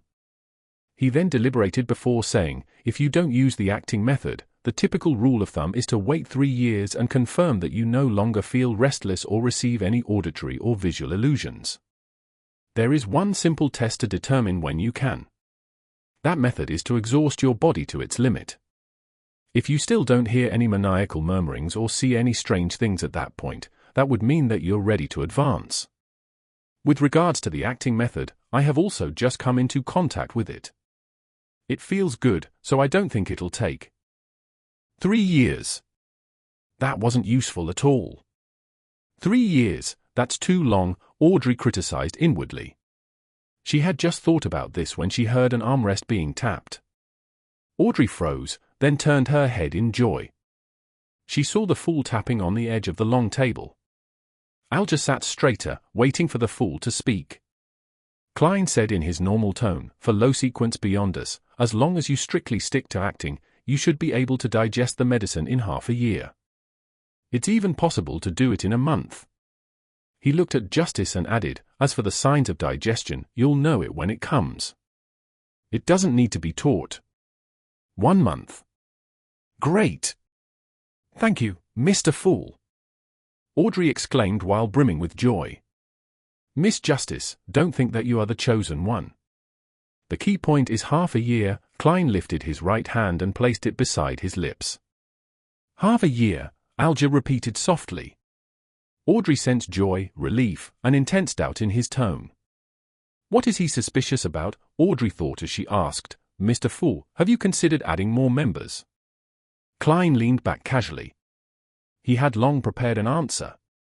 This started as a trial, so I didn't spend much time thinking about extending our meetings. But now, as a regular gathering, we must choose our members carefully. Secrecy is our motto.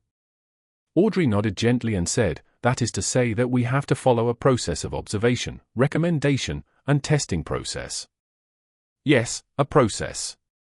You can interpret it that way, Klein affirmed. In his mind he was thinking about how he could inquire about the secret order and the clown potion. How can I ask questions in a way that befits my status? Klein was placed in a difficult spot. At that moment, realizing that Justice temporarily had nothing else to say, Alger took the initiative to speak. I've heard that a listener from the Aurora Order is searching for traces of the true Creator, which is the holy residence they advocate. True Creator? Audrey asked, puzzled. It is an ancient entity worshipped by numerous secret organizations and cults. They believe that the Creator hasn't completely perished. The core he left behind is the true Creator. Alger gave a rough explanation. Since the Fifth Epoch, the true Creator has appeared in many forms, such as the Hanged Giant or the Eye behind the shadow curtains. Many people believe that Emperor Roselles referenced the imagery of the true Creator when he was creating the tarot cards, hence, there exists the card of the Hanged Man. At this point, he looked at Klein and said, Mr. Fool, there's nothing with what I said, right? Is he trying to probe for my views on the true Creator? Klein thought about the bloody man on the cross that the captain saw in Hannas Vincent's dream and immediately had an idea. Doesn't both the hanging and the shadows imply evil connotations? Therefore, he chuckled and said, I am more inclined to call him the fallen Creator. Chapter 94. Hidden Sage. Translator, Atlas Studios. Editor, Atlas Studios. The Fallen Creator. Fallen, Alger ruminated over the fool's words and fell deep in thought. However, what struck Alger the most was the fool's relaxed, natural, and nonchalant attitude. He acted as if they were equal. If he hadn't experienced their previous ritual, Alger might have thought the fool was merely bluffing and building himself up to intimidate him and Justice. But now, he was of the opinion that even if the fool was inferior to the true Creator, he was at least close to that level. It's dangerous. It's also an opportunity, Alger muttered softly. He then spoke with a smile, Mr. Fool, your description is indeed more appropriate. According to our observations, beyond us who believed in the true Creator, no, the fallen Creator, have a higher probability of losing control. The rest of them are mostly psychopaths. That's something that the Nighthawk's intelligence mentioned as well. And the so-called psychopaths didn't lose their sanity, instead, their ideologies become twisted. Klein maintained his seated posture but didn't continue with the conversation.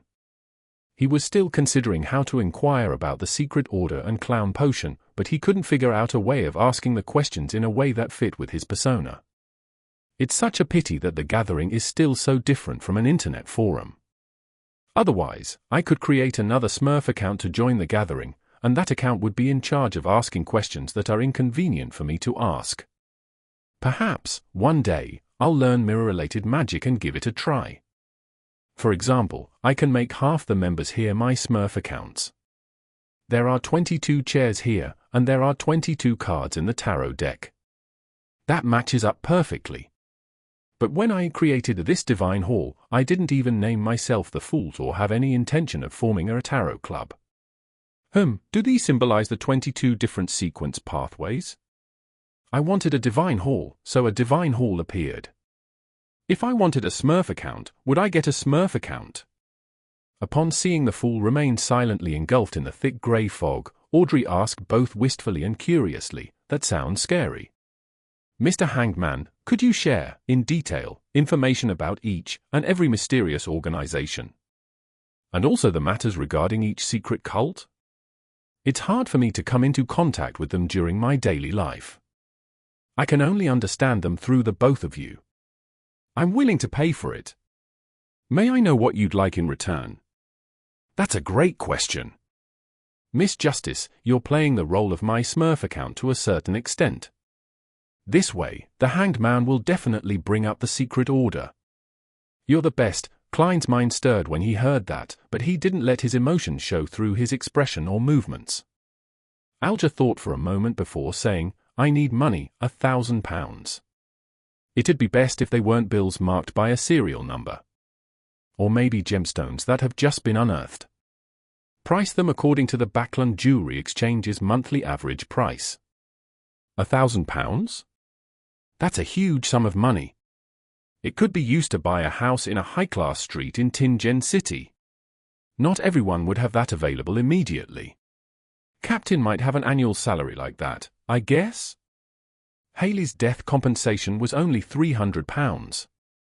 Although Miss Justice is a noble, she obviously hasn't inherited her family's wealth yet, and she'll only be receiving some sort of annual allowance. It's no wonder that the Hanged Man stated that it could be paid via gemstones. Klein was very sensitive towards monetary figures. Luckily, he was blanketed in thick fog. For a single lady or madam, £2,000 could let her live a decent life. If £2,000 were invested, the investment could reliably produce an annual return of about £100. £1,000. Audrey said, sounding shocked. She then replied happily, no problem, do I send it to the previous address? Judging by Miss Justice's tone, she finds it very cheap. Klein didn't look over. Alger was quiet for a good 20 seconds before he said, yes, send it to the Warrior and Sea Bar at Pelican Street, in the White Rose borough of Pritz Harbor. Tell the boss, Williams, that it's what the captain wants. All right. Audrey leaned back and posed in a spectator-like manner. Mr. Hanged Man, you can start now. Alger looked at the fool, deliberated for a moment before saying slowly, let's start from the Moses Ascetic Order. It is the earliest hidden organization. Of course, many think that the earliest hidden organizations are the Church of the Evernite Goddess, the Church of Mother Earth, and the Church of the God of Combat. These people must be from the Church of Lord of Storms, the Church of Eternal Blazing Sun, or the Church of the God of Knowledge and Wisdom, Audrey refuted sulkily. The Church of the Goddess is the earliest hidden organization. That was the first time Klein had heard of such a claim. What exactly happened in the Fourth Epoch or the Third Epoch? Alger smiled and said, the truth is buried in ancient history. Only one thing is certain, no one has ever said that the Church of Lord of Storms, the Church of Eternal Blazing Sun, or the Church of the God of Knowledge and Wisdom were once hidden organizations. All right, let's save some time and return to main topic. The Moses Ascetic Order was first established by a few humans that had read the Blasphemy Slate. They believed in a non-anthropomorphic god, called the Hidden Sage. The description is that of a god, but it is more of an ideology, a natural law. For example, all objects are numeric. The Hidden Sage is an embodiment of spirit numerology. Or that knowledge is supreme, and the Hidden Sage is knowledge itself. Hence, the original Moses Ascetic Order was a very respectable organization, and it maintained a good relationship with the other major churches. The members of the organization led ascetic lives to resist losing control and to resolve the effects of the Remnant potion. They strictly kept their order's secrets, and they upheld moral and religious precepts. They believe that humans continuously reincarnate after death. The sequence 9 that they grasp is called Mystery Prior. The word a warlocker was also spread from that organization. Audrey listened to the Hanged Man's description carefully and asked sharply, you said that the Moses Ascetic Order used to be a respectable organization. Are they not one anymore? Alger nodded his head indiscernibly. Yes, they have fallen into corruption and are now an evil organization. Why? I find their beliefs very good and very normal. Audrey expressed her confusion. That was Klein's confusion too. The information that he could get at his security clearance didn't provide the reason for the Moses Ascetic Order's fall from grace. Alger looked at the unfathomable fool and tersely agreed. I am not sure of the real reason. It might be because it has been buried by history. However, I have heard one terrifying explanation. In that story, the main reason why the Moses Ascetic Order fell into corruption was because the god that they believed in, the Hidden Sage, had come to life. He became the personification of an evil god. Came to life? This, how? Audrey found it unimaginable as she replied with an incredulous tone. Without realizing it, she had exited from her spectator state. It's like a horror story, but the ghost is even a god. Klein's heart stirred with a surge of emotions as well. I'm sorry, no one knows the answer. Alger had originally wanted to casually say, maybe Mr. Fool would know, but he held back the urge. He had already teetered on the borders of danger once. In the Book of Storms 5:7, there was a saying that Alger remembered clearly, which was, do not test God. Audrey calmed herself down and didn't press for more answers. She gestured for him to continue. Klein maintained his seated posture and his silence, validating the hanged man's descriptions with his own understanding. Finally, he realized that there were 4 points that he needed to take note of. First, the Demoness sect was also known as the Demoness family in the 4th epoch. Back then, they had very few members, and their beliefs were passed down through their bloodlines. Plus, they would kill the fathers of their children and abandon the baby boys. Hence, all the members were female. Of course, that was all from Alger's description, and there was no way to verify it at the moment. Second, the numinous episcopate that believed in death and the Rose school of thought that liked bloody sacrificial worship ceremonies both originated in the southern continent.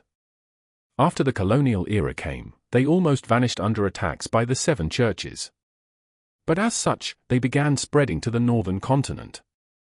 Third, the current psychology alchemists were similar to the earlier Moses ascetic order. They believed in a non-anthropomorphic existence and believed that the human spirit could change everything. Fourth, the secret order had the lowest activity level among all the other hidden organizations. Thus, they were the most unknown. Every time they appeared, they seemed to be after something or looking for something. What are they after or looking for? Klein suddenly recalled the diary which he had read earlier. The leader of the secret order, Zaratul, cooperated with the Roselles. His goal was to get something left behind by the Antigonus family. Their appearance that time was to look for the lost notebook, the Antigonus family notebook. Klein narrowed his eyes slightly and felt that he had apparently found the key reason for the secret order's actions. They are after the things that the Antigonus family left behind. Klein suppressed his urge to tap the edge of the table as his thoughts appeared one after another. Oh, they were looking for remnant traces the Antigonus family left behind? Then must I direct my focus onto these areas to obtain the clown potion formula from the secret order? After a further exchange of information, Klein announced the end of the gathering. By your will. Audrey and Alger stood up together. Cutting off the connections, he saw both their figures shatter and disappear. Klein rubbed his glabella and attempted conjuring a Smurf account with his mind. As he thought, a figure appeared at the furthest end of the long bronze table. That figure was wearing a black tuxedo, a silk top hat, and a dull expression. His actions were clumsy and inarticulate. Even though he was engulfed in grey fog, it was obvious that something was wrong with him. That won't do. Klein experimented a few more times before sighing and dismissing the idea of creating a Smurf account. He attempted other things too. He continued to sit above the grey fog in the seat of honor at the long bronze table. He considered what Audrey had said, and he cast his gaze curiously at the illusory crimson stars. After a moment of silence, Klein started to pray as a form of feedback instead of establishing contact with those stars. Amidst the tranquility and silence, he didn't receive any feedback from the 10+ crimson stars nearby. In order to receive feedback, I need to pull someone above the grey fog before I can reply. Klein nodded as he thought, feeling somewhat disappointed. He didn't want to violate someone else's will and forcefully pull them into this mysterious space. Klein was just getting ready to leave, but he habitually touched a nearby illusory crimson star. Just then, he suddenly felt that there was a faint and insignificant prayer deep inside the crimson star. Chapter 95. The Supplicant. Translator Atlas Studios. Editor Atlas Studios. Klein's mind stirred as he used the same method he used back when he spied on the hanged man. He allowed his spirituality to spread outward and touch the crimson blob. A hazy and contorted image appeared within his sight. He could faintly see a blonde teen kneeling on the ground, facing a pure crystal ball. That teenager was dressed in a tight-fitting black outfit, with a style very different from the contemporary styles of the Lun Kingdom. It was more congruent with the traditional clothing of the Faesak Empire and the Intis Republic that Klein had seen from reading magazines. The area surrounding the teenager was dark and had old furniture. From time to time, the room would be illuminated, but Klein couldn't hear the roaring thunder or the pattering of rain. In the image, the teenager had his hands on his forehead, fingers crossed. He bowed forward, continually praying for something. His thick accent buzzed in Klein's ears. Klein listened attentively but discovered an awkward fact. He couldn't understand what the other party was saying. It was a language that he had never come across in his life. To think that I cannot understand a foreign language even though I am the mysterious ruler of this world above the grey fog, Klein gave a self-deprecating laugh. He indignantly tried listening in once again in a manner more attentive than when he had to do English listening comprehension tests back on Earth. As he was listening to the prayers, he gradually discovered something. Even though he had never learned the language the young man was speaking, he found that it had similarities to ancient Faesak. Father. Mother. Those are likely the meanings of those two terms, right? It is quite similar to ancient Faesak, but not without its differences. Klein creased his brows and slipped into deep thought. Ancient Faesak was a common language in the Fourth Epoch. It is also the root language of all the contemporary languages of this era. Furthermore, it is still evolving. I cannot confirm it right now. He listened to it over and over again, eliminating the possibility of the language being a modern language like Lun, Faesak, or Intis. Could it be a dialect of ancient Faesak? Like the language used in the Antigonus family's diary, Klein tapped his finger on the edge of the bronze table and nodded indiscernibly. There was another possibility. Ancient Faesak didn't spring into existence out of nothing, it was an evolution of Jotun, the language of the giants. The Faesak Empire in the north has always claimed that its people possesses the bloodline of the giants. Perhaps this is ancient Jotun. At this point, Klein, who lacked knowledge, could only stop. He retracted his spirituality without looking or listening into that scene. He had no intention of pulling the praying teen up above the fog immediately. He wanted to know what the young man was talking about first. Of course, before that, he had to observe him frequently and conduct basic tests. Phew, Klein exhaled as he leaned back in his chair. He enveloped himself with his spirituality and simulated the feeling of falling. After revising Roselles' diary, Klein changed into his formal wear and left for the Divination Club. He took the public transport despite his pay rise, but he did splurge to support Mrs. Wendy's business. He spent 1.5 pence on sweet iced tea to combat the afternoon heat. When he arrived at House Street, Klein tossed the empty cup into the trash can and walked up to the second floor. Before entering the building, he pinched his glabella and activated his spirit vision. Klein had just entered the hall when he felt a faint, lingering grief. The pretty receptionist Angelica was sitting there, her slightly red eyes looked unfocused. The grief will pass in time, Klein said with a gentle and firm tone as he walked toward Angelica. Angelica looked up abruptly and muttered, clearly confused, "Mr. Moretti." She quickly came to her senses. Anne asked, perturbed, "Why you already know about Mr. Vincent?" "Oh right, I forgot that you're an exceptional fortune teller. I only managed to divine a very rough outline of what transpired." "Just what exactly happened to Mr. Vincent?" "The boss told us that Mr. Vincent had a heart attack in his sleep and left this world peacefully." Angelica cried as she said, "He was so friendly, so polite, a true gentleman. He was the spiritual mentor of so many of our members. He was still so young. I am sorry for bringing up this sad topic." Klein didn't console her any further. He walked toward the meeting room slowly. Angelica took out a handkerchief and wiped her eyes and nose. She then looked at Klein's back and asked loudly, "Mr. Moretti, what would you like to drink?" "Black tea." Klein preferred black tea to coffee, even though he found the black tea average. In comparison, he preferred ginger beer and sweet iced tea. But as a gentleman, it was not right for him to act like a child in a formal setting. As it was a Monday, there were only 5 or 6 members in the meeting room. Using his spirit vision, Klein saw that they each had different colors of emotion. Some were grieving, some more dull, some relatively unaffected. They're all rather normal reactions. Klein nodded slightly. He picked up his cane and found a spot in the room. He was about to deactivate his spirit vision when he saw Angelica walk in and walk towards him. "Mr. Moretti, a customer is looking for you." "Well, it's the person from last time," the beautiful lady said with a hushed tone. "You still remember him?" Klein asked with a smile. I wonder if he bought the magical medicine as I instructed. I wonder if he still needs surgery." Angelica covered her mouth and said, "He was the only person who was willing to wait an entire afternoon in the club for a divination." Klein grabbed his cane and stood up. He walked outside without saying anything. In the reception area, he found the person who had sought his services the other day. He also noticed that the aura near his liver had regained its normal color. His overall health had also improved. "Congratulations, the feeling of being healthy is wonderful indeed." Klein smiled as he extended a hand. Bogda was first taken aback before he immediately extended both hands. He grabbed Klein's right palm tightly.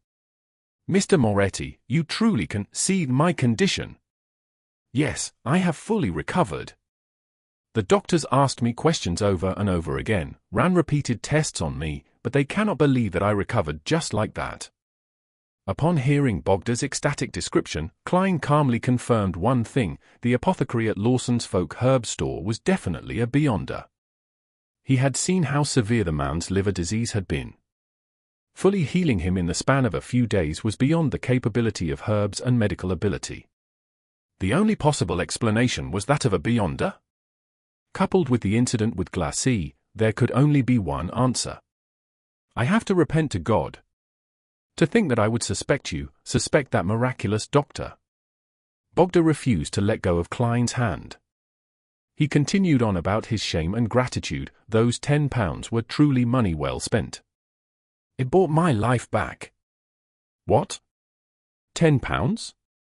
You spent £10 on the miraculous medicine. And you only gave me 8 pence for my divination." "Just 8 pence, 8 pence. Klein was dazed just hearing about it. At this moment, Bogda released his hands as he took a step back while beaming. He bowed reverently and said, "I am here today to express my gratitude. Thank you, Master Moretti. You showed me the way and saved my life. This was the outcome of you paying to have something divined. You need not thank anybody." Klein lifted his head slightly and looked at the divide between the wall and the ceiling. His answer fully expressed the vibes of a charlatan. "You are a true seer," Bogda praised. "Next, I'll be heading to Vlad Street to thank that apothecary and buy the medicine he recommended." "Haven't you already recovered?" Klein expertly hid the shock in his voice. Bogda looked around and laughed when he confirmed that the receptionist was not paying attention to them. He chuckled softly and said, "The doctor mentioned a concoction of herbs that includes mummy powder. It is a prescription that would satisfy both men and women. I didn't believe the doctor back then, but I have no more doubts now. There's a prescription like that." Klein suddenly felt that the apothecary was a cheat, and suspected if he had pushed the person in front of him into a fiery pit of doom. He observed Bogda and confirmed that there was no problem with his aura. "Mummy powder?" Klein cautiously asked. "Yes, mummy powder. I have asked a friend. He said that even the nobles of Backland are maniacally looking for such an item. It's a powder made by grinding mummies which gives men peak performance in bed. Even though it's disgusting and sounds dirty, it truly is a material used by the aristocrats." Bogda gave a detailed description. He had an eager desire in his eyes. "Mummies? Mummies made from corpses? Then grinding them to powder?" Klein was dumbfounded. He nearly retched in front of Bogda. Those nobles sure are hardcore. Just as he was about to advise Bogda against doing so, Glacis, who had suffered from a lung disease previously, stepped into the door and heard Bogda's description. Yes, it's very effective. I would recommend that you head to Lawson's Folk Herb Store at Flad Street. Mr. Lawson's secret recipe is very effective. Glassy took off his spectacles and leaned over with interest.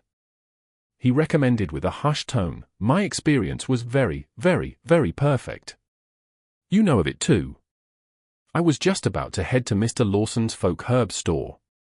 Bogda's worries vanished completely. After a short conversation, he left the Divination Club in a hurry. Up until then, Klein was still a little dumbfounded. He waited till 5:20 in the afternoon before putting on his hat and picking up his black cane. He took a carriage down to Vlad Street, intending to observe the apothecary named Lawson Darkweed before deciding if he should notify the captain or not. Klein stood outside the herb store and saw the closed door, as well as a subletting notice. Quite a wary man, he muttered silently. Since this had happened, he no longer had to be troubled or perform any observations. Chapter 96. Dalys' Guess. Translator at Atlas Studios. Editor at Atlas Studios. By the afternoon of the next day, Klein had fully recovered from any signs of exhaustion. He walked into the Blackthorn Security Company with steady footsteps. "Good morning, Klein. The weather is so cool and beautiful today, I'm looking forward to tonight's feast." Roseanne, who was wearing a light green dress, greeted him with a smile from behind the reception desk. Klein deliberately touched his stomach and said, "Miss Roseanne, you shouldn't be talking about that so early in the morning. I'm already sick of today's mission that has yet to arrive. I only hope for the evening to arrive sooner." She looked to the left and right, then she beckoned for Klein to come closer. She lowered her voice and said, "I met Madame Daly earlier." "Spirit medium Madame Daly?" Klein asked in surprise. The most famous spirit medium from Awar County had been living at in Mat Harbor all this time, and it wasn't a short distance from Tingen. "Yes." Roseanne gave a firm nod and said, "But she has already left." "Ah, she is my ideal beyonder. If I were to become a spirit medium, I would leave Tingen and travel all around the world by myself. To Intis, to Faysac, to Fainapota, to the southern continent, to the vast prairies, primitive forests, and snow-covered plains." "Lady, be aware of the Nighthawk's rules." Klein shook his head in amusement. "Even Madame Daly has to apply and obtain permission to leave in Mat Harbor." "I know that, but you can't just remind me about it now and shatter my dreams," Roseanne said, peeved. "The truth is, I would never become a beyonder. It's too dangerous. I know when I'll die from sudden gunfire. From what I've seen, beyonders are basically people who turn themselves into monsters to fight against monsters. Archbishop Channy said that we are guardians, but also a bunch of miserable wretches that are constantly fighting against threats and madness," Klein replied, sighing. The quote had left a deep impression on him. To fight against the abyss, we have to endure the corruption of the abyss. The two of them fell silent in unison. Roseanne was the first to break the silence as she pursed her lips towards the partition and said, "Captain wanted you to meet him when you arrived." "All right." With his hat and cane in hand, Klein passed through the partition and entered Dunn's office after knocking on the door. A middle-aged gentleman with deep and serene grey eyes and a high hairline put down his coffee cup and said with a smile, "Can't say that I'm surprised, Roseanne had just informed me," Klein replied with a smile. Dunn didn't mind his humor but sighed. Daly was just transferred to the Backland Diocese, which is the world's busiest and most crowded city. They have the highest population of beyonders and the most opportunities. She has a higher chance of becoming an archbishop or a senior deacon than me. "Why?" Klein asked curiously as he took a seat. Dunn thought for nearly 20 seconds before answering. "She has a unique talent in mastering and exploiting sequence potions. I've mentioned the internal rule of the Nighthawks before. If you want to consume the next potion in the sequence, you'll have to wait 3 years and go through a strict examination to prevent any loss of control.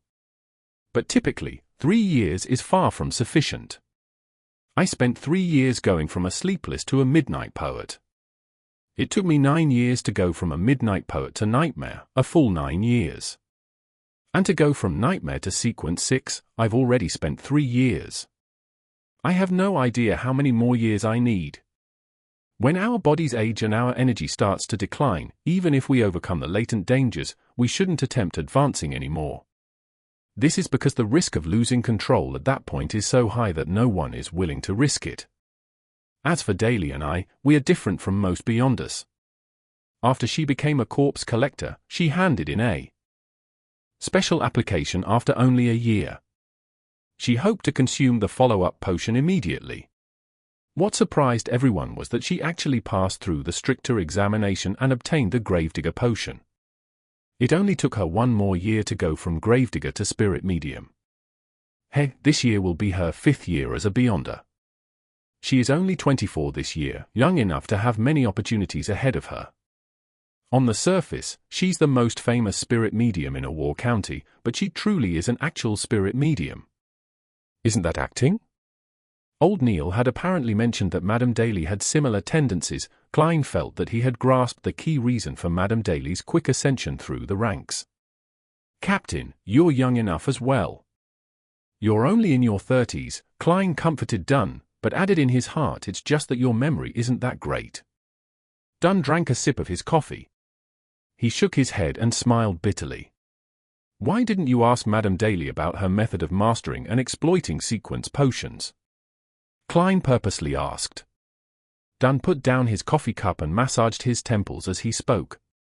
She told me to become a true nightmare. I don't know what that means. Play the role of a nightmare. Man, a nightmare sounds sinister. Klein creased his eyebrows and temporarily fell silent. Then, Dunn took out his smoking pipe and sniffed at it. Daly and I discussed the possibility of Seers' follow-up potion being clown. Assuming that the member of the Seers didn't lie to you, she brought up an interesting hypothesis. What hypothesis? Klein asked hurriedly, his eyes turning bright. He had once used a divination method to determine if clown was the follow-up potion of Seer. The answer he received had been vague, but it seemed close to being a confirmation. Dunn's deep and serene grey eyes swept his gaze at him while he said in thought, a normal sequence pathway proceeds in a stepped manner. They advance according to a particular similarity. For instance, Sleepless, Midnight Poet, and Nightmare are all obviously related to the darkness of the night, as well as the peaceful sleep and tranquility that is generated from sleep. It can be imagined that every subsequent sequence would have identical traits, only with more power and a wider scope. They might be linked to secrets, disaster, horror, the Crimson Moon, etc. Certain sequence pathways appear unrelated, but when we analyze them in detail, we can still find similarities, such as Assassin and Instigator. Their implied similarity is to bring people calamities, pain, sorrow, and despair. Hence, the follow-up sequences should abide by this pattern. Klein paid close attention and asked proactively, but Seer and Clown doesn't have such a connection. Yeah. Dunn nodded and said, Daly believes that there might be sequence pathways that share another kind of relationship. After all, there's a lot we do not know. He paused for a moment before saying, Daly said that, in this sort of pathway, the low to mid-sequence potions would respectively provide the Beyonder an ability that seems brand new and unrelated to the others. When the Beyonder reaches a point of qualitative change, these abilities will mix into an abnormally powerful job that includes them all. In other words, the pathway doesn't advance step by step, but instead it's a relationship of dissection and combination. Klein listened intently, but he felt lost. Dunn lifted his right hand and said, a normal sequence pathway advances a bit at a time, just like a child growing up. A growing child becomes taller, stronger, heavier, and more mature from a young age. While special sequence pathways are more like, having said this, Dunn lifted up his thumb. Then, he lifted up his index finger. Then, he gradually lifted up the rest of his fingers. Each and every finger is independent and doesn't seem to be related to the others. But in the end, when he said the word end, Dunn clenched his fingers into a tight fist. I understand now. Klein was suddenly enlightened. He agreed with Lady Daly's guess and the captain's metaphor. Maybe that's how it is, he nodded in deep thought. Sequence 8 Clown and Sequence 9 Seer are completely different and have brand new abilities. And according to the description from the Nighthawk's intelligence, the corresponding Sequence 7 and Sequence 8 clown don't share any similarities either. Klein fell silent for a while before curiously pressing on, at which stage would the different abilities combine to form a qualitative change? Dunn took another sip of coffee and chuckled. Daily and I guess Sequence 4. Because according to the way the churches categorize sequences, Sequence 4 is the beginning point of the higher sequences. It is said that merely achieving such a level brings about qualitative changes in vitality and energy. In ancient times, Sequence 4 beyond us were qualified to be called demigods in the Fourth Epoch. It's a pity that such beyond us are very rare in this era, Dunn said wistfully. If Sequence 4 to Sequence 1 are high sequence beyond us, then who are the low sequence beyond us? Klein asked with interest. Sequences 9 through 7 were considered as low sequences 1,000 years ago. But, in recent centuries, beyond us are few in number and each church has listed Sequence 7 as a mid-sequence. Dunn laughed in a self-deprecating manner. Sequence 9 and Sequence 8 are low sequences. Then, Sequences 7 through 5 are mid-sequences. Finally, those Sequence 4 and above are high sequences. Klein repeated in his head and inevitably felt a yearning for that. Emperor Roselles was a high sequence beyonder. However, the higher the sequence, the greater the risk of losing control. Klein thought to himself in fear. He asked as though in a seemingly casual manner, what is the Sequence 4 potion for the Church of the Goddess called? In actual fact, I'm not sure. My security clearance isn't high enough for me to be privy to that information. I'll be able to read them when I become a diocese bishop or Nighthawk's deacon. Dunn shook his head and smiled. In fact, at least half of the church's 13 archbishops and 9 senior deacons at the top of the church's hierarchy are below Sequence 4. That's just me being optimistic. The archbishop in Zangwell, who became wanted, lost control when he tried to advance to Sequence 4. The one who stole sealed artifact 08. His potion was apparently called Gatekeeper, Klein thought and probed. Is Sleepless Sequence 5 Gatekeeper? No. That's in Spirit Medium's pathway. You'll be allowed to access that information when you reach Sequence 7 and become a bishop or a captain of a Nighthawk's team. Gatekeeper is Sequence 5 of the Spirit Medium pathway? Does it mean that it's keeping watch over the gates to hell? Or keeping watch over the gates to the spirit world, Klein guessed. All right, go to Old Neil and continue with your studies. Dunn smiled and said, don't forget about dinner tonight. At Old Will's restaurant. Reservations have been made. I'll introduce you to the rest of the Nighthawks officially. All right, I've already prepared the money. Klein forced a smile. No, there's no need. Have you forgotten that we have additional bonuses?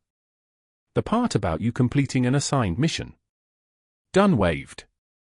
Klein was momentarily taken aback before replying with a beaming smile. All right, Captain.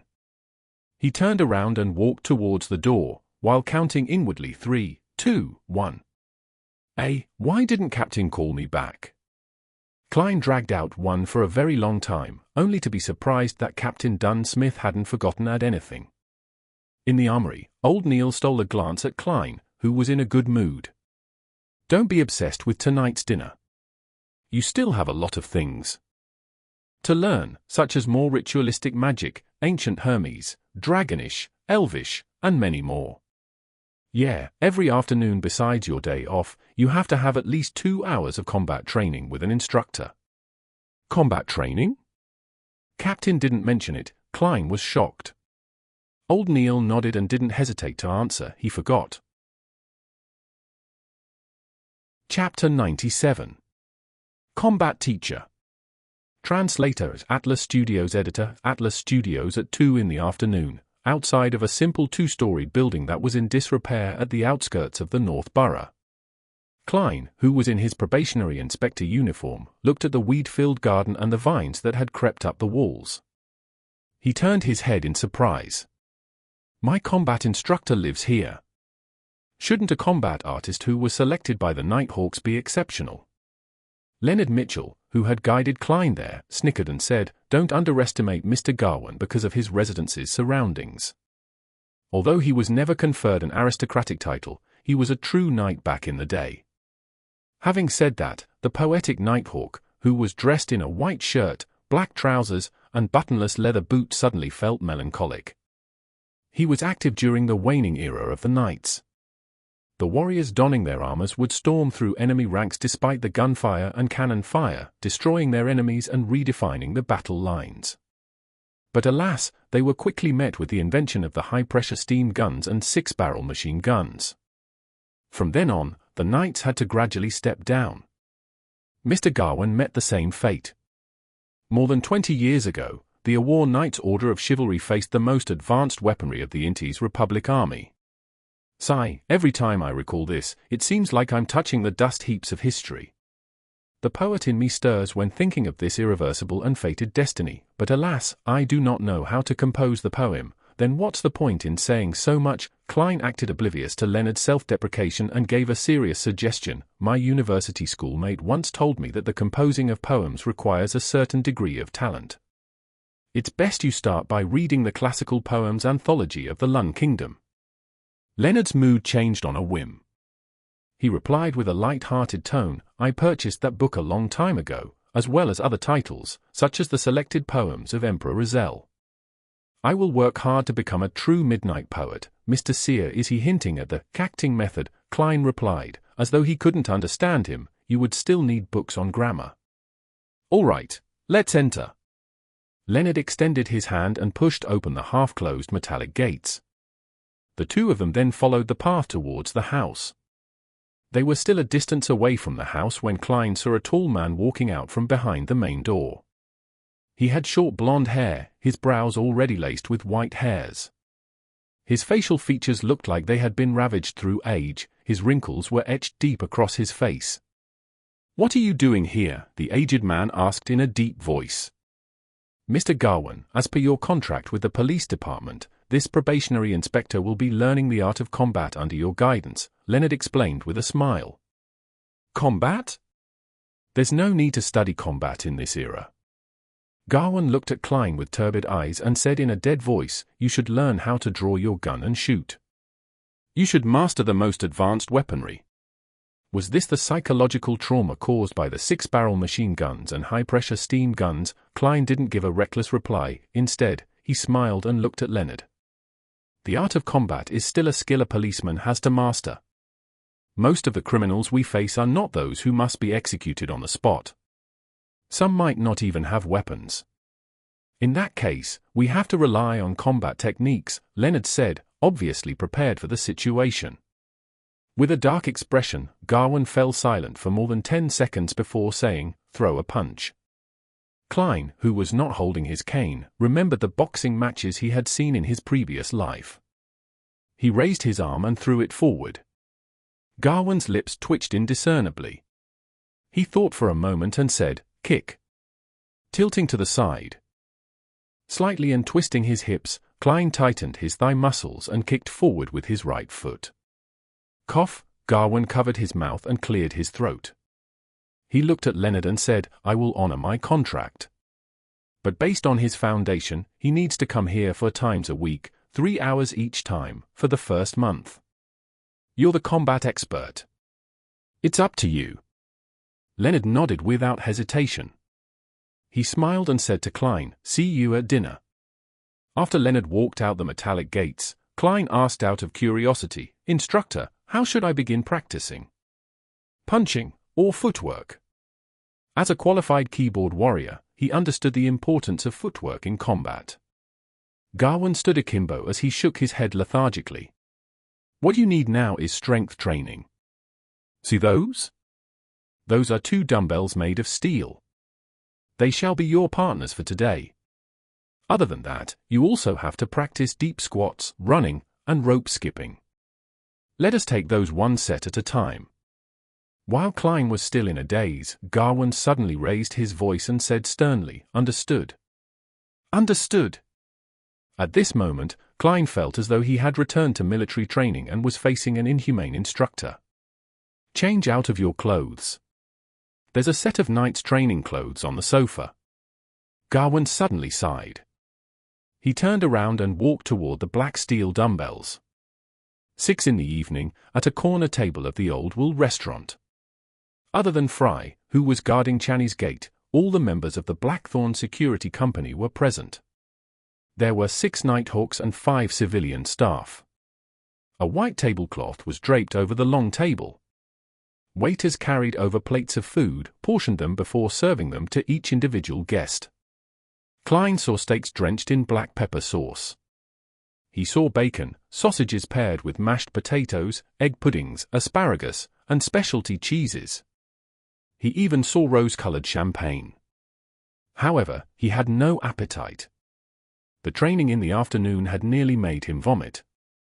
Noticing the pale, newly inducted Nighthawk with turbid eyes, Dunn raised the glass of red wine in front of him and laughed. "Let us welcome our newest official member, Klein Moretti. Cheers!" The cold and introverted black-haired lady, Royal Ray Dean, the sleepless Kenley White, the sloppy Leonard Mitchell, as well as the white-haired, black-eyed midnight poet Seekatron all raised their cups and looked at the new member of their team. Klein fought back the discomfort of the training and raised his glass of amber champagne. He stood and said, "Thank you." He clinked glasses with every Nighthawk, tilted his head back, and finished the small amount of champagne. "Is our Miss Author not going to say something on this occasion?" Dunn smiled as he looked at Seekatron. Seekatron was a lady in her 30s. She had average looks, but had an exceptional demeanor, one that was quiet and serene. Coupled with her few strands of graying hair, it added a unique charm to her. Klein had heard old Neil mention that this midnight poet had taken on a side job as an author and had attempted to submit her works to newspapers and magazines. Unfortunately, only a few smaller newspapers had accepted them. Seeker smiled and looked at Dunn. "In order to make the term Miss Author into a reality, Captain, I think you should give me some funds to self-publish my work. You should learn from old Neil and give me a more suitable reason.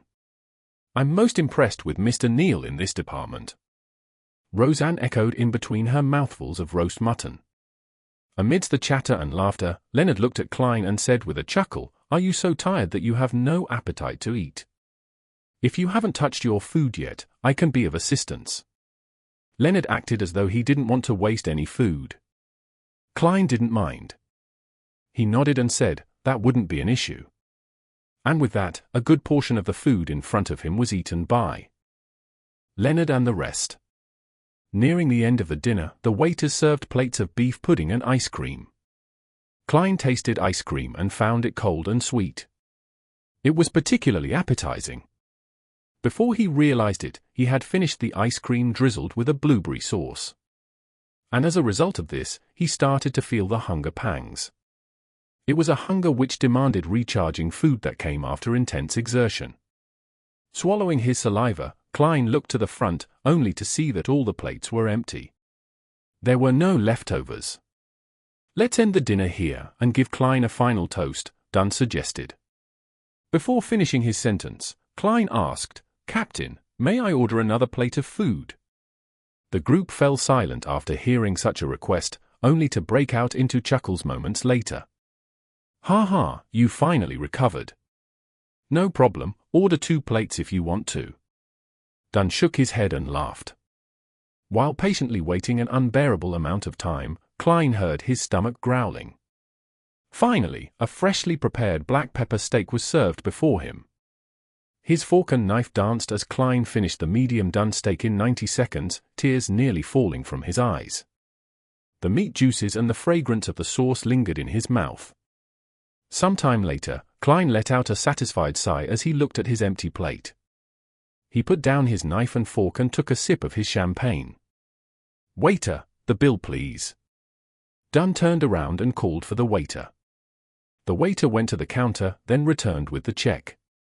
He gave a thorough breakdown. "You opened 5 bottles of Desi champagne, each bottle being 12 soli and 3 pence, a small glass of Southville red wine for 10 pence. Each black pepper beef steak was 1 soli 2 pence.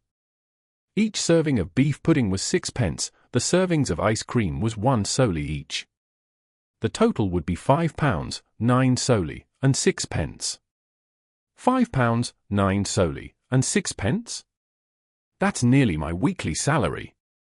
A restaurant is indeed much more expensive than eating at home. Klein clicked his tongue upon hearing that. He felt lucky that the captain had said that he didn't need to pay out of his own pocket. They had some petty cash from bonus earnings. He calculated the cost carefully and noticed that the most expensive portion of the meal was the alcohol. 5 bottles of champagne had cost more than £3. This is no different from Earth. Klein secretly rubbed his stomach and forced down the last of his champagne. The next morning, Klein felt bloated. He tried to get off the bed in his sleepy stupor. Just as he exerted strength, he was instantly awakened by his aching muscles. He felt as though his body wasn't under his control. What a familiar feeling. It's the same as that day after we got punished with frog jumps. Today is a rest day, but I still have to pay a visit to my mentor and see if I can borrow the monograph on the Hornaces main peak from the library at the university. Klein's lips twitched as he made his way outside with some effort. He wanted to draw a gasp with every step. Klein, what happened to you? Melissa, who had just come out of the bathroom, sized up her brother suspiciously for his odd posture and slow movement. Chapter 98. Mr. Azik. Translator, Atlas Studios. Editor, Atlas Studios. Faced with his sister's question, all Klein could do was reply with a regretful smile. Sore muscles. He originally believed that by consuming the sequence potion, his constitution would be enhanced as a Beyonder, but the harsh reality told him that a Seer's stats points were all allocated to his spirituality, mind, intuition, and interpretation. It didn't aid him in adjusting to combat training quickly. As for the original Klein, he had focused on his studies early on and had suffered from malnutrition. That led him to possess a below-average physical condition. The fact that he was having after effects from working out was to be expected. Sore muscles? I remember you returning after dinner last night and you didn't do anything else. Does alcohol cause sore muscles? Melissa inquired with an inquisitive look. Does alcohol cause sore muscles? Sis, that question can't help but make me have inappropriate thoughts. Klein laughed dryly and said, No, this has nothing to do with alcohol. It was from yesterday afternoon. I joined the company's combat training. Combat? Melissa was even more astonished. Klein organized his thoughts and said, Well, this is what happened. I considered it and believe that as a historical and relic consultant of a security company, it's impossible for me to stay in the office or port warehouse forever. Perhaps there will come a day when I have to accompany them to the villages or an ancient castle, to the site of some relic. That might require me to hike, to cross rivers, and to walk a lot. I'll have to endure all sorts of tests posed by nature, so I have to possess a sufficiently healthy body. So you joined combat training to enhance your stamina? Melissa seemed to understand her brother's intention. That's right, Klein answered with great affirmation. Melissa said with a frown, But that isn't gentlemanly. Don't you always keep yourself to the standards of a professor? A professor only requires the ability to read historical documents, ponder over difficult questions, and maintain a polite and gentlemanly demeanor. Of course, I'm not saying that those aren't all good things. I prefer men who can solve problems on their own, regardless of whether that solution requires brawn or brain. Klein smiled and said, No, Melissa. Your definition of a professor contains a misconception. A true professor can communicate with people gently and politely, but he can also educate the other person using the principles of physics by raising a cane to convince someone when there is an obstacle in communication. Principles of physics. Melissa was momentarily at a loss, but she quickly understood what her brother was saying. She was suddenly unable to retort him. Klein didn't say anything more but widened his pace with great difficulty as he headed for the bathroom. Melissa stood there and looked for a few seconds. She suddenly shook her head and caught up to Klein. She posed as if she was supporting someone. No, there's no need to. I was hamming it up a bit earlier. Klein felt humiliated. He suddenly stood straight and walked normally. Watching her brother walk steadily to the washroom and close the door, Melissa pursed her lips and muttered, Klein is getting more and more pretentious. I even believed that his muscle soreness was really that serious. In the bathroom, Klein stood behind the tightly shut door, his face suddenly contorting in pain. Ouch, ouch, ouch, and he held his breath, tensed his body, and stood there for a good 7 or 8 seconds. When he finally went downstairs with great effort, had breakfast, and saw Benson and Melissa off, his soreness finally began to ease. After resting for a little while, Klein took his cane, donned his top hat, and left the house, strolling towards the public carriage stop. During the summer, Koei University had trees with shade providing foliage, flourishing with birds and luxuriant flowers. It was peaceful and calm. Walking along the river, Klein took a turn towards the history department. Then, he found the 3-story building which showed its age and located his mentor's, Cohen Quentin's, office. He knocked and entered the room, but he was shocked to see that the man sitting at his mentor's seat was the academic, Azik. "Good morning, Mr. Azik. Where's my mentor?" "We made an appointment by letter to meet here at 10, Klein asked, puzzled. Azik, who was Cohen Quentin's best friend and often debated with his mentor regarding academic topics, smiled and said, "Cohen had a last-minute meeting and went to Tingen University. He asked me to wait for you here." He had bronze skin, an average height and build, black hair, brown eyes, and gentle facial features. Being in his presence brought on an indescribable feeling, as though you could see in the man's eyes that he had been through the vicissitudes of life. Under his right ear was a tiny mole that one wouldn't notice unless closely examined. Having said the reason, Azik suddenly frowned as he carefully observed Klein. Feeling confused by the sudden scrutiny, Klein looked at his attire. "Have I committed some breach of etiquette?" Tuxedo, black vest, white shirt, black bow tie, dark-colored trousers, leather boots with no buttons. Everything seems normal. Azik's brows eased and he chuckled softly. "Don't mind me. I suddenly noticed that you are way more energetic than before. You look even more like a gentleman now. Thank you for your compliment." Klein accepted it calmly and asked, "Mr. Azik, did my mentor manage to find the book Research of the Hornacis Main Peaks Relics in the school library?" "He found it with my assistance," Azik said, smiling gently. He then pulled open the drawer and took out a grey-covered book. "You are no longer a Koei University student anymore. You can read it here, but you cannot take it home." "All right." Klein delightfully took the academic monograph, and with a hint of fear. The book's design was fully in line with the current trends. It used hard paper as a hardcover and it was printed with an image like an abstract version of the main peak of Hornacis mountain range. Klein took a glance and found a seat. He flipped open the book and started reading carefully, line by line. As he became engrossed in the book, he suddenly realized that there was a cup of rich and fragrant coffee by his side. "Help yourself to the sugar and milk." Azik put down the silver saucer and pointed at the milk jar and sugar container. "Thank you." Klein nodded with gratitude. He added 3 cubes of sugar and a teaspoon of milk before continuing to read his book. The book, Research of the Hornacis Main Peaks Relics, was not a very thick book.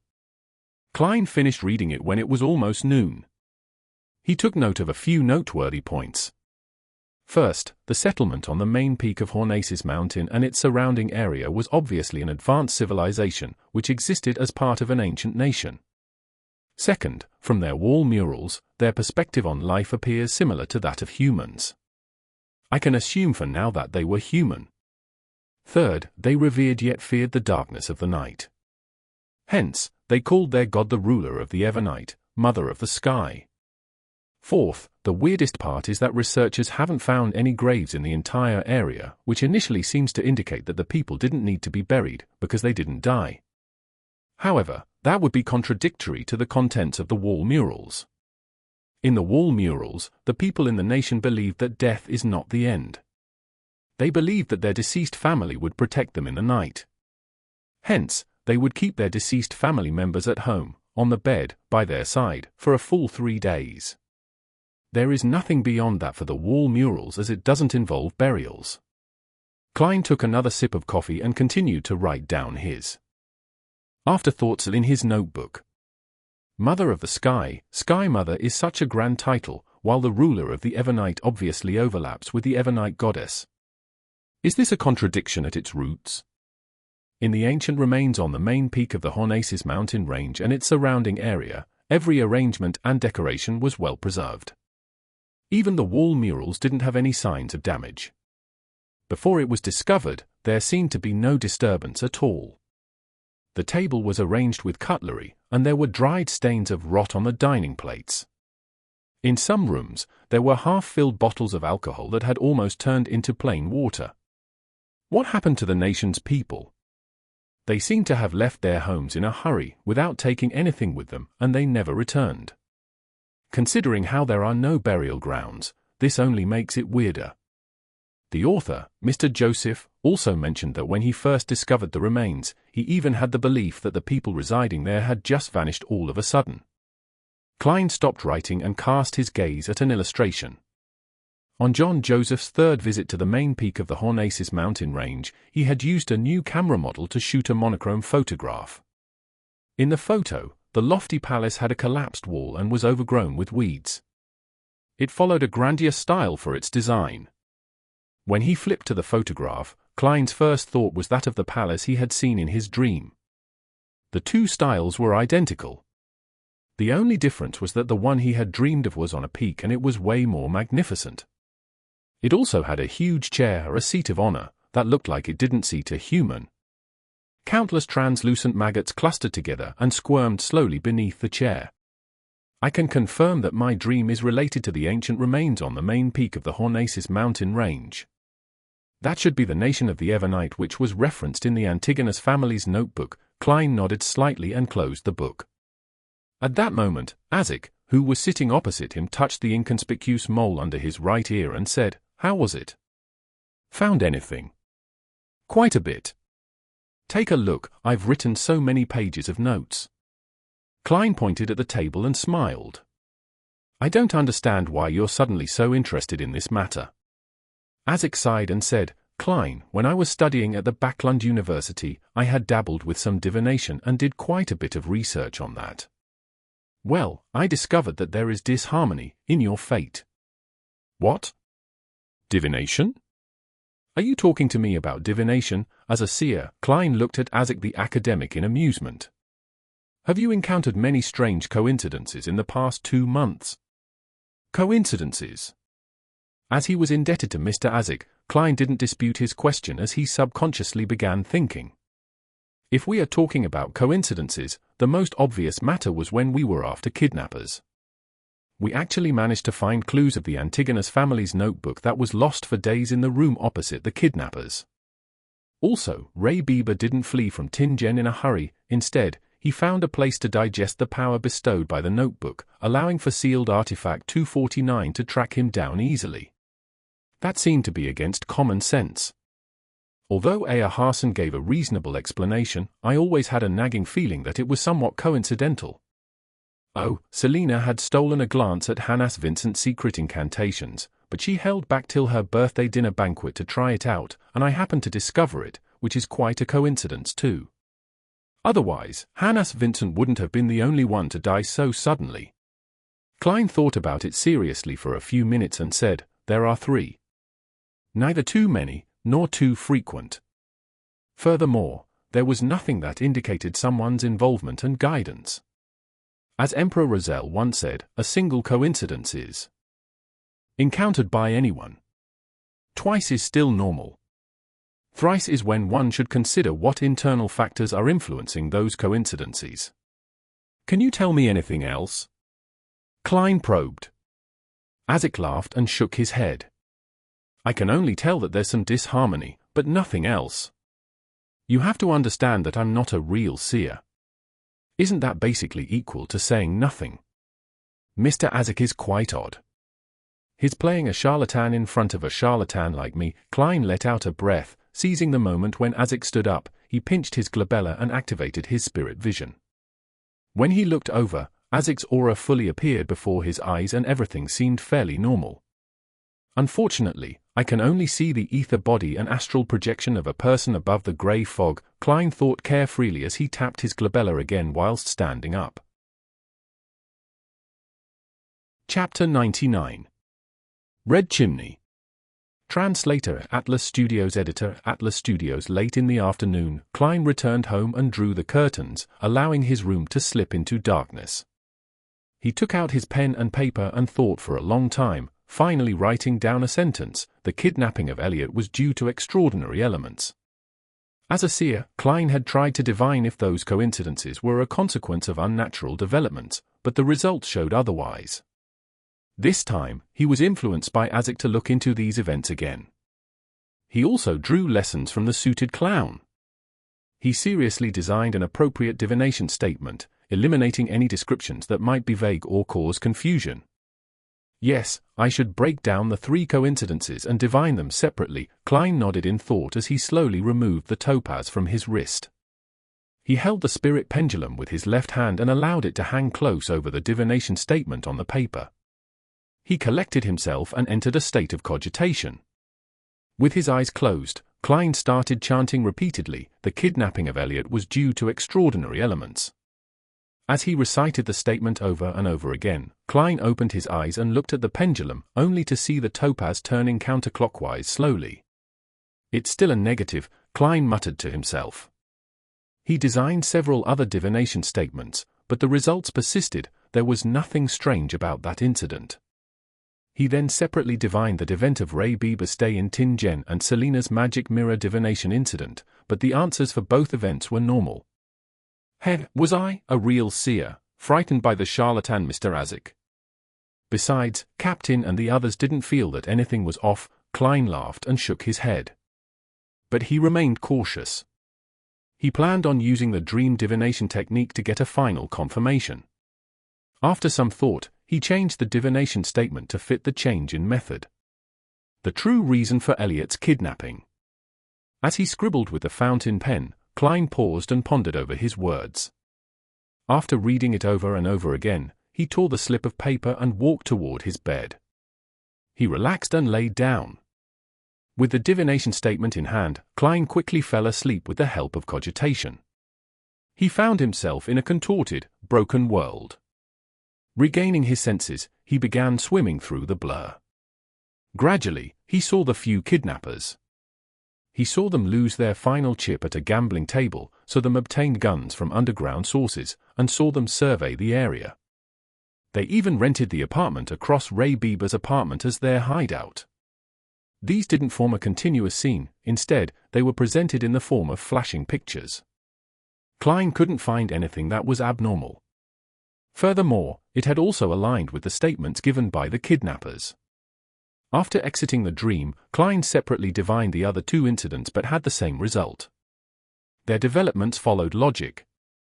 The coincidences were really coincidences. I was indeed overthinking things. Mr. Azik is merely a divination enthusiast. Klein stabilized his pendulum and shook his head with a bitter smile. He was about to draw the curtains and allow sunlight into the room when he froze. From the original Klein's impression of Mr. Azik, he is a dependable and trustworthy person. He had never once said anything baseless. Even if he was always quarreling with Mentor, it was limited to academic topics, and each of them had their reasons. If he was truly a mere divination enthusiast, he wouldn't have interacted with me like that. And the memories of original Klein has nothing about him liking divination. Of course, this could be due to the loss of a corresponding memories. Klein frowned and couldn't ease his worries. He needed a way to confirm this. He suspected that Mr. Azik had unwittingly come across some insider information and was trying to remind him. By using divination as an excuse. How should I confirm this? Klein paced back and forth across the dark room, trying to recall the other divination techniques he knew. 1 step, 2 steps, 3 steps. He suddenly halted as an idea came to him. Let's assume that these coincidences are dubious. I'm unable to divine a result either because my sequence isn't high enough or I'm being affected by outside interference, but I can change my environment. I can change my environment to someplace that is even more mysterious and even harder to understand. Klein felt pumped. He pulled open his drawer and took out a silver dagger. He concentrated and allowed his spirituality to flow out from the tip of the dagger, becoming one with his surroundings. With each step he took, the wall of spirituality sealed off the entire room. Klein planned on doing the divination above the grey fog, to do the divination in that mysterious world. In the magnificent ancient divine hall above the endless grey fog. Klein sat at the seat of honor on one end of the bronze table. Before him was a piece of goatskin he willed into existence. He lifted a pen and tried writing the divination statement as he had previously. The kidnapping of Elliot was due to extraordinary elements. He held the spirit pendulum and hung it low. Klein quickly composed himself as he turned silent and ethereal. Half closing his eyes, he recited the statement 7 times, using his spirituality to interact with the spiritual world that stood above all. Feeling the tug of the silver chain, Klein opened his eyes to look at the pendulum. The sight made him freeze immediately. The pendulum was spinning clockwise. This meant that there was an extraordinary element behind Elliot's kidnapping. This was completely different from the result he had gotten in the outside world. There were no traces of any interference. Such power or means is terrifying. What's the motive of the person behind this? Is my fate intertwined with the Antigonus family's diary? Klein was immensely shocked. He lost his calm and the rotation of the pendulum slipped into chaos. He put down the topaz and rubbed his glabella. His expression was abnormally grave. After contemplating for a few seconds, he didn't attempt to divine the other 2 events. Instead, he wrote a new divination statement, the true reason for Elliot's kidnapping. He held the paper in his hand and recited the statement 7 times. Klein leaned back and fell into sleep above the fog. Soon, he saw a boundless, illusory grayish-white fog. The fog dissipated slowly, revealing a colorful grass plain filled with flowers. The space behind the flowers and the plains was folding into itself, like a monster that had come alive. Klein tried his best to look forward, barely making out an image of a dark red chimney. At this point, the scene before him shattered, putting an end to his dream. Klein abruptly straightened his back in the majestic divine hall. His heart was beating wildly without reason. Phew! It felt like I had just spied on a terrifying thing. He took in 2 deep breaths to stabilize his chaotic emotions. Tap! Tap! Tap! Klein tapped on the side of the table sometime later and slipped into deep thought. Red chimney, garden, grass plains. How is this related to the person behind all of this? I cannot determine his motive from the coincidences, nor can I conclude that there is any evil intent. In the midst of this thinking, Klein felt alarmed, for himself, Captain, Fry, and the others. We are like puppets dancing on a string. What's even scarier is that we thought so highly of ourselves. Sigh. I don't know how to raise this matter to Captain. Old Neil's divination produced the same results as mine in the outside world. If they asked me to confirm it in front of them, I have no way of doing that. Klein rubbed his temples as if he had a headache. After nearly 20 seconds of calm, he began divining the event of Ray Bieber's stay in Tingen. Similarly, he first used spirit dowsing. This time, Klein was shocked to see his topaz hang motionless. It was neither a confirmation or rejection of the statement. Strange, he muttered. He started to guess the reasons for this phenomenon. The person behind this has sensed my divinations and engaged in countermeasures.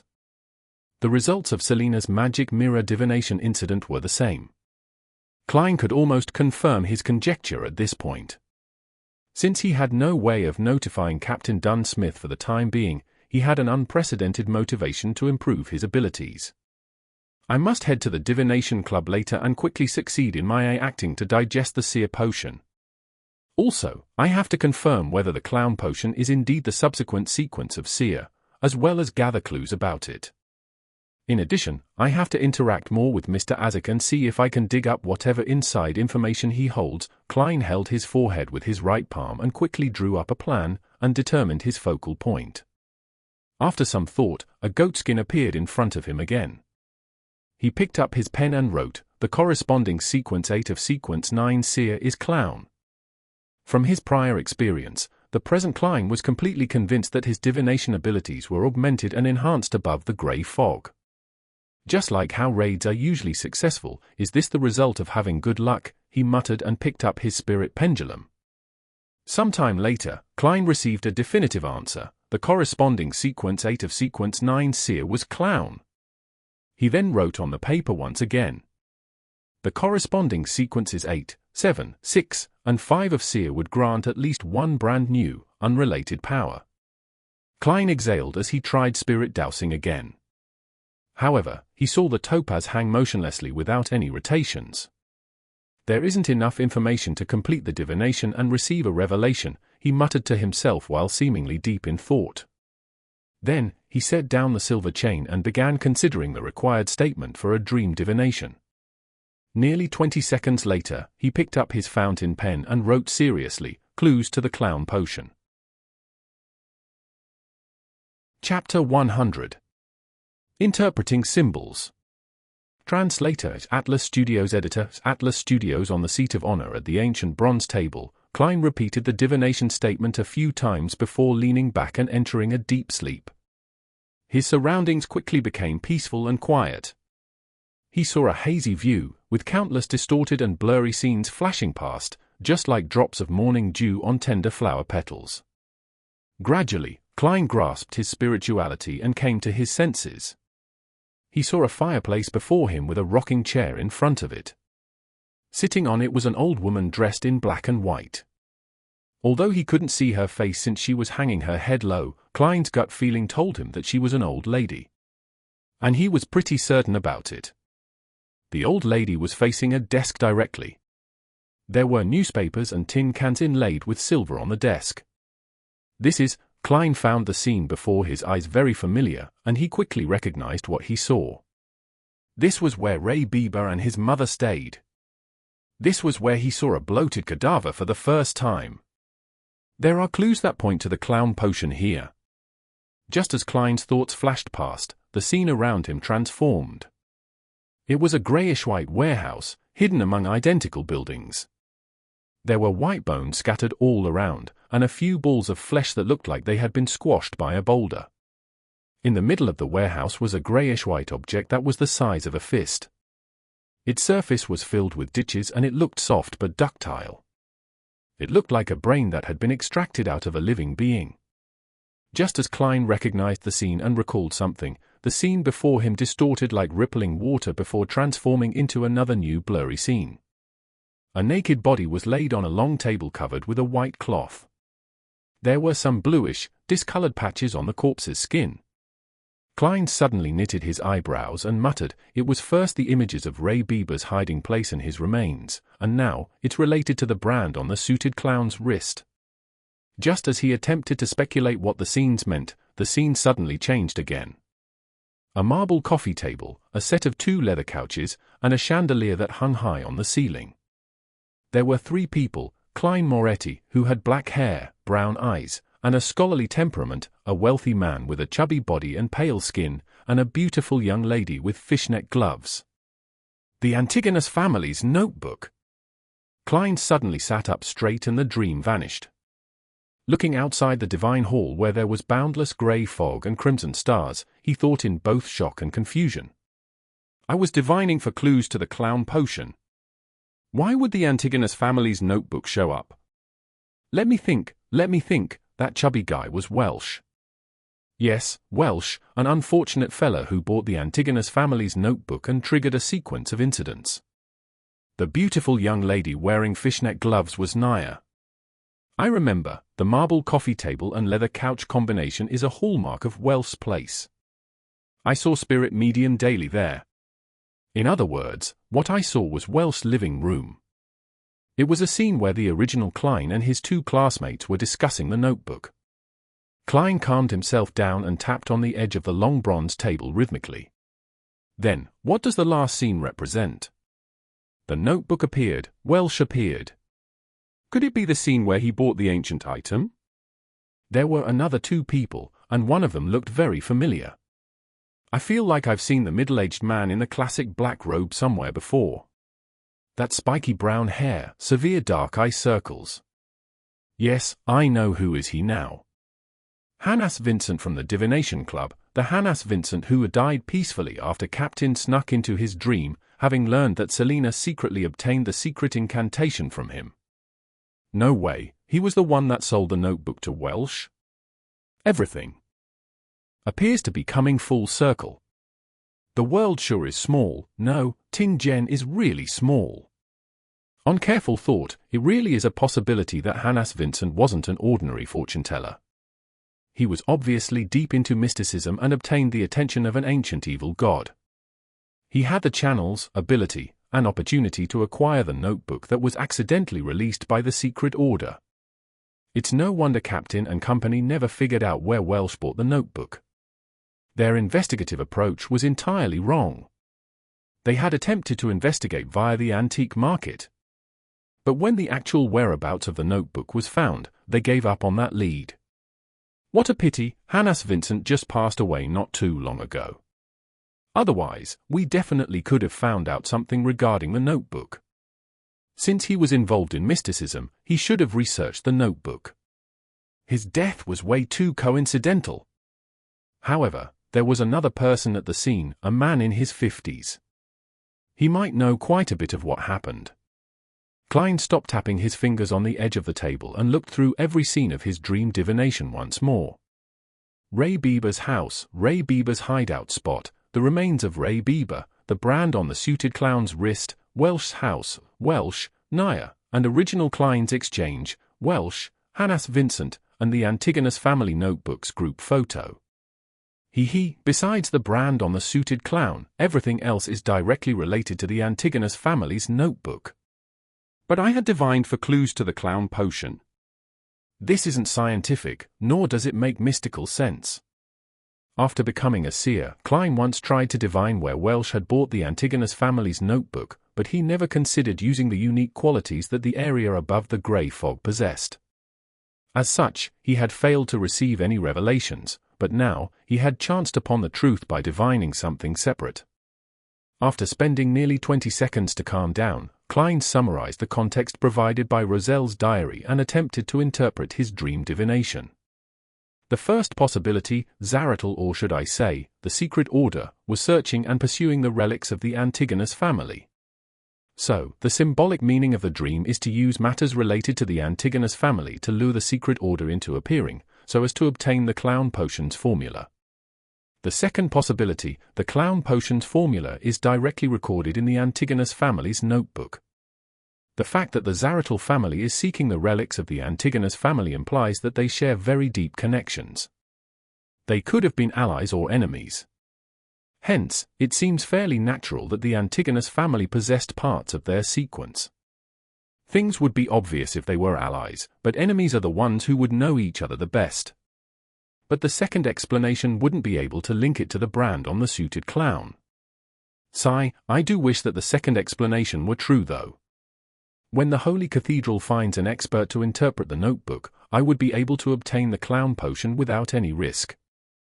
It seems that the first explanation is the most plausible.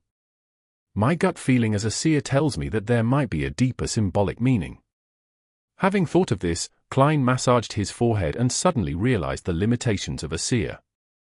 Unless it was a very simple and straightforward sign, a seer had to be extremely careful when making interpretations. It was just like walking on the edge of the abyss or walking on a thin layer of ice over a lake's surface. The suited clown's outcome was an actual and bloody example of what a single mistake in interpretation or failure to grasp a key point could result in. In that instant, Klein had an illusion of himself mastering the true essence of a seer. He seemed to be just one step away from digesting the potion completely. "Thank you for enlightening me with your life. Praise the lady," he muttered and drew a crimson moon before his chest. Then he divined whether Azik had good intentions or if he was an amazing beyonder. He received confirmations for both of them. Eventually, the continuous divinations exhausted Klein. He had no choice but to stop churning through his thoughts and decide on the crucial matters that he needed to attend to. I have to find the man that appeared in the same scene with Welsh, Hannas Vincent, and the Antigonus family's notebook as soon as possible. I can begin my search with the Divination Club. I can't just confront Mr. Azik. Yes, he might be a mid-sequence beyonder of the life school of thought, but there's a lack of information, making it impossible for me to divine. Phew, Klein let out a breath and conjured the portrait of the half-century-old elder with messy eyebrows, thin brown hair, and grey-blue eyes on the goatskin that appeared before him. This was the third person present when the Antigonus family's notebook was traded between Welsh and Hanas Vincent. Looking at the portrait, Klein suddenly fell into a dilemma. I can't draw. During art class in primary school, I was always the one receiving the greatest criticism from the teachers. Should I use ritualistic magic like old Neil? This was done by praying to the goddess. If I were to use the uniqueness of the area above the grey fog, I would be in trouble if the divinities notice something amiss. Hold on a second, perhaps I can pray to myself. Transmitting images and transmitting voices are similar. Although I'm temporarily unable to access the mysterious power above the grey fog, accomplishing such a minor matter shouldn't be a problem. Having thought of this, Klein immediately emanated his spirituality to envelop himself to stimulate the feeling of falling. Back in his bedroom, he lit the gas lamp and prayed. The fool that doesn't belong to this era, you are the mysterious ruler above the grey fog, you are the king of yellow and black who wields good luck, I pray for your revelation and pray that you allow me to draw what I've seen. After reciting the incantation, Klein didn't splash essential oils or burn any herbs to gain the help of their powers. It was just that informal when praying to oneself. There were suddenly murmurs in his ears as he saw the 4 black dots that formed a square surface on the back of his hand. He walked for steps counterclockwise and recited the incantation before penetrating the maniacal chaos to return to the area above the grey fog. This time he didn't see any of the crimson stars shrinking or expanding. But behind the seat of honor at the long bronze table, the strange symbol formed by a partial pupil-less eye and partial contorted line shimmered weakly as it produced illusory prayers. Klein held his ear to it and listened. After making sure that there were no mistakes, he conjured the portrait of the third person, and cast it towards the flowing light in accordance to the prayer's format. After everything was done, he immediately left the mysterious world above the grey fog and returned to his bedroom. Just as he found his footing, a portrait surfaced immediately in front of Klein's eyes. Furthermore, he sensed a weak and illusory power augmenting him. He picked up a fountain pen and found a piece of white paper and expressed his intent. Klein was surprised to find his right hand moving uncontrollably as it quickly drew lines. Before long, he saw a lifelike portrait of the third person. After writing down the hair and eye colors, as well as other unique characteristics, Klein heaved a sigh of relief despite the spasms of his right hand. The illusion before his eyes rapidly dissipated.